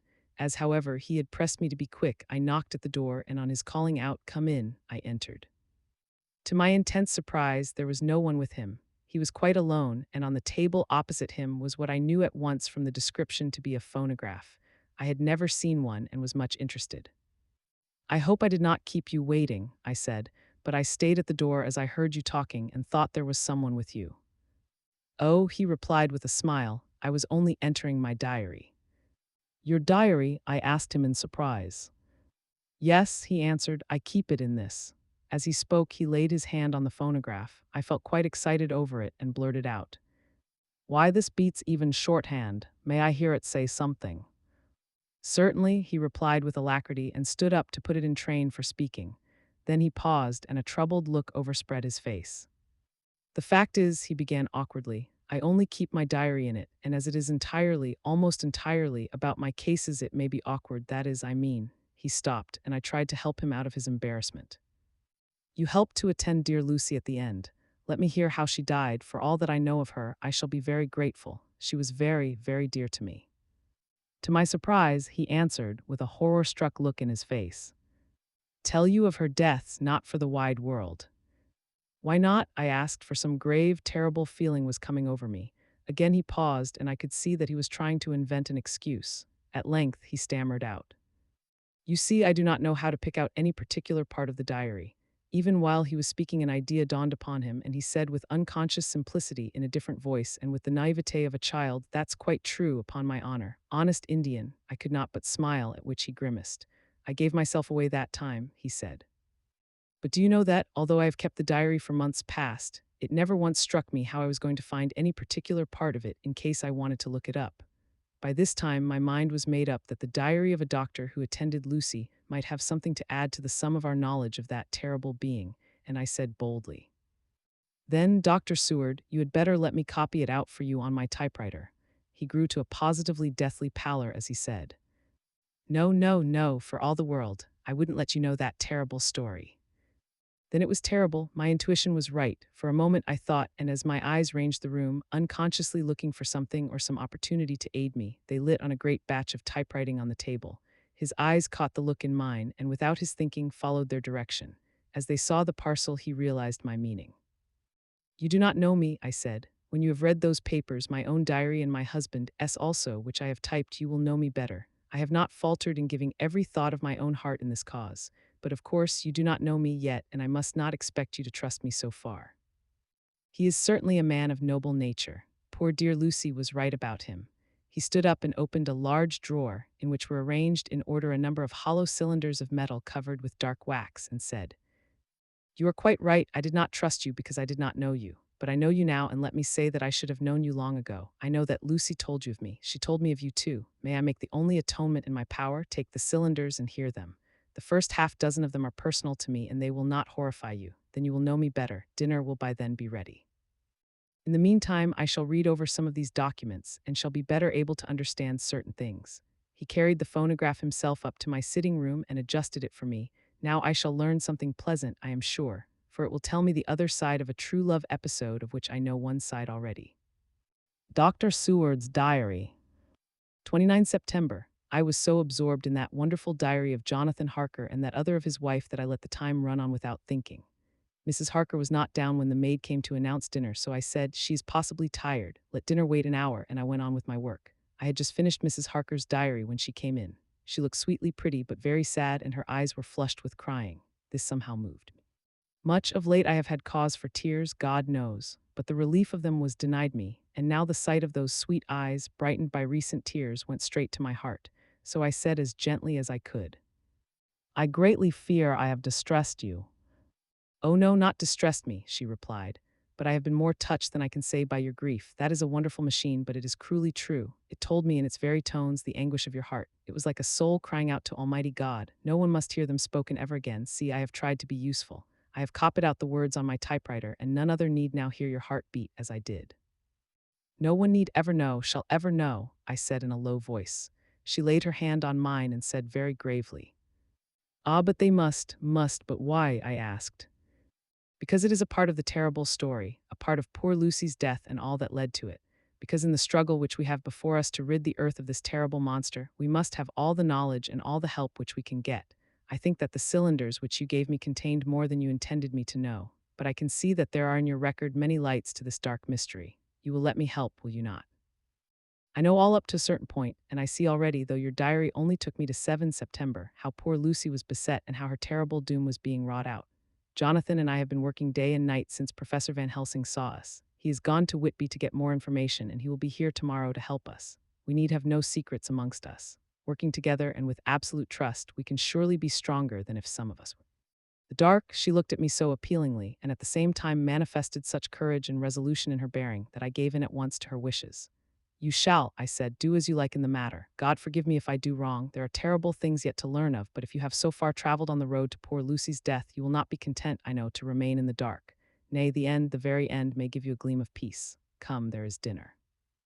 We must keep one another strong for what is before us. We have a cruel and dreadful task. When you have eaten, you shall learn the rest, and I shall answer any questions you ask, if there be anything which you do not understand, though it was apparent to us who were present. Mina Harker's Journal. 29 September. After dinner, I came with Dr. Seward to his study. He brought back the phonograph from my room, and I took a chair and arranged the phonograph so that I could touch it without getting up, and showed me how to stop it in case I should want to pause. Then he very thoughtfully took a chair with his back to me so that I might be as free as possible and began to read. I put the forked metal to my ears and listened.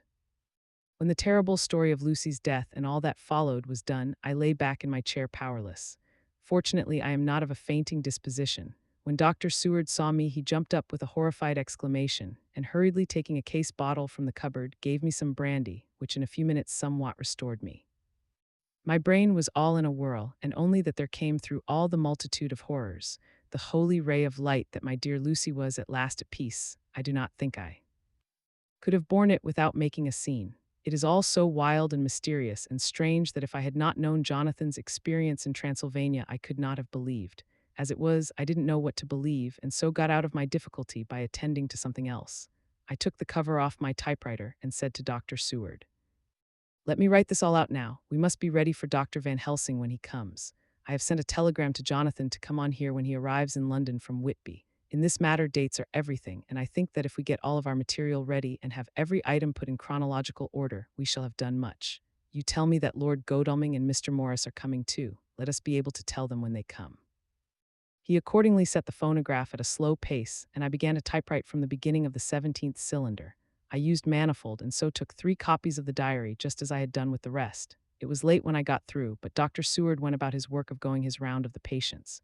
When he had finished, he came back and sat near me reading so that I did not feel too lonely whilst I worked. How good and thoughtful he is. The world seems full of good men, even if there are monsters in it. Before I left him, I remembered what Jonathan put in his diary of the professor's perturbation at reading something in an evening paper at the station at Exeter. So, seeing that Dr. Seward keeps his newspapers, I borrowed the files of the Westminster Gazette and the Pall Mall Gazette and took them to my room. I remember how much the Telegraph and the Whitby Gazette, of which I had made cuttings, had helped us to understand the terrible events at Whitby when Count Dracula landed, so I shall look through the evening papers since then, and perhaps I shall get some new light. I am not sleepy, and the work will help to keep me quiet. Dr. Seward's Diary. 30 September, Mr. Harker arrived at 9 o'clock. He got his wife's wire just before starting. He is uncommonly clever, if one can judge from his face, and full of energy. If this journal be true, and judging by one's own wonderful experiences, it must be, he is also a man of great nerve. That going down to the vault a second time was a remarkable piece of daring. After reading his account of it, I was prepared to meet a good specimen of manhood, but hardly the quiet, businesslike gentleman who came here today. Later, after lunch, Harker and his wife went back to their own room, and as I passed a while ago, I heard the click of the typewriter. They are hard at it. Mrs. Harker says that they are knitting together in chronological order every scrap of evidence they have. Harker has got the letters between the consignee of the boxes at Whitby and the carriers in London who took charge of them. He is now reading his wife's transcript of my diary. I wonder what they make out of it. Here it is. Strange that it never struck me that the very next house might be the Count's hiding place.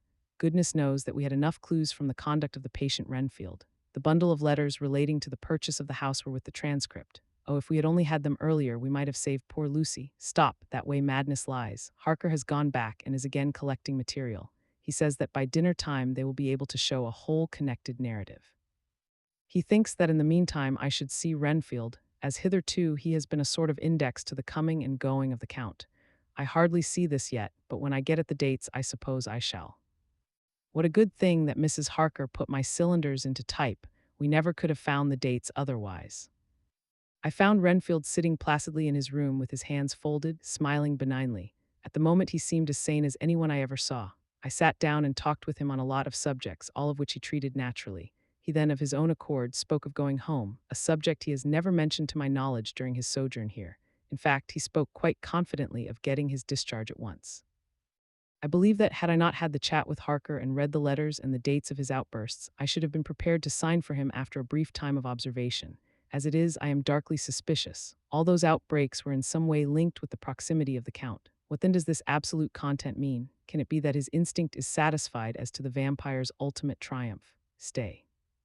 He is himself zoophagous, and in his wild ravings outside the chapel door of the deserted house he always spoke of master. This all seems confirmation of our idea. However, after a while I came away. My friend is just a little too sane at present to make it safe to probe him too deep with questions. He might begin to think, and then so I came away. I mistrust these quiet moods of his, so I have given the attendant a hint to look closely after him and to have a straight waistcoat ready in case of need. Jonathan Harker's Journal. 29 September in train to London. When I received Mr. Billington's courteous message that he would give me any information in his power, I thought it best to go down to Whitby and make, on the spot, such inquiries as I wanted. It was now my object to trace that horrid cargo of the Count's to its place in London. Later, we may be able to deal with it. Billington Jr., a nice lad, met me at the station and brought me to his father's house, where they had decided that I must spend the night. They are hospitable, with true Yorkshire hospitality, give a guest everything and leave him to do as he likes. They all knew that I was busy and that my stay was short, and Mr. Billington had ready in his office all the papers concerning the consignment of boxes. It gave me almost a turn to see again one of the letters which I had seen on the Count's table before I knew of his diabolical plans. Everything had been carefully thought out and done systematically and with precision. He seemed to have been prepared for every obstacle which might be placed by accident in the way of his intentions being carried out. To use an Americanism, he had taken no chances, and the absolute accuracy with which his instructions were fulfilled was simply the logical result of his care. I saw the invoice and took note of it. 50 cases of common earth to be used for experimental purposes. Also the copy of the letter to Carter Patterson and their reply. Of both these I got copies. This was all the information Mr. Billington could give me, so I went down to the port and saw the Coast Guards, the customs officers and the harbor master, who kindly put me in communication with the men who had actually received the boxes. Their tally was exact with the list, and they had nothing to add to the simple description, 50 cases of common earth, except that the boxes were main and mortal heavy, and that shifting them was dry work. One of them added that it was hard lines, that there wasn't any gentleman, such like as like yourself, squire, to show some sort of appreciation of their efforts in a liquid form. Another put in a writer that the thirst then generated was such that even the time which had elapsed had not completely allayed it. Needless to add, I took care before leaving to lift, forever and adequately, this source of reproach.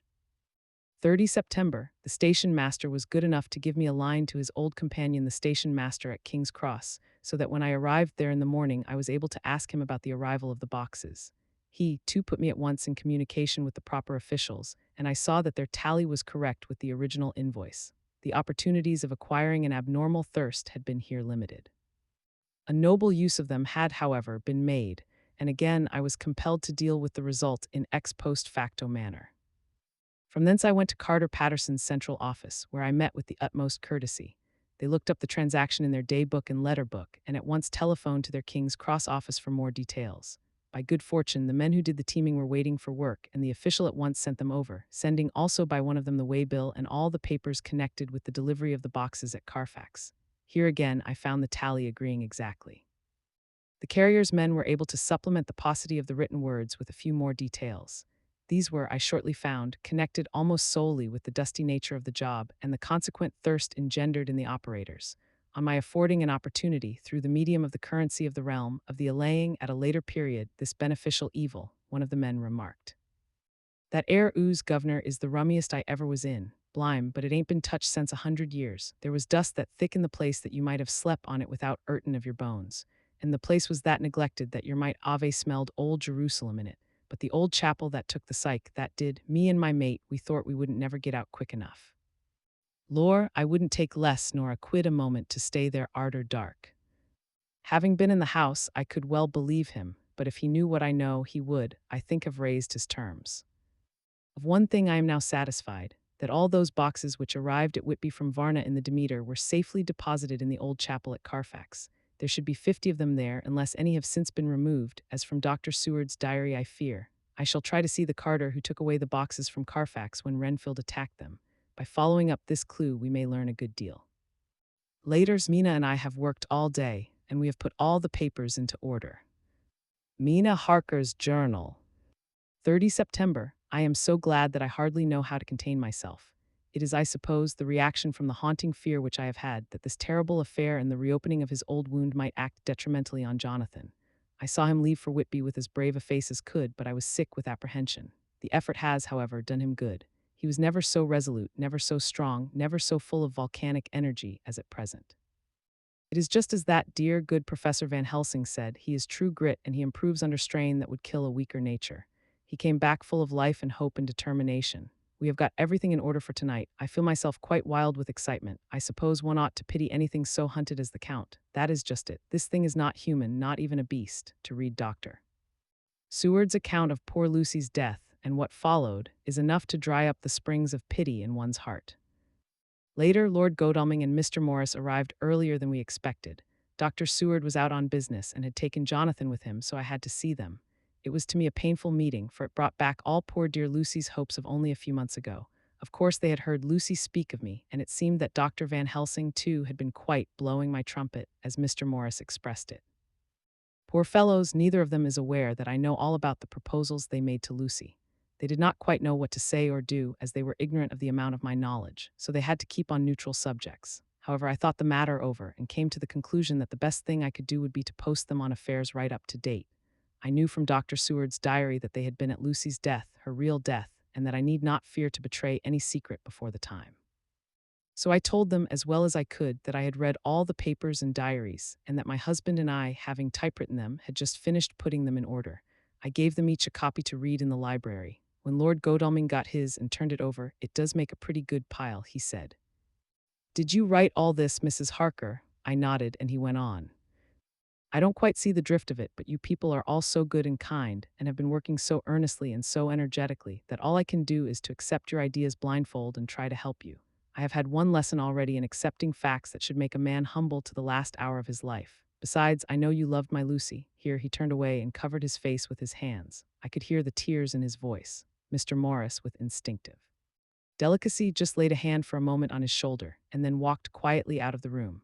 I suppose there is something in a woman's nature that makes a man free to break down before her and express his feelings on the tender or emotional side without feeling it derogatory to his manhood. For when Lord Godalming found himself alone with me, he sat down on the sofa and gave way utterly and openly. I sat down beside him and took his hand. I hope he didn't think it forward of me, and that if he ever thinks of it afterwards, he never will have such a thought. There I wrong him. I know he never will. He is too true a gentleman, I said to him, for I could see that his heart was breaking. "I loved dear Lucy, and I know what she was to you and what you were to her. She and I were like sisters, and now she is gone. Will you not let me be like a sister to you in your trouble? I know what sorrows you have had, though I cannot measure the depth of them. If sympathy and pity can help in your affliction, won't you let me be of some little service for Lucy's sake?" In an instant the poor dear fellow was overwhelmed with grief. It seemed to me that all that he had of late been suffering in silence found a vent at once. He grew quite hysterical, and raising his open hands, beat his palms together in a perfect agony of grief. He stood up and then sat down again, and the tears rained down his cheeks. I felt an infinite pity for him and opened my arms unthinkingly. With a sob he laid his head on my shoulder and cried like a wearied child, whilst he shook with emotion.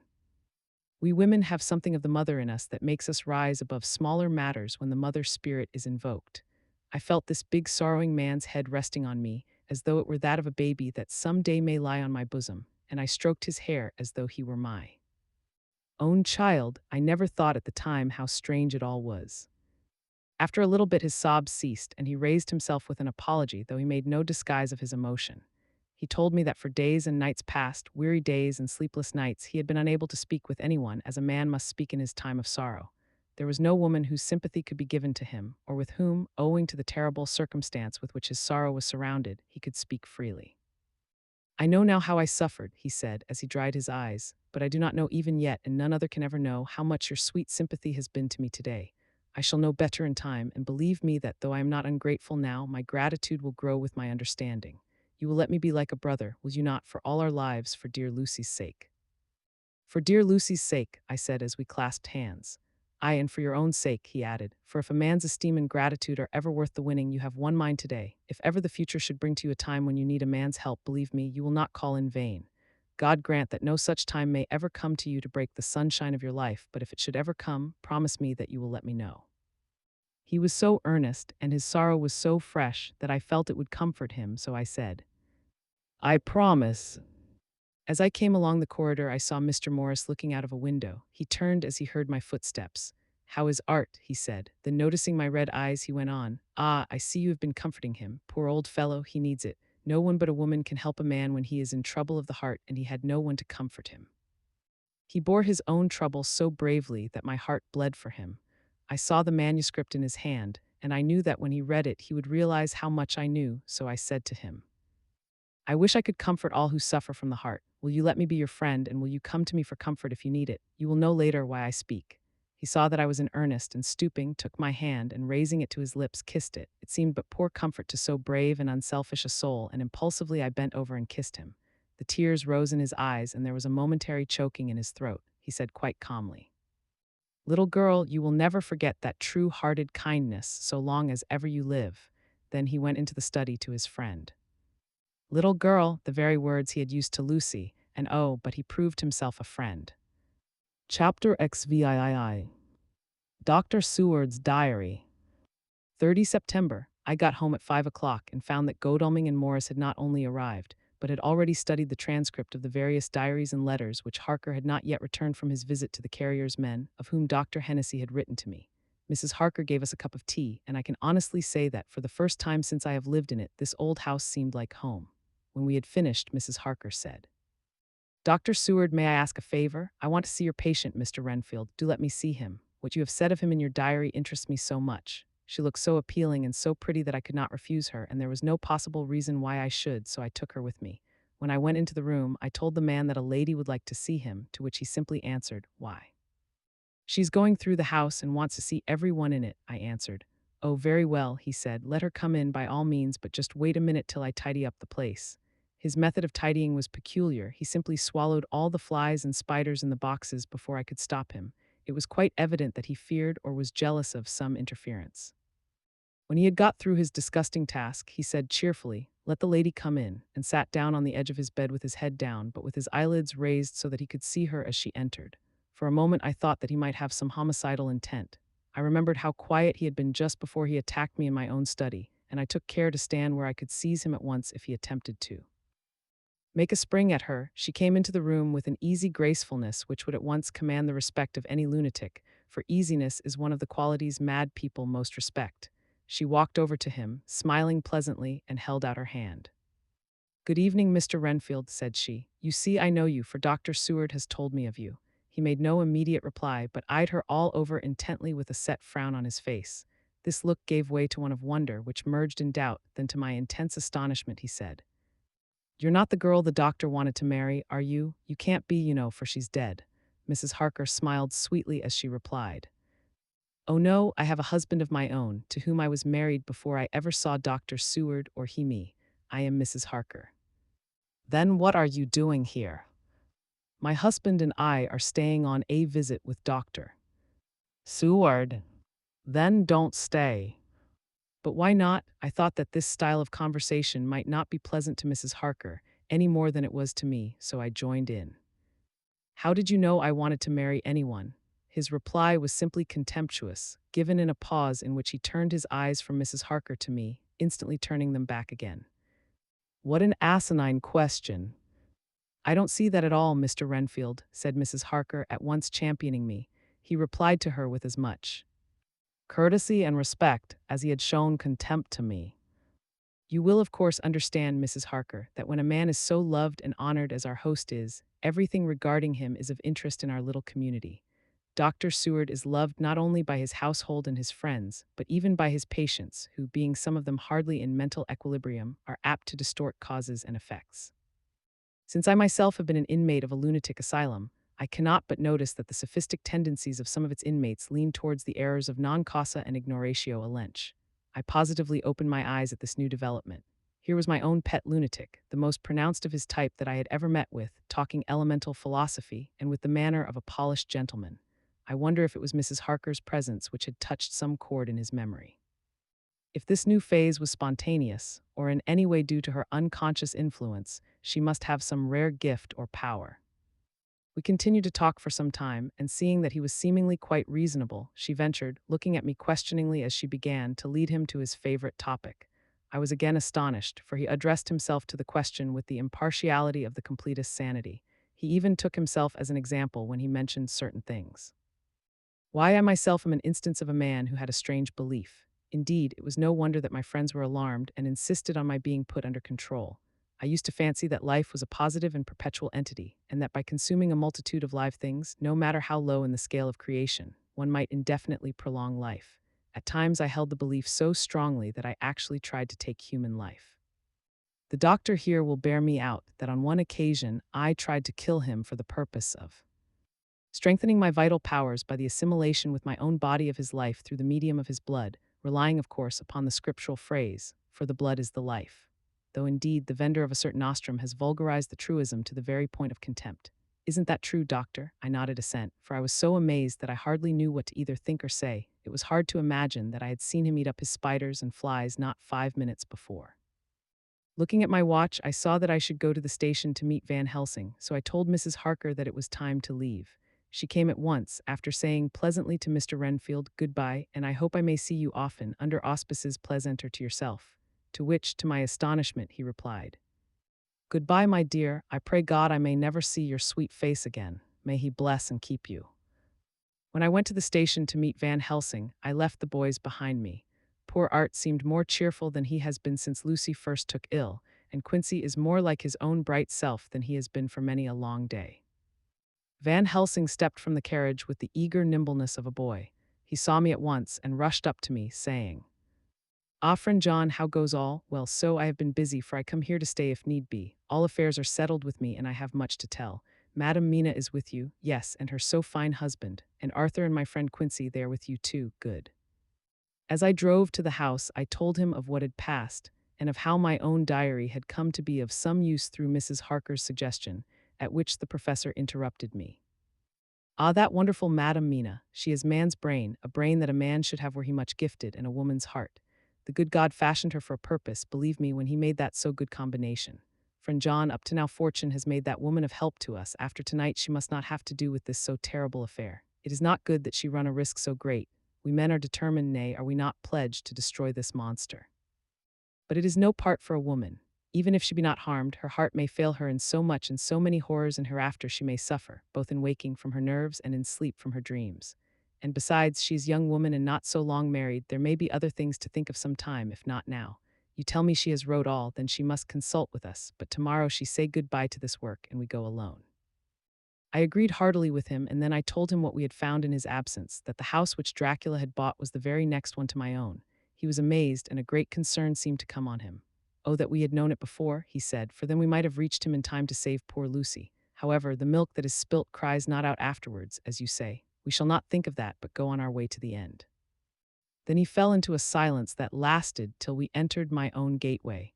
Before we went to prepare for dinner, he said to Mrs. Harker, "I am told, Madam Mina, by my friend John, that you and your husband have put up in exact order all things that have been, up to this moment." "Not up to this moment, Professor," she said impulsively, "but up to this morning." "But why not up to now? We have seen hitherto how good light all the little things have made. We have told our secrets, and yet no one who has told is the worse for it." Mrs. Harker began to blush, and taking a paper from her pockets, she said, "Dr. Van Helsing, will you read this and tell me if it must go in? It is my record of today. I too have seen the need of putting down at present everything, however trivial, but there is little in this except what is personal. Must it go in?" The professor read it over gravely and handed it back, saying, "It need not go in if you do not wish it, but I pray that it may. It can but make your husband love you the more, and all us, your friends, more honor you, as well as more esteem and love." She took it back with another blush and a bright smile. "And so now, up to this very hour, all the records we have are complete and in order. The professor took away one copy to study after dinner, and before our meeting, which is fixed for 9 o'clock, the rest of us have already read everything. So when we meet in the study, we shall all be informed as to facts, and can arrange our plan of battle with this terrible and mysterious enemy." Mina Harker's Journal.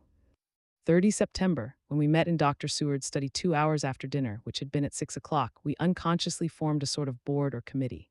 Professor Van Helsing took the head of the table, to which Dr. Seward motioned him as he came into the room. He made me sit next to him on his right and asked me to act as secretary. Jonathan sat next to me.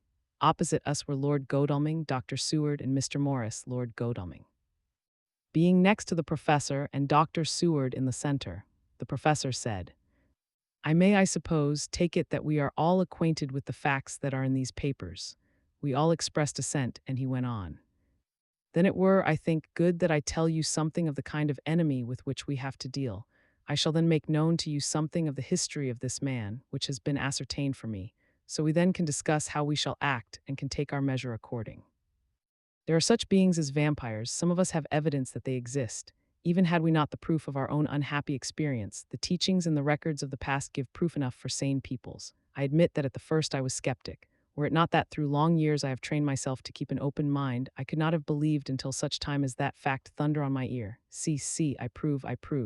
Alas.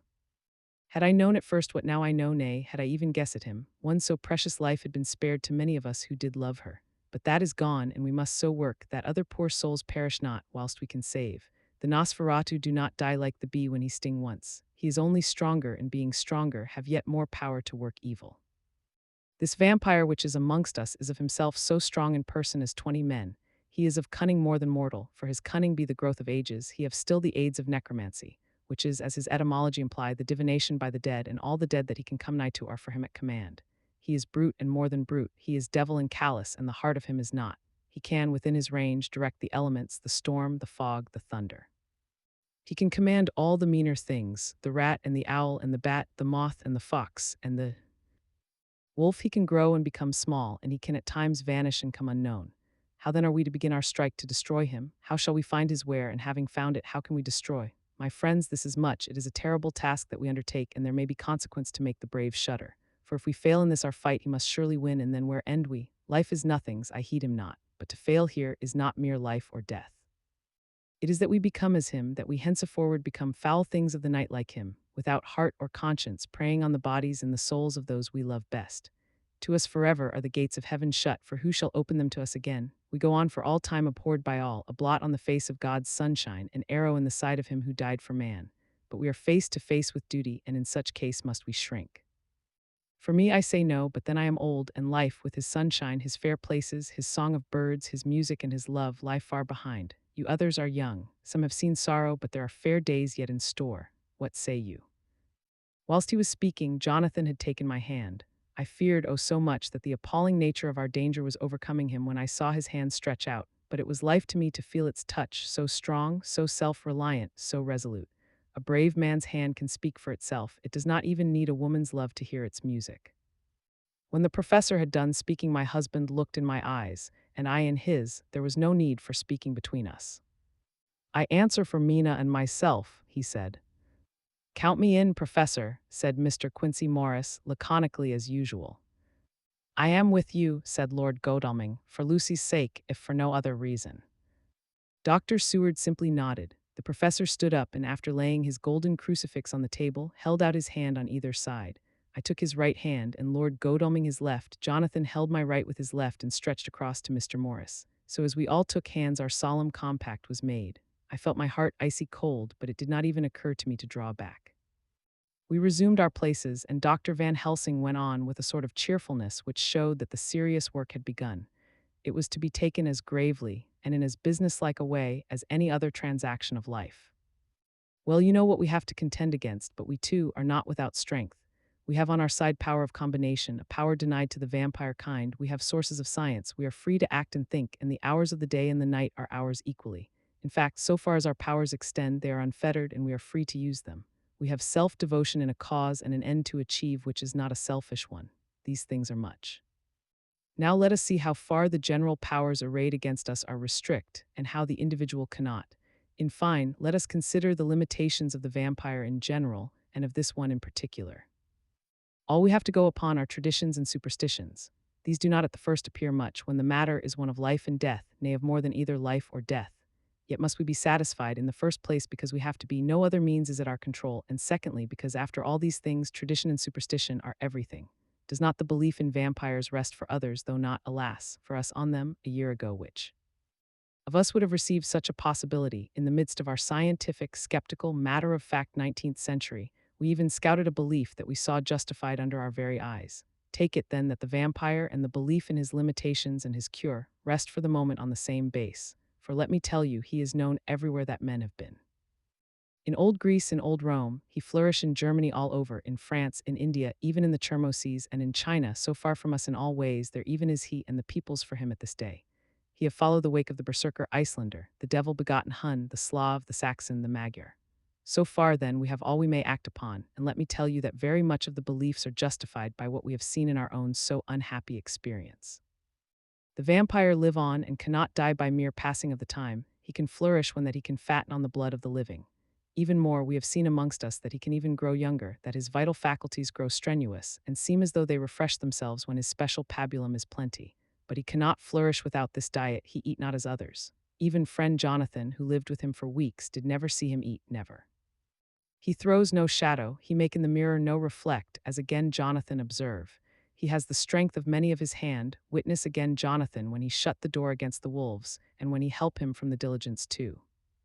He can transform himself to wolf, as we gather from the ship arrival in Whitby when he tear open the dog. He can be as bat, as Madame Mina saw him on the window at Whitby, and as friend John saw him fly from this so near house, and as my friend Quincy saw him at the window of Miss Lucy. He can come in mist which he create, that noble ship's captain proved him of this, but from what we know, the distance he can make this mist is limited, and it can only be round himself. He come on moonlight rays as elemental dust, as again Jonathan saw those sisters in the castle of Dracula. He becomes so small, we ourselves saw Miss Lucy, ere she was at peace, slip through a hairbreadth space at the tomb door. He can, when once he find his way, come out from anything or into anything, no matter how close it be bound or even fused up with fire, solder you call it. He can see in the dark, no small power this, in a world which is one half shut from the light. Ah, but hear me through. He can do all these things, yet he is not free. Nay, he is even more prisoner than the slave of the galley, than the madman in his cell. He cannot go where he lists. He who is not of nature has yet to obey some of nature's laws, why we know not. He may not enter anywhere at the first, unless there be some one of the household who bid him to come, though afterwards he can come as he please. His power ceases, as does that of all evil things, at the coming of the day. Only at certain times can he have limited freedom. If he be not at the place whither he is bound, he can only change himself at noon or at exact sunrise or sunset. These things we are told, and in this record of ours we have proof by inference. Thus, whereas he can do as he will within his limit when he have his earth home, his coffin home, his hell home, the place unhallowed, as we saw when he went to the grave of the suicide at Whitby, still at other time he can only change when the time come. It is said, too, that he can only pass running water at the slack or the flood of the tide. Then there are things which so afflict him that he has no power, as the garlic that we know of, and as for things sacred as this symbol, my crucifix, that was amongst us even now when we resolve, to them he is nothing, but in their presence he take his place far off and silent with respect. There are others, too, which I shall tell you of, lest in our seeking we may need them. The branch of wild rose on his coffin keep him that he move not from it. A sacred bullet fired into the coffin kill him so that he be true dead, and as for the stake through him, we know already of its peace. The cut-off head that giveth rest, we have seen it with our eyes. Thus when we find the habitation of this man that was, we can confine him to his coffin and destroy him if we obey what we know. But he is clever. I have asked my friend Arminius of Budapest University to make his record, and from all the means that are, he tell me of what he has been. He must indeed have been that voivode Dracula who won his name against the Turk, over the great river on the very frontier of Turkaland. If it be so, then was he no common man, for in that time, and for centuries after, he was spoken of as the cleverest and the most cunning, as well as the bravest of the sons of the land beyond the forest. That mighty brain and that iron resolution went with him to his grave, and are even now arrayed against us. The Draculas were, says Arminius, a great and noble race, though now and again were scions who were held by their coevals to have had dealings with the evil one. They learned his secrets in the Skalaments, amongst the mountains over Lake Hermanstadt, where the devil claims the 10th scholar as his due. In the records are such words as Stregwica, witch, Ordog, and Pakal, Satan in hell, and in one manuscript this very Dracula is spoken of as Wamper, which we all understand too well. There have been from the loins of this very one great men and good women, and their graves make sacred the earth where alone this foulness can dwell. For it is not the least of its terrors that this evil thing is rooted deep in all good, in soil barren of holy memories it cannot rest. Whilst they were talking, Mr. Morris was looking steadily at the window, and he now got up quietly and went out of the room.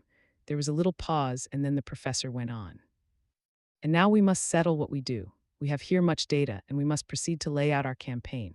We know from the inquiry of Jonathan that from the castle to Whitby came 50 boxes of earth, all of which were delivered at Carfax. We also know that at least some of these boxes have been removed. It seems to me that our first step should be to ascertain whether all the rest remain in the house beyond that wall where we look today, or whether any more have been removed. If the latter, we must trace. Here we were interrupted in a very startling way. Outside the house came the sound of a pistol shot. The glass of the window was shattered with a bullet, which ricocheting from the top of the embrasure struck the far wall of the room. I am afraid I am at heart a coward, for I shrieked out. The men all jumped to their feet. Lord Godalming flew over to the window and threw up the sash. As he did so, we heard Mr. Morris' voice without. Sorry, I fear I have alarmed you. I shall come in and tell you about it. A minute later he came in and said, It was an idiotic thing of me to do, and I ask your pardon, Mrs. Harker, most sincerely. I fear I must have frightened you terribly. But the fact is that whilst the professor was talking, there came a big bat and sat on the window sill. I have got such a horror of the damned brutes from recent events that I cannot stand them, and I went out to have a shot, as I have been doing of late of evenings, whenever I have seen one. You used to laugh at me for it then, Art. Did you hit it? Asked Dr. Van Helsing. I don't know, I fancy not, for it flew away into the wood. Without saying any more, he took his seat, and the professor began to resume his statement.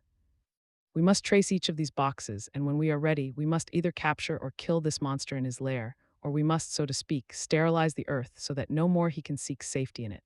Thus, in the end, we may find him in his form of man between the hours of noon and sunset, and so engage with him when he is at his most weak. And now for you, Madam Mina, this night is the end until all be well. You are too precious to us to have such risk. When we part tonight, you no more must question. We shall tell you all in good time. We are men and are able to bear, but you must be our star and our hope, and we shall act all the more free that you are not in the danger such as we are. All the men, even Jonathan, seemed relieved, but it did not seem to me good that they should brave danger and perhaps lessen their safety, strength being the best safety, through care of me, but their minds were made up, and though it was a bitter pill for me to swallow, I could say nothing, save to accept their chivalrous care of me. Mr. Morris resumed the discussion. As there is no time to lose, I vote we have a look at his house right now. Time is everything with him, and swift action on our part may save another victim. I own that my heart began to fail me when the time for action came so close, but I did not say anything, for I had a greater fear that if I appeared as a drag or a hindrance to their work, they might even leave me out of their counsels altogether. They have now gone off to Carfax with means to get into the house.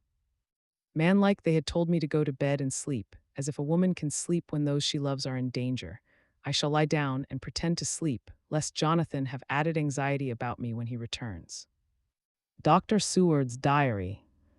1 October, 4 a.m. Just as we were about to leave the house, an urgent message was brought to me from Renfield to know if I would see him at once, as he had something of the utmost importance to say to me. I told the messenger to say that I would attend to his wishes in the morning. I was busy just at the moment. The attendant added, "He seems very importunate, sir. I have never seen him so eager. I don't know but what if you don't see him soon, he will have one of his violent fits." I knew the man would not have said this without some cause, so I said, "All right, I'll go now," and I asked the others to wait a few minutes for me, as I had to go and see my patient. "Take me with you, friend John," said the professor. "His case in your diary interests me much, and it had bearing, too, now and again on our case. I should much like to see him, and especial when his mind is disturbed." "May I come also?" asked Lord Godalming. "Me too," said Quincy Morris. "May I come?" said Harker. I nodded, and we all went down the passage together. We found him in a state of considerable excitement, but far more rational in his speech and manner than I had ever seen him. There was an unusual understanding of himself, which was unlike anything I had ever met with in a lunatic, and he took it for granted that his reasons would prevail with others entirely sane. We all five went into the room, but none of the others at first said anything. His request was that I would at once release him from the asylum and send him home. This he backed up with arguments regarding his complete recovery, and adduced his own. "Existing sanity, I appeal to your friends," he said. "They will, perhaps, not mind sitting in judgment on my case. By the way, you have not introduced me." I was so much astonished that the oddness of introducing a madman in an asylum did not strike me at the moment, and besides, there was a certain dignity in the man's manner, so much of the habit of equality, that I at once made the introduction. Lord Godalming, Professor Van Helsing, Mr. Quincy Morris of Texas, Mr. Jonathan Harker, Mr. Renfield. He shook hands with each of them, saying in turn, "Lord Godalming, I had the honor of seconding your father at the Windham. I grieve to know, by your holding the title, that he is no more. He was a man loved and honored by all who knew him, and in his youth was, I have heard, the inventor of a burnt rum punch much patronized on Derby night. Mr. Morris, you should be proud of your great state. Its reception into the Union was a precedent which may have far-reaching effects hereafter, when the pole in the tropics may hold alliance to the stars and stripes. The power of treaty may yet prove a vast engine of enlargement when the Monroe Doctrine takes its true place as a political fable. What shall any man say of his pleasure at meeting Van Helsing? Sir, I make no apology for dropping all forms of conventional prefix. When an individual has revolutionized therapeutics by his discovery of the continuous evolution of brain matter, conventional forms are unfitting, since they would seem to limit him to one of a class. You, gentlemen, who by nationality, by heredity, or by the possession of natural gifts are fitted to hold your respective places in the moving world, I take to witness that I am as sane as at least the majority of men who are in full possession of their liberties. And I am sure that you, Dr. Seward, humanitarian and medico-jurist as well as scientist, will deem it a moral duty to deal with me as one to be considered as under exceptional circumstances. He made this last appeal with a courtly air of conviction which was not without its own charm. I think we were all staggered. For my own part, I was under the conviction, despite my knowledge of the man's character and history, that his reason had been restored, and I felt under a strong impulse to tell him that I was satisfied as to his sanity and would see about the necessary formalities for his release in the morning. I thought it better to wait, however, before making so grave a statement, for of old I knew the sudden changes to which this particular patient was liable.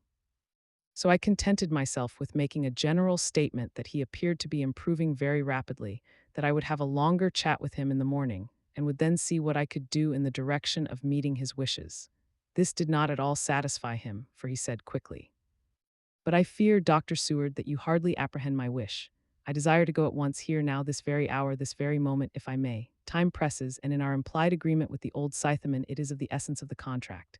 I am sure it is only necessary to put before so admirable a practitioner as Dr. Seward so simple, yet so momentous a wish to ensure its fulfillment." He looked at me keenly, and seeing the negative in my face, turned to the others and scrutinized them closely. Not meeting any sufficient response, he went on. "Is it possible that I have erred in my supposition?" "You have," I said frankly, but at the same time, as I felt, brutally. There was a considerable pause, and then he said slowly, "Then I suppose I must only shift my ground of request. Let me ask for this concession, boon, privilege, what you will. I am content to implore in such a case, not on personal grounds, but for the sake of others. I am not at liberty to give you the whole of my reasons, but you may, I assure you, take it from me that they are good ones, sound and unselfish, and spring from the highest sense of duty. Could you look, sir, into my heart, you would approve to the full the sentiments which animate me. Nay, more, you would count me amongst the best and truest of your friends." Again he looked at us all keenly. I had a growing conviction that this sudden change of his entire intellectual method was but yet another phase of his madness, and so determined to let him go on a little longer, knowing from experience that he would, like all lunatics, give himself away in the end. Van Helsing was gazing at him with a look of utmost intensity, his bushy eyebrows almost meeting with the fixed concentration of his look. He said to Renfield in a tone which did not surprise me at the time, but only when I thought of it afterwards, for it was as of one addressing an equal, "Can you not tell frankly your real reason for wishing to be free tonight? I will undertake that if you will satisfy even me, a stranger without prejudice, and with the habit of keeping an open mind, Dr. Seward will give you, at his own risk and on his own responsibility, the privilege you seek." He shook his head sadly and with a look of poignant regret on his face. The professor went on. "Come, sir, bethink yourself. You claim the privilege of reason in the highest degree, since you seek to impress us with your complete reasonableness. You do this, whose sanity we have reason to doubt, since you are not yet released from medical treatment for this very defect. If you will not help us in our effort to choose the wisest course, how can we perform the duty which you yourself put upon us? Be wise and help us, and if we can, we shall aid you to achieve your wish." He still shook his head as he said, "Dr. Van Helsing, I have nothing to say. Your argument is complete, and if I were free to speak, I should not hesitate a moment, but I am not my own master in the matter. I can only ask you to trust me. If I am refused, the responsibility does not rest with me." I thought it was now time to end the scene, which was becoming too comically grave, so I went towards the door, simply saying, "Come, my friends, we have work to do. Good night." As, however, I got near the door, a new change came over the patient. He moved towards me so quickly that for the moment I feared that he was about to make another homicidal attack. My fears, however, were groundless, for he held up his two hands imploringly and made his petition in a moving manner. As he saw that the very excess of his emotion was militating against him, by restoring us more to our old relations, he became still more demonstrative. I glanced at Van Helsing and saw my conviction reflected in his eyes, so I became a little more fixed in my manner, if not more stern, and motioned to him that his efforts were unavailing. I had previously seen something of the same constantly growing excitement in him when he had to make some request of which at the time he had thought much, such, for instance, as when he wanted a cat, and I was prepared to see the collapse into the same sullen acquiescence on this occasion. My expectation was not realized, for when he found that his appeal would not be successful, he got into quite a frantic condition. He threw himself on his knees and held up his hands, wringing them in plaintive supplication, and poured forth a torrent of entreaty, with the tears rolling down his cheeks and his whole face and form expressive of the deepest emotion. "Let me entreat you, Dr. Seward, oh, let me implore you, to let me out of this house at once. Send me away how you will and where you will. Send keepers with me with whips and chains. Let them take me in a straight waistcoat, manacled and leg-ironed, even to jail, but let me go out of this. You don't know what you do by keeping me here. I am speaking from the depths of my heart, of my very soul. You don't know whom you wrong or how, and I may not tell. Woe is me, I may not tell. By all you hold sacred, by all you hold dear, by your love that is lost, by your hope that lives, for the sake of the Almighty, take me out of this and save my soul from guilt. Can't you hear me, man? Can't you understand? Will you never learn? Don't you know that I am sane and earnest now, that I am no lunatic in a mad fit, but a sane man fighting for his soul? Oh, hear me, hear me. Let me go, let me go, let me go. I thought that the longer this went on, the wilder he would get, and so would bring on a fit, so I took him by the hand and raised him up. Come, I said sternly, no more of this, we have had quite enough already. Get to your bed and try to behave more discreetly. He suddenly stopped and looked at me intently for several moments. Then, without a word, he rose and, moving over, sat down on the side of the bed. The collapse had come, as on former occasions, just as I had expected. When I was leaving the room, last of our party, he said to me in a quiet, well-bred voice, "You will, I trust, Dr. Seward, do me the justice to bear in mind later on that I did what I could to convince you tonight." Chapter XIX. Jonathan Harker's Journal. 1 October 5 a.m. I went with the party to the search with an easy mind, for I think I never saw Mina so absolutely strong and well. I am so glad that she consented to hold back and let us men do the work. Somehow it was a dread to me that she was in this fearful business at all, but now that her work is done, and that it is due to her energy and brains and foresight that the whole story is put together in such a way that every point tells, she may well feel that her part is finished, and that she can henceforth leave the rest to us. We were, I think, all a little upset by the scene with Mr. Renfield. When we came away from his room, we were silent till we got back to the study. Then Mr. Morris said to Dr. Seward, "Say, Jack, if that man wasn't attempting a bluff, he is about the sanest lunatic I ever saw. I'm not sure, but I believe that he had some serious purpose, and if he had, it was pretty rough on him not to get a chance." Lord Godalming and I were silent, but Dr. Van Helsing added, "Friend John, you know more lunatics than I do, and I'm glad of it, for I fear that if it had been to me to decide, I would before that last hysterical outburst have given him free. But we live and learn, and in our present task we must take no chance, as my friend Quincy would say, all is best as they are." Dr. Seward seemed to answer them both in a dreamy kind of way. "I don't know but that I agree with you. If that man had been an ordinary lunatic, I would have taken my chance of trusting him, but he seems so mixed up with the Count in an indexy kind of way that I am afraid of doing anything wrong by helping his fads. I can't forget how he prayed with almost equal fervor for a cat and then tried to tear my throat out with his teeth. Besides, he called the Count Lord and Master, and he may want to get out to help him in some diabolical way. That horrid thing has the wolves and the rats and his own kind to help him, so I suppose he isn't above trying to use a respectable lunatic. He certainly did seem earnest, though. I only hope we have done what is best. These things, in conjunction with the wild work we have in hand, help to unnerve a man." The professor stepped over and, laying his hand on his shoulder, said in his grave, kindly way, "Friend John, have no fear. We are trying to do our duty in a very sad and terrible case. We can only do as we deem best. What else have we to hope for, except the pity of the good God?" Lord Godalming had slipped away for a few minutes, but now he returned. He held up a little silver whistle as he remarked, "That old place may be full of rats, and if so, I've got an antidote on call." Having passed the wall, we took our way to the house, taking care to keep in the shadows of the trees on the lawn when the moonlight shone out. When we got to the porch, the professor opened his bag and took out a lot of things, which he laid on the step, sorting them into 4 little groups, evidently one for each. Then he spoke. "My friends, we are going into terrible danger, and we need arms of many kinds. Our enemy is not merely spiritual. Remember that he has the strength of 20 men, and that though our necks or our windpipes are of the common kind and therefore breakable or crushable, his are not amenable to mere strength. A stronger man, or a body of men more strong in all than him, can at certain times hold him, but they cannot hurt him as we can be hurt by him. We must therefore guard ourselves from his touch. Keep this near your heart." As he spoke, he lifted a little silver crucifix and held it out to me. I, being nearest to him, put these flowers round your neck. Here he handed to me a wreath of withered garlic blossoms. For other enemies more mundane, this revolver and this knife, and for 8 in all, these so small electric lamps, which you can fasten to your breast, and for all, and above all at the last, this, which we must not desecrate needless. This was a portion of sacred wafer, which he put in an envelope and handed to me. Each of the others was similarly equipped. "Now," he said, "Friend John, where are the skeleton keys?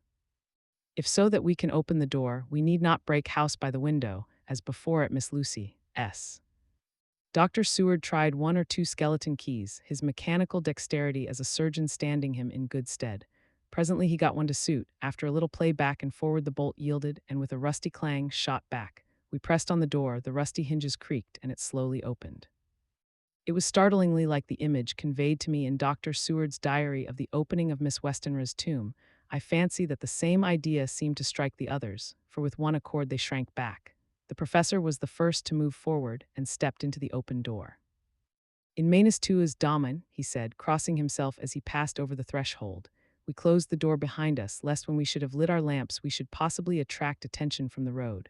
The professor carefully tried the lock, lest we might not be able to open it from within should we be in a hurry making our exit. Then we all lit our lamps and proceeded on our search. The light from the tiny lamps fell in all sorts of odd forms as the rays crossed each other, or the opacity of our bodies threw great shadows. I could not for my life get away from the feeling that there was someone else amongst us. I suppose it was the recollection so powerfully brought home to me by the grim surroundings of that terrible experience in Transylvania. I think the feeling was common to us all, for I noticed that the others kept looking over their shoulders at every sound and every new shadow, just as I felt myself doing. The whole place was thick with dust. The floor was seemingly inches deep, except where there were recent footsteps, in which on holding down my lamp I could see marks of hobnails where the dust was cracked. The walls were fluffy and heavy with dust, and in the corners were masses of spiders' webs, whereon the dust had gathered till they looked like old tattered rags as the weight had torn them partly down. On a table in the hall was a great bunch of keys with a time-yellowed label on each. They had been used several times, for on the table were several similar rents in the blanket of dust, similar to that exposed when the professor lifted them. He turned to me and said, "You know this place, Jonathan. You have copied maps of it, and you know it at least more than we do. Which is the way to the chapel?" I had an idea of its direction, though on my former visit I had not been able to get admission to it, so I led the way, and after a few wrong turnings found myself opposite a low, arched oaken door, ribbed with iron bands. "This is the spot," said the professor as he turned his lamp on a small map of the house, copied from the file of my original correspondence regarding the purchase. With a little trouble we found the key on the bunch and opened the door. We were prepared for some unpleasantness, for as we were opening the door a faint, malodorous air seemed to exhale through the gaps, but none of us ever expected such an odor as we encountered. None of the others had met the Count at all at close quarters, and when I had seen him, he was either in the fasting stage of his existence in his rooms, or, when he was bloated with fresh blood, in a ruined building open to the air, but here the place was small and close, and the long disuse had made the air stagnant and foul. There was an earthy smell, as of some dry miasma, which came through the fouler air, but as to the odor itself, how shall I describe it? It was not alone that it was composed of all the ills of mortality and with the pungent, acrid smell of blood, but it seemed as though corruption had become itself corrupt. Faugh, it sickens me to think of it. Every breath exhaled by that monster seemed to have clung to the place and intensified its loathsomeness. Under ordinary circumstances, such a stench would have brought our enterprise to an end, but this was no ordinary case, and the high and terrible purpose in which we were involved gave us a strength which rose above merely physical considerations. After the involuntary shrinking consequent on the first nauseous whiff, we one and all set about our work as though that loathsome place were a garden of roses. We made an accurate examination of the place, the professor saying as we began, "The first thing is to see how many of the boxes are left. We must then examine every hole and corner and cranny, and see if we cannot get some clue as to what has become of the rest." A glance was sufficient to show how many remained, for the great earth chests were bulky, and there was no mistaking them. There were only 29 left out of the 50. Once I got a fright, for seeing Lord Godalming suddenly turn and look out of the vaulted door into the dark passage beyond, I looked too, and for an instant my heart stood still. Somewhere, looking out from the shadow, I seemed to see the high lights of the Count's evil face, the ridge of the nose, the red eyes, the red lips, the awful pallor. It was only for a moment, for, as Lord Godalming said, I thought I saw a face, but it was only the shadows, and resumed his inquiry. I turned my lamp in the direction and stepped into the passage. There was no sign of anyone, and as there were no corners, no doors, no aperture of any kind, but only the solid walls of the passage, there could be no hiding place even for him. I took it that fear had helped imagination, and said nothing. A few minutes later I saw Morris step suddenly back from a corner which he was examining. We all followed his movements with our eyes, for undoubtedly some nervousness was growing on us, and we saw a whole mass of phosphorescence which twinkled like stars. We all instinctively drew back. The whole place was becoming alive with rats. For a moment or two we stood appalled, all save Lord Godalming, who was seemingly prepared for such an emergency. Rushing over to the great iron-bound oaken door, which Dr. Seward had described from the outside and which I had seen myself, he turned the key in the lock, drew the huge bolts, and swung the door open. Then, taking his little silver whistle from his pocket, he blew a low, shrill call. It was answered from behind Dr. Seward's house by the yelping of dogs, and after about a minute 3 terriers came dashing round the corner of the house. Unconsciously, we had all moved towards the door, and as we moved I noticed that the dust had been much disturbed.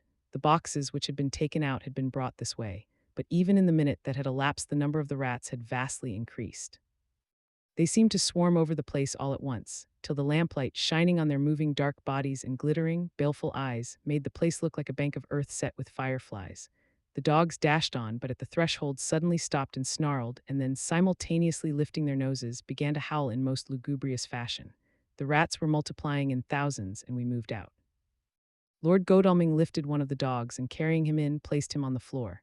The instant his feet touched the ground, he seemed to recover his courage and rushed at his natural enemies. They fled before him so fast that before he had shaken the life out of a score, the other dogs, who had by now been lifted in the same manner, had but small prey ere the whole mass had vanished. With their going it seemed as if some evil presence had departed, for the dogs frisked about and barked merrily as they made sudden darts at their prostrate foes, and turned them over and tossed them in the air with vicious shakes. We all seemed to find our spirits rise. Whether it was the purifying of the deadly atmosphere by the opening of the chapel door, or the relief which we experienced by finding ourselves in the open, I know not, but most certainly the shadow of dread seemed to slip from us like a robe, and the occasion of our coming lost something of its grim significance, though we did not slacken a whit in our resolution. We closed the outer door and barred and locked it, and bringing the dogs with us, began our search of the house. We found nothing throughout except dust in extraordinary proportions, and all untouched save for my own footsteps when I had made my first visit. Never once did the dogs exhibit any symptom of uneasiness, and even when we returned to the chapel they frisked about as though they had been rabbit hunting in a summer wood. The morning was quickening in the east when we emerged from the front. Dr. Van Helsing had taken the key of the hall door from the bunch and locked the door in orthodox fashion, putting the key into his pocket when he had done. "So far," he said, "our night has been eminently successful. No harm has come to us such as I feared might be, and yet we have ascertained how many boxes are missing. More than all do I rejoice that this, our first, and perhaps our most difficult and dangerous, step has been accomplished without the bringing thereinto our most sweet Madam Mina, or troubling her waking or sleeping thoughts with sights and sounds and smells of horror which she might never forget. One lesson, too, we have learned, if it be allowable to argue a particularity, that the brute beasts which are to the Count's command are yet themselves not amenable to his spiritual power. For look, these rats that would come to his call, just as from his castle top he summoned the wolves to your going, and to that poor mother's cry, though they come to him, they run pell-mell from the so little dogs of my friend Arthur. We have other matters before us, other dangers, other fears, and that monster. He has not used his power over the brute world for the only or the last time tonight. So be it that he has gone elsewhere. Good, it has given us opportunity to cry check in some ways in this chess game which we play for the stake of human souls, and now let us go home. The dawn is close at hand, and we have reason to be content with our first night's work. It may be ordained that we have many nights and days to follow, if full of peril, but we must go on, and from no danger shall we shrink." The house was silent when we got back, save for some poor creature who was screaming away in one of the distant wards, and a low, moaning sound from Renfield's room. The poor wretch was doubtless torturing himself, after the manner of the insane, with needless thoughts of pain. I came tiptoe into our own room and found Mina asleep, breathing so softly that I had to put my ear down to hear it. She looks paler than usual. I hope the meeting tonight has not upset her. I am truly thankful that she is to be left out of our future work and even of our deliberations. It is too great a strain for a woman to bear. I did not think so at first. But I know better now, therefore I am glad that it is settled. There may be things which would frighten her to hear, and yet to conceal them from her might be worse than to tell her if once she suspected that there was any concealment. Henceforth our work is to be a sealed book to her, till at least such time as we can tell her that all is finished and the earth free from a monster of the nether world. I dare say it will be difficult to begin to keep silence after such confidence as ours, but I must be resolute, and tomorrow I shall keep dark over tonight's doings, and shall refuse to speak of anything that has happened. I rest on the sofa so as not to disturb her. 1 October later. I suppose it was natural that we should have all overslept ourselves, for the day was a busy one and the night had no rest at all. Even Mina must have felt its exhaustion, for though I slept till the sun was high, I was awake before her and had to call 2 or 3 times before she awoke. Indeed, she was so sound asleep that for a few seconds she did not recognize me, but looked at me with a sort of blank terror, as one looks who has been waked out of a bad dream. She complained a little of being tired, and I let her rest till later in the day. We now know of 21 boxes having been removed, and if it be that several were taken in any of these removals, we may be able to trace them all. Such will, of course, immensely simplify our labor, and the sooner the matter is attended to the better. I shall look up Thomas Snelling today. Dr. Seward's Diary. 1 October, it was towards noon when I was awakened by the professor walking into my room. He was more jolly and cheerful than usual, and it is quite evident that last night's work has helped to take some of the brooding weight off his mind. After going over the adventure of the night, he suddenly said, "Your patient interests me much. May it be that with you I visit him this morning, or if that you are too occupied, I can go alone if it may be. It is a new experience to me to find a lunatic who talk philosophy and reasons so sound. I had some work to do which pressed, so I told him that if he would go alone I would be glad, as then I should not have to keep him waiting, so I called an attendant and gave him the necessary instructions." Before the professor left the room, I cautioned him against getting any false impression from my patient, but he answered, "I want him to talk of himself and of his delusion as to consuming live things. He said to Madame Mina, as I see in your diary of yesterday, that he had once had such a belief. Why do you smile, friend John?" "Excuse me," I said, "but the answer is here." I laid my hand on the typewritten matter. When our sane and learned lunatic made that very statement of how he used to consume life, his mouth was actually nauseous with the flies and spiders which he had eaten just before Mrs. Harker entered the room. Van Helsing smiled in turn. "Good," he said. "Your memory is true, friend John. I should have remembered." And yet it is this very obliquity of thought and memory which makes mental disease such a fascinating study. Perhaps I may gain more knowledge out of the folly of this madman than I shall from the teaching of the most wise. Who knows? I went on with my work, and before long was through that in hand. It seemed that the time had been very short indeed, but there was Van Helsing back in the study. "Do I interrupt?" he asked politely as he stood at the door. "Not at all," I answered. "Come in, my work is finished. And I am free. I can go with you now if you like." "It is needless, I have seen him. Well, fear that he does not appraise me at much. Our interview was short. When I entered his room, he was sitting on a stool in the center, with his elbows on his knees, and his face was the picture of sullen discontent. I spoke to him as cheerfully as I could, and with such a measure of respect as I could assume. He made no reply whatever. "Don't you know me?" I asked. His answer was not reassuring. "I know you well enough. You are the old fool Van Helsing. I wish you would take yourself and your idiotic brain theories somewhere else." Damn all thick-headed Dutchmen. Not a word more would he say, but sat in his implacable sullenness as indifferent to me as though I had not been in the room at all. Thus departed for this time my chance of much learning from this so clever lunatic, so I shall go, if I may, and cheer myself with a few happy words with that sweet soul Madame Mina. Friend John, it does rejoice me unspeakable that she is no more to be pained, no more to be worried with our terrible things. Though we shall much miss her help, it is better so. "I agree with you with all my heart," I answered earnestly, for I did not want him to weaken in this matter. "Mrs. Harker is better out of it. Things are quite bad enough for us, all men of the world and who have been in many tight places in our time, but it is no place for a woman, and if she had remained in touch with the affair, it would in time infallibly have wrecked her." So Van Helsing has gone to confer with Mrs. Harker, and Harker, Quincy, and Art are all out following up the clues as to the earth boxes. I shall finish my round of work, and we shall meet tonight. Mina Harker's Journal. 1 October, it is strange to me to be kept in the dark as I am today, after Jonathan's full confidence for so many years, to see him manifestly avoid certain matters, and those the most vital of all. This morning I slept late after the fatigues of yesterday, and though Jonathan was late too, he was the earlier. He spoke to me before he went out, never more sweetly or tenderly, but he never mentioned a word of what had happened in the visit to the Count's house. And yet he must have known how terribly anxious I was. Poor dear fellow, I suppose it must have distressed him even more than it did me. They all agreed that it was best that I should not be drawn further into this awful work, and I acquiesced. But to think that he keeps anything from me. And now I am crying like a silly fool, when I know it comes from my husband's great love and from the good, good wishes of those other strong men.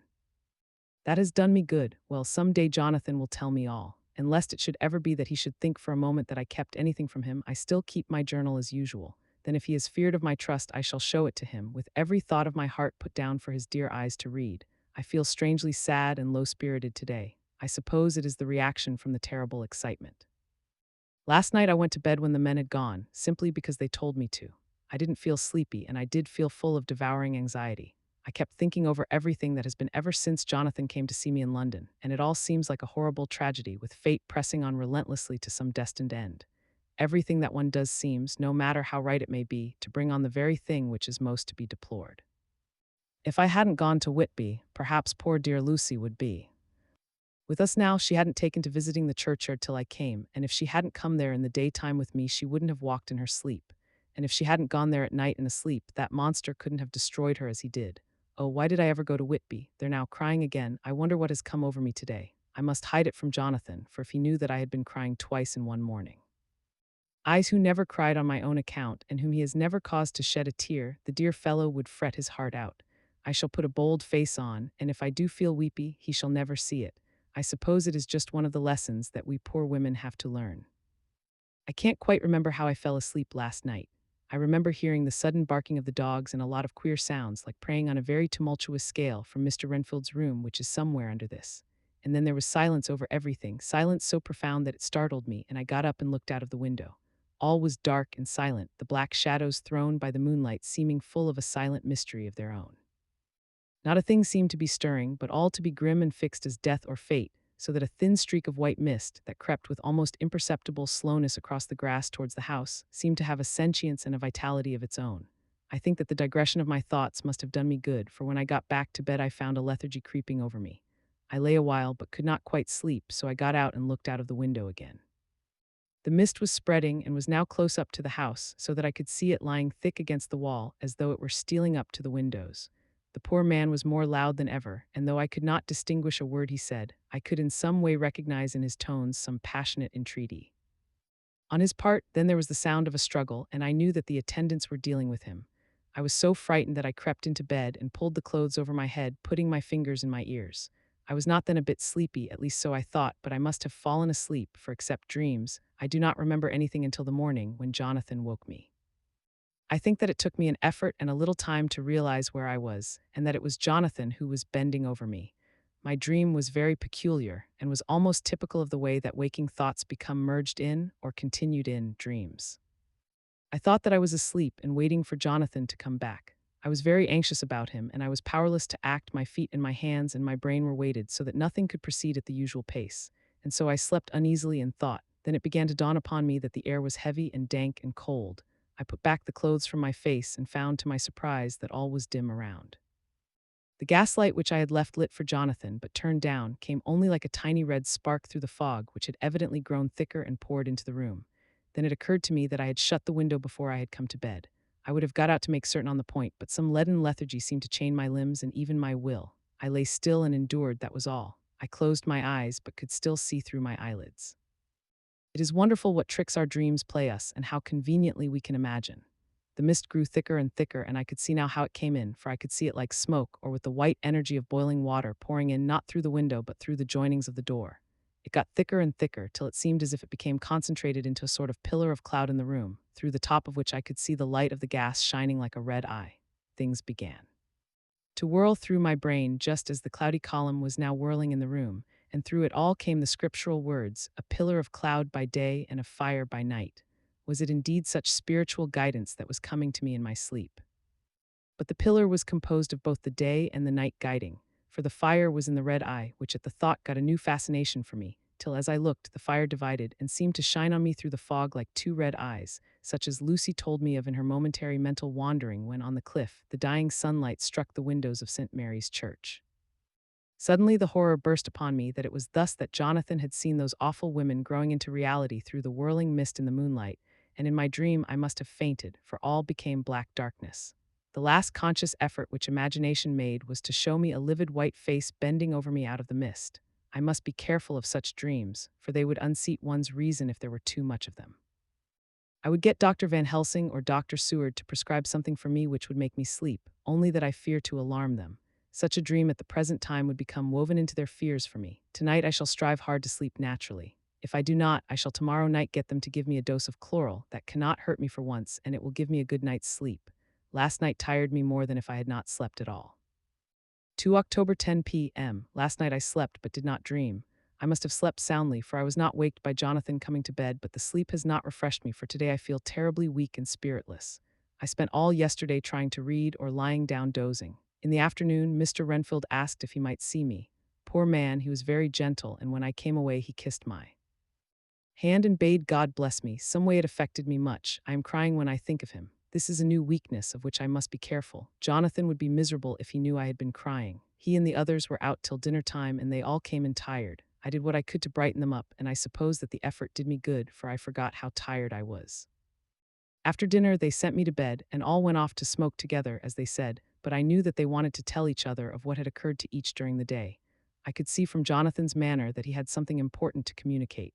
I was not so sleepy as I should have been, so before they went I asked Dr. Seward to give me a little opiate of some kind, as I had not slept well the night before. He very kindly made me up a sleeping draught, which he gave to me, telling me that it would do me no harm as it was very mild. I have taken it and am waiting for sleep, which still keeps aloof. I hope I have not done wrong, for as sleep begins to flirt with me, a new fear comes that I may have been foolish in thus depriving myself of the power of waking. I might want it. Here comes sleep. Good night. Chapter XX. Jonathan Harker's Journal. One October evening, I found Thomas Snelling in his house at Bethnal Green, but unhappily he was not in a condition to remember anything. The very prospect of beer which my expected coming had opened to him had proved too much, and he had begun too early on his expected debauch. I learned, however, from his wife, who seemed a decent, poor soul, that he was only the assistant of Smollett, who of the two mates was the responsible person. So off I drove to Walworth and found Mr. Joseph Smollett at home and in his shirt sleeves, taking a late tea out of a saucer. He is a decent, intelligent fellow, distinctly a good, reliable type of workman, and with a headpiece of his own.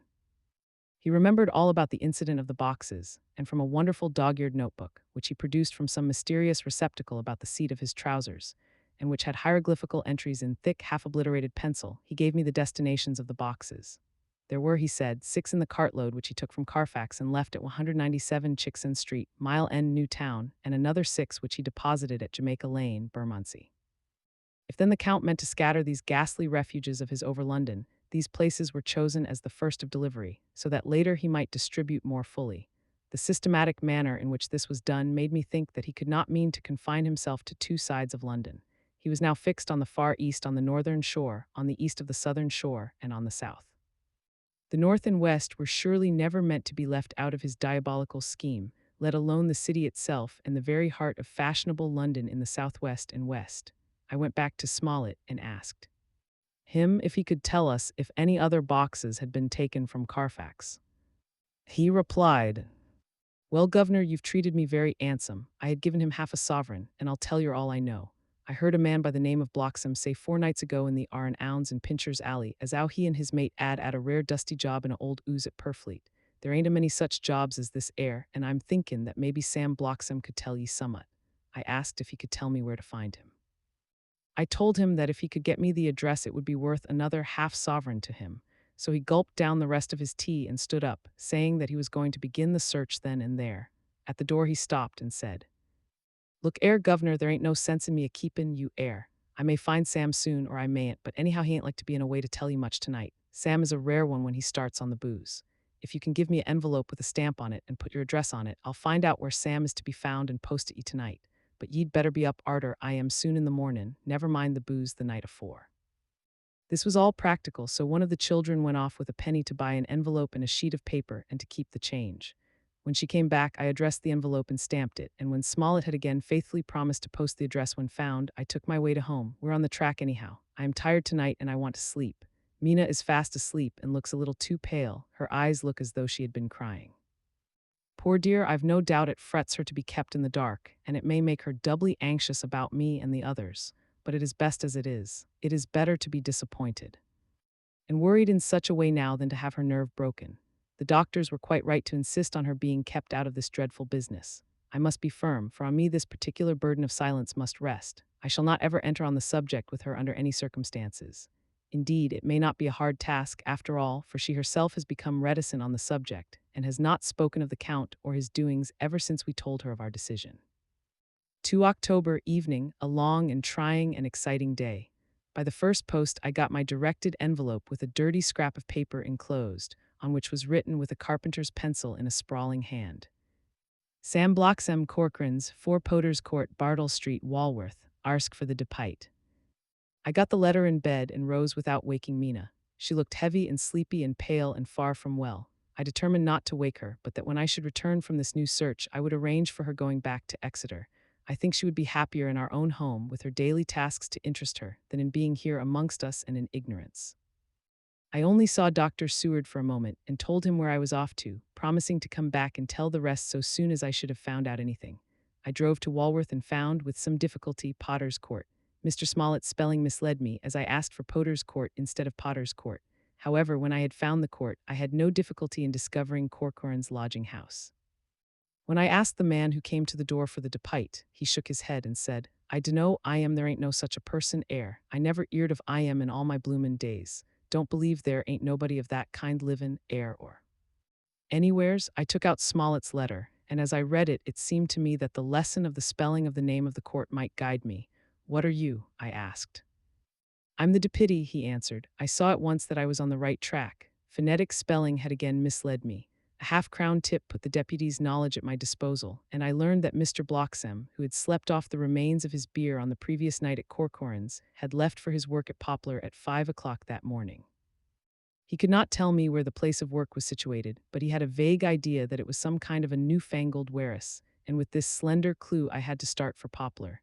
It was 12 o'clock before I got any satisfactory hint of such a building, and this I got at a coffee shop where some workmen were having their dinner. One of them suggested that there was being erected at Cross Angel Street a new cold storage building, and as this suited the condition of a newfangled warehouse, I at once drove to it. An interview with a surly gatekeeper and a surlier foreman, both of whom were appeased with the coin of the realm, put me on the track of Bloxam. He was sent for on my suggestion that I was willing to pay his day's wages to his foreman for the privilege of asking him a few questions on a private matter. He was a smart enough fellow, though rough of speech and bearing. When I had promised to pay for his information and given him an earnest, he told me that he had made 2 journeys between Carfax and a house in Piccadilly, and had taken from this house to the latter 9 great boxes, main heavy ones, with a horse and cart hired by him for this purpose. I asked him if he could tell me the number of the house in Piccadilly, to which he replied, "Well, governor, I forgets the number, but it was only a few door from a big white church, or somethink of the kind, not long built. It was a dusty old ooze, too, though nothing to the dustiness of the ooze we took the bloomin' boxes from." "How did you get in if both houses were empty?" "There was the old party what engaged me a waitin' in the ooze at Purfleet. He helped me to lift the boxes and put them in the dray. Curse me, but he was the strongest chap I ever struck, and him a old feller with a white mustache, one that thin you would think he couldn't throw a shatter." How this phrase thrilled through me. Why, he took up his end o' the boxes like they was pounds of tea, and me a puffin' and a blowin' afore I could append mine anyhow, and I'm no chicken neither. "How did you get into the house in Piccadilly?" I asked. "He was there too. He must 'a started off and got there afore me, for when I rung of the bell he kem and opened this door hisself and 'elped me carry the boxes into the 'all." "The whole 9, I asked. "Yous, there was 5 in the first load and 4 in the second. It was main dry work, and I don't so well remember 'ow I got 'ome," I interrupted him. "Were the boxes left in the hall?" "Yous, it was a big 'all, and there was nothin' else in it." I made one more attempt to further matters. "You didn't have any key?" "Never used no key nor nothink. The old gent, he opened the door hisself and shut it again when I druv off. I don't remember the last time, but that was the beer." "And you can't remember the number of the house?" "No, sir, but you needn't have no difficulty about that. It's a ig un with a stone front with a bow on it, and ig steps up to the door. I know them steps, 'avin' 'ad to carry the boxes up with 3 loafers what come round to earn a copper. The old gent give them shillin's, and they seen they got so much they wanted more. But 'e took one of them by the shoulder and was like to throw I am down the steps till the lot of them went away cussin'. I thought that with this description I could find the house, so having paid my friend for his information, I started off for Piccadilly. I had gained a new painful experience. The Count could, it was evident, handle the earth boxes himself. If so, time was precious, for now that he had achieved a certain amount of distribution, he could, by choosing his own time, complete the task unobserved. At Piccadilly Circus, I discharged my cab and walked westward. Beyond the Junior Constitutional, I came across the house described and was satisfied that this was the next of the lairs arranged by Dracula. The house looked as though it had been long untenanted. The windows were encrusted with dust and the shutters were up. All the framework was black with time, and from the iron the paint had mostly scaled away. It was evident that up to lately there had been a large notice board in front of the balcony. It had, however, been roughly torn away, the uprights which had supported it still remaining. Behind the rails of the balcony, I saw there were some loose boards whose raw edges looked white. I would have given a good deal to have been able to see the notice board intact, as it would, perhaps, have given some clue to the ownership of the house. I remembered my experience of the investigation and purchase of Carfax, and I could not but feel that if I could find the former owner, there might be some means discovered of gaining access to the house. There was at present nothing to be learned from the Piccadilly side, and nothing could be done, so I went around to the back to see if anything could be gathered from this quarter. The mews were active, the Piccadilly houses being mostly in occupation. I asked one or two of the grooms and helpers whom I saw around if they could tell me anything about the empty house.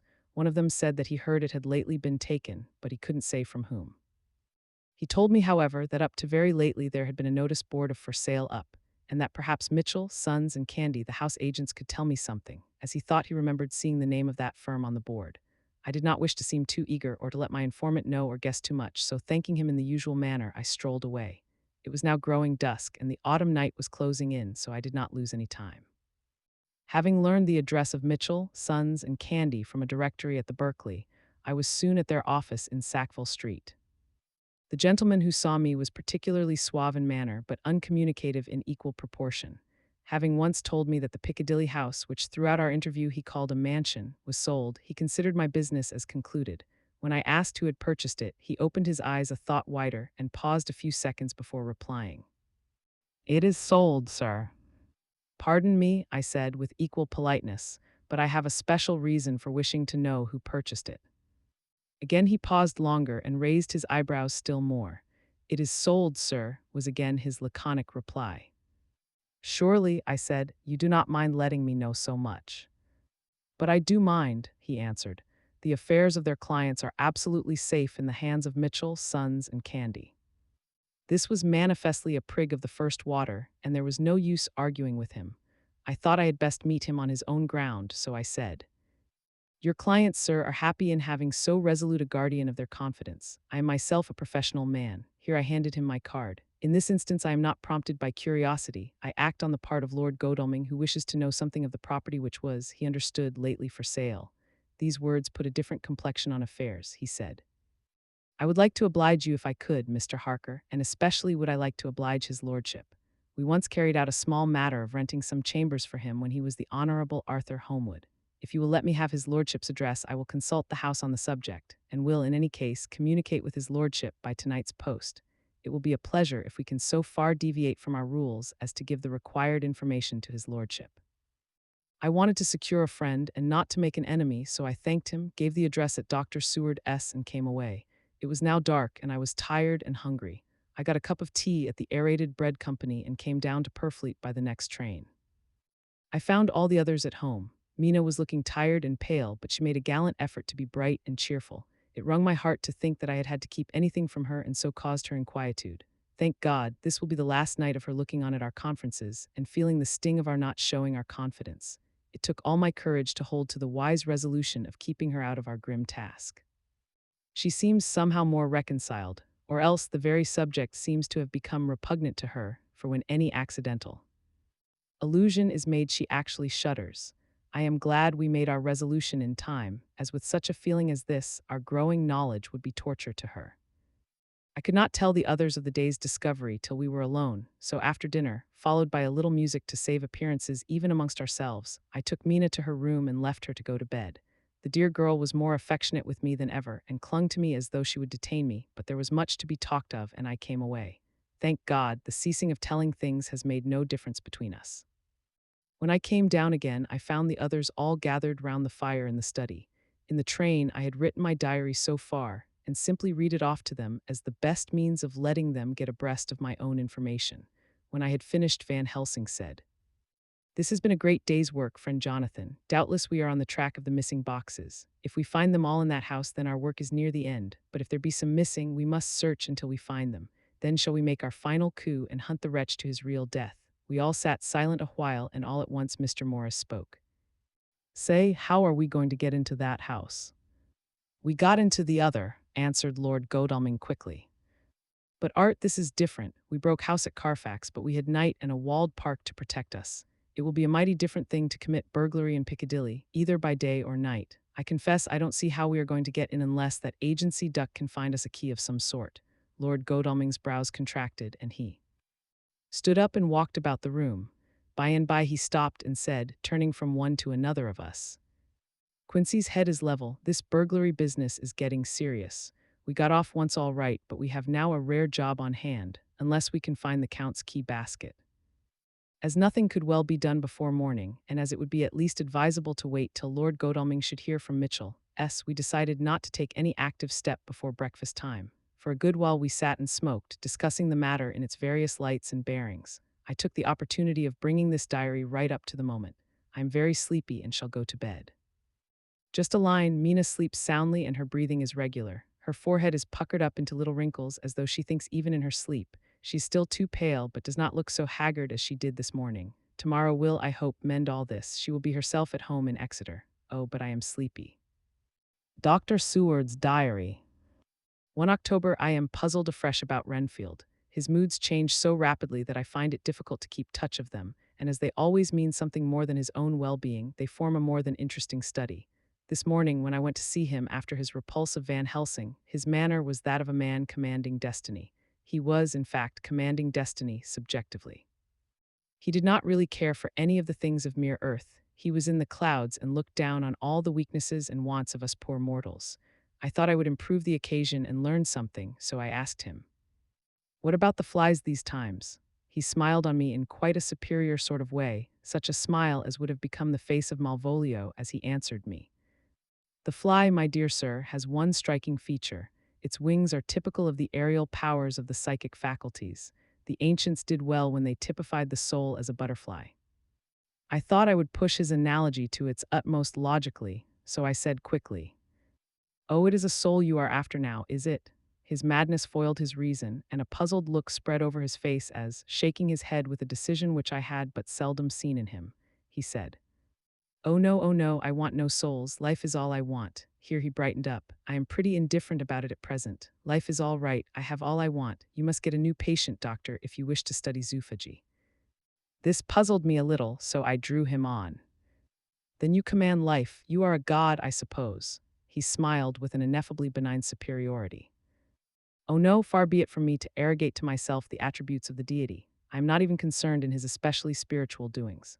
If I may state my intellectual position, I am, so far as concerns things purely terrestrial, somewhat in the position which Enoch occupied spiritually." This was a poser to me. I could not at the moment recall Enoch's appositeness, so I had to ask a simple question, though I felt that by so doing I was lowering myself in the eyes of the lunatic. "And why with Enoch's?" "Because he walked with God." I could not see the analogy, but did not like to admit it, so I harked back to what he had denied. "So you don't care about life and you don't want souls. Why not?" I put my question quickly and somewhat sternly, on purpose to disconcert him. The effort succeeded. For an instant he unconsciously relapsed into his old servile manner, bent low before me, and actually fawned upon me as he replied, "I don't want any souls, indeed. I don't. I couldn't use them if I had them. They would be no manner of use to me. I couldn't eat them or—" He suddenly stopped, and the old cunning look spread over his face like a wind sweep on the surface of the water. "And doctor, as to life, what is it after all? When you've got all you require, and you know that you will never want, that is all. I have friends, good friends like you, Dr. Seward." This was said with a leer of inexpressible cunning. "I know that I shall never lack the means of life." I think that through the cloudiness of his insanity he saw some antagonism in me, for he at once fell back on the last refuge of such as he, a dogged silence. After a short time I saw that for the present it was useless to speak to him. He was sulky, and so I came away. Later in the day he sent for me. Ordinarily I would not have come without special reason, but just at present I am so interested in him that I would gladly make an effort. Besides, I am glad to have anything to help pass the time. Harker is out, following up clues, and so are Lord Godalming and Quincy. Van Helsing sits in my study poring over the record prepared by the Harkers. He seems to think that by accurate knowledge of all details he will light up on some clue. He does not wish to be disturbed in the work without cause. I would have taken him with me to see the patient, only I thought that after his last repulse he might not care to go again. There was also another reason. Renfield might not speak so freely before a third person as when he and I were alone.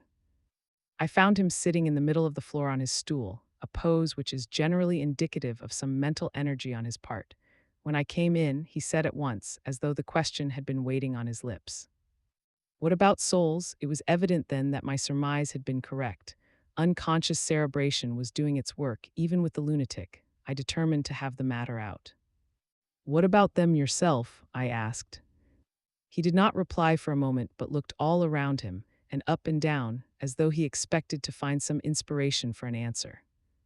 I don't want any souls, he said in a feeble, apologetic way. The matter seemed preying on his mind, and so I determined to use it, to be cruel only to be kind. So I said, You like life and you want lives. Oh yes, but that is all right, you needn't worry about that. But I asked, how are we to get the life without getting the soul also? This seemed to puzzle him, so I followed it up. A nice time you'll have some time when you're flying out here, with the souls of thousands of flies and spiders and birds and cats buzzing and twittering and moaning all around you. You've got their lives, and you must put up with their souls. Something seemed to affect his imagination, for he put his fingers to his ears and shut his eyes, screwing them up tightly just as a small boy does when his face is being soaped. There was something pathetic in it that touched me. It also gave me a lesson, for it seemed that before me was a child, only a child, though the features were worn and the stubble on the jaws was white. It was evident that he was undergoing some process of mental disturbance, and knowing how his past moods had interpreted things seemingly foreign to himself, I thought I would enter into his mind as well as I could and go with him. The first step was to restore confidence, so I asked him, speaking pretty loud so that he would hear me through his closed ears. Would you like some sugar to get your flies around again? He seemed to wake up all at once and shook his head. With a laugh he replied, Not much, flies are poor things after all. After a pause he added, But I don't want their souls buzzing round me all the same. Or spiders, I went on. Blow spiders, what's the use of spiders? There isn't anything in them to eat or, he stopped suddenly as though reminded of a forbidden topic. So, I thought to myself, this is the second time he has suddenly stopped at the word drink. What does it mean? Renfield seemed himself aware of having made a lapse, for he hurried on as though to distract my attention from it. I don't take any stock at all in such matters. Rats and mice and such small deer, as Shakespeare has it, chicken feet of the larder, they might be called. I'm past all that sort of nonsense. You might as well ask a man to eat molecules with a pair of chopsticks as to try to interest me about the less carnivora when I know of what is before me. I see, I said, you want big things that you can make your teeth meet in. How would you like to breakfast on an elephant? What ridiculous nonsense you are talking. He was getting too wide awake, so I thought I would press him hard. I wonder, I said reflectively, what an elephant's soul is like. The effect I desired was obtained, for he at once fell from his high horse and became a child again. I don't want an elephant's soul or any soul at all, he said. For a few moments he sat despondently. Suddenly he jumped to his feet with his eyes blazing and all the signs of intense cerebral excitement. To hell with you and your souls, he shouted. Why do you plague me about souls? Haven't I got enough to worry and pain to distract me already without thinking of souls? He looked so hostile that I thought he was in for another homicidal fit, so I blew my whistle. The instant, however, that I did so he became calm and said apologetically, Forgive me, doctor, I forgot myself. You do not need any help. I am so worried in my mind that I am apt to be irritable.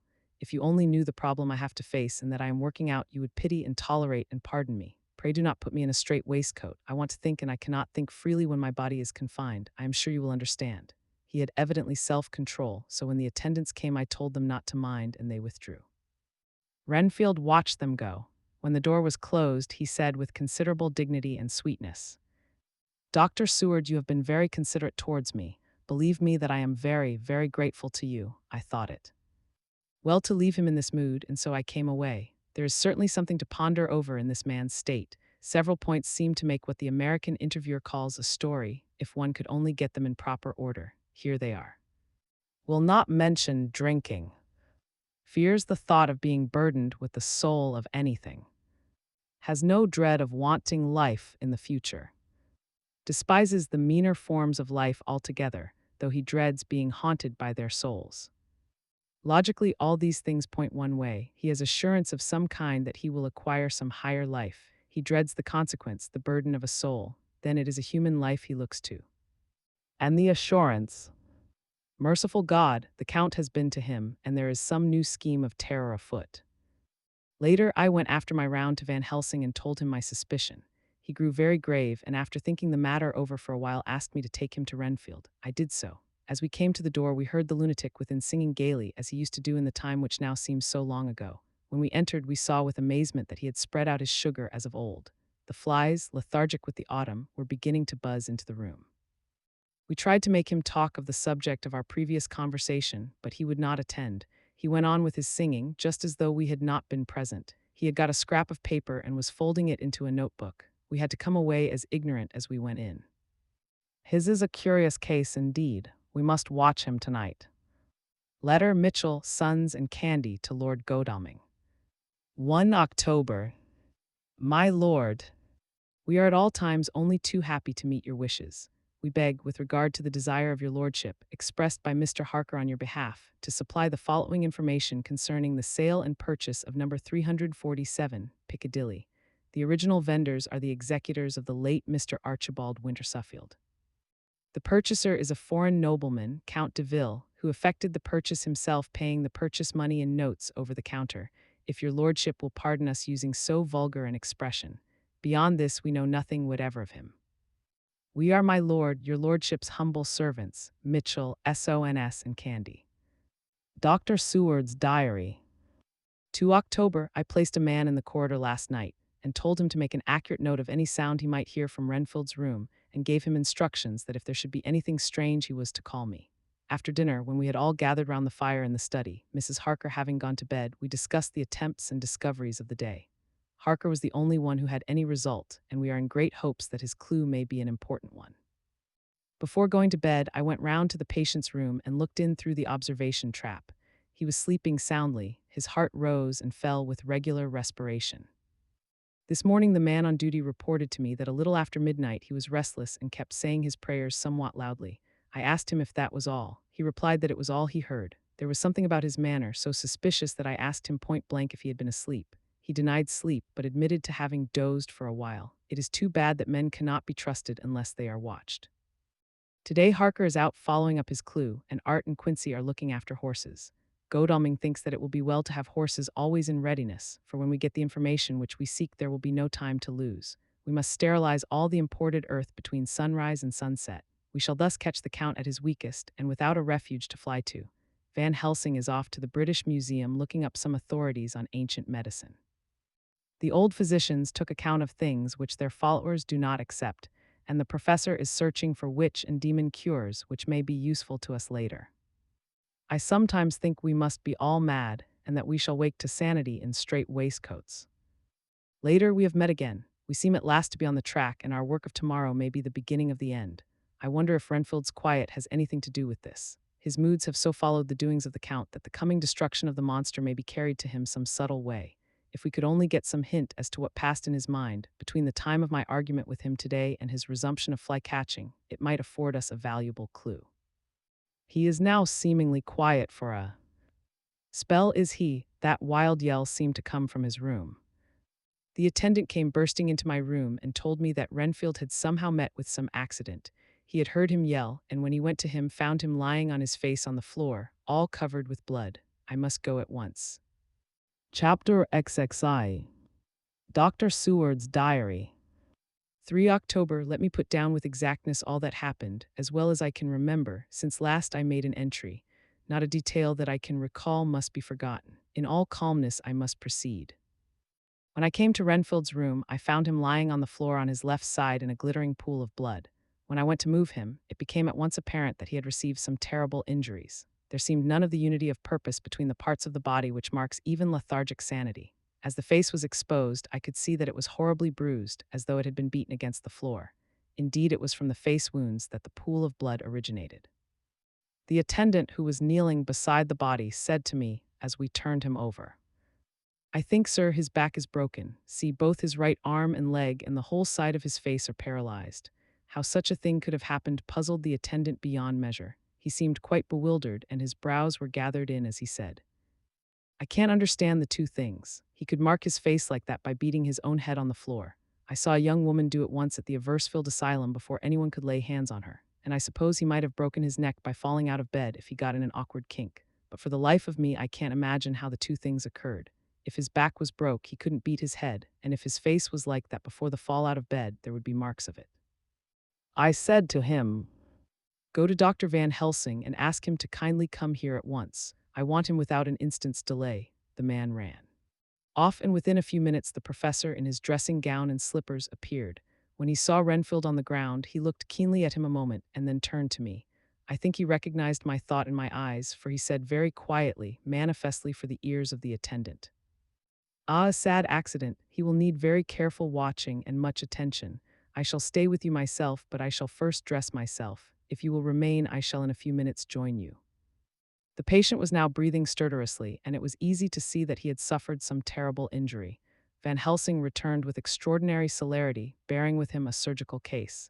He had evidently been thinking and had his mind made up, for almost before he looked at the patient, he whispered to me, "Send the attendant away. We must be alone with him when he becomes conscious after the operation." So I said, "I think that will do now, Simmons. We have done all that we can at present. You had better go your round, and Dr. Van Helsing will operate. Let me know instantly if there be anything unusual anywhere." The man withdrew, and we went into a strict examination of the patient. The wounds of the face were superficial. The real injury was a depressed fracture of the skull, extending right up through the motor area. The professor thought a moment and said, "We must reduce the pressure and get back to normal conditions as far as can be. The rapidity of the suffusion shows the terrible nature of his injury. The whole motor area seems affected. The suffusion of the brain will increase quickly, so we must trephine at once or it may be too late." As he was speaking, there was a soft tapping at the door. I went over and opened it and found in the corridor without Arthur and Quincy in pajamas and slippers. The former spoke. "I heard your man call up Dr. Van Helsing and tell him of an accident. So I woke Quincy, or rather called for him, as he was not asleep. Things are moving too quickly and too strangely for sound sleep for any of us these times. I've been thinking that tomorrow night we'll not see things as they have been. We'll have to look back and forward a little more than we have done. May we come in?" I nodded and held the door open till they had entered, then I closed it again. When Quincy saw the attitude and state of the patient, and noted the horrible pool on the floor, he said softly, "My God, what has happened to him? Poor devil." I told him briefly, and added that we expected he would recover consciousness after the operation, for a short time at all events. He went at once and sat down on the edge of the bed, with Godalming beside him. We all watched in patience. "We shall wait," said Van Helsing, "just long enough to fix the best spot for trephining, so that we may most quickly and perfectly remove the blood clot, for it is evident that the hemorrhage is increasing." The minutes during which we waited passed with fearful slowness.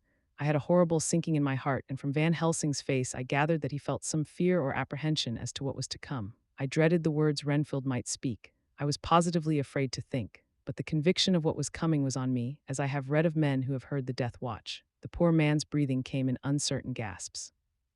Each instant he seemed as though he would open his eyes and speak, but then would follow a prolonged stertorous breath, and he would relapse into a more fixed insensibility. Inured as I was to sick beds and death, this suspense grew and grew upon me. I could almost hear the beating of my own heart, and the blood surging through my temples sounded like blows from a hammer. The silence finally became agonizing. I looked at my companions, one after another, and saw from their flushed faces and damp brows that they were enduring equal torture. There was a nervous suspense over us all, as though overhead some dread bell would peal out powerfully when we should least expect it. At last there came a time when it was evident that the patient was sinking fast. He might die at any moment. I looked up at the professor and caught his eyes fixed on mine. His face was sternly set as he spoke. "There is no time to lose. His words may be worth many lives. I have been thinking so as I stood here. It may be there is a soul at stake. We shall operate just above the ear." Without another word he made the operation. For a few moments the breathing continued to be stertorous. Then there came a breath so prolonged that it seemed as though it would tear open his chest. Suddenly his eyes opened and became fixed in a wild, helpless stare. This was continued for a few moments, then it was softened into a glad surprise, and from his lips came a sigh of relief. He moved convulsively, and as he did so, said, "I'll be quiet, doctor. Tell them to take off the straight waistcoat. I have had a terrible dream, and it has left me so weak that I cannot move. What's wrong with my face? It feels all swollen, and it smarts dreadfully." He tried to turn his head, but even with the effort his eyes seemed to grow glassy again, so I gently put it back. Then Van Helsing said in a quiet, grave tone, "Tell us your dream, Mr. Renfield."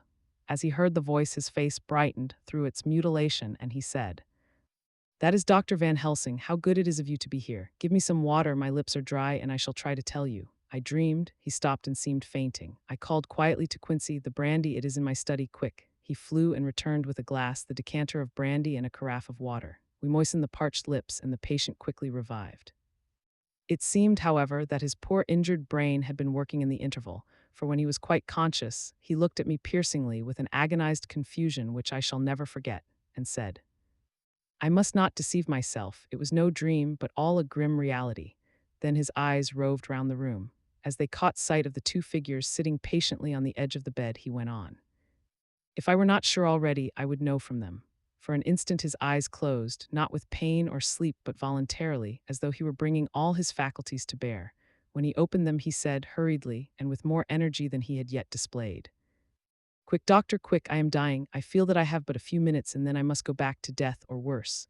Wet my lips with brandy again. I have something that I must say before I die, or before my poor crushed brain dies anyhow. Thank you. It was that night after you left me when I implored you to let me go away. I couldn't speak then, for I felt my tongue was tied. But I was as sane then, except in that way, as I am now.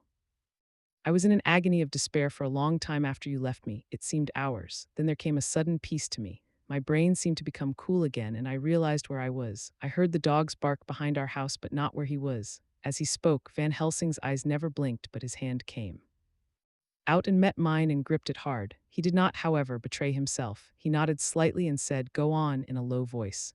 Renfield proceeded. He came up to the window in the mist, as I had seen him often before, but he was solid then, not a ghost, and his eyes were fierce like a man's when angry.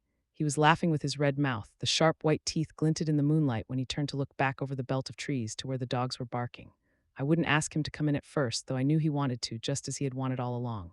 Then he began promising me things, not in words, but by doing them. He was interrupted by a word from the professor. How? By making them happen, just as he used to send in the flies when the sun was shining, great big fat ones with steel and sapphire on their wings, and big moths in the night with skull and crossbones on their backs. Van Helsing nodded to him as he whispered to me unconsciously. "The Acrontia atropos of the sphinges, what you call the death's head moth," the patient went on without stopping. Then he began to whisper. "Rats, rats, rats, hundreds, thousands, millions of them, and everyone a life, and dogs to eat them, and cats too, all lives, all red blood, with years of life in it, and not merely buzzing flies."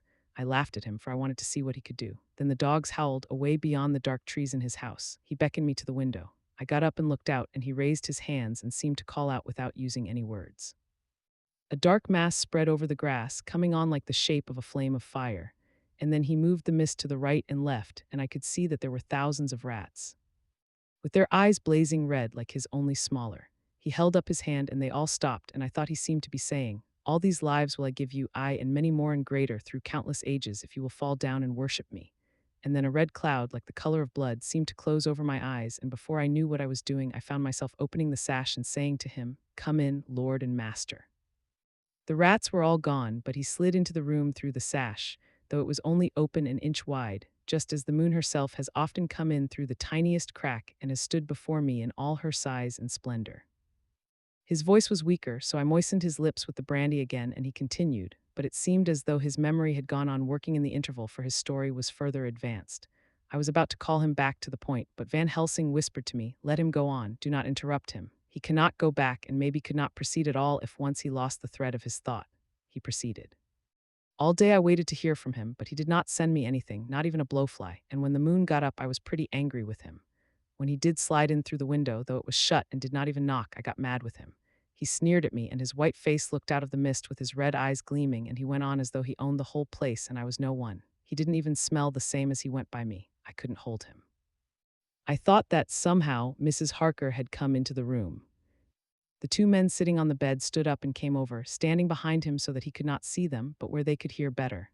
They were both silent, but the professor started and quivered. His face, however, grew grimmer and sterner still. Renfield went on without noticing. "When Mrs. Harker came in to see me this afternoon, she wasn't the same. It was like tea after the teapot has been watered. Here we all moved, but no one said a word," he went on.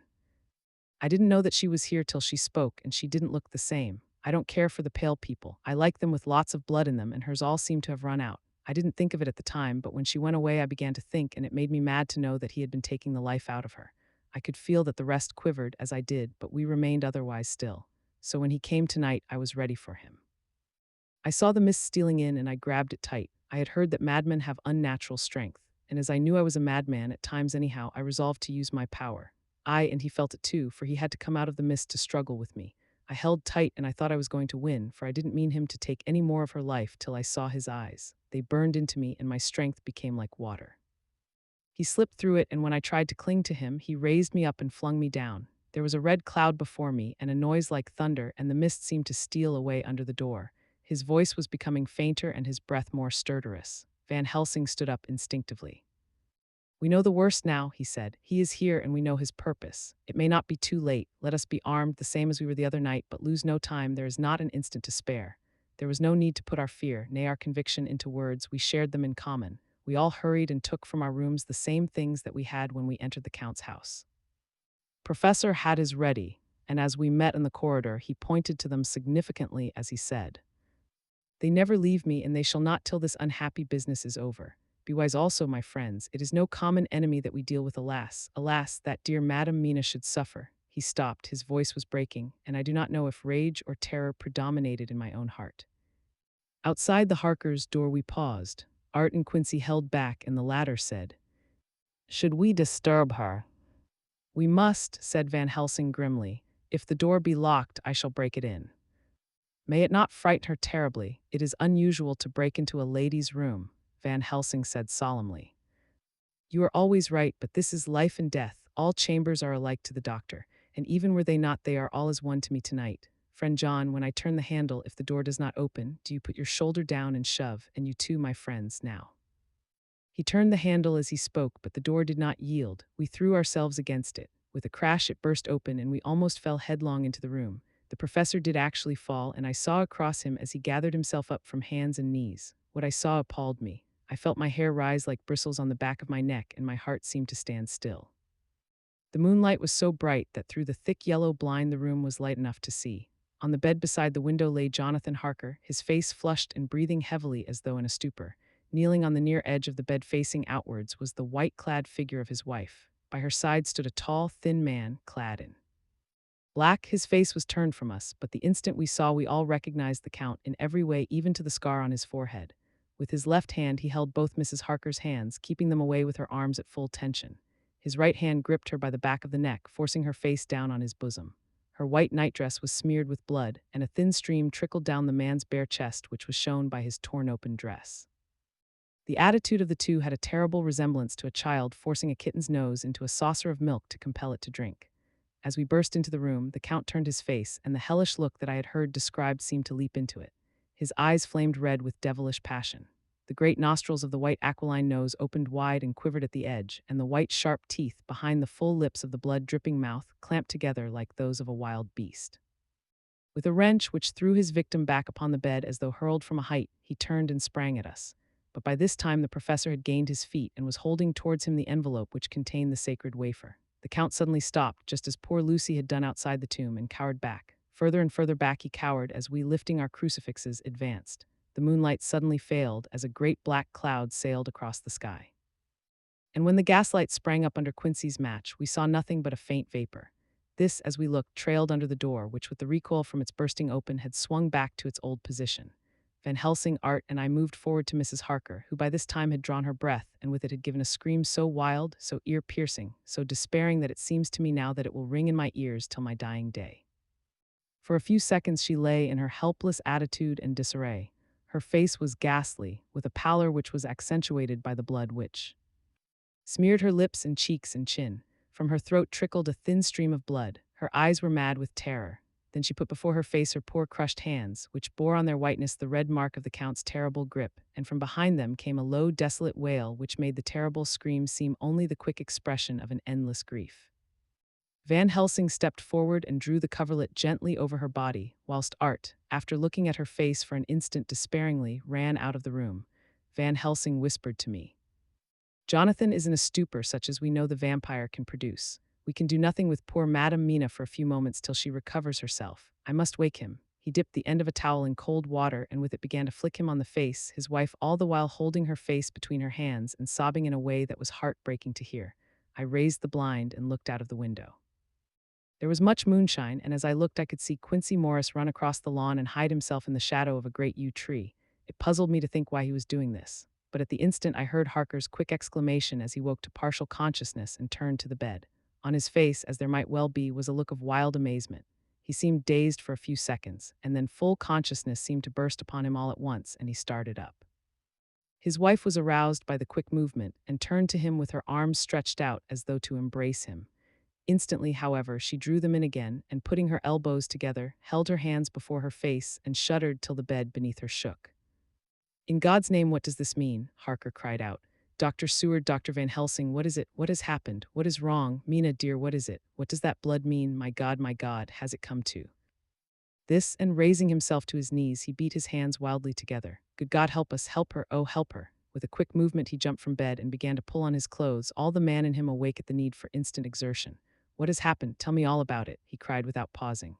"Dr. Van Helsing, you love Mina, I know. Oh, do something to save her. It cannot have gone too far yet. Guard her while I look for him." His wife, through her terror and horror and distress, saw some sure danger to him. Instantly forgetting her own grief, she seized hold of him and cried out, "No, no, Jonathan, you must not leave me. I have suffered enough tonight, God knows, without the dread of his harming you. You must stay with me, stay with these friends who will watch over you." Her expression became frantic as she spoke, and he yielding to her, she pulled him down sitting on the bedside and clung to him fiercely. Van Helsing and I tried to calm them both. The professor held up his golden crucifix and said with wonderful calmness, "Do not fear, my dear, we are here, and whilst this is close to you, no foul thing can approach. You are safe for tonight, and we must be calm and take counsel together." She shuddered and was silent, holding down her head on her husband's breast. When she raised it, his white nightrobe was stained with blood where her lips had touched, and where the thin open wound in the neck had sent forth drops. The instant she saw it, she drew back with a low wail and whispered amidst choking sobs, "Unclean, unclean, I must touch him or kiss him no more. Oh, that it should be that it is I who am now his worst enemy, and whom he may have most cause to fear." To this he spoke out resolutely. "Nonsense, Mina, it is a shame to me to hear such a word. I would not hear it of you, and I shall not hear it from you. May God judge me by my deserts, and punish me with more bitter suffering than even this hour, if by any act or will of mine anything ever come between us." He put out his arms and folded her to his breast, and for a while she lay there sobbing. He looked at us over her bowed head with eyes that blinked damply above his quivering nostrils. His mouth was set as steel. After a while her sobs became less frequent and more faint, and then he said to me, speaking with a studied calmness which I felt tried his nervous power to the utmost, "And now, Dr. Seward, tell me all about it. Too well I know the broad fact. Tell me all that has been." I told him exactly what had happened, and he listened with seeming impassiveness, but his nostrils twitched and his eyes blazed as I told how the ruthless hands of the Count had held his wife in that terrible and horrid position, with her mouth to the open wound in his breast. It interested me even at that moment to see that whilst the face of white-set passion worked convulsively over the bowed head, the hands tenderly and lovingly stroked the ruffled hair. Just as I had finished, Quincy and Godalming knocked at the door. They entered in obedience to our summons. Van Helsing looked at me questioningly. I understood him to mean if we were to take advantage of their coming to divert, if possible, the thoughts of the unhappy husband and wife from each other and from themselves. So on nodding acquiescence to him, he asked them what they had seen or done, to which Lord Godalming answered, "I could not see him anywhere in the passage or in any of our rooms. I looked in the study, but though he had been there, he had gone. He had, however," he stopped suddenly, looking at the poor drooping figure on the bed. Van Helsing said gravely, "Go on, friend Arthur, we want here no more concealments. Our hope now is in knowing all. Tell freely." So Art went on. He had been there, and though it could only have been for a few seconds, he made rare hay of the place. All the manuscript had been burned, and the blue flames were flickering amongst the white ashes. The cylinders of your phonograph, too, were thrown on the fire, and the wax had helped the flames. Here I interrupted. "Thank God there's the other copy in the safe." His face lit for a moment, but fell again as he went on. I ran downstairs then, but could see no sign of him. I looked into Renfield's room, but there was no trace there except— Again he paused. "Go on," said Harker hoarsely. So he bowed his head and, moistening his lips with his tongue, added, "Except that the poor fellow is dead." Mrs. Harker raised her head. Looking from one to the other of us, she said solemnly, "God's will be done." I could not but feel that Art was keeping back something, but as I took it that it was with a purpose, I said nothing. Van Helsing turned to Morris and asked, "And you, friend Quincy, have you any to tell?" "A little," he answered. "It may be much eventually, but at present I can't say. I thought it well to know, if possible, where the Count would go when he left the house. I did not see him, but I saw a bat rise from Renfield's window and flap westward. I expected to see him in some shape go back to Carfax, but he evidently sought some other lair. He will not be back tonight, for the sky is reddening in the east and the dawn is close. We must work tomorrow." He said the latter words through his shut teeth, For a space of perhaps a couple of minutes there was silence, and I could fancy that I could hear the sound of our hearts beating. Then Van Helsing said, placing his hand tenderly on Mrs. Harker's head, "And now, Madam Mina, poor dear Madam Mina, tell us exactly what happened. God knows that I do not want that you be pained, but it is need that we know all. For now more than ever has all work to be done quick and sharp and in deadly earnest. The day is close to us that must end all if it may be so, and now is the chance that we may live and learn." The poor dear lady shivered, and I could see the tension of her nerves as she clasped her husband closer to her and bent her head lower and lower still on his breast.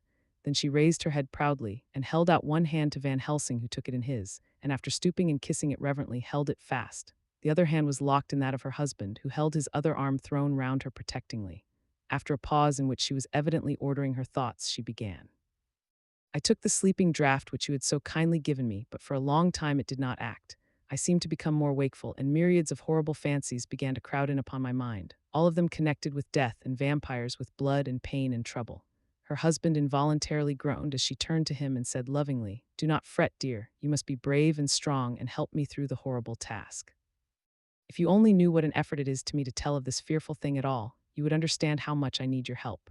Well, I saw I must try to help the medicine to its work with my will if it was to do me any good, so I resolutely set myself to sleep. Sure enough, sleep must soon have come to me, for I remember no more. Jonathan coming in had not waked me, for he lay by my side when next I remember. There was in the room the same thin white mist that I had before noticed, but I forget now if you know of this. You will find it in my diary, which I shall show you later. I felt the same vague terror which had come to me before and the same sense of some presence. I turned to wake Jonathan, but found that he slept so soundly that it seemed as if it was he who had taken the sleeping draught and not I. I tried, but I could not wake him. This caused me a great fear, and I looked around terrified. Then indeed my heart sank within me. Beside the bed, as if he had stepped out of the mist, or rather as if the mist had turned into his figure, for it had entirely disappeared, stood a tall, thin man, all in black. I knew him at once from the description of the others. The waxen face, the high aquiline nose on which the light fell in a thin white line, the parted red lips with the sharp white teeth showing between, and the red eyes that I had seemed to see in the sunset on the windows of St. Mary's Church at Whitby. I knew, too, the red scar on his forehead where Jonathan had struck him.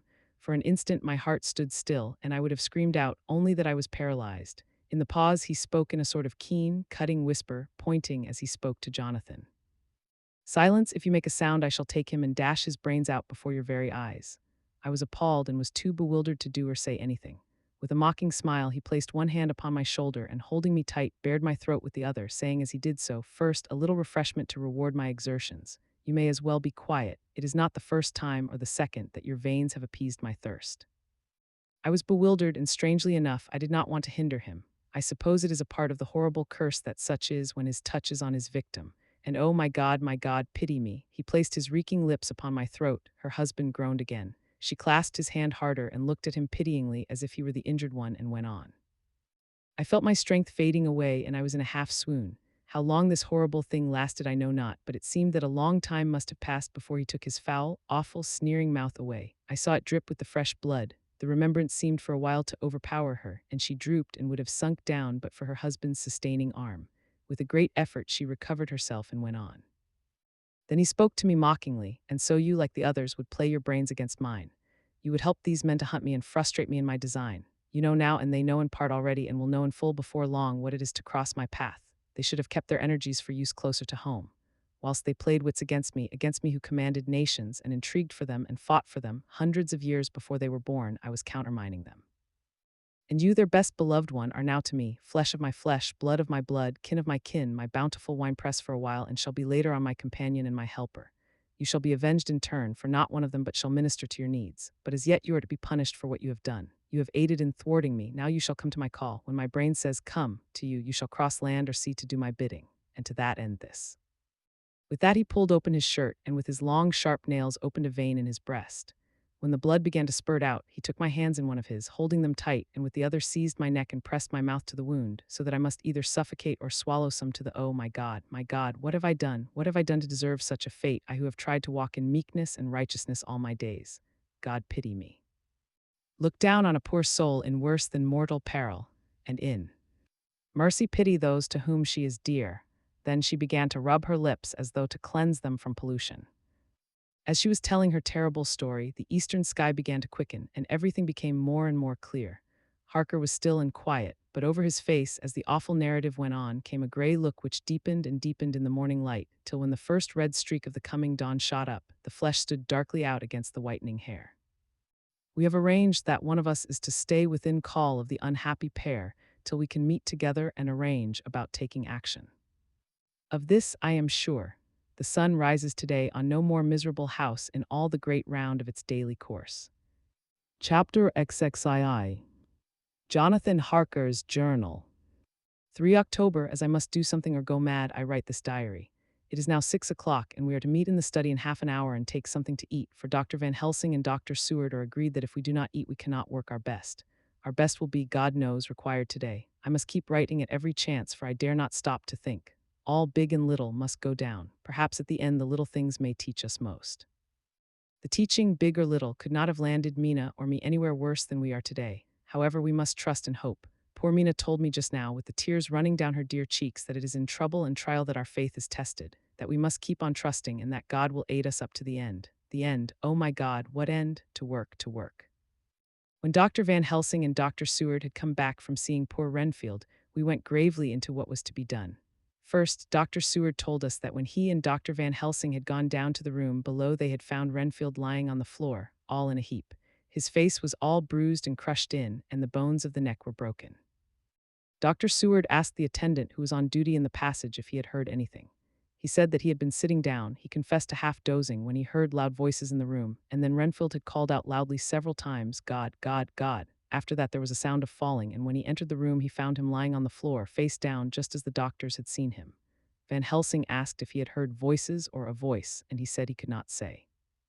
That at first it had seemed to him as if there were two, but as there was no one in the room it could have been only one. He could swear to it, if required, that the word God was spoken by the patient.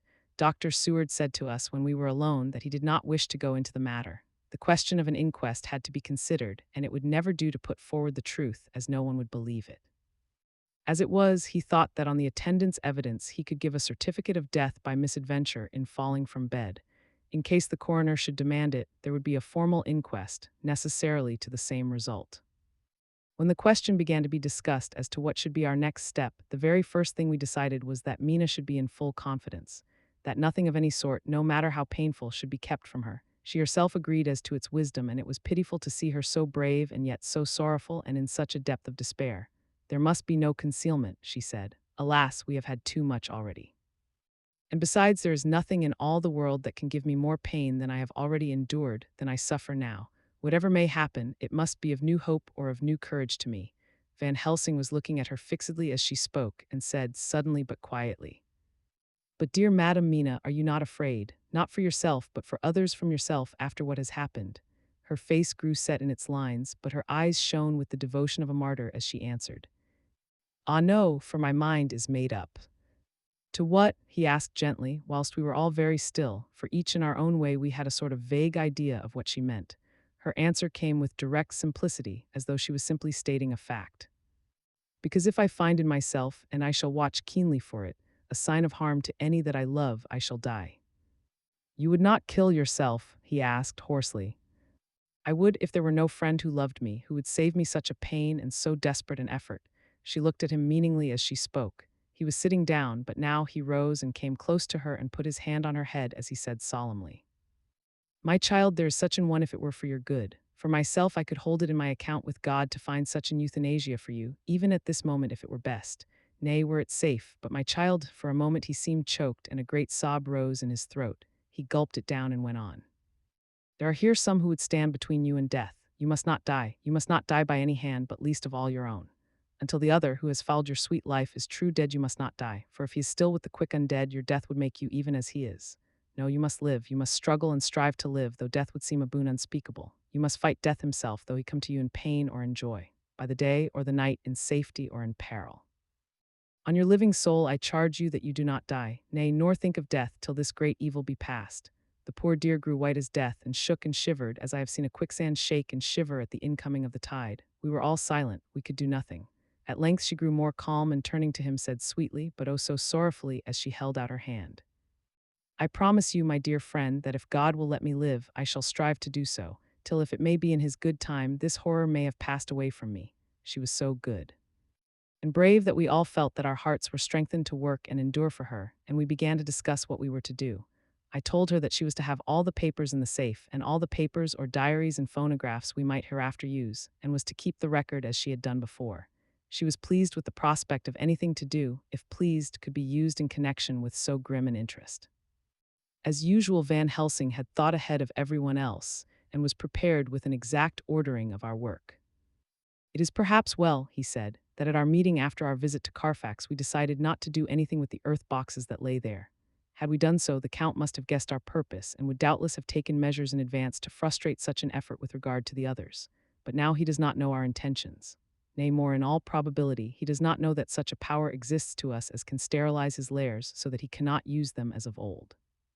We are now so much further advanced in our knowledge as to their disposition that, when we have examined the house in Piccadilly, we may track the very last of them. Today, then, is ours, and in it rests our hope. The sun that rose on our sorrow this morning guards us in its course. Until it sets tonight, that monster must retain whatever form he now has. He is confined within the limitations of his earthly envelope. He cannot melt into thin air nor disappear through cracks or chinks or crannies. If he go through a doorway, he must open the door like a mortal. And so we have this day to hunt out all his lairs and sterilize them. So we shall, if we have not yet catch him and destroy him, drive him to bay in some place where the catching and the destroying shall be in time sure. Here I started up, for I could not contain myself at the thought that the minutes and seconds so preciously laden with Mina's life and happiness were flying from us. Since whilst we talked, action was impossible, but Van Helsing held up his hand warningly. Nay, friend Jonathan, he said, in this the quickest way home is the longest way, so your proverbs say, we shall all act and act with desperate quick when the time has come. But think in all probable the key of the situation is in that house in Piccadilly. The Count may have many houses which he has bought. Of them he will have deeds of purchase, keys, and other things. He will have paper that he write on. He will have his book of checks. There are many belongings that he must have somewhere. Why not in this place so central, so quiet, where he come and go by the front or the back at all hours, when in the very vast of the traffic there is none to notice? We shall go there and search that house. And when we learn what it holds, then we do what our friend Arthur Call, in his phrases of hunt, stop the earths, and so we run down our old fox, so, is it not?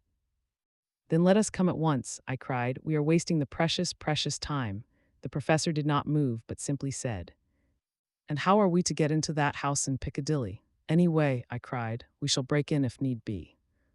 And your police, where will they be, and what will they say? I was staggered, but I knew that if he wished to delay, he had a good reason for it. So I said, as quietly as I could, don't wait more than need be. You know, I am sure what torture I am in. Ah, my child, that I do, and indeed there is no wish of me to add to your anguish. But just think, what can we do until all the world be at movement? Then will come our time. I have thought, and it seems to me that the simplest way is the best of all. Now we wish to get into the house, but we have no key. Is it not so? I nodded. Now suppose that you were, in truth, the owner of that house and could not still get in, and think there was to you no conscience of the housebreaker, what would you do? I should get a respectable locksmith and set him to work to pick the lock for me. And your police, they would interfere, would they not? Oh no, not if they knew the man was properly employed. Then he looked at me as keenly as he spoke. All that is in doubt is the conscience of the employer and the belief of your policemen as to whether or not that employer has a good conscience or a bad one. Your police must indeed be zealous men and clever, oh so clever in reading the heart that they trouble themselves in such matter.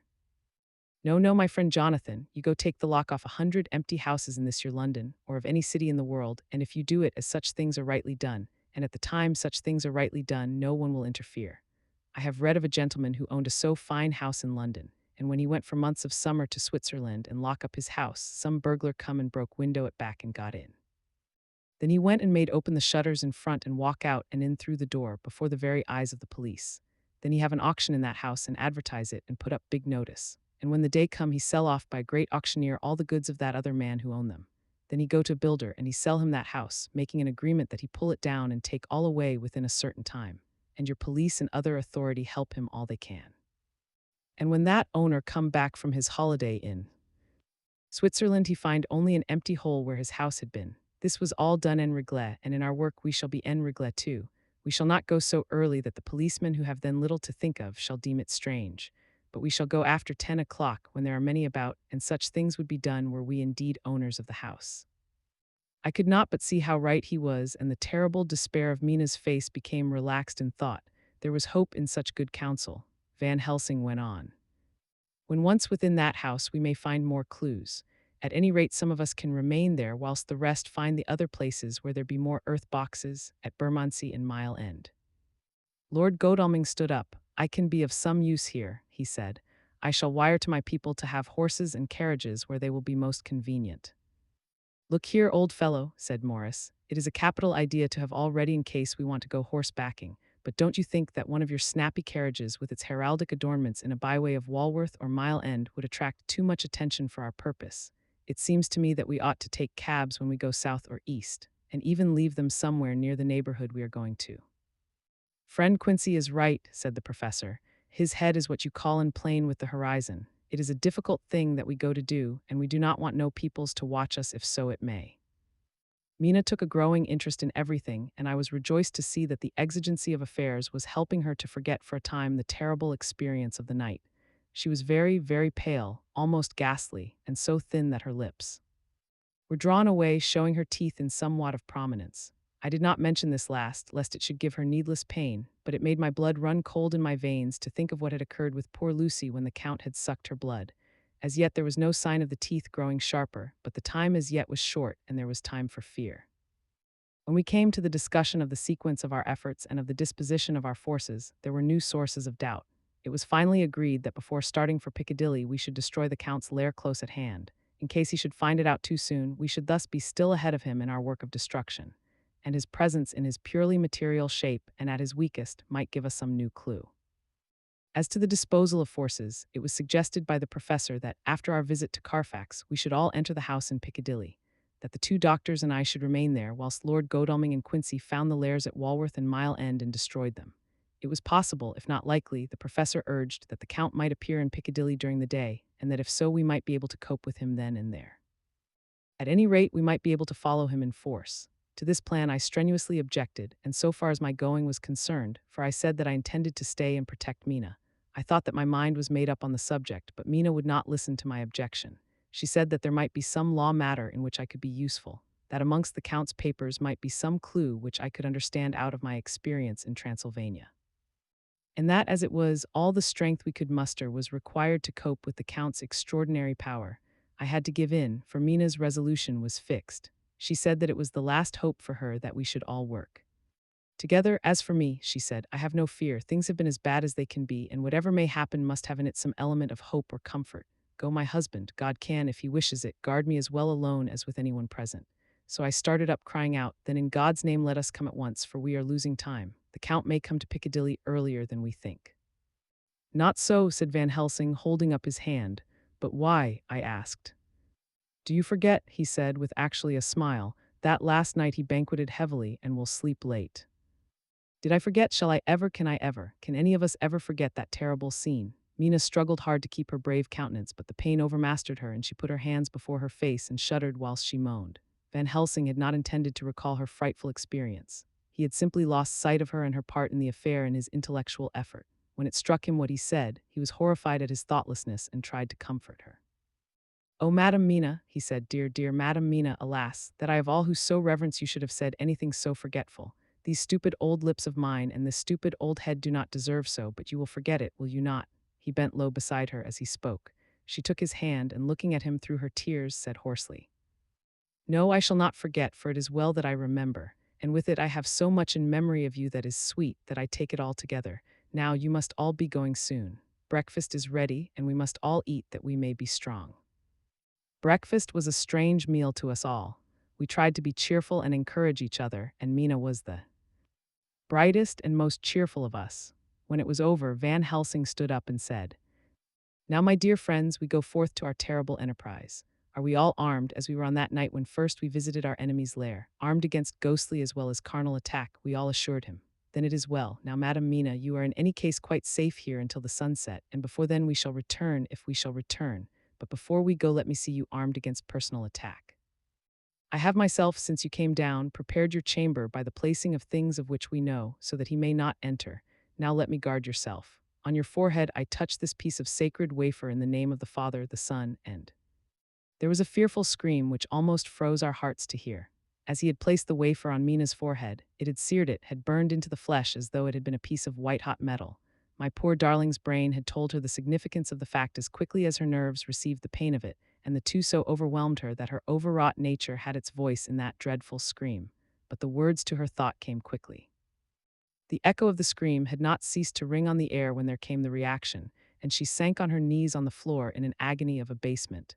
Pulling her beautiful hair over her face, as the leper of old his mantle, she wailed out, "Unclean, unclean, even the Almighty shuns my polluted flesh. I must bear this mark of shame upon my forehead until the judgment day." They all paused. I had thrown myself beside her in an agony of helpless grief, and putting my arms around held her tight. For a few minutes our sorrowful hearts beat together, whilst the friends around us turned away their eyes that ran tears silently.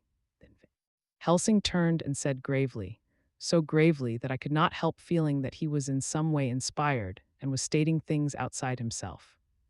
"It may be that you may have to bear that mark till God himself see fit, as he most surely shall on the judgment day, to redress all wrongs of the earth and of his children that he has placed thereon. And oh, Madam Mina, my dear, may we who love you be there to see, when that red scar, the sign of God's knowledge of what has been, shall pass away, and leave your forehead as pure as the heart we know. For so surely as we live, that scar shall pass away when God sees right to lift the burden that is hard upon us. Till then we bear our cross, as his Son did in obedience to his will. It may be that we are chosen instruments of his good pleasure, and that we ascend to his bidding as that other through stripes and shame, through tears and blood, through doubts and fear, and all that makes the difference between God and man." There was hope in his words and comfort, and they made for resignation. Mina and I both felt so, and simultaneously we each took one of the old man's hands and bent over and kissed it. Then without a word we all knelt down together, and all holding hands swore to be true to each other. We men pledged ourselves to raise the veil of sorrow from the head of her whom, each in his own way, we loved, and we prayed for help and guidance in the terrible task which lay before us. It was then time to start, so I said farewell to Mina, a parting which neither of us shall forget to our dying day, and we set out. To one thing I have made up my mind. If we find out that Mina must be a vampire in the end, then she shall not go into that unknown and terrible land alone. I suppose it is thus that in old times one vampire meant many, just as their hideous bodies could only rest in sacred earth, so the holiest love was the recruiting sergeant for their ghastly ranks. We entered Carfax without trouble and found all things the same as on the first occasion.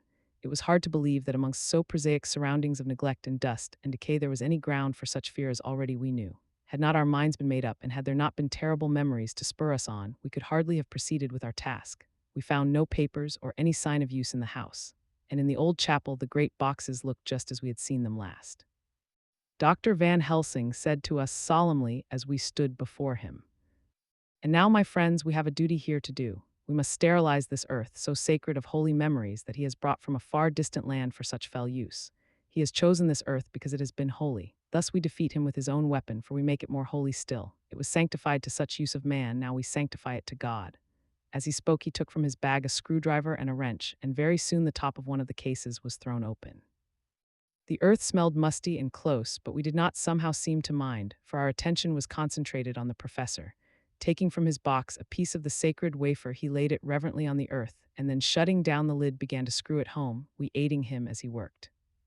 One by one we treated in the same way each of the great boxes, and left them as we had found them to all appearance, but in each was a portion of the host.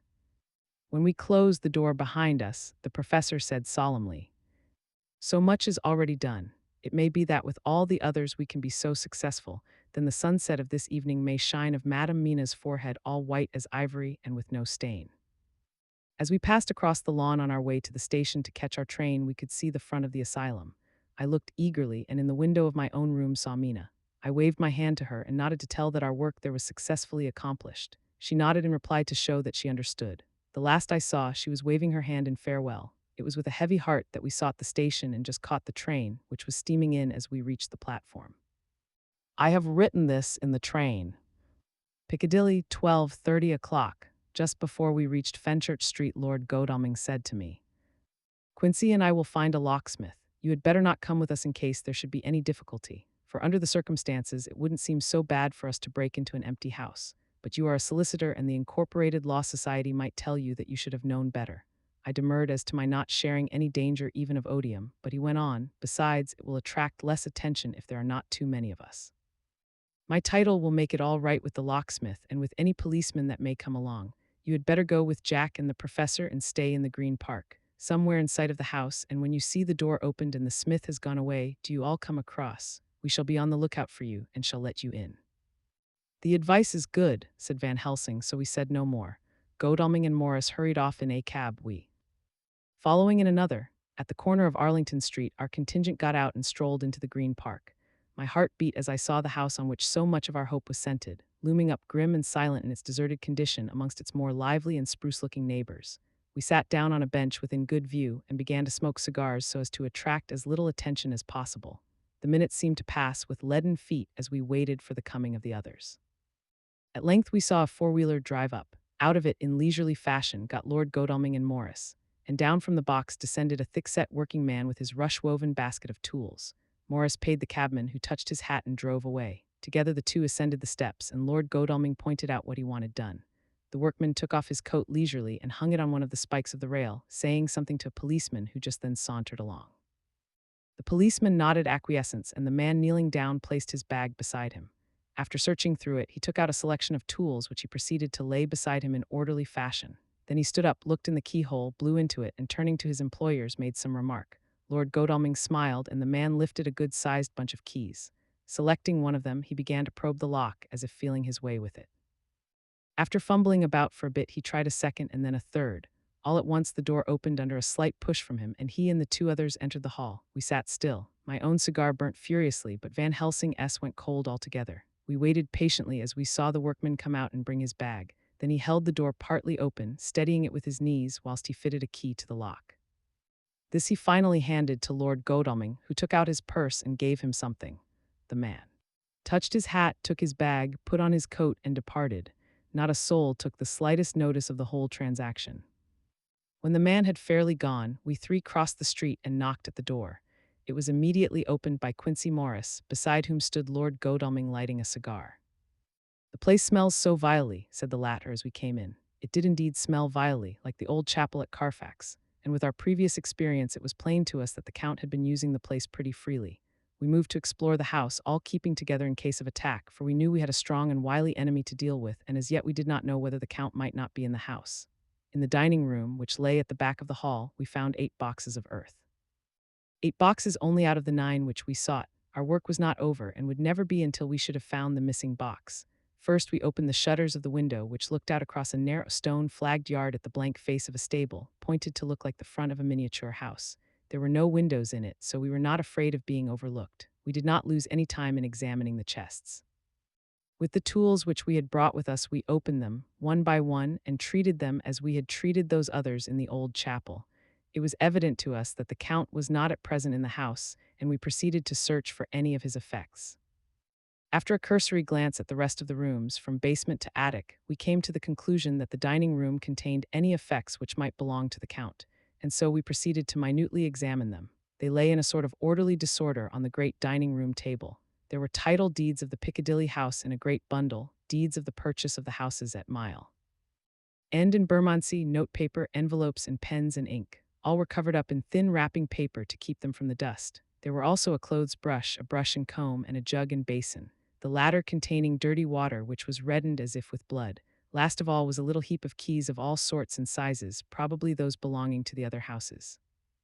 When we had examined this last find, Lord Godalming and Quincy Morris, taking accurate notes of the various addresses of the houses in the east and the south, took with them the keys in a great bunch, and set out to destroy the boxes in these places. The rest of us are, with what patience we can, waiting their return or the coming of the Count. Chapter XXIII. Dr. Seward's Diary. 3 October, the time seemed terribly long whilst we were waiting for the coming of Godalming and Quincy Morris. The professor tried to keep our minds active by using them all the time. I could see his beneficent purpose by the side glances which he threw from time to time at Harker. The poor fellow is overwhelmed in a misery that is appalling to see. Last night he was a frank, happy-looking man, with strong, youthful face, full of energy, and with dark brown hair. Today he is a drawn, haggard old man, whose white hair matches well with the hollow, burning eyes and grief-written lines of his face. His energy is still intact. In fact, he is like a living flame. This may yet be his salvation, for if all go well it will tide him over the despairing period. He will then, in a kind of way, wake again to the realities of life. Poor fellow, I thought my own trouble was bad enough, but the professor knows this well enough, and is doing his best to keep his mind active. What he has been saying was, under the circumstances of absorbing interest. So well as I can remember, here it is. I have studied over and over again since they came into my hands all the papers relating to this monster, and the more I have studied, the greater seems the necessity to utterly stamp him out. All through there are signs of his advance, not only of his power, but of his knowledge of it. As I learned from the researches of my friend Arminius of Budapest, he was in life a most wonderful man. Soldier, statesman, and alchemist, which latter was the highest development of the science knowledge of his time. He had a mighty brain, a learning beyond compare, and a heart that knew no fear and no remorse. He dared even to attend the scholaments, and there was no branch of knowledge of his time that he did not essay. Well, in him the brain powers survived the physical death, though it would seem that memory was not all complete. In some faculties of mind he has been and is only a child, but he is growing, and some things that were childish at the first are now of man's stature. He is experimenting and doing it well, and if it had not been that we have crossed his path, he would be yet, he may be yet if we fail, the father or furtherer of a new order of beings whose road must lead through death, not life. Harker groaned and said, and this is all arrayed against my darling, but how is he experimenting? The knowledge may help us to defeat him. He has all along since his coming been trying his power slowly but surely. That big child brain of his is working. Well, for us it is as yet a child brain, for had he dared at the first to attempt certain things, he would long ago have been beyond our power. However, he means to succeed, and a man who has centuries before him can afford to wait and to go slow. Festina lent may well be his motto. I fail to understand, said Harker wearily. Oh, do be more plain to me. Perhaps grief and trouble are dulling my brain. The professor laid his hand tenderly on his shoulder as he spoke. Ah, my child, I will be plain. Do you not see how, of late, this monster has been creeping into knowledge experimentally, how he has been making use of the zoophagous patient to effect his entry into friend John's home? For your vampire, though in all afterwards he can come when and how he will, must at the first make entry only when asked thereto by an inmate. But these are not his most important experiments. Do we not see how at the first all these so great boxes were moved by others? He knew not then but that must be so. But all the time that so great child brain of his was growing, and he began to consider whether he might not himself move the box. So he began to help, and then when he found that this be all right, he try to move them all alone. And so he progress, and he scatter these graves of him, and none but he know where they are hidden. He may have intent to bury them deep in the ground, so that only he use them in the night, or at such time as he can change his form, they do him equal well, and none may know these are his hiding place. But my child, do not despair, this knowledge came to him just too late. Already all of his lairs but one be sterilized as for him, and before the sunset this shall be so. Then he have no place where he can move and hide. I delayed this morning that so we might be sure. Is there not more at stake for us than for him? Then why not be more careful than him? By my clock it is 1 hour, and already, if all be well, friend Arthur and Quincy are on their way to us. Today is our day, and we must go sure if slow and lose no chance. See. There are 5 of us when those absent ones return. Whilst we were speaking, we were startled by a knock at the hall door, the double postman's knock of the telegraph boy. We all moved out to the hall with one impulse, and Van Helsing, holding up his hand to us to keep silence, stepped to the door and opened it. The boy handed in a dispatch. The professor closed the door again, and after looking at the direction, opened it and read aloud. Look out for D. He has just now, 12:45, come from Carfax hurriedly and hastened towards the south. He seems to be going the round and may want to see you, Mina. There was a pause, broken by Jonathan Harker's voice. Now, God be thanked, we shall soon meet. Van Helsing turned to him quickly and said, God will act in his own way in time. Do not fear and do not rejoice as yet, for what we wish for at the moment may be our own undoings. I care for nothing now, he answered hotly, except to wipe out this brute from the face of creation. I would sell my soul to do it. Oh, hush, hush, my child, said Van Helsing.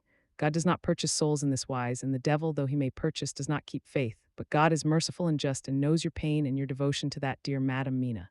Think you how her pain would be doubled did she but hear your wild words? Do not fear any of us, we are all devoted to this cause, and today shall see the end. The time is coming for action. Today this vampire is limit to the powers of man, and till sunset he may not change. It will take him time to arrive here. See, it is 20 minutes past 1, and there are yet some times before he can hither come, be he never so quick. What we must hope for is that my Lord Arthur and Quincy arrive first. About half an hour after we had received Mrs. Harker's telegram, there came a quiet, resolute knock at the hall door. It was just an ordinary knock, such as is given hourly by thousands of gentlemen, but it made the professor's heart and mind beat loudly. We looked at each other and together moved out into the hall. We each held ready to use our various armaments, the spiritual in the left hand, the mortal in the right. Van Helsing pulled back the latch and, holding the door half open, stood back, having both hands ready for action. The gladness of our hearts must have shone upon our faces when on the step, close to the door, we saw Lord Godalming and Quincy Morris. They came quickly in and closed the door behind them, the former saying as they moved along the hall. "It is all right, we found both places, 6 boxes in each, and we destroyed them all." "Destroyed?" asked the professor. For him, we were silent for a minute, and then Quincy said, "There's nothing to do but to wait here. If, however, he doesn't turn up by 5 o'clock, we must start off, for it won't do to leave Mrs. Harker alone after sunset." "He will be here before long now," said Van Helsing, who had been consulting his pocketbook. "Nota bene, in Madame's telegram he went south from Carfax. That means he went across the river, and he could only do so at slack of tide, which should be something before 1 o'clock. That he went south has a meaning for us. He is as yet only suspicious, and he went from Carfax first to the place where he would suspect interference least. You must have been at Bermondsey only a short time before him. That he is not here already shows that he went to Mile End next. This took him some time, for he would then have to be carried over the river in some way. Believe me, my friends, we shall not have long to wait now. We should have ready some plan of attack so that we may throw away no chance. Hush, there is no time now. Have all your arms, be ready." He held up a warning hand as he spoke, for we all could hear a key softly inserted in the lock of the hall door. I could not but admire, even at such a moment, the way in which a dominant spirit asserted itself. In all our hunting parties and adventures in different parts of the world, Quincy Morris had always been the one to arrange the plan of action, and Arthur and I had been accustomed to obey him implicitly. Now, the old habit seemed to be renewed instinctively. With a swift glance around the room, he at once laid out our plan of attack, and without speaking a word, with a gesture, placed us each in position. Van Helsing, Harker, and I were just behind the door, so that when it was opened, the professor could guard it whilst we two stepped between the incomer and the door. Godalming behind and Quincy in front stood just out of sight, ready to move in front of the window. We waited in a suspense that made the seconds pass with nightmare slowness. The slow, careful steps came along the hall. The Count was evidently prepared for some surprise, at least he feared it. Suddenly, with a single bound, he leaped into the room, winning a way past us before any of us could raise a hand to stay him. There was something so panther-like in the movement, something so unhuman, that it seemed to sober us all from the shock of his coming. The first to act was Harker, who with a quick movement threw himself before the door leading into the room in the front of the house. As the Count saw us, a horrible sort of snarl passed over his face, showing the eye teeth long and pointed. But the evil smile as quickly passed into a cold stare of lion-like disdain. His expression again changed as with a single impulse we all advanced upon him. It was a pity that we had not some better organized plan of attack, for even at the moment I wondered what we were to do. I did not myself know whether our lethal weapons would avail us anything.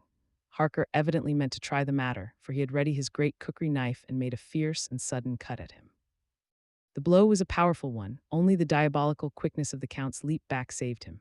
A second less and the trenchant blade had shorn through his heart. As it was, the point just cut the cloth of his coat, making a wide gap whence a bundle of banknotes and a stream of gold fell out. The expression of the Count's face was so hellish that for a moment I feared for Harker, though I saw him throw the terrible knife aloft again for another stroke.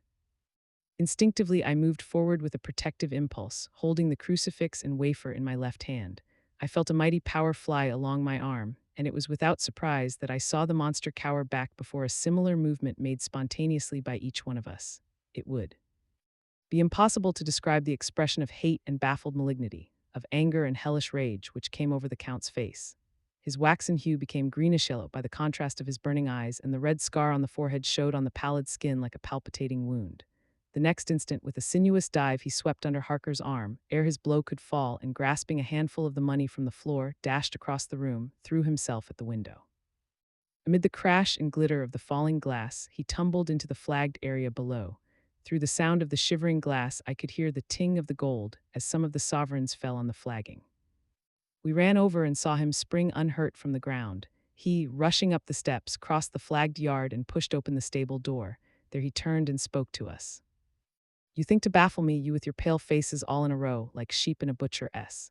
You shall be sorry yet, each one of you. You think you have left me without a place to rest, but I have more. My revenge is just begun. I spread it over centuries, and time is on my side. Your girls that you all love are mine already, and through them you and others shall yet be mine, my creatures, to do my bidding and to be my jackals when I want to feed." Bah. With a contemptuous sneer, he passed quickly through the door, and we heard the rusty bolt creak as he fastened it behind him. A door beyond opened and shut. The first of us to speak was the professor. Realizing the difficulty of following him through the stable, we moved toward the hall. "We have learnt something much, notwithstanding his brave words, he fears us. He fears time, he fears want, for if not, why he hurry so? His very tone betray him, or my ears deceive. Why take that money? You follow quick, you are hunters of the wild beast and understand it so. For me, I make sure that nothing here may be of use to him, if so that he returns. As he spoke, he put the money remaining in his pocket, took the title deeds in the bundle as Harker had left them, and swept the remaining things into the open fireplace, where he set fire to them with a match.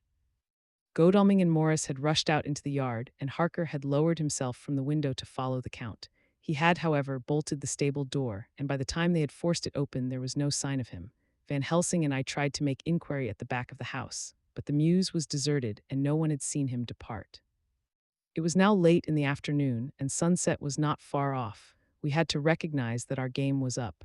With heavy hearts, we agreed with the professor when he said, "Let us go back to Madame Mina, poor dear Madame Mina. All we can do just now is done, and we can there at least protect her. But we need not despair. There is but one more earth box, and we must try to find it. When that is done, all may yet be well." I could see that he spoke as bravely as he could to comfort Harker. The poor fellow was quite broken down. Now and again he gave a low groan which he could not suppress. He was thinking of his wife. With sad hearts we came back to my house, where we found Mrs. Harker waiting us, with an appearance of cheerfulness which did honor to her bravery and unselfishness. When she saw our faces, her own became as pale as death. For a second or two her eyes were closed as if she were in secret prayer, and then she said cheerfully, "I can never thank you all enough, oh my poor darling." As she spoke, she took her husband's gray head in her hands and kissed it. "Lay your poor head here and rest it. All will yet be well, dear. God will protect us if he so will it in his good intent." The poor fellow groaned. There was no place for words in his sublime misery. We had a sort of perfunctory supper together, and I think it cheered us all up somewhat. It was, perhaps, the mere animal heat of food to hungry people, for none of us had eaten anything since breakfast, or the sense of companionship may have helped us, but anyhow we were all less miserable, and saw the morrow as not altogether without hope. True to our promise, we told Mrs. Harker everything which had passed. And although she grew snowy white at times when danger had seemed to threaten her husband, and red at others when his devotion to her was manifested, she listened bravely and with calmness. When we came to the part where Harker had rushed at the Count so recklessly, she clung to her husband's arm and held it tight as though her clinging could protect him from any harm that might come. She said nothing, however, till the narration was all done and matters had been brought up to the present time. Then, without letting go her husband's hand, she stood up amongst us and spoke. Oh, that I could give any idea of the scene, of that sweet, good woman in all the radiant beauty of her youth and animation, with the red scar on her forehead of which she was conscious and which we saw with grinding of our teeth, remembering whence and how it came, her loving kindness against our grim hate, her tender faith against all our fears and doubting. And we, knowing that so far as symbols went, she with all her goodness and purity and faith was outcast from God. "Jonathan," she said, and the word sounded like music on her lips. It was so full of love and tenderness. "Jonathan, dear, and you all my true friends, I want you to bear something in mind through all this dreadful time. I know that you must fight, that you must destroy even as you destroyed the false Lucy so that the true Lucy might live hereafter. But it is not a work of hate. That poor soul who has wrought all this misery is the saddest case of all. Just think what will be his joy when he, too, is destroyed in his worser part, that his better part may have spiritual immortality. You must be pitiful to him, too, though it may not hold your hands from his destruction." As she spoke, I could see her husband's face darken and draw together, as though the passion in him were shriveling his being to its core. Instinctively, the clasp on his wife's hand grew closer, till his knuckles looked white. She did not flinch from the pain which I knew she must have suffered, but looked at him with eyes that were more appealing than ever. As she stopped speaking, he leaped to his feet, almost tearing his hand from hers as he spoke. "May God give him into my hand, just for long enough to destroy that earthly life of him which we are aiming at.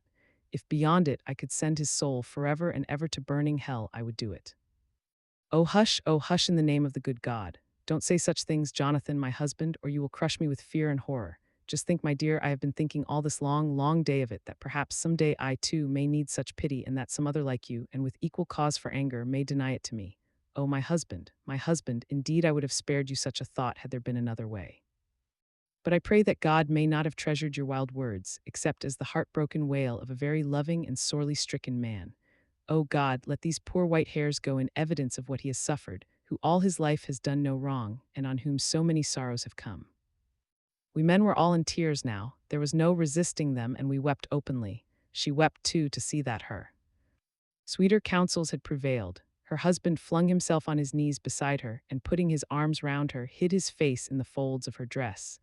Van Helsing beckoned to us, and we stole out of the room, leaving the two loving hearts alone with their god.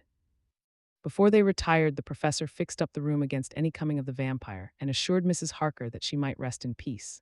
She tried to school herself to the belief and manifestly for her husband's sake tried to seem content. It was a brave struggle and was, I think and believe, not without its reward. Van Helsing had placed at hand a bell which either of them was to sound in case of any emergency. When they had retired, Quincy, Godalming, and I arranged that we should sit up, dividing the night between us, and watch over the safety of the poor stricken lady. The first watch falls to Quincy, so the rest of us shall be off to bed as soon as we can. Godalming has already turned in, for his is the second watch. Now that my work is done, I too shall go to bed. Jonathan Harker's Journal. 3-4 October, close to midnight. I thought yesterday would never end. There was over me a yearning for sleep, in some sort of blind belief that to wake would be to find things changed, and that any change must now be for the better. Before we parted, we discussed what our next step was to be, but we could arrive at no result. All we knew was that one earth box remained, and that the Count alone knew where it was. If he chooses to lie hidden, he may baffle us for years. And in the meantime, the thought is too horrible. I dare not think of it even now. This I know, that if ever there was a woman who is all perfection, that one is my poor wronged darling. I loved her 1,000 times. More for her sweet pity of last night, a pity that made my own hate of the monster seem despicable. Surely God will not permit the world to be the poorer by the loss of such a creature. This is hope to me. We are all drifting reefwards now, and faith is our only anchor. Thank God, Mina is sleeping, and sleeping without dreams. I fear what her dreams might be like, with such terrible memories to ground them in. She has not been so calm, within my seeing, since the sunset. Then for a while there came over her face a repose which was like spring after the blasts of March. I thought at the time that it was the softness of the red sunset on her face, but somehow now I think it has a deeper meaning. I am not sleepy myself, though I am weary to death. However, I must try to sleep, for there is tomorrow to think of, and there is no rest for me until. Later I must have fallen asleep, for I was awakened by Mina, who was sitting up in bed with a startled look on her face. I could see easily, for we did not leave the room in darkness. She had placed a warning hand over my mouth, and now she whispered in my ear, "Hush, there is someone in the corridor." I got up softly and, crossing the room, gently opened the door. Just outside, stretched on a mattress, lay Mr. Morris, wide awake.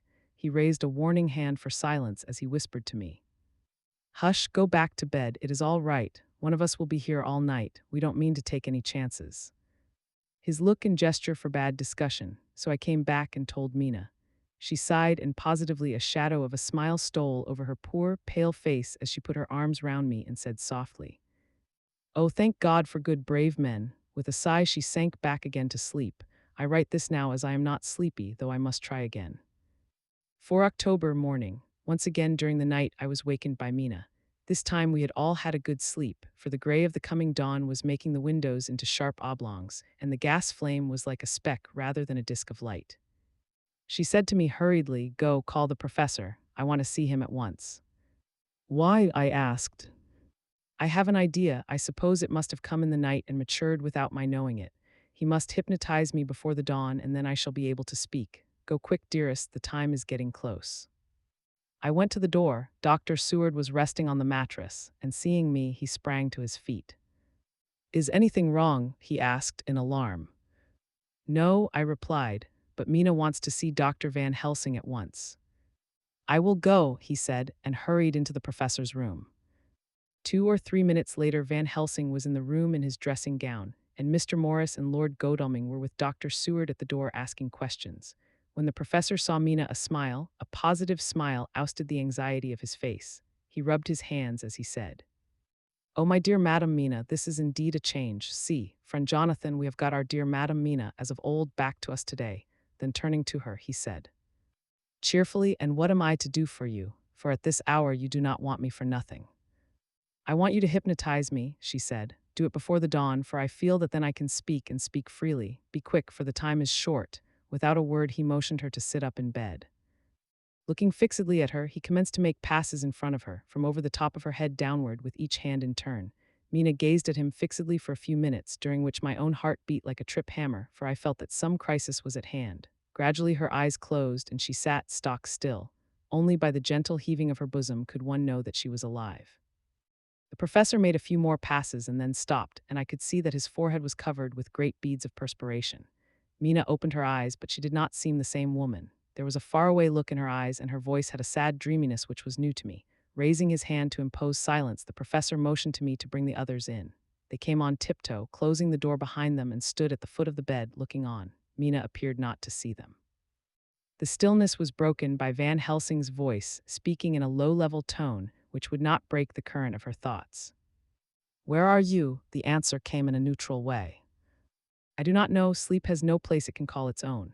For several minutes there was silence. Mina sat rigid and the professor stood staring at her fixedly. The rest of us hardly dared to breathe. The room was growing lighter. Without taking his eyes from Mina's face, Dr. Van Helsing motioned me to pull up the blind. I did so, and the day seemed just upon us. A red streak shot up, and a rosy light seemed to diffuse itself through the room. On the instant, the professor spoke again.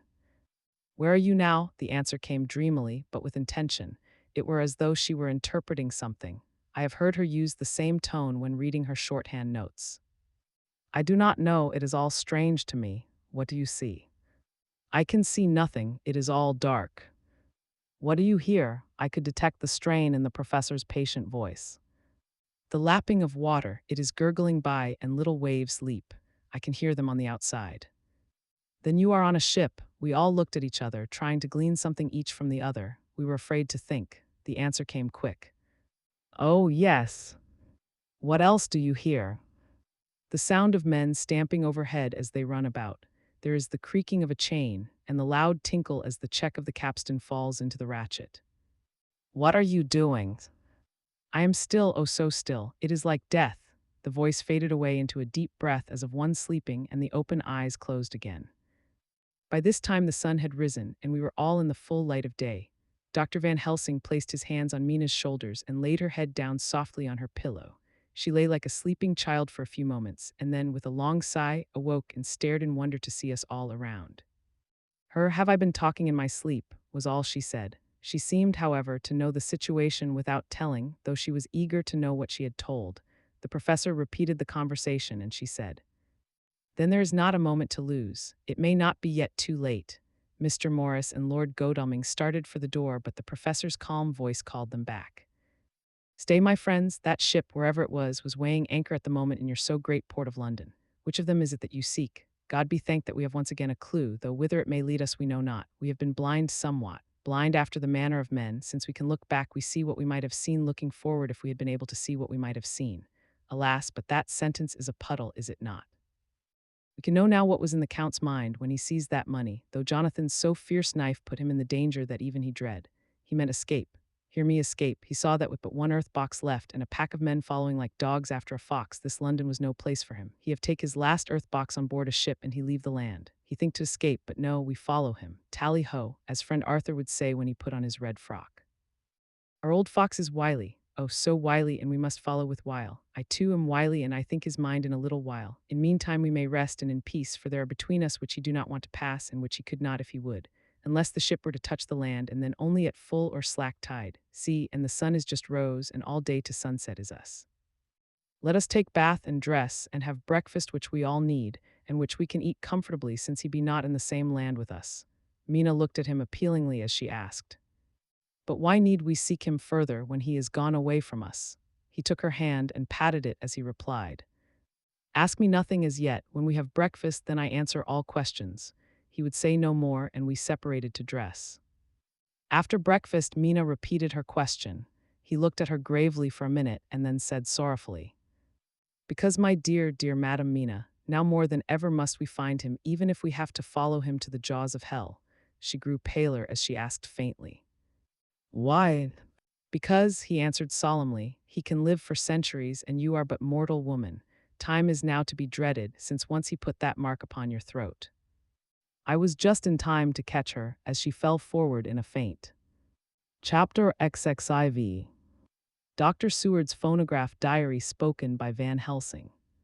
This to Jonathan Harker. "You are to stay with your dear Madam Mina. We shall go to make our search, if I can call it so, for it is not search but knowing, and we seek confirmation only. But do you stay and take care of her today. This is your best and most holiest office. This day nothing can find him here. Let me tell you that, so you will know what we foreknow already, for I have tell them. He, our enemy, have gone away. He have gone back to his castle in Transylvania. I know it so well as if a great hand of fire wrote it on the wall. He have prepared for this in some way, and that last earth box was ready to ship somewheres. For this he took the money. For this he hurry at the last, lest we catch him before the sun go down. It was his last hope, save that he might hide in the tomb that he think poor Miss Lucy, being as he thought like him, keep open to him. But there was not of time. When that fail, he makes straight for his last resource, his last earthwork. I might say, did I wish double entente. He is clever, oh so clever, he know that his game here was finish, and so he decide he go back home. He find ship going by the route he came, and he go in it. We go off now to find what ship and whither bound. When we have discovered that, we come back and tell you all. Then we will comfort you and poor Madam Mina with new hope. For it will be hope when you think it over, that all is not lost. This very creature that we pursue, he take hundreds of years to get so far as London. And yet in one day, when we know of the disposal of him, we drive him out. He is finite, though he is powerful to do much harm, and suffers not as we do. But we are strong, each in our purpose, and we are all more strong together. Take heart afresh, dear husband of Madam Mina. This battle is but begun, and in the end we shall win, so sure. As that God sits on high to watch over his children, therefore be of much comfort till we return. Van Helsing, Jonathan Harker's Journal. For October, when I read to Mina Van Helsing's message in the phonograph, the poor girl brightened up considerably. Already the certainty that the Count is out of the country has given her comfort, and comfort is strength to her. For my own part, now that his horrible danger is not face to face with us, it seems almost impossible to believe in it. Even my own terrible experiences in Castle Dracula seem like a long-forgotten dream, here in the crisp autumn air and the bright sunlight. Alas, how can I disbelieve? In the midst of my thought, my eye fell on the red scar on my poor darling's white forehead. Whilst that lasts, there can be no disbelief. Mina and I fear to be idle, so we have been over all the diaries again and again. Somehow, although the reality seemed greater each time, the pain and the fear seem less. There is something of a guiding purpose manifest throughout, which is comforting. Mina says that perhaps we are the instruments of ultimate good. It may be. I shall try to think as she does. We have never spoken to each other yet of the future. It is better to wait till we see the professor and the others after their investigations. The day is running by more quickly than I ever thought a day could run for me again. It is now 3 o'clock. Mina Harker's Journal. 5 October, 5 p.m. Our meeting for report. Present, Professor Van Helsing, Lord Godalming, Dr. Seward, Mr. Quincy Morris, Jonathan Harker, Mina Harker. Dr. Van Helsing described what steps were taken during the day to discover on what boat and whither bound Count Dracula made his escape. As I knew that he wanted to get back to Transylvania, I felt sure that he must go by the Danube mouth or by somewhere in the Black Sea, since by that way he come. It was a dreary blank that was before us. Omni ignatum pro magnifico, and so with heavy hearts we start to find what ships leave for the Black Sea last night. He was in sailing ship, since Madam Mina tell of sails being set. These not so important as to go in your list of the shipping in the Times, and so we go, by suggestion of Lord Godalming, to your Lloyd's, where a note of all ships that sail, however so small. There we find that only one Black Sea-bound ship go out with the tide. She is the Tsarina Catherine, and she sailed from Doolittle's wharf for Varna, and thence to other ports and up the Danube. So, said I, this is the ship whereon is the Count. So off we go to Doolittle's wharf, and there we find a man in an office. From him we inquire of the goings of the Tsarina Catherine. He swear much, and he red face and loud of voice, but he good fellow all the same. And when Quincy give him something from his pocket which crackle as he roll it up and put it in a so small bag which he have hid deep in his clothing, he still better fellow and humble servant to us. He come with us and ask many men who are rough and hot. These be better fellows too when they have been no more thirsty. They say much of blood and bloom, and of others which I comprehend not, though I guess what they mean. But nevertheless they tell us all things which we want to know. They make known to us among them how last afternoon at about 5 o'clock comes a man so hurry, a tall man, thin and pale, with high nose and teeth so white, and eyes that seem to be burning, that he be all in black, except that he have a hat of straw which suit not him or the time, that he scatter his money in making quick inquiry as to what ship sails for the Black Sea and for where. Some took him to the office and then to the ship, where he will not go aboard but halt at shore end of gangplank and ask that the captain come to him. The captain come, when told that he will be pay well, and though he swear much at the first, he agree to term. Then the thin man go, and someone tell him where horse and cart can be hired. He go there, and soon he come again, himself driving cart on which a great box. This he himself lift down, though it takes several to put it on truck for the ship. He give much talk to captain as to how and where his box is to be placed. But the captain like it not, and swear at him in many tongues, and tell him that if he like he can come and see where it shall be.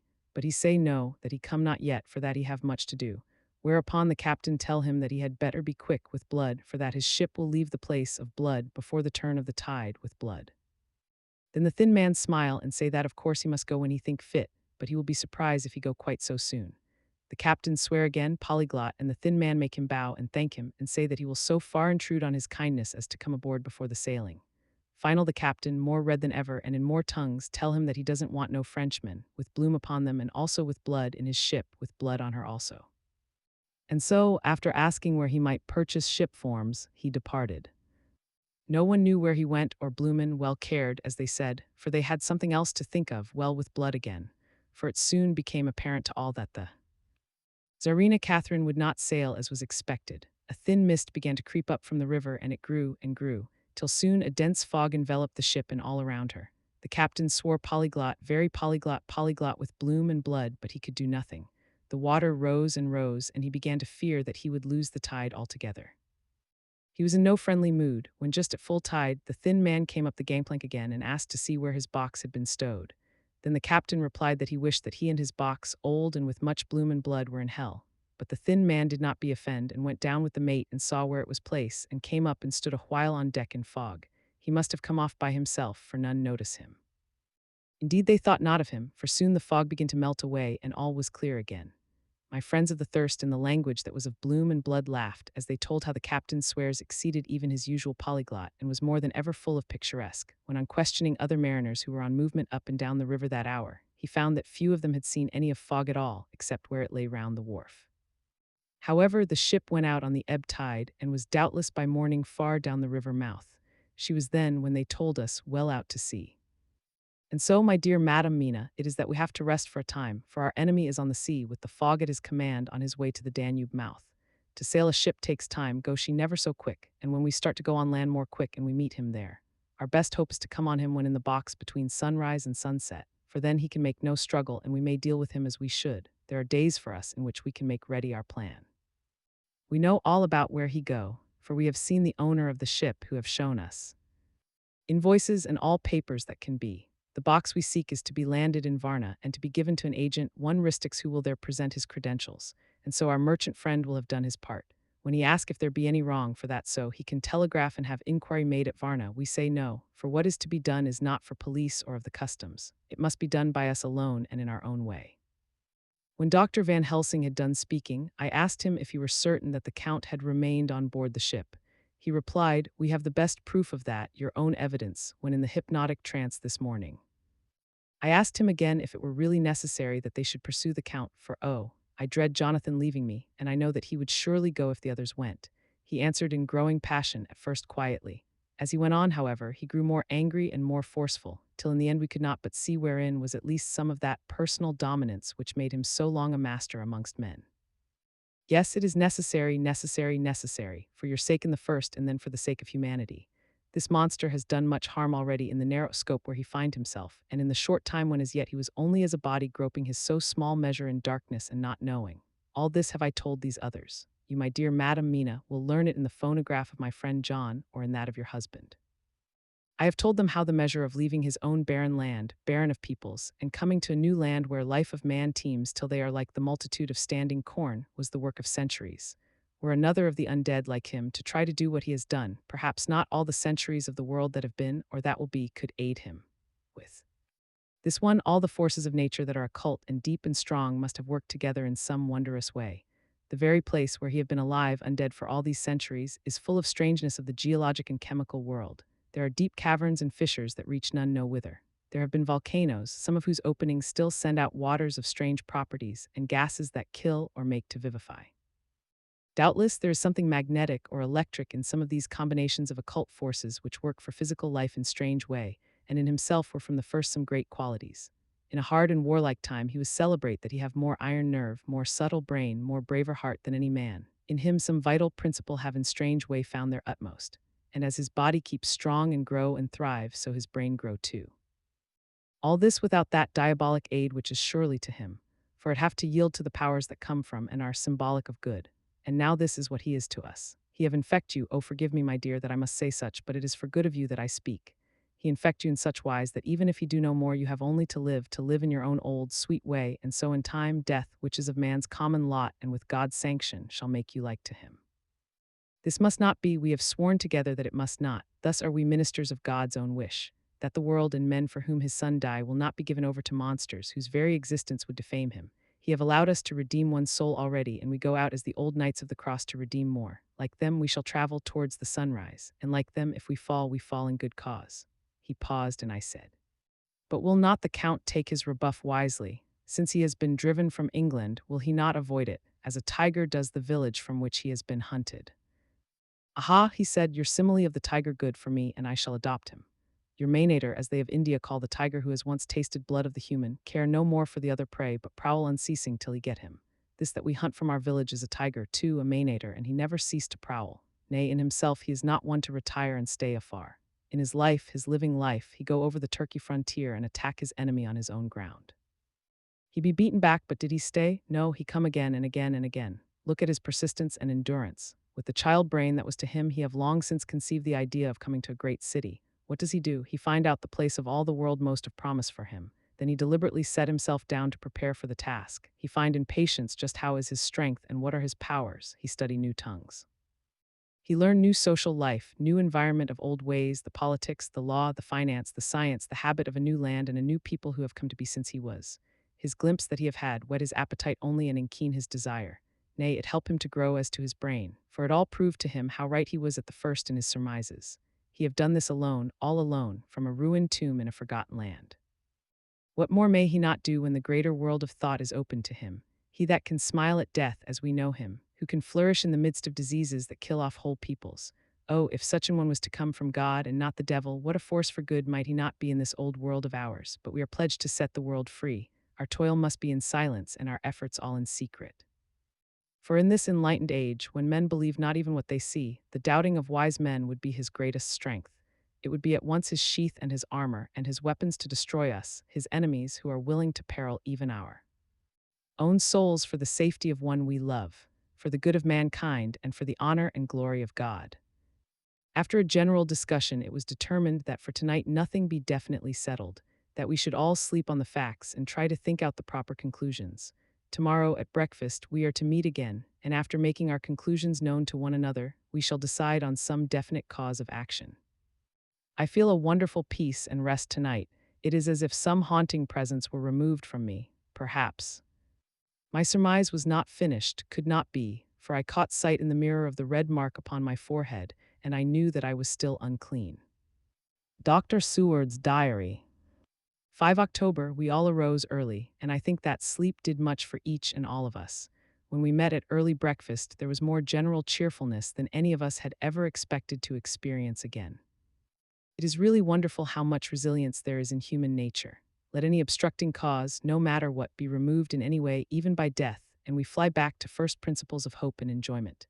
More than once, as we sat around the table, my eyes opened in wonder whether the whole of the past days had not been a dream. It was only when I caught sight of the red blotch on Mrs. Harker's forehead that I was brought back to reality. Even now, when I am gravely revolving the matter, it is almost impossible to realize that the cause of all our trouble is still existent. Even Mrs. Harker seems to lose sight of her trouble for whole spells. It is only now and again, when something recalls it to her mind, that she thinks of her. Terrible Scar, we are to meet here in my study in half an hour and decide on our course of action. I see only one immediate difficulty. I know it by instinct rather than reason. We shall all have to speak frankly. And yet I fear that in some mysterious way poor Mrs. Harker's tongue is tied. I know that she forms conclusions of her own, and from all that has been I can guess how brilliant and how true they must be. But she will not or cannot give them utterance. I have mentioned this to Van Helsing, and he and I are to talk it over when we are alone. I suppose it is some of that horrid poison which has got into her veins beginning to work. The Count had his own purposes when he gave her what Van Helsing called the vampire's baptism of blood. Well, there may be a poison that distills itself out of good things. In an age when the existence of ptomaines is a mystery, we should not wonder at anything. One thing I know, that if my instinct be true regarding poor Mrs. Harker's silences, then there is a terrible difficulty, an unknown danger in the work before us. The same power that compels her silence may compel her speech. I dare not think further, for so I should in my thoughts dishonor a noble woman. Van Helsing is coming to my study a little before the others. I shall try to open the subject with him. Later, when the professor came in, we talked over the state of things. I could see that he had something on his mind which he wanted to say, but felt some hesitancy about broaching the subject.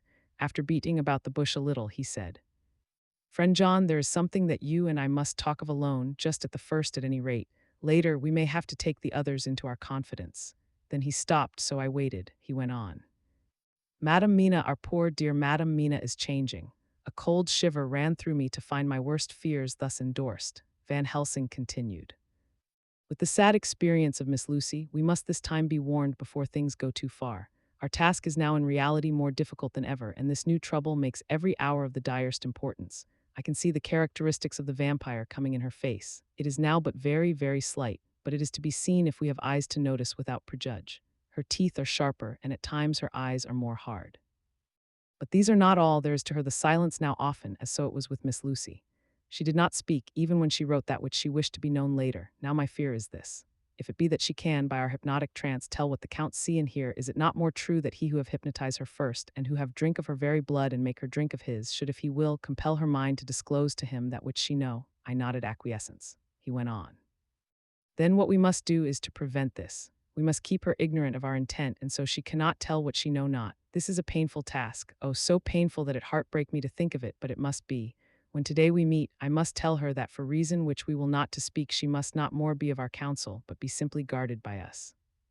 He wiped his forehead, which had broken out in profuse perspiration at the thought of the pain which he might have to inflict upon the poor soul already so tortured. I knew that it would be some sort of comfort to him if I told him that I also had come to the same conclusion, for at any rate it would take away the pain of doubt. I told him, and the effect was as I expected.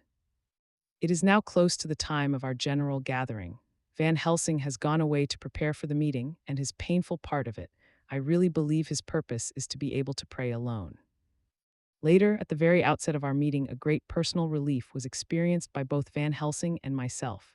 Mrs. Harker had sent a message by her husband to say that she would not join us at present, as she thought it better that we should be free to discuss our movements without her presence to embarrass us. The professor and I looked at each other for an instant, and somehow we both seemed relieved. For my own part, I thought that if Mrs. Harker realized the danger herself, it was much pain as well as much danger averted. Under the circumstances, we agreed, by a questioning look and answer, with finger on lip, to preserve silence in our suspicions until we should have been able to confer alone again. We went at once into our plan of campaign. Van Helsing roughly put the facts before us first. The Tsarina Catherine left the Thames yesterday morning. It will take her at the quickest speed she has ever made at least 3 weeks to reach Varna, but we can travel overland to the same place in 3 days. Now, if we allow for 2 days less for the ship's voyage, owing to such weather influences as we know that the Count can bring to bear, and if we allow a whole day and night for any delays which may occur to us, then we have a margin of nearly 2 weeks. Thus, in order to be quite safe, we must leave here on 17th at latest. Then we shall at any rate be in Varna a day before the ship arrives and able to make such preparations as may be necessary. Of course, we shall all go armed against evil things, spiritual as well as physical. Here Quincy Morris added. I understand that the Count comes from a wolf country, and it may be that he shall get there before us. I propose that we add Winchesters to our armament. I have a kind of belief in a Winchester when there is any trouble of that sort around. Do you remember, Art, when we had the pack after us at Tobolsk? What wouldn't we have given then for a repeater apiece? Good, said Van Helsing. Winchesters it shall be. Quincy's head is level at times, but most so when there is to hunt. Metaphor be more dishonor to science than wolves be of danger to man. In the meantime, we can do nothing here. And as I think that Varna is not familiar to any of us, why not go there more soon? It is as long to wait here as there. Tonight and tomorrow we can get ready, and then if all be well, we 4 can set out on our journey. We 4, said Harker interrogatively, looking from one to another of us. Of course, answered the professor quickly. You must remain to take care of your so sweet wife. Harker was silent for a while and then said in a hollow voice, let us talk of that part of it in the morning. I want to consult with Mina. I thought that now was the time for Van Helsing to warn him not to disclose our plan to her, but he took no notice. I looked at him significantly and coughed. For answer, he put his finger to his lips and turned away. Jonathan Harker's Journal. 5 October afternoon. For some time after our meeting this morning, I could not think. The new phases of things leave my mind in a state of wonder which allows no room for active thought. Mina's determination not to take any part in the discussion set me thinking, and as I could not argue the matter with her, I could only guess. I am as far as ever from a solution now. The way the others received it too puzzled me. The last time we talked of the subject, we agreed that there was to be no more concealment of anything amongst us. Mina is sleeping now, calmly and sweetly like a little child. Her lips are curved and her face beams with happiness. Thank God, there are such moments still for her. Later, how strange it all is. I sat watching Mina's happy sleep, and I came as near to being happy myself as I suppose I shall ever be. As the evening drew on and the earth took its shadows from the sun sinking lower, the silence of the room grew more and more solemn to me. All at once Mina opened her eyes and looking at me tenderly said, "Jonathan, I want you to promise me something on your word of honor. A promise made to me, but made holily in God's hearing, and not to be broken though I should go down on my knees and implore you with bitter tears. Quick, you must make it to me at once." "Mina," I said, "a promise like that I cannot make at once. I may have no right to make it." "But dear one," she said with such spiritual intensity that her eyes were like pole stars, "it is I who wish it, and it is not for myself. You can ask Dr. Van Helsing if I am not right. If he disagrees, you may do as you will. Nay, more if you all agree, later you are absolved from the promise." "I promise," I said, and for a moment she looked supremely happy. Though to me all happiness for her was denied by the red scar on her forehead, she said, "Promise me that you will not tell me anything of the plans formed for the campaign against the Count. Not by word or inference or implication, not at any time whilst. This remains to me," and she solemnly pointed to the scar. I saw that she was in earnest and said solemnly, "I promise," and as I said it, I felt that from that instant a door had been shut between us. Later midnight, Mina has been bright and cheerful all the evening, so much so that all the rest seemed to take courage, as if infected somewhat with her gaiety. As a result, even I myself felt as if the pall of gloom which weighs us down were somewhat lifted. We all retired early. Mina is now sleeping like a little child. It is a wonderful thing that her faculty of sleep remains to her in the midst of her terrible trouble. Thank God for it, for then at least she can forget her care. Perhaps her example may affect me as her gaiety did tonight. I shall try it. Oh, for a dreamless sleep. 6 October morning, another surprise. Mina woke me early about the same time as yesterday and asked me to bring Dr. Van Helsing. I thought that it was another occasion for hypnotism and without question went for the professor. He had evidently expected some such call, for I found him dressed in his room. His door was ajar so that he could hear the opening of the door of our room. He came at once. As he passed into the room, he asked Mina if the others might come too. "No," she said quite simply, "it will not be necessary. You can tell them just as well. I must go with you on your journey." Dr. Van Helsing was as startled as I was. After a moment's pause, he asked, "But why? You must take me with you. I am safer with you, and you shall be safer too." "But why, dear Madam Mina? You know that your safety is our solemnest duty. We go into danger to which you are, or may be, more liable than any of us from circumstances, things that have been." He paused embarrassed. As she replied, she raised her finger and pointed to her forehead. "I know that is why I must go. I can tell you now, whilst the sun is coming up, I may not be able again. I know that when the Count wills me, I must go. I know that if he tells me to come in secret, I must by wile, by any device to hoodwink even Jonathan." God saw the look that she turned on me as she spoke, and if there be indeed a recording angel, that look is noted to her everlasting honor. I could only clasp her hand. I could not speak. My emotion was too great for even the relief of tears. She went on. "You men are brave and strong. You are strong in your numbers, for you can defy that which would break down the human endurance of one who had to guard alone.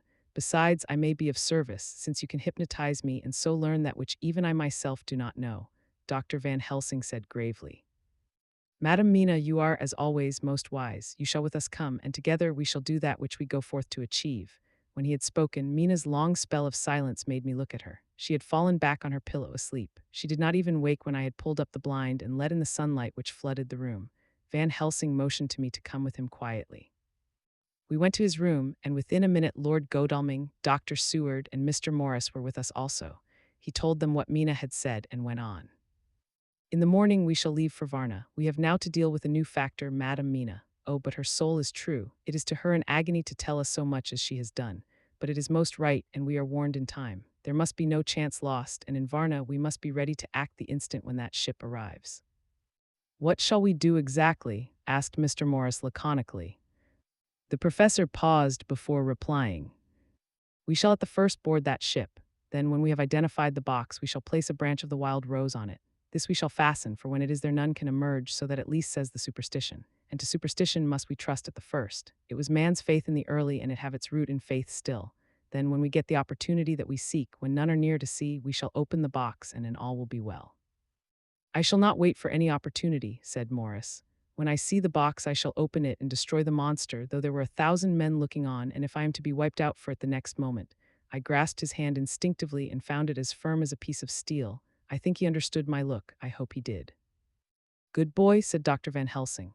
Brave boy, Quincy is all man, God bless him for it. My child, believe me, none of us shall lag behind or pause from any fear. I do but say what we may do, what we must do. But indeed, indeed, we cannot say what we may do. There are so many things which may happen, and their ways and their ends are so various that until the moment we may not say. We shall all be armed in all ways, and when the time for the end has come, our effort shall not be lack.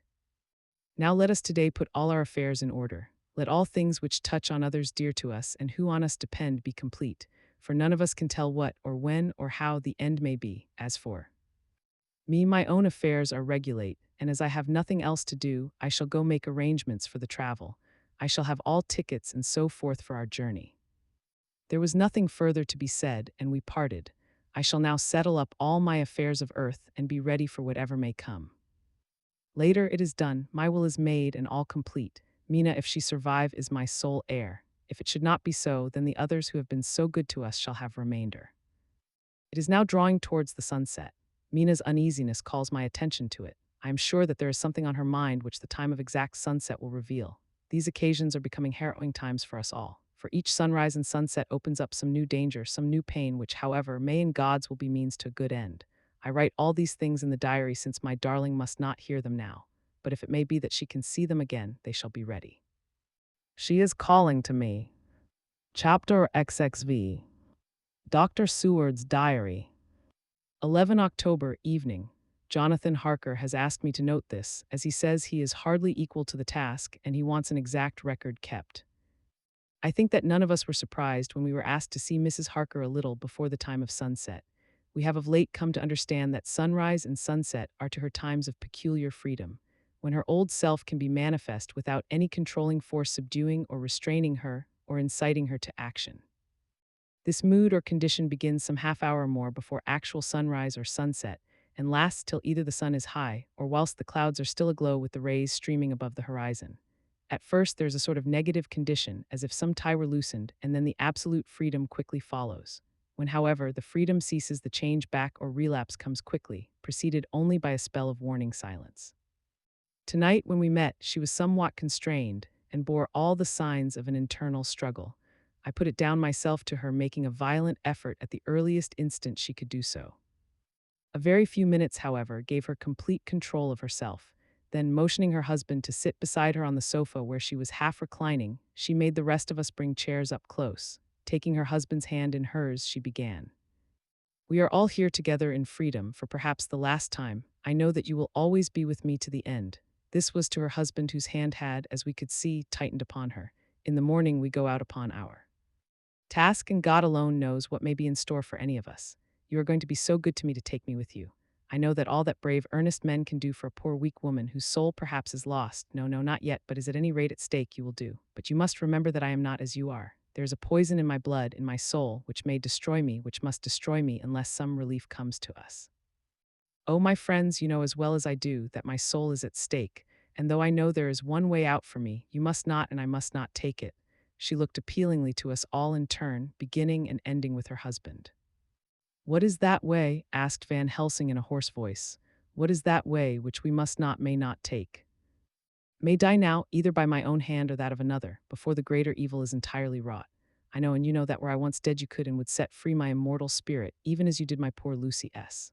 Were death, or the fear of death, the only thing that stood in the way, I would not shrink to die here now, amidst the friends who love me. But death is not all. I cannot believe that to die in such a case, when there is hope before us and a bitter task to be done, is God's will. Therefore, I on my part give up here the certainty of eternal rest and go out into the dark where may be the blackest things that the world or the nether world holds.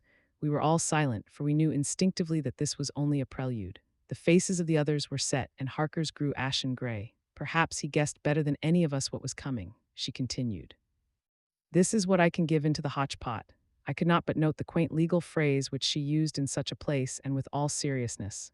What will each of you give? Your lives, I know, she went on quickly, that is easy for brave men. Your lives are God's and you can give them back to him, but what will you give to me? She looked again questioningly, but this time avoided her husband's face. Quincy seemed to understand. He nodded and her face lit up. Then I shall tell you plainly what I want, for there must be no doubtful matter in this connection between us now. You must promise me, one and all, even you, my beloved husband, that should the time come, you will kill me. What is that time? The voice was Quincy S., but it was low and strained. When you shall be convinced that I am so changed that it is better that I die that I may live. When I am thus dead in the flesh, then you will, without a moment's delay, drive a stake through me and cut off my head, or do whatever else may be wanting to give me rest." Quincy was the first to rise after the pause. He knelt down before her and, taking her hand in his, said solemnly, "I'm only a rough fellow who hasn't perhaps lived as a man should to win such a distinction, but I swear to you by all that I hold sacred and dear that, should the time ever come, I shall not flinch from the duty that you have set us. And I promise you, too, that I shall make all certain, for if I am only doubtful, I shall take it that the time has come." "My true friend," was all she could say amid her fast falling tears, as, bending over, she kissed his hand. "I swear the same, my dear Madam Mina," said Van Helsing. "And I," said Lord Godalming, each of them in turn kneeling to her to take the oath. "I followed myself." Then her husband turned to her wan-eyed and with a greenish pallor which subdued the snowy whiteness of his hair, and asked, "And must I too make such a promise, O my wife?" "You too, my dearest," she said, with infinite yearning of pity in her voice and eyes. "You must not shrink. You are nearest and dearest in all the world to me. Our souls are knit into one for all life and all time. Think, dear, that there have been times when brave men have killed their wives and their womenkind to keep them from falling into the hands of the enemy. Their hands did not falter any the more because those that they loved implored them to slay them. It is men's duty towards those whom they love in such times of sore trial. And oh, my dear, if it is to be that I must meet death at any hand, let it be at the hand of him that loves me best. Dr. Van Helsing, I have not forgotten your mercy in poor Lucy's case to him who loved." She stopped with a flying blush and changed her phrase, "to him who had best right to give her peace. If that time shall come again, I look to you to make it a happy memory of my husband's life, that it was his loving hand which set me free from the awful thrall upon me." "Again I swear," came the professor's resonant voice. Mrs. Harker smiled, positively smiled, as with a sigh of relief she leaned back and said, "And now one word of warning, a warning which you must never forget. This time, if it ever come, may come quickly and unexpectedly, and in such case you must lose no time in using your opportunity. At such a time I myself might be, nay, if the time ever comes, shall be, lagged with your enemy against you. One more request," she became very solemn as she said this. "It is not vital and necessary like the other, but I want you to do one thing for me, if you will." We all acquiesced, but no one spoke. There was no need to speak. "I want you to read the burial service." She was interrupted by a deep groan from her husband. Taking his hand in hers, she held it over her heart and continued, "You must read it over me some day. Whatever may be the issue of all this fearful state of things, it will be a sweet thought to all or some of us. You, my dearest, will I hope read it, for then it will be in your voice in my memory forever, come what may." "But oh, my dear one," he pleaded, "death is afar off from you." "Nay," she said, holding up a warning hand, "I am deeper in death at this moment than if the weight of an earthly grave lay heavy upon me." "Oh, my wife, must I read it?" he said before he began. "It would comfort me, my husband," was all she said, and he began to read when she had got the book ready. How could anyone tell of that strange scene, its solemnity, its gloom, its sadness, its horror, and withal its sweetness? Even a skeptic who can see nothing but a travesty of bitter truth in anything holy or emotional would have been melted to the heart had he seen that little group of loving and devoted friends kneeling round that stricken and sorrowing lady, or heard the tender passion of her husband's voice, as in tones so broken and emotional that often he had to pause, he read the simple and beautiful service from the burial of the dead. I cannot go on words and voices, fail me. She was right in her instinct. Strange as it was, bizarre as it may hereafter seem even to us who felt its potent influence at the time, it comforted us much, and the silence, which showed Mrs. Harker's coming relapse from her freedom of soul, did not seem so full of despair to any of us as we had dreaded. Jonathan Harker's Journal. 15 October, Varna. We left Charing Cross on the morning of the 12th, got to Paris the same night, and took the places secured for us in the Orient Express. We traveled night and day, arriving here at about 5 o'clock. Lord Godalming went to the consulate to see if any telegram had arrived for him, whilst the rest of us came on to this hotel, the Odysseus. The journey may have had incidents. I was, however, too eager to get on to care for them. Until the Tsarina Catherine comes into port, there will be no interest for me in anything in the wide world. Thank God, Mina is well and looks to be getting stronger. Her color is coming back. She sleeps a great deal. Throughout the journey, she slept nearly all the time. Before sunrise and sunset, however, she is very wakeful and alert, and it has become a habit for Van Helsing to hypnotize her at such times. At first, some effort was needed, and he had to make many passes. But now she seems to yield at once, as if by habit, and scarcely any action is needed. He seems to have power at these particular moments to simply will, and her thoughts obey him. He always asks her what she can see and hear. She answers to the first, "Nothing, all is dark," and to the second, "I can hear the waves lapping against the ship and the water rushing by. Canvas and cordage strain and masts and yards creak. The wind is high, I can hear it in the shrouds, and the bow throws back the foam. It is evident that the Tsarina Catherine is still at sea, hastening on her way to Varna. Lord Godalming has just returned. He had 4 telegrams, one each day since we started, and all to the same effect, that the Tsarina Catherine had not been reported to Lloyd S. from anywhere. He had arranged before leaving London that his agent should send him every day a telegram saying if the ship had been reported. He was to have a message even if she were not reported, so that he might be sure that there was a watch being kept at the other end of the wire. We had dinner and went to bed early. Tomorrow we are to see the vice-consul, and to arrange, if we can, about getting on board the ship as soon as she arrives. Van Helsing says that our chance will be to get on the boat between sunrise and sunset. The Count, even if he takes the form of a bat, cannot cross the running water of his own volition and so cannot leave the ship.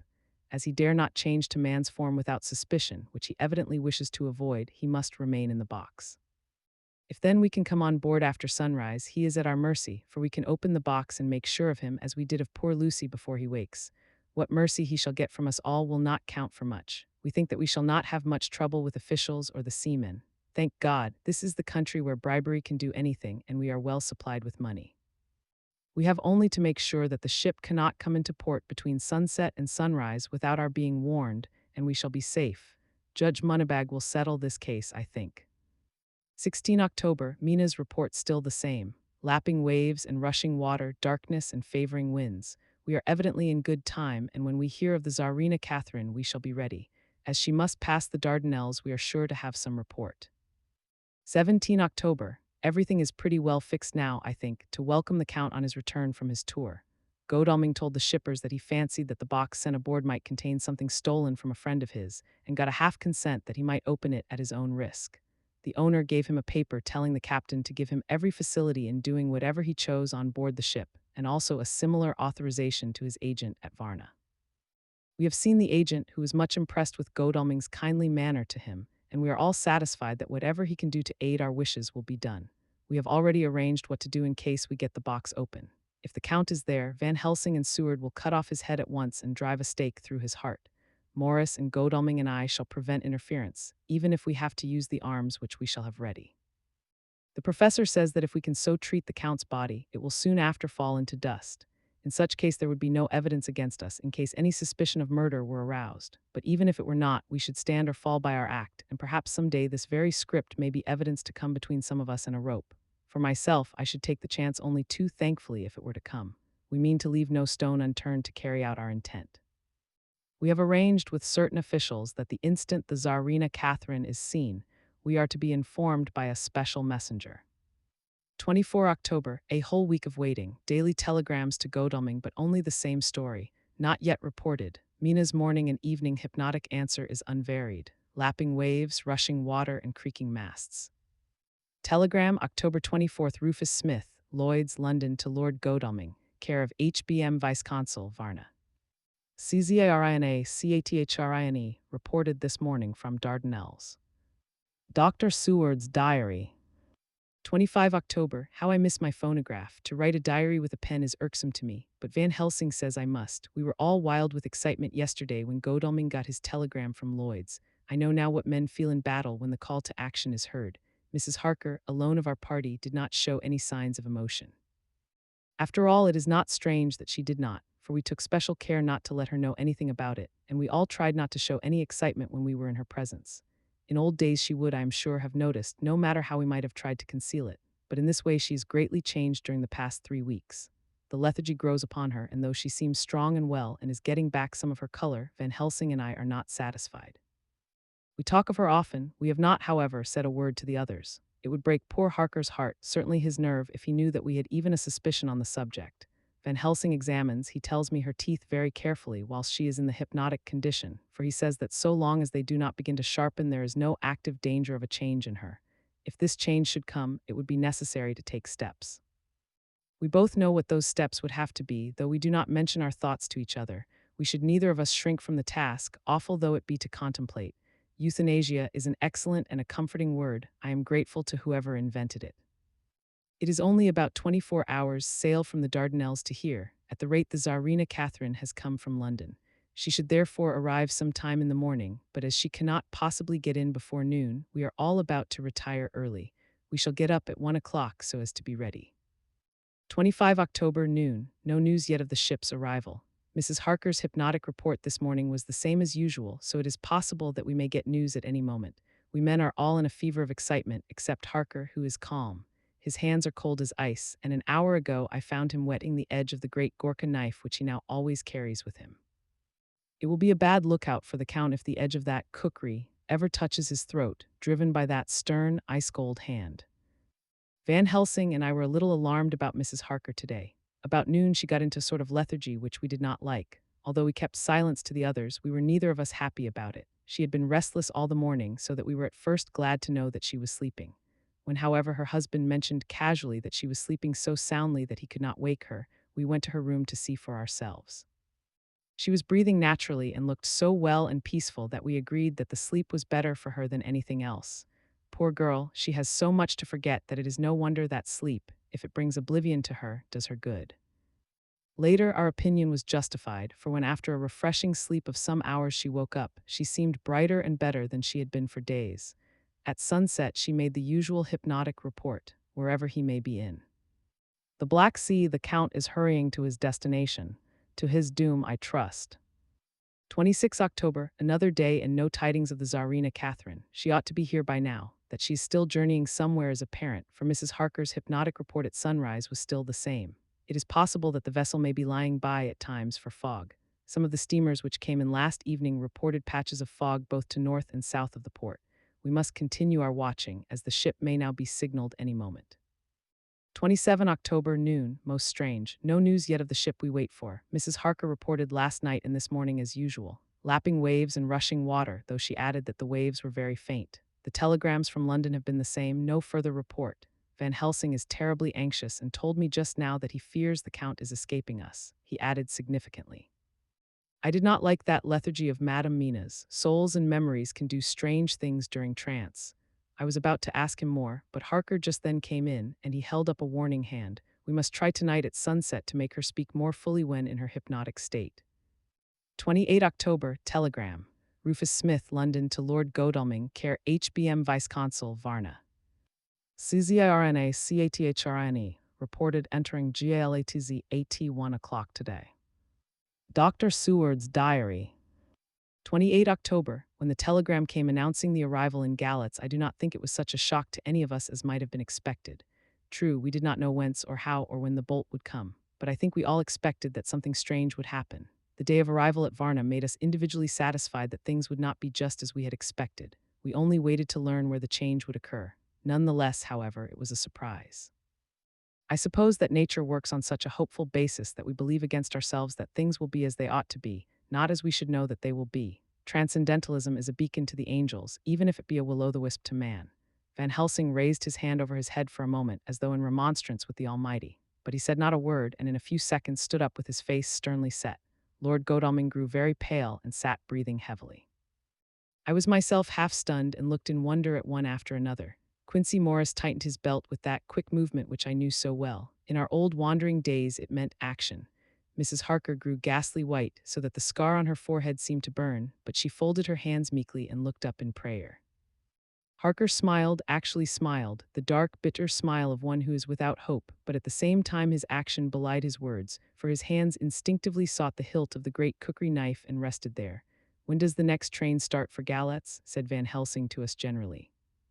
At 6:30 tomorrow morning. We all started, for the answer came from Mrs. Harker. How on earth do you know? Said Art. You forget, or perhaps you do not know, though Jonathan does and so does Dr. Van Helsing, that I am the train fiend. At home in Exeter I always used to make up the timetables so as to be helpful to my husband. I found it so useful sometimes that I always make a study of the timetables now. I knew that if anything were to take us to Castle Dracula we should go by Galatz, or at any rate through Bucharest, so I learned the times very carefully. Unhappily there are not many to learn, as the only train tomorrow leaves, as I say. Wonderful woman, murmured the professor. Can't we get a special? Asked Lord Godalming. Van Helsing shook his head. I fear not. This land is very different from yours or mine. Even if we did have a special, it would probably not arrive as soon as our regular train. Moreover, we have something to prepare. We must think. Now let us organize. You, friend Arthur, go to the train and get the tickets and arrange that all be ready for us to go in the morning. Do you, friend Jonathan, go to the agent of the ship and get from him letters to the agent in Galatz, with authority to make a search of the ship just as it was here. Quincy Morris, you see the vice-consul and get his aid with his fellow in Galatz and all he can do to make our way smooth, so that no times be lost when over the Danube. John will stay with Madam Mina and me, and we shall consult, for so if time be long you may be delayed. And it will not matter when the sun set, since I am here with Madam to make report. And I, said Mrs. Harker brightly, and more like her old self than she had been for many a long day, shall try to be of use in all ways, and shall think and write for you as I used to do. Something is shifting from me in some strange way, and I feel freer than I have been of late. The three younger men looked happier at the moment, as they seemed to realize the significance of her words, but Van Helsing and I, turning to each other, met each a grave and troubled glance. We said nothing at the time, however. When the three men had gone out to their tasks, Van Helsing asked Mrs. Harker to look up the copy of the diaries and find him the part of Harker's journal at the castle. She went away to get it. When the door was shut upon her, he said to me, "We mean the same, speak out. Here is some change. It is a hope that makes me sick, for it may deceive us." Quite so. Do you know why I asked her to get the manuscript? No, said I, unless it was to get an opportunity of seeing me alone. You are in part right, friend John, but only in part. I want to tell you something. And oh, my friend, I am taking a great, terrible risk, but I believe it is right. In the moment when Madam Mina said those words that arrest both our understanding, and inspiration came to me. In the trance of 3 days ago, the Count sent her his spirit to read her mind. Or more like he took her to see him in his earth box in the ship with water rushing, just as it go free at rise and set of sun. He learned then that we are here, for she have more to tell in her open life with eyes to see, ears to hear than he, shut as he is in his coffin box. Now he make his most effort to escape us. At present he want her not. He is sure with his so great knowledge that she will come at his call. But he cut her off, take her, as he can do, out of his own power, that so she come not to him. There I have hoped that our man brains that have been of man so long, and that have not lost the grace of God, will come higher than his child brain that lie in his tomb for centuries. That grow not yet to our stature, and that do only work selfish and therefore small. Here comes Madam Mina, not a word to her of her trance. She knows it not, and it would overwhelm her and make despair just when we want all her hope, all her courage, when most we want all her great brain, which is trained like man's brain, but is of sweet woman and have a special power which the Count give her, and which he may not take away altogether, though he think not so. Hush. Let me speak, and you shall learn. Oh, John, my friend, we are in awful straits. I fear as I never feared before. We can only trust the good God. Silence, here she comes.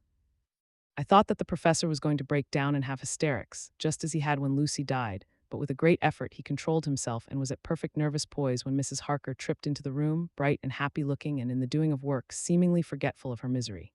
As she came in, she handed a number of sheets of typewriting to Van Helsing. He looked over them gravely, his face brightening up as he read. Then, holding the pages between his finger and thumb, he said, "Friend John, to you with so much experience already, and you too, dear Madam Mina, that are young, here is a lesson. Do not fear ever to think. A half-thought has been buzzing often in my brain, but I fear to let him loose his wings. Here now, with more knowledge, I go back to where that half-thought come from, and I find that he be no half-thought at all. That be a whole thought, though so young that he is not yet strong to use his little wings. Nay, like the ugly duck of my friend Hans Andersen, he be no duck thought at all, but a big swan thought that sail nobly on big wings when the time come for him to try them. See, I read here what Jonathan have written. That other of his race who, in a later age, again and again, brought his forces over the great river into Turkey land, who, when he was beaten back, came again, and again, and again, though he had to come alone from the bloody field where his troops were being slaughtered, since he knew that he alone could ultimately triumph. What does this tell us? Not much, no. The Count's child thought see nothing, therefore he speaks so free. Your man thought see nothing. My man thought see nothing till just now. No, but there comes another word from someone who speak without thought, because she too know not what it might mean. Just as there are elements which rest, yet when in nature's course they move on their way and they touch the poof, and there comes a flash of light heaven wide that blind and kill and destroy some. But that show up all earth below for leagues and leagues. Is it not so? Well, I shall explain. To begin, have you ever studied the philosophy of crime? Yes and no. You, John, yes, for it is a study of insanity. You know, Madam Mina, for crime touch you not but once. Still, your mind works true and argues not a particulari ad universal. There is this peculiarity in criminals. It is so constant in all countries and at all times that even police, who know not much from philosophy, come to know it empirically that it is. That is to be empiric. The criminal always work at one crime, that is the true criminal who seems predestinate to crime and who will of none other. This criminal has not full man brain. He is clever and cunning and resourceful, but he be not of man's stature as to brain. He be of child brain and much. Now this criminal of ours is predestinate to crime also. He too have child brain, and it is of the child to do what he have done. The little bird, the little fish, the little animal learn not by principle, but empirically. And when he learn to do, then there is to him the ground to start from to do more. Do's poo sto, said Archimedes. Give me a fulcrum, and I shall move the world. To do once is the fulcrum whereby child brain become man brain. And until he have the purpose to do more, he continue to do the same again every time, just as he have done before. Oh, my dear, I see that your eyes are opened, and that to you the lightning flash show all the legs. For Mrs. Harker began to clap her hands, and her eyes sparkled. He went on. Now you shall speak. Tell us two dry men of science what you see with those so bright eyes. He took her hand and held it whilst he spoke. His finger and thumb closed on her pulse, as I thought instinctively and unconsciously as she spoke. The Count is a criminal and of criminal type. Norda and Lombroso would so classify him, and qua criminal he is of an imperfectly formed mind. Thus in a difficulty he has to seek resource and habit. His past is a clue, and the one page of it that we know, and that from his own lips, tells that once before, when in what Mr. Morris would call a tight place, he went back to his own country from the land he had tried to invade, and thence, without losing purpose, prepared himself for a new effort. He came again better equipped for his work, and won, so he came to London to invade a new land. He was beaten, and when all hope of success was lost and his existence in danger, he fled back over the sea to his home, just as formerly he had fled back over the Danube from Turkey land.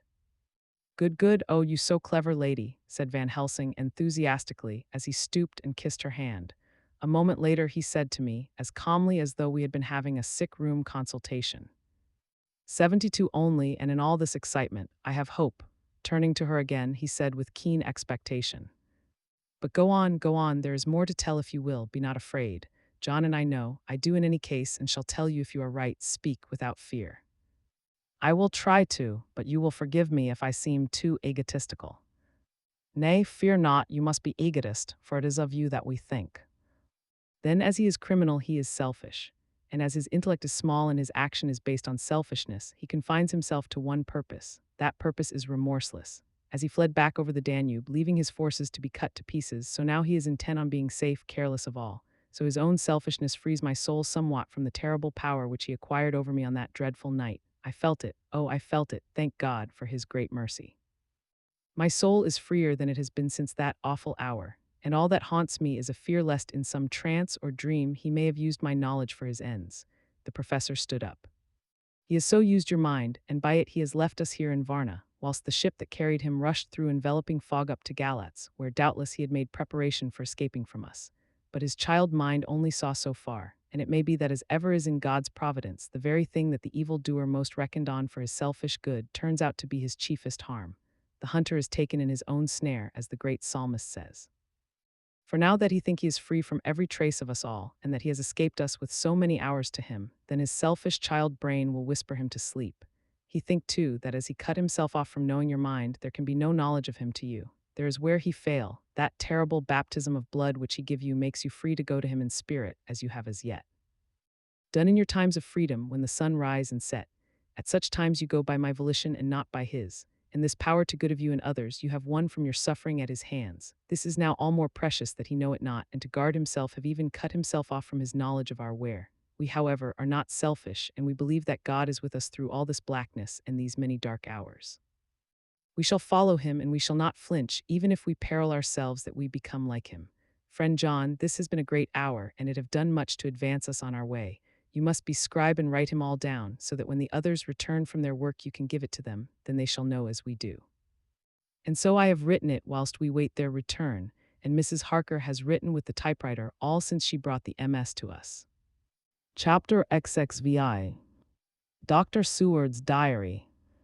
29 October. This is written in the train from Varna to Galatz.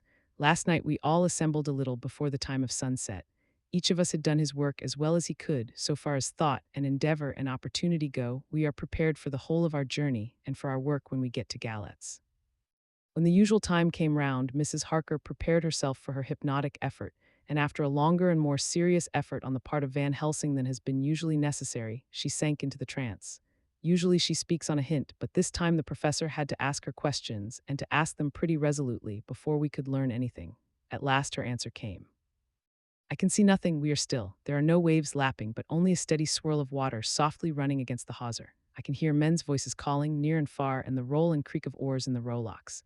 A gun is fired somewhere, the echo of it seems far away. There is tramping of feet overhead and ropes and chains are dragged along. What is this? There is a gleam of light. I can feel the air blowing upon me. Here she stopped. She had risen as if impulsively from where she lay on the sofa and raised both her hands, palms upwards, as if lifting a weight. Van Helsing and I looked at each other with understanding. Quincy raised his eyebrows slightly and looked at her intently, whilst Harker's hand instinctively closed round the hilt of his kukri. There was a long pause. We all knew that the time when she could speak was passing, but we felt that it was useless to say anything. Suddenly she sat up, and as she opened her eyes, said sweetly, "Would none of you like a cup of tea? You must all be so tired. We could only make her happy and so acquainted." She bustled off to get tea.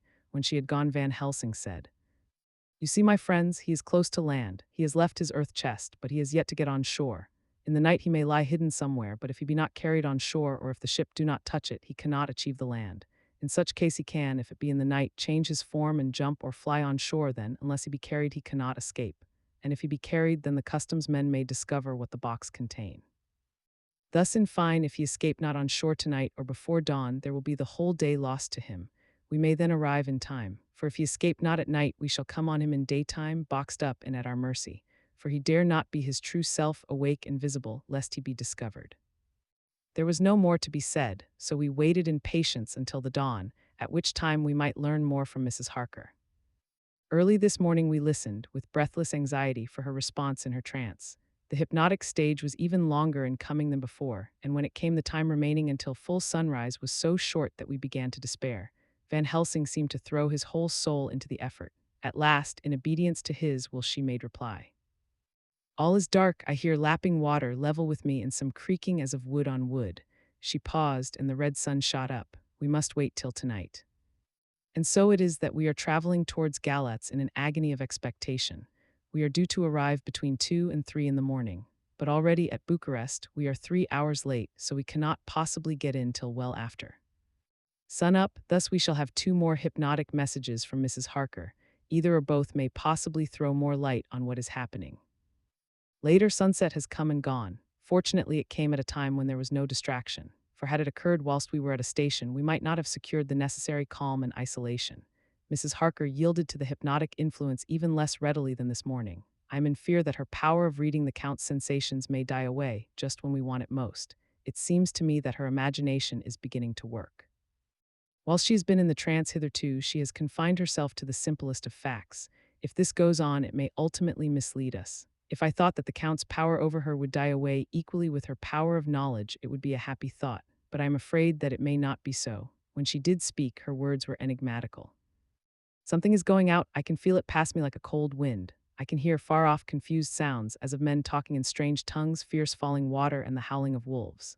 She stopped, and a shudder ran through her, increasing in intensity for a few seconds, till at the end she shook as though in a palsy. She said no more, even in answer to the professor's imperative questioning. When she woke from the trance, she was cold and exhausted and languid, but her mind was all alert. She could not remember anything, but asked what she had said. When she was told, she pondered over it deeply for a long time and in silence. 30 October, 7 a.m. We are near Galatz now, and I may not have time to write later. Sunrise this morning was anxiously looked for by us all, knowing of the increasing difficulty of procuring the hypnotic trance. Van Helsing began his passes earlier than usual. They produced no effect, however, until the regular time, when she yielded with a still greater difficulty, only a minute before the sun rose. The professor lost no time in his questioning. Her answer came with equal quickness. "All is dark. I hear water swirling by, level with my ears, and the creaking of wood on wood. Cattle low far off. There is another sound, a queer one like—" She stopped and grew white and whiter still. Go on, speak, I command you," said Van Helsing in an agonized voice. At the same time there was despair in his eyes, for the risen sun was reddening even Mrs. Harker's pale face. She opened her eyes, and we all started as she said, sweetly and seemingly with the utmost unconcern, "Oh, Professor, why ask me to do what you know I don't remember anything." Then, seeing the look of amazement on our faces, she said, turning from one to the other with a troubled look, What have I said? What have I done? I know nothing, only that I was lying here half asleep and heard you say, "Go on, speak, I command you." It seemed so funny to hear you order me about, as if I were a bad child. "Oh, Madam Mina," he said sadly, "it is proof, if proof be needed, of how I love and honor you, when a word for your good, spoken more earnest than ever, can seem so strange because it is to order her whom I am proud to obey. The whistles are sounding, we are nearing Galatz, we are on fire with anxiety and eagerness." Mina Harker's journal. 30 October, Mr. Morris took me to the hotel where our rooms had been ordered by telegraph, he being the one who could best be spared since he does not speak any foreign language.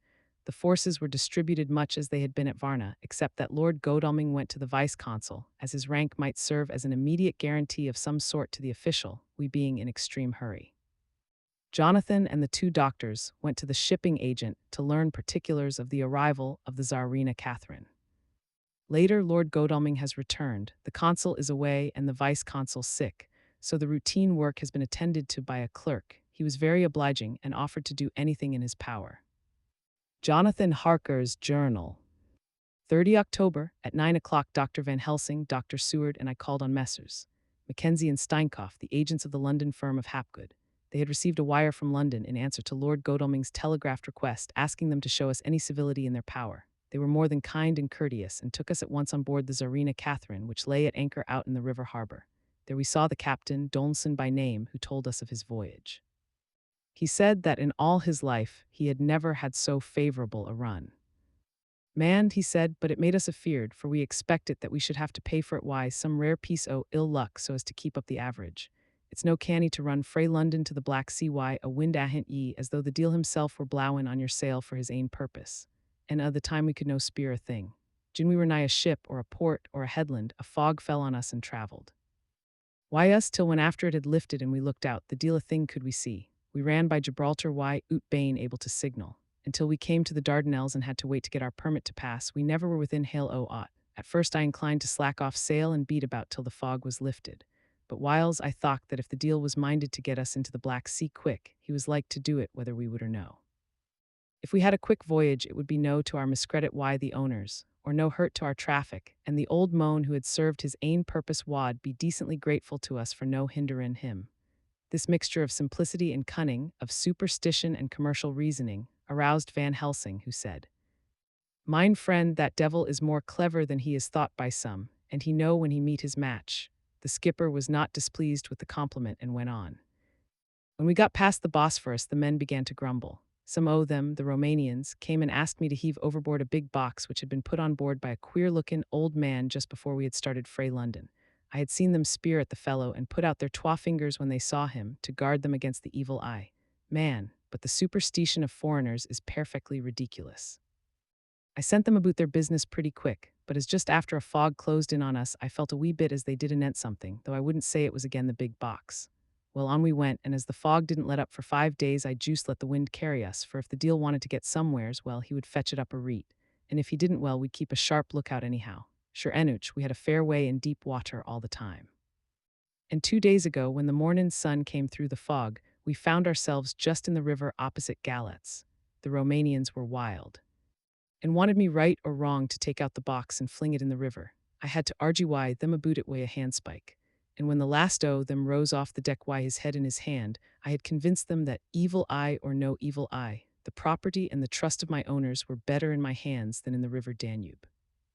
They had, mind ye, taken the box on the deck ready to fling in, and as it was marked Galatz via Varna, I thocht I'd let it lie till we discharged in the port and get rid o' tea altogether.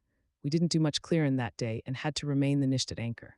But in the mornin', brawn early an hour before sunup, a man came aboard wi' an order written to him from England to receive a box marked for one Count Dracula. Sure enough the matter was one ready to his hand. He had his papers a reet, and glad I was to be rid o' the damn thing, for I was beginnin' masel to feel uneasy at it. If the deal did have any luggage aboard the ship, I'm thinkin' it was nane ither than that same." "What was the name of the man who took it?" asked Dr. Van Helsing with restrained eagerness. "I'll be tellin' ye quick," he answered, and stepping down to his cabin, produced a receipt signed Emanuel Hildesheim. Bergenstrasse 16 was the address. We found out that this was all the captain knew, so with thanks we came away. We found Hildesheim in his office, a Hebrew of rather the Adelphi theater type with a nose like a sheep and a fez. His arguments were pointed with specie, we doing the punctuation, and with a little bargaining he told us what he knew. This turned out to be simple but important. He had received a letter from Mr. Deville of London, telling him to receive, if possible before sunrise so as to avoid customs, a box which would arrive at Galatz in the Tsarina Catherine. This he was to give in charge to a certain Petrov Skinsky, who dealt with the Slovaks who traded down the river to the port. He had been paid for his work by an English banknote which had been duly cashed for gold at the Danube International Bank. When Skinsky had come to him, he had taken him to the ship and handed over the box so as to save porterage. That was all he knew. We then sought for Skinsky, but were unable to find him. One of his neighbors, who did not seem to bear him any affection, said that he had gone away 2 days before, no one knew whither. This was corroborated by his landlord, who had received by messenger the key of the house together with the rent due in English money. This had been between 10 and 11 o'clock last night. We were at a standstill again. Whilst we were talking, one came running and breathlessly gasped out that the body of Skinsky had been found inside the wall of the churchyard of St. Peter, and that the throat had been torn open as if by some wild animal. Those we had been speaking with ran off to see the horror, the women crying out, "This is the work of a Slovak." We hurried away lest we should have been in some way drawn into the affair and so detained. As we came home, we could arrive at no definite conclusion. We were all convinced that the box was on its way by water to somewhere, but where that might be we would have to discover. With heavy hearts, we came home to the hotel to Mina. When we met together, the first thing was to consult as to taking Mina again into our confidence. Things are getting desperate, and it is at least a chance, though a hazardous one. As a preliminary step, I was released from my promise to her. Mina Harker's journal. 30 October evening. They were so tired and worn out and dispirited that there was nothing to be done till they had some rest, so I asked them all to lie down for half an hour whilst I should enter everything up to the moment. I feel so grateful to the man who invented the traveler's typewriter and to Mr. Morris for getting this one for me. I should have felt quite astray doing the work if I had to write with a pen. It is all done, poor dear Jonathan, what he must have suffered, what he must be suffering now. He lies on the sofa, hardly seeming to breathe, and his whole body appears in collapse. His brows are knit, his face is drawn with pain. Poor fellow, maybe he is thinking, and I can see his face all wrinkled up with the concentration of his thoughts. Oh, if I could only help it all, I shall do what I can. I have asked Dr. Van Helsing, and he has got me all the papers that I have not yet seen. Whilst they are resting, I shall go over all carefully, and perhaps I may arrive at some conclusion. I shall try to follow the professor's example and think without prejudice on the facts before me. I do believe that under God's providence I have made a discovery. I shall get the maps and look over them. I am more than ever sure that I am right. My new conclusion is ready, so I shall get our party together and read it. They can judge it. It is well to be accurate, and every minute is precious. Mina Harker's memorandum. Entered in her journal. Ground of inquiry. Count Dracula's problem is to get back to his own place. He must be brought back by someone. This is evident, for had he power to move himself as he wished, he could go either as man or wolf or bat or in some other way. He evidently fears discovery or interference in the state of helplessness in which he must be, confined as he is between dawn and sunset in his wooden box. B. How is he to be taken? Here a process of exclusions may help us, by road, by rail, by water. 1. By road, there are endless difficulties, especially in leaving the city. There are people, and people are curious and investigate. A hint, a surmise, a doubt as to what might be in the box would destroy him. Why, there are, or there may be, customs and octroi officers to pass. His pursuers might follow. This is his highest fear, and in order to prevent his being betrayed, he has repelled, so far as he can, even his victim, me. 2. By rail, there is no one in charge of the box. It would have to take its chance of being delayed, and delay would be fatal with enemies on the track. True, he might escape at night, but what would he be if left in a strange place with no refuge that he could fly to? This is not what he intends, and he does not mean to risk it. 3. By water, here is the safest way in one respect, but with most danger in another. On the water he is powerless except at night. Even then he can only summon fog and storm and snow and his wolves. But were he wrecked, the living water would engulf him, helpless, and he would indeed be lost. He could have the vessel drive to land, but if it were unfriendly land, wherein he was not free to move, his position would still be desperate. We know from the record that he was on the water, so what we have to do is to ascertain what water. The first thing is to realize exactly what he has done as yet. We may then get a light on what his task is to be. Firstly, we must differentiate between what he did in London as part of his general plan of action, when he was pressed for moments and had to arrange as best he could. Secondly, we must see, as well as we can surmise it from the facts we know of, what he has done here. As to the first, he evidently intended to arrive at Galatz, and sent invoice to Varna to deceive us lest we should ascertain his means of exit from England. His immediate and sole purpose then was to escape. The proof of this is the letter of instructions sent to Emanuel Hildesheim to clear and take away the box before sunrise. There is also the instruction to Petrov Skinsky. These we must only guess at, but there must have been some letter or message since Skinsky came to Hildesheim. That so far his plans were successful we know. The Tsarina Catherine made a phenomenally quick journey, so much so that Captain Dolson's suspicions were aroused. But his superstition united with his canniness played the Count's game for him, and he ran with his favoring wind through fogs and all till he brought up blindfold at Galatz. That the Count's arrangements were well made has been proved. Hildesheim cleared the box, took it off, and gave it to Skinsky. Skinsky took it, and here we lose the trail. We only know that the box is somewhere on the water, moving along. The customs and the octroi, if there be any, have been avoided. Now we come to what the Count must have done after his arrival, on land, at Galatz. The box was given to Skinsky before sunrise. At sunrise the Count could appear in his own form. Here, we ask why Skinsky was chosen at all to aid in the work. In my husband's diary, Skinsky is mentioned as dealing with the Slovaks who trade down the river to the port, and the man's remark that the murder was the work of a Slovak showed the general feeling against his class. The Count wanted isolation. My surmise is this, that in London the Count decided to get back to his castle by water as the most safe and secret way. He was brought from the castle by Szgany, and probably they delivered their cargo to Slovaks who took the boxes to Varna, for there they were shipped to London.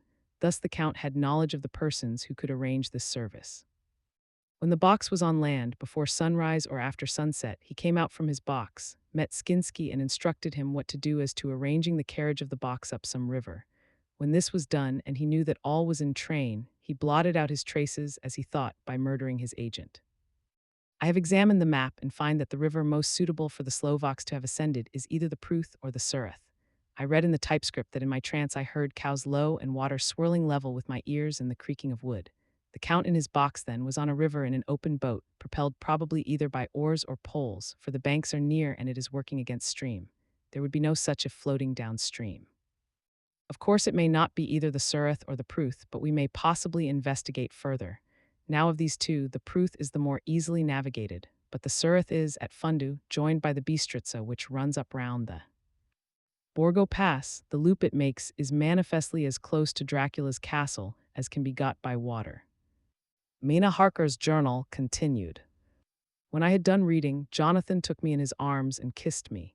The others kept shaking me by both hands, and Dr. Van Helsing said, "Our dear Madam Mina is once more our teacher. Her eyes have been where we were blinded. Now we are on the track once again, and this time we may succeed. Our enemy is at his most helpless, and if we can come on him by day on the water, our task will be over. He has a start, but he is powerless to hasten, as he may not leave this box lest those who carry him may suspect. For them to suspect would be to prompt them to throw him in the stream where he perish. This he knows and will not. Now, men, to our council of war, for here and now, we must plan what each and all shall do." "I shall get a steam launch and follow him," said Lord Godalming. "And I horses to follow on the bank lest by chance he land," said Mr. Morris. "Good," said the professor, "both good, but neither must go alone. There must be force to overcome force if need be. The Slovak is strong and rough, and he carries rude arms." All the men smiled, for amongst them they carried a small arsenal, said Mr. Morris. "I have brought some Winchesters. They are pretty handy in a crowd, and there may be wolves." The Count, if you remember, took some other precautions. He made some requisitions on others that Mrs. Harker could not quite hear or understand. "We must be ready at all points," Dr. Seward said. "I think I had better go with Quincy. We have been accustomed to hunt together, and we two, well armed, will be a match for whatever may come along. You must not be alone, Art. It may be necessary to fight the Slovaks, and a chance thrust, for I don't suppose these fellows carry guns, would undo all our plans. There must be no chances this time. We shall not rest until the Count's head and body have been separated, and we are sure that he cannot reincarnate." He looked at Jonathan as he spoke, and Jonathan looked at me. I could see that the poor dear was torn about in his mind. Of course he wanted to be with me, but then the boat service would, most likely, be the one which would destroy the vampire. Why did I hesitate to write the word? He was silent a while, and during his silence Dr. Van Helsing spoke. Friend Jonathan, this is to you for twice reasons. First, because you are young and brave and can fight, and all energies may be needed at the last. And again, that it is your right to destroy him, that which has wrought such woe to you and yours. Be not afraid for Madam Mina. She will be my care if I may. I am old. My legs are not so quick to run as once, and I am not used to ride so long or to pursue as need be or to fight with lethal weapons, but I can be of other service. I can fight another way, and I can die if need be as well as younger men. Now let me say that what I would is this. While you, my lord Godalming and friend Jonathan go in your so swift little steamboat up the river, and whilst John and Quincy guard the bank where perchance he might be landed, I will take Madam Mina right into the heart of the enemy's country. Whilst the old fox is tied in his box, floating on the running stream whence he cannot escape to land, where he dares not raise the lid of his coffin box lest his Slovak carriers should in fear leave him to perish, we shall go in the track where Jonathan went, from Bistritz over the Borgo, and find our way to the castle of Dracula. Here, Madam Mina's hypnotic power will surely help, and we shall find our way, all dark and unknown otherwise, after the first sunrise when we are near that fateful place. There is much to be done, and other places to be made sanctify, so that that nest of vipers be obliterated. Here Jonathan interrupted him hotly. Do you mean to say, Professor Van Helsing, that you would bring Mina in her sad case and tainted as she is with that devil's illness, right into the jaws of his death trap? Not for the world, not for heaven or hell. He became almost speechless for a minute and then went on. Do you know what the place is? Have you seen that awful den of hellish infamy, with the very moonlight alive with grisly shapes and every speck of dust that whirls in the wind a devouring monster in embryo? Have you felt the vampire's lips upon your throat? Here he turned to me, and as his eyes lit on my forehead, he threw up his arms with a cry, "Oh my God, what have we done to have this terror upon us?" And he sank down on the sofa in a collapse of misery. The professor's voice, as he spoke in clear, sweet tones, which seemed to vibrate in the air, calmed us all. "Oh, my friend, it is because I would save Madam Mina from that awful place that I would go. God forbid that I should take her into that place. There is work, wild work, to be done before that place can be purified. Remember that we are in terrible straits. If the Count escape us this time, and he is strong and subtle and cunning, he may choose to sleep him for a century, and then in time our dear one," he took my hand, "would come to him to keep him company, and would be as those others that you, Jonathan, saw. You have told us of their gloating lips. You heard their ribald laugh as they clutched the moving bag that the Count threw to them. You shudder, and well may it be. Forgive me that I make you so much pain, but it is necessary. My friend, is it not a dire need for that which I am giving, possibly my life? If it were that anyone went into that place to stay, it is I who would have to go to keep them company." "Do as you will," said Jonathan, with a sob that shook him all over. "We are in the hands of God." Later, oh, it did me good to see the way that these brave men worked. How can women help loving men when they are so earnest and so true and so brave? And two, it made me think of the wonderful power of money. What can it not do when basely used? I felt so thankful that Lord Godalming is rich, and both he and Mr. Morris, who also has plenty of money, are willing to spend it so freely. For if they did not, our little expedition could not start, either so promptly or so well equipped, as it will within another hour. It is not 3 hours since it was arranged what part each of us was to do. And now Lord Godalming and Jonathan have a lovely steam launch with steam up ready to start at a moment's notice. Dr. Seward and Mr. Morris have half a dozen good horses, well appointed. We have all the maps and appliances of various kinds that can be had.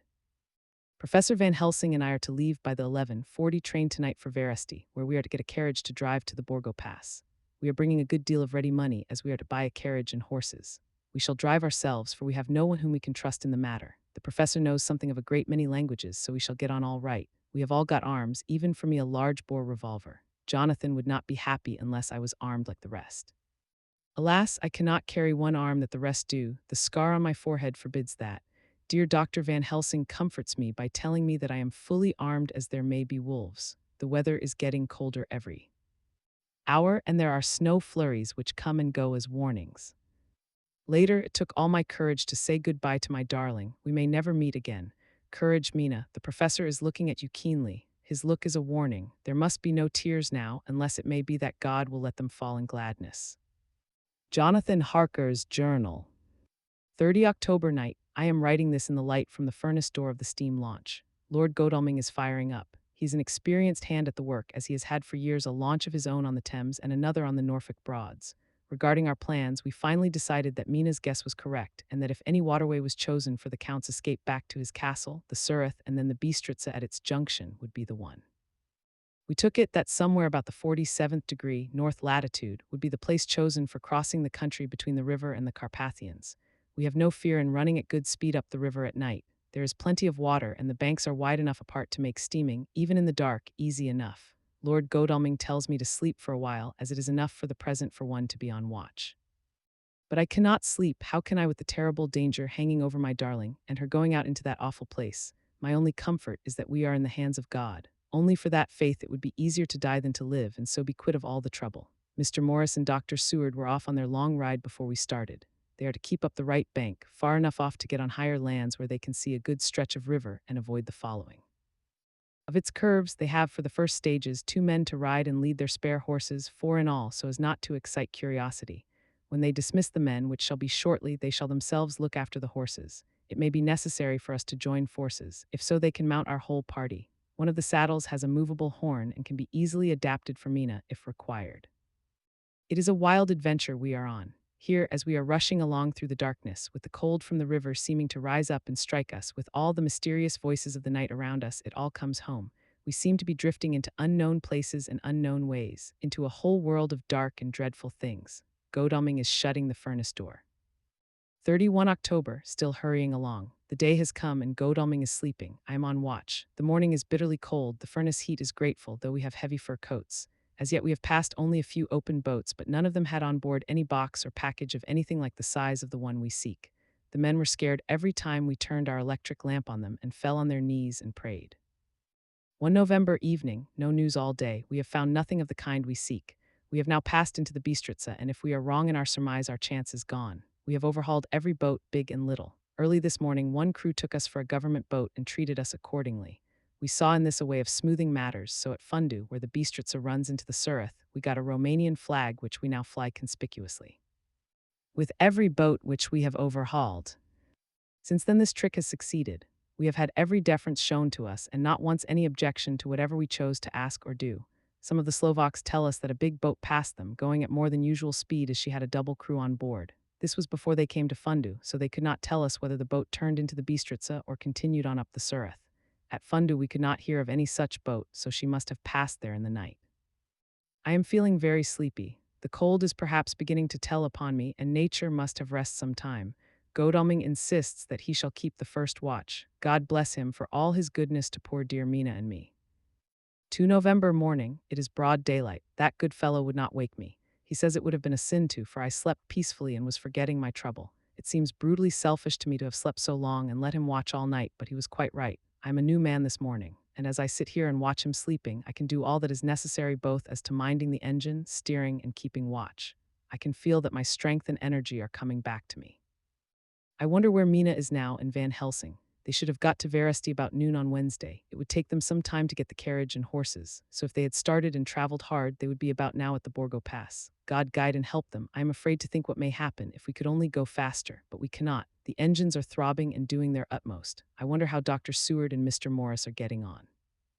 There seem to be endless streams running down the mountains into this river, but as none of them are very large at present at all events, though they are doubtless terrible in winter and when the snow melts, the horsemen may not have met much obstruction. I hope that before we get to Strasbourg we may see them, for if by that time we have not overtaken the Count, it may be necessary to take counsel together what to do next. Dr. Seward's diary. 2 November, 3 days on the road. No news and no time to write it if there had been, for every moment is precious. We have had only the rest needful for the horses, but we are both bearing it wonderfully. Those adventurous days of ours are turning up useful. We must push on. We shall never feel happy till we get the launch in sight again. 3 November, we heard at Fundu that the launch had gone up the Bistritza. I wish it wasn't so cold. There are signs of snow coming, and if it falls heavy it will stop us. In such case we must get a sledge and go on Russian fashion. 4 November, today we heard of the launch having been detained by an accident when trying to force a way up the rapids. The Slovak boats get up all right by aid of a rope and steering with knowledge. Some went up only a few hours before. Godalming is an amateur fitter himself, and evidently it was he who put the launch in trim again. Finally, they got up the rapids all right, with local help, and are off on the chase afresh.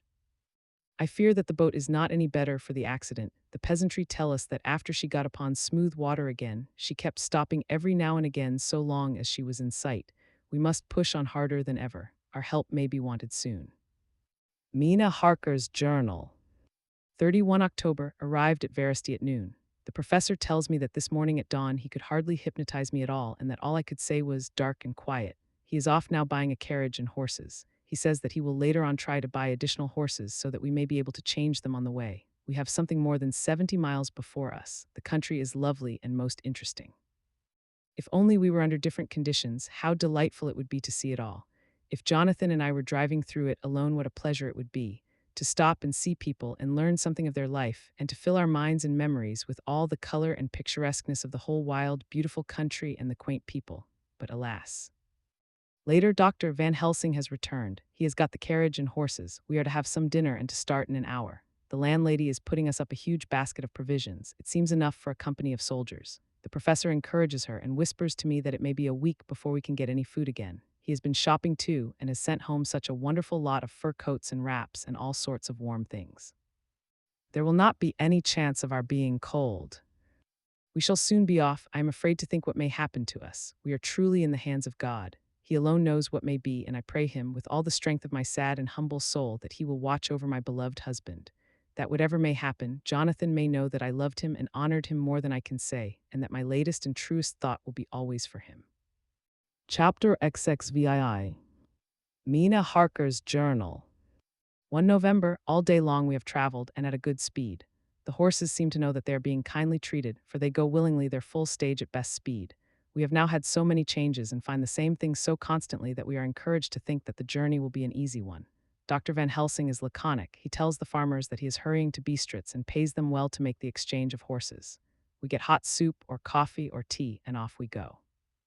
It is a lovely country, full of beauties of all imaginable kinds, and the people are brave and strong and simple and seem full of nice qualities. They are very, very superstitious. In the first house where we stopped, when the woman who served us saw the scar on my forehead, she crossed herself and put out 2 fingers towards me to keep off the evil eye.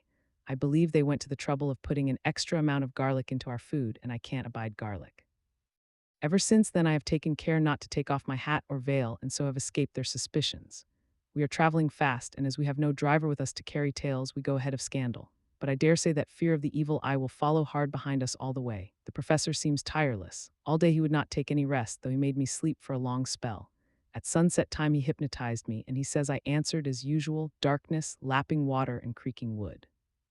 So our enemy is still on the river. I am afraid to think of Jonathan, but somehow I have now no fear for him or for myself. I write this whilst we wait in a farmhouse for the horses to be ready. Dr. Van Helsing is sleeping. Poor dear, he looks very tired and old and gray, but his mouth is set as firmly as a conqueror's. Even in his sleep he is intense with resolution. When we have well started, I must make him rest whilst I drive. I shall tell him that we have days before us, and he must not break down when most of all his strength will be needed. All is ready. We are off shortly. 2 November morning, I was successful and we took turns driving all night. Now the day is on us, bright though cold. There is a strange heaviness in the air. I say heaviness for want of a better word. I mean that it oppresses us both. It is very cold and only our warm furs keep us comfortable. At dawn Van Helsing hypnotized me. He says I answered darkness, creaking wood, and roaring water, so the river is changing as they ascend. I do hope that my darling will not run any chance of danger, more than need be, but we are in God's hands. 2 November night, all day long driving. The country gets wilder as we go, and the great spurs of the Carpathians, which at Veresti seemed so far from us and so low on the horizon, now seem to gather round us and tower in front. We both seem in good spirits. I think we make an effort each to cheer the other. In the doing so, we cheer ourselves. Dr. Van Helsing says that by morning we shall reach the Borgo Pass. The houses are very few here now, and the professor says that the last horse we got will have to go on with us, as we may not be able to change. He got 2 in addition to the 2 we changed, so that now we have a rude 4 in hand. The dear horses are patient and good, and they give us no trouble. We are not worried with other travelers, and so even I can drive. We shall get to the pass in daylight. We do not want to arrive before, so we take it easy and have each a long rest in turn. Oh, what will tomorrow bring to us? We go to seek the place where my poor darling suffered so much. God grant that we may be guided aright, and that he will deign to watch over my husband and those dear to us both, and who are in such deadly peril. As for me, I am not worthy in his sight. Alas, I am unclean to his eyes, and shall be until he may deign to let me stand forth in his sight as one of those who have not incurred his wrath. Memorandum by Abraham Van Helsing. 4 November, this to my old and true friend John Seward, M.D. of Purfleet, London, in case I may not see him. It may explain. It is morning, and I write by a fire which all the night I have kept alive, Madam Mina aiding me. It is cold, cold, so cold that the gray, heavy sky is full of snow, which when it falls will settle for all winter as the ground is hardening to receive it. It seems to have affected Madame Mina. She has been so heavy of head all day that she was not like herself. She sleeps and sleeps and sleeps. She who is usual so alert have done literally nothing all the day. She even have lost her appetite. She make no entry into her little diary. She who writes so faithful at every pause. Something whisper to me that all is not well. However, tonight she is more vif. Her long sleep all day have refresh and restore her, for now she is all sweet and bright as ever. At sunset I try to hypnotize her, but alas, with no effect. The power has grown less and less with each day, and tonight it fail me altogether. Well, God's will be done, whatever it may be, and whithersoever it may lead. Now to the historical, for as Madame Mina write not in her stenography, I must, in my cumbrous old fashion, that so each day of us may not go unrecorded. We got to the Borgo Pass just after sunrise yesterday morning. When I saw the signs of the dawn, I got ready for the hypnotism. We stopped our carriage and got down so that there might be no disturbance. I made a couch with furs, and Madame Mina, lying down, yield herself as usual, but more slow and more short time than ever, to the hypnotic sleep. As before came the answer, darkness and the swirling of water. Then she woke bright and radiant, and we go on our way and soon reach the pass. At this time and place she become all on fire with zeal. Some new guiding power be in her manifested, for she point to a road and say, "This is the way." "How know you it?" I ask. "Of course I know it," she answer, and with a pause add, "Have not my Jonathan travelled it and wrote of his travel?" At first I think somewhat strange, but soon I see that there be only one such by-road. It is used but little, and very different from the coach road from the Bukovina to Bistritz, which is more wide and hard and more of use. So we came down this road. When we meet other ways, not always were we sure that they were roads at all, for they be neglect and light snow have fallen, the horses know and they only. I give rein to them and they go on so patient. By and by we find all the things which Jonathan have note in that wonderful diary of him. Then we go on for long, long hours and hours. At the first I tell Madame Mina to sleep. She try and she succeed. She sleep all the time, till at the last I feel myself to suspicious grow and attempt to wake her. But she sleep on, and I may not wake her though I try. I do not wish to try too hard lest I harm her, for I know that she have suffer much, and sleep at times be all in all to her. I think I drowse myself, for all of sudden I feel guilt, as though I have done something. I find myself bolt up, with the reins in my hand, and the good horses go along jog, jog, just as ever. I look down and find Madame Mina still asleep.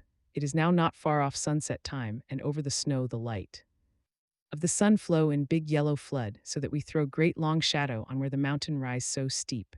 For we are going up, and all is oh so wild and rocky, as though it were the end of the world. Then I arouse Madame Mina. This time she wake with not much trouble, and then I try to put her to hypnotic sleep. But she sleep not, being as though I were not. Still I try and try, till all at once I find her and myself in dark, so I look round and find that the sun have gone down. Madame Mina laugh, and I turn and look at her. She's now quite awake, and looks so well as I never saw her since that night at Carfax when we first entered the Count's house. I am amazed and not at ease then. But she is so bright and tender and thoughtful for me that I forget all fear. I light a fire, for we have brought supply of wood with us, and she prepare food while I undo the horses and set them tethered in shelter to feed. Then when I return to the fire, she have my supper ready. I go to help her, but she smile and tell me that she have eat already, that she was so hungry that she would not wait. I like it not, and I have grave doubts, but I fear to affright her, and so I am silent of it. She help me and I eat alone, and then we wrap in fur and lie beside the fire, and I tell her to sleep while I watch. But presently I forget all of watching, and when I sudden remember that I watch, I find her lying quiet but awake and looking at me with so bright eyes. Once, twice more the same occur, and I get much sleep till before morning. When I wake I try to hypnotize her, but alas, though she shut her eyes obedient, she may not sleep. The sun rise up and up and up, and then sleep come to her too late, but so heavy that she will not wake. I have to lift her up and place her sleeping in the carriage when I have harnessed the horses and made all ready. Madam still sleep, and she look in her sleep more healthy and more redder than before, and I like it not, and I am afraid, afraid, afraid. I am afraid of all things, even to think. But I must go on my way. The stake we play for is life and death, or more than these, and we must not flinch. 5 November morning. Let me be accurate in everything, for though you and I have seen some strange things together, you may at the first think that I, Van Helsing, am mad, that the many horrors and the so long strain on nerves has at the last turned my brain. All yesterday we travel, always getting closer to the mountains, and moving into a more and more wild and desert land. There are great frowning precipices and much falling water, and nature seemed to have held some time her carnival. Madame Mina still sleep and sleep, and though I did have hunger and appeased it, I could not waken her, even for food. I began to fear that the fatal spell of the place was upon her, tainted as she is with that vampire baptism. Well, said I to myself, if it be that she sleep all the day, it shall also be that I do not sleep at night. As we travel on the rough road, for a road of an ancient and imperfect kind there was, I held down my head and slept. Again I waked with a sense of guilt and of time past, and found Madam Mina still sleeping and the sun low down, but all was indeed changed. The frowning mountains seemed further away, and we were near the top of a steep rising hill, on summit of which was such a castle as Jonathan tell of in his diary. At once I exulted and feared, for now, for good or ill, the end was near. I woke Madam Mina and again tried to hypnotize her, but alas, unavailing till too late. Then ere the great dark came upon us, for even after down sun the heavens reflected the gone sun on the snow, and all was for a time in a great twilight. I took out the horses and fed them in what shelter I could. Then I make a fire, and near it I make Madam Mina, now awake and more charming than ever, sit comfortable amid her rugs. I got ready food, but she would not eat, simply saying that she had not hunger. I did not press her, knowing her unavailingness, but I myself eat, for I must needs now be strong for all. Then, with the fear on me of what might be, I drew a ring so big for her comfort, round where Madam Mina sat, and over the ring I passed some of the wafer, and I broke it fine so that all was well guarded. She sat still all the time, so still as one dead. And she grew whiter and even whiter till the snow was not more pale, and no word she said. But when I drew near, she clung to me, and I could know that the poor soul shook her from head to feet with a tremor that was pain to feel. I said to her presently, when she had grown more quiet, "Will you not come over to the fire? For I wish to make a test of what she could."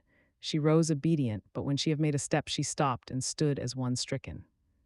"Why not go on?" I asked. She shook her head and coming back sat down in her place. Then looking at me with open eyes as of one waked from sleep, she said simply, "I cannot," and remained silent. I rejoiced, for I knew that what she could not, none of those that we dreaded could. Though there might be danger to her body, yet her soul was safe.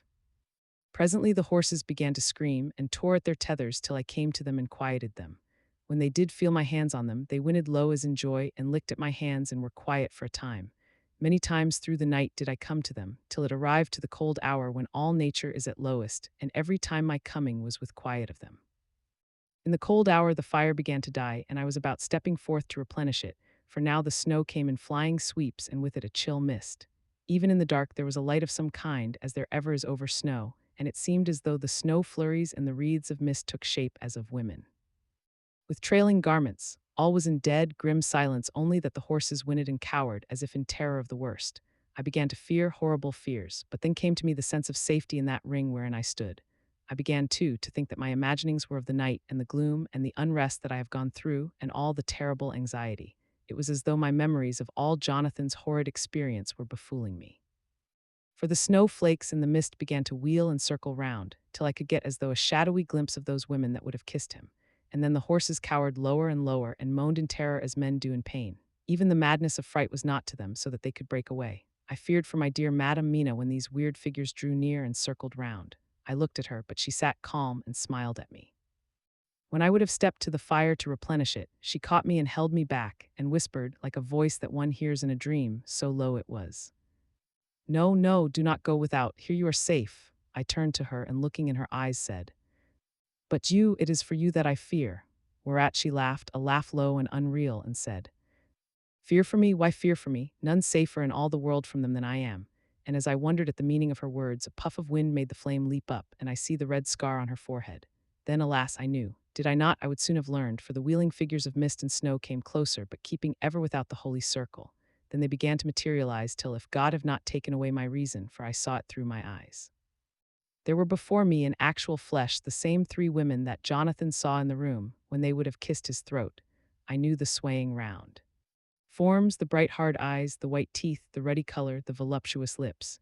They smiled ever at poor dear Madam Mina, and as their laugh came through the silence of the night, they twined their arms and pointed to her, and said in those so sweet tingling tones that Jonathan said were of the intolerable sweetness of the water glasses, "Come, sister, come to us, come." In fear I turned to my poor Madam Mina, and my heart with gladness leapt like flame.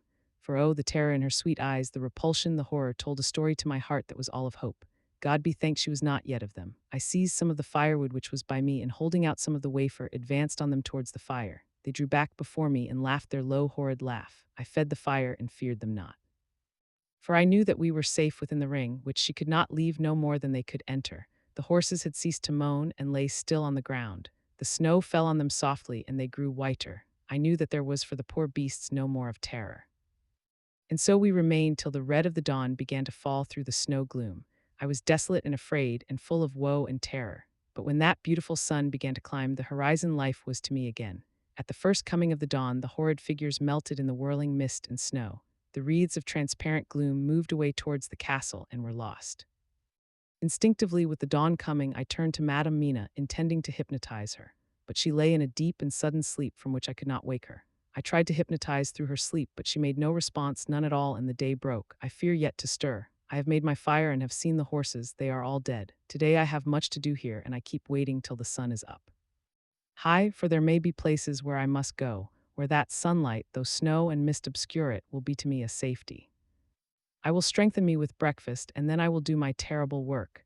Madame Mina still sleeps, and God be thanked, she is calm in her sleep. Jonathan Harker's Journal. For November evening, accident to the launch has been a terrible thing for us. Only for it we should have overtaken the boat long ago, and by now my dear Mina would have been free. I fear to think of her, off on the wolds near that horrid place. We have got horses, and we follow on the track. I note this whilst Godalming is getting ready. We have our arms. The Schkane must look out if they mean to fight. Oh, if only Morris and Seward were with us. We must only hope, if I write no more, good be Mina. God bless and keep you. Dr. Seward's Diary.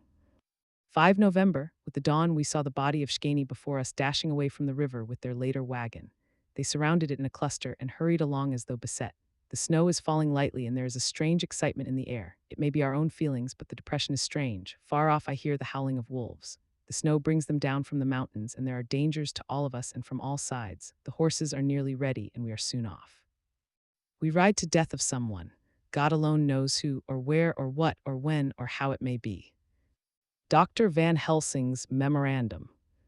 5 November afternoon. I am at least sane. Thank God for that mercy at all events, though the proving it has been dreadful. When I left Madame Mina sleeping within the holy circle, I took my way to the castle. The blacksmith hammer which I took in the carriage from Veresti was useful. Though the doors were all open, I broke them off the rusty hinges, lest some ill intent or ill chance should close them, so that being entered I might not get out. Jonathan's bitter experience served me here. By memory of his diary, I found my way to the old chapel, for I knew that here my work lay. The air was oppressive. It seemed as if there was some sulphurous fume which at times made me dizzy. Either there was a roaring in my ears, or I heard afar off the howl of wolves. Then I bethought me of my dear Madame Mina, and I was in terrible plight. The dilemma had me between his horns. Her I had not dared to take into this place, but left safe from the vampire in that holy circle. And yet even there would be the wolf. I resolved me that my work lay here, and that as to the wolves we must submit, if it were God's will. At any rate, it was only death and freedom beyond. So did I choose for her. Had it but been for myself, the choice had been easy. The maw of the wolf were better to rest in than the grave of the vampire. So I make my choice to go on with my work. I knew that there were at least 3 graves to find, graves that are in habit. So I search, and I find one of them. She lay in her vampire sleep, so full of life and voluptuous beauty that I shudder as though I have come to do murder. Ah, I doubt not that in the old time, when such things were, many a man who set forth to do such a task as mine found at the last his heart fail him and then his nerve. So he delay and delay and delay till the mere beauty and the fascination of the wanton undead have hypnotized him, and he remain on and on till sunset come and the vampire sleep be over. Then the beautiful eyes of the fair woman open and look love, and the voluptuous mouth present to a kiss, and the man is weak, and there remain one more victim in the vampire fold, one more to swell the grim and grisly ranks of the undead. There is some fascination, surely, when I am moved by the mere presence of such an one, even lying as she lay in a tomb fretted with age and heavy with the dust of centuries, though there be that horrid odor such as the lairs of the Count have had. Yes, I was moved. I Van Helsing with all my purpose and with my motive for hate. I was moved to a yearning for delay which seemed to paralyze my faculties and to clog my very soul. It may have been that the need of natural sleep and the strange oppression of the air were beginning to overcome me. Certain it was that I was lapsing into sleep, the open-eyed sleep of one who yields to a sweet fascination, when there came through the snow-stilled air a long, low wail so full of woe and pity that it woke me like the sound of a clarion, for it was the voice of my dear Madame Mina that I heard. Then I braced myself again to my horrid task, and found by wrenching away tomb tops one other of the sisters, the other dark one. I dared not pause to look on her as I had on her sister, lest once more I should begin to be in thrall. But I go on searching until, presently, I find in a high great tomb, as if made to one much beloved, that other fair sister which, like Jonathan, I had seen to gather herself out of the atoms of the mist. She was so fair to look on, so radiantly beautiful, so exquisitely voluptuous, that the very instinct of man in me, which calls some of my sex to love and to protect one of hers, made my head whirl with new emotion. But God be thanked that soul wail of my dear Madame Mina had not died out of my ears, and before the spell could be wrought. Further upon me, I had nerved myself to my wild work. By this time I had searched all the tombs in the chapel, so far as I could tell, and as there had been only 3 of these undead phantoms around us in the night, I took it that there were no more of active undead existent. There was one great tomb more lordly than all the rest. Huge it was, and nobly proportioned. On it was but one word: Dracula. This then was the undead home of the king vampire, to whom so many more were due. Its emptiness spoke eloquent to make certain what I knew. Before I began to restore these women to their dead selves through my awful work, I laid in Dracula's tomb some of the wafer, and so banished him from it, undead forever. Then began my terrible task, and I dreaded it. Had it been but one, it had been easy, comparative, but 3, to begin twice more after I had been through a deed of horror. For it was terrible with the sweet Miss Lucy, what would it not be with these strange ones who had survived through centuries and who had been strengthened by the passing of the years, who would, if they could, have fought for their foul lives. Oh, my friend John, but it was butcher work. Had I not been nerved by thoughts of other dead, and of the living over whom hung such a pall of fear, I could not have gone on. I tremble and tremble even yet, though till all was over, God be thanked, my nerve did stand. Had I not seen the repose in the first place, and the gladness that stole over it just ere the final dissolution came, as realization that the soul had been won, I could not have gone further with my butchery. I could not have endured the horrid screeching as the stake drove home, the plunging of writhing form and lips of bloody foam. I should have fled in terror and left my work undone. But it is over, and the poor souls I can pity them now and weep as I think of them placid each in her full sleep of death for a short moment ere fading. For friend John, hardly had my knife severed the head of each, before the whole body began to melt away and crumble into its native dust, as though the death that should have come centuries ago had at last assert himself and say at once and loud, I am here. Before I left the castle, I so fixed its entrances that never more can the Count enter there undead. When I stepped into the circle where Madame Mina slept, she woke from her sleep, and seeing me, cried out in pain that I had endured too much.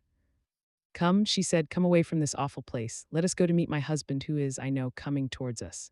She was looking thin and pale and weak, but her eyes were pure and glowed with fervor. I was glad to see her paleness and her illness, for my mind was full of the fresh horror of that ruddy vampire sleep. And so, with trust and hope, and yet full of fear, we go eastward to meet our friends and him, whom Madame Mina tell me that she know are coming to meet us. Mina Harker's Journal. 6 November. It was late in the afternoon when the professor and I took our way towards the east, whence I knew Jonathan was coming. We did not go fast, though the way was steeply downhill, for we had to take heavy rugs and wraps with us. We dared not face the possibility of being left without warmth in the cold and the snow. We had to take some of our provisions too, for we were in a perfect desolation, and so far as we could see through the snowfall, there was not even the sign of habitation. When we had gone about a mile, I was tired with the heavy walking and sat down to rest. Then we looked back and saw where the clear line of Dracula's castle cut the sky, for we were so deep under the hill whereon it was set that the angle of perspective of the Carpathian Mountains was far below it. We saw it in all its grandeur, perched 1,000 feet on the summit of a sheer precipice, and with seemingly a great gap between it and the steep of the adjacent mountain on any side. There was something wild and uncanny about the place. We could hear the distant howling of wolves. They were far off, but the sound, even though coming muffled through the deadening snowfall, was full of terror. I knew from the way Dr. Van Helsing was searching about that he was trying to seek some strategic point where we would be less exposed in case of attack. The rough roadway still led downwards. We could trace it through the drifted snow. In a little while the professor signaled to me, so I got up and joined him. He had found a wonderful spot, a sort of natural hollow in a rock with an entrance like a doorway between 2 boulders. He took me by the hand and drew me in. See, he said, here you will be in shelter, and if the wolves do come I can meet them one by one. He brought in our furs and made a snug nest for me and got out some provisions and forced them upon me. But I could not eat. To even try to do so was repulsive to me, and much as I would have liked to please him, I could not bring myself to the attempt. He looked very sad but did not reproach me. Taking his field glasses from the case, he stood on the top of the rock and began to search the horizon. Suddenly he called out, Look, Madame Mina, look, look. I sprang up and stood beside him on the rock. He handed me his glasses and pointed. The snow was now falling more heavily and swirled about fiercely, for a high wind was beginning to blow. However, there were times when there were pauses between the snow flurries, and I could see a long way round. From the height where we were it was possible to see a great distance. And far off, beyond the white waste of snow, I could see the river lying like a black ribbon in kinks and curls as it wound its way. Straight in front of us and not far off, in fact so near that I wondered we had not noticed before, came a group of mounted men hurrying along. In the midst of them was a cart, a long later wagon which swept from side to side, like a dog's tail wagging, with each stern inequality of the road. Outlined against the snow as they were, I could see from the men's clothes that they were peasants or gypsies of some kind. On the cart was a great square chest. My heart leaped as I saw it, for I felt that the end was coming.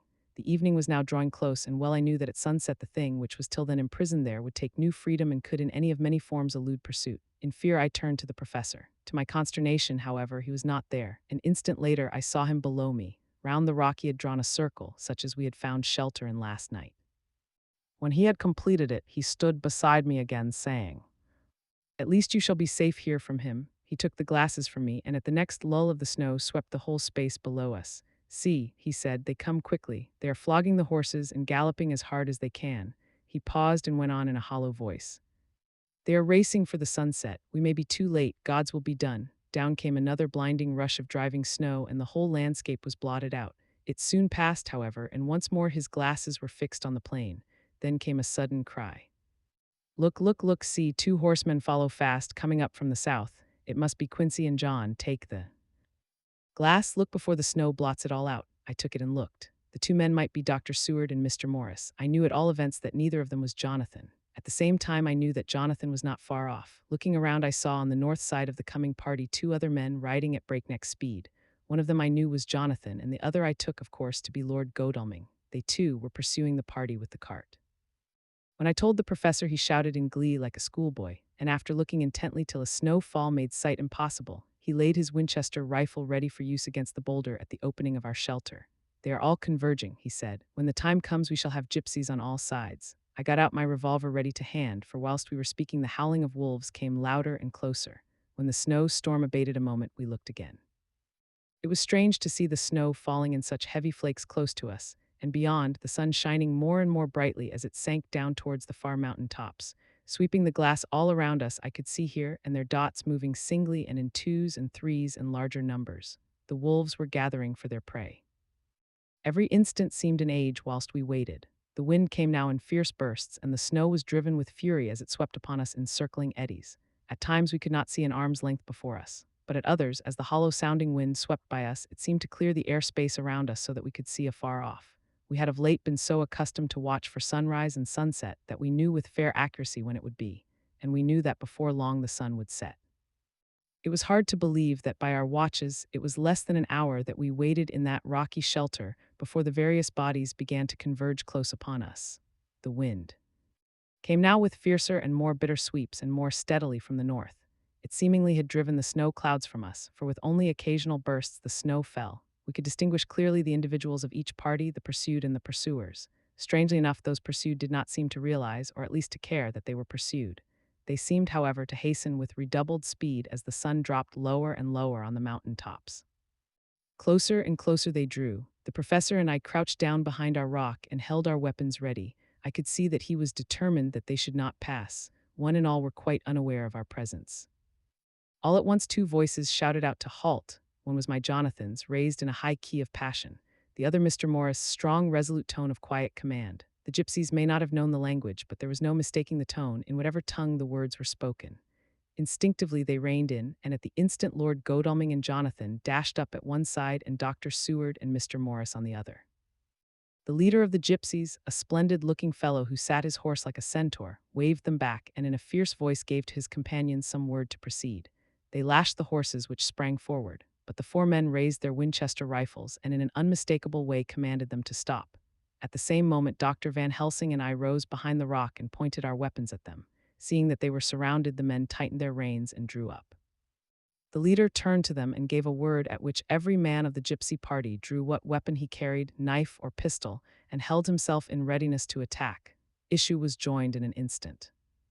The leader, with a quick movement of his rein, threw his horse out in front and pointed first to the sun, now closed down on the hilltops, and then to the castle, said something which I did not understand. For answer, all four men of our party threw themselves from their horses and dashed towards the cart.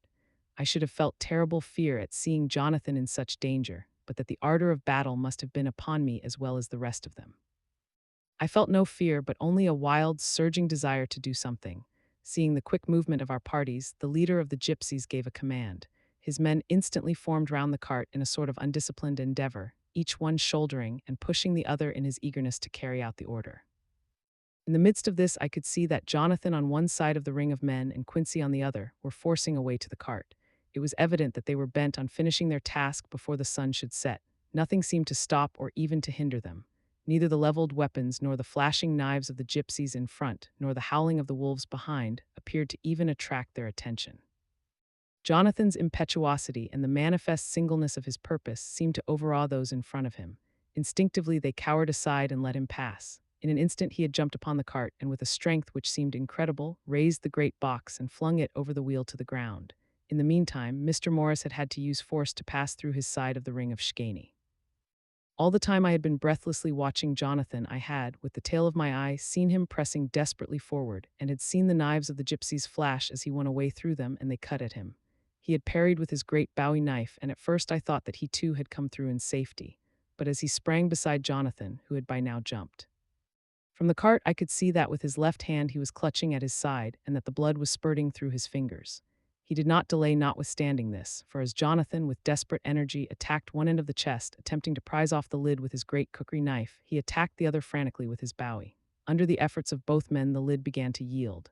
The nails drew with a screeching sound, and the top of the box was thrown back. By this time the gypsies, seeing themselves covered by the Winchesters, and at the mercy of Lord Godalming and Dr. Seward, had given in and made no further resistance. The sun was almost down on the mountain tops, and the shadows of the whole group fell upon the snow. I saw the Count lying within the box upon the earth, some of which the rude falling from the cart had scattered over him. He was deathly pale, just like a waxen image, and the red eyes glared with the horrible vindictive look which I knew so well. As I looked, the eyes saw the sinking sun, and the look of hate in them turned to triumph. But on the instant came the sweep and flash of Jonathan's great knife. I shrieked as I saw it shear through the throat, whilst at the same moment Mr. Morris's Bowie knife plunged into the heart. It was like a miracle, but before our very eyes, and almost in the drawing of a breath, the whole body crumbled into dust and passed from our sight. I shall be glad as long as I live that even in that moment of final dissolution, there was in the face a look of peace, such as I never could have imagined might have rested there. The castle of Dracula now stood out against the red sky, and every stone of its broken battlements was articulated against the light of the setting sun. The gypsies, taking us as in some way the cause of the extraordinary disappearance of the dead man, turned without a word and rode away as if for their lives. Those who were unmounted jumped upon the later wagon and shouted to the horsemen not to desert them. The wolves, which had withdrawn to a safe distance, followed in their wake, leaving us alone. Mr. Morris, who had sunk to the ground, leaned on his elbow, holding his hand pressed to his side. The blood still gushed through his fingers. I flew to him, for the holy circle did not now keep me back, so did the two doctors. Jonathan knelt behind him, and the wounded man laid back his head on his shoulder. With a sigh he took, with a feeble effort, my hand in that of his own, which was unstained. He must have seen the anguish of my heart in my face, for he smiled at me and said, "I am only too happy to have been of service. Oh God," he cried suddenly, struggling to a sitting posture and pointing to me, "it was worth for this to die. Look, look." The sun was now right down upon the mountain top, and the red gleams fell upon my face, so that it was bathed in rosy light. With one impulse the men sank on their knees, and a deep and earnest amen broke from all as their eyes followed the pointing of his finger. The dying man spoke. "Now God be thanked that all has not been in vain. See, the snow is not more stainless than her forehead. The curse has passed away." And to our bitter grief, with a smile and in silence, he died, a gallant gentleman. Note: 7 years ago we all went through the flames, and the happiness of some of us since then is, we think, well worth the pain we endured. It is an added joy to Mina and to me that our boy's birthday is the same day as that on which Quincy Morris died. His mother holds, I know, the secret belief that some of our brave friend's spirit has passed into him. His bundle of names links all our little band of men together, but we call him Quincy. In the summer of this year we made a journey to Transylvania and went over the old ground which was, and is, to us so full of vivid and terrible memories. It was almost impossible to believe that the things which we had seen with our own eyes and heard with our own ears were living truths. Every trace of all that had been was blotted out. The castle stood as before, reared high above a waste of desolation. When we got home we were talking of the old time, which we could all look back on without despair, for Godalming and Seward are both happily married. I took the papers from the safe where they had been ever since our return so long ago. We were struck with the fact that in all the massive material of which the record is composed, there is hardly one authentic document. Nothing but a mass of typewriting, except the later notebooks of Mina and Seward and myself and Van Helsing's memorandum. We could hardly ask anyone, even did we wish to accept these as proofs of so wild a story. Van Helsing summed it all up as he said, with our boy on his knee. We want no proofs, we ask none to believe us. This boy will some day know what a brave and gallant woman his mother is. Already he knows her sweetness and loving care. Later on he will understand how some men so loved her that they did dare much for her sake. Jonathan Harker, Harrison and Sons, printers in ordinary to Her Majesty, St. Martin's Lane.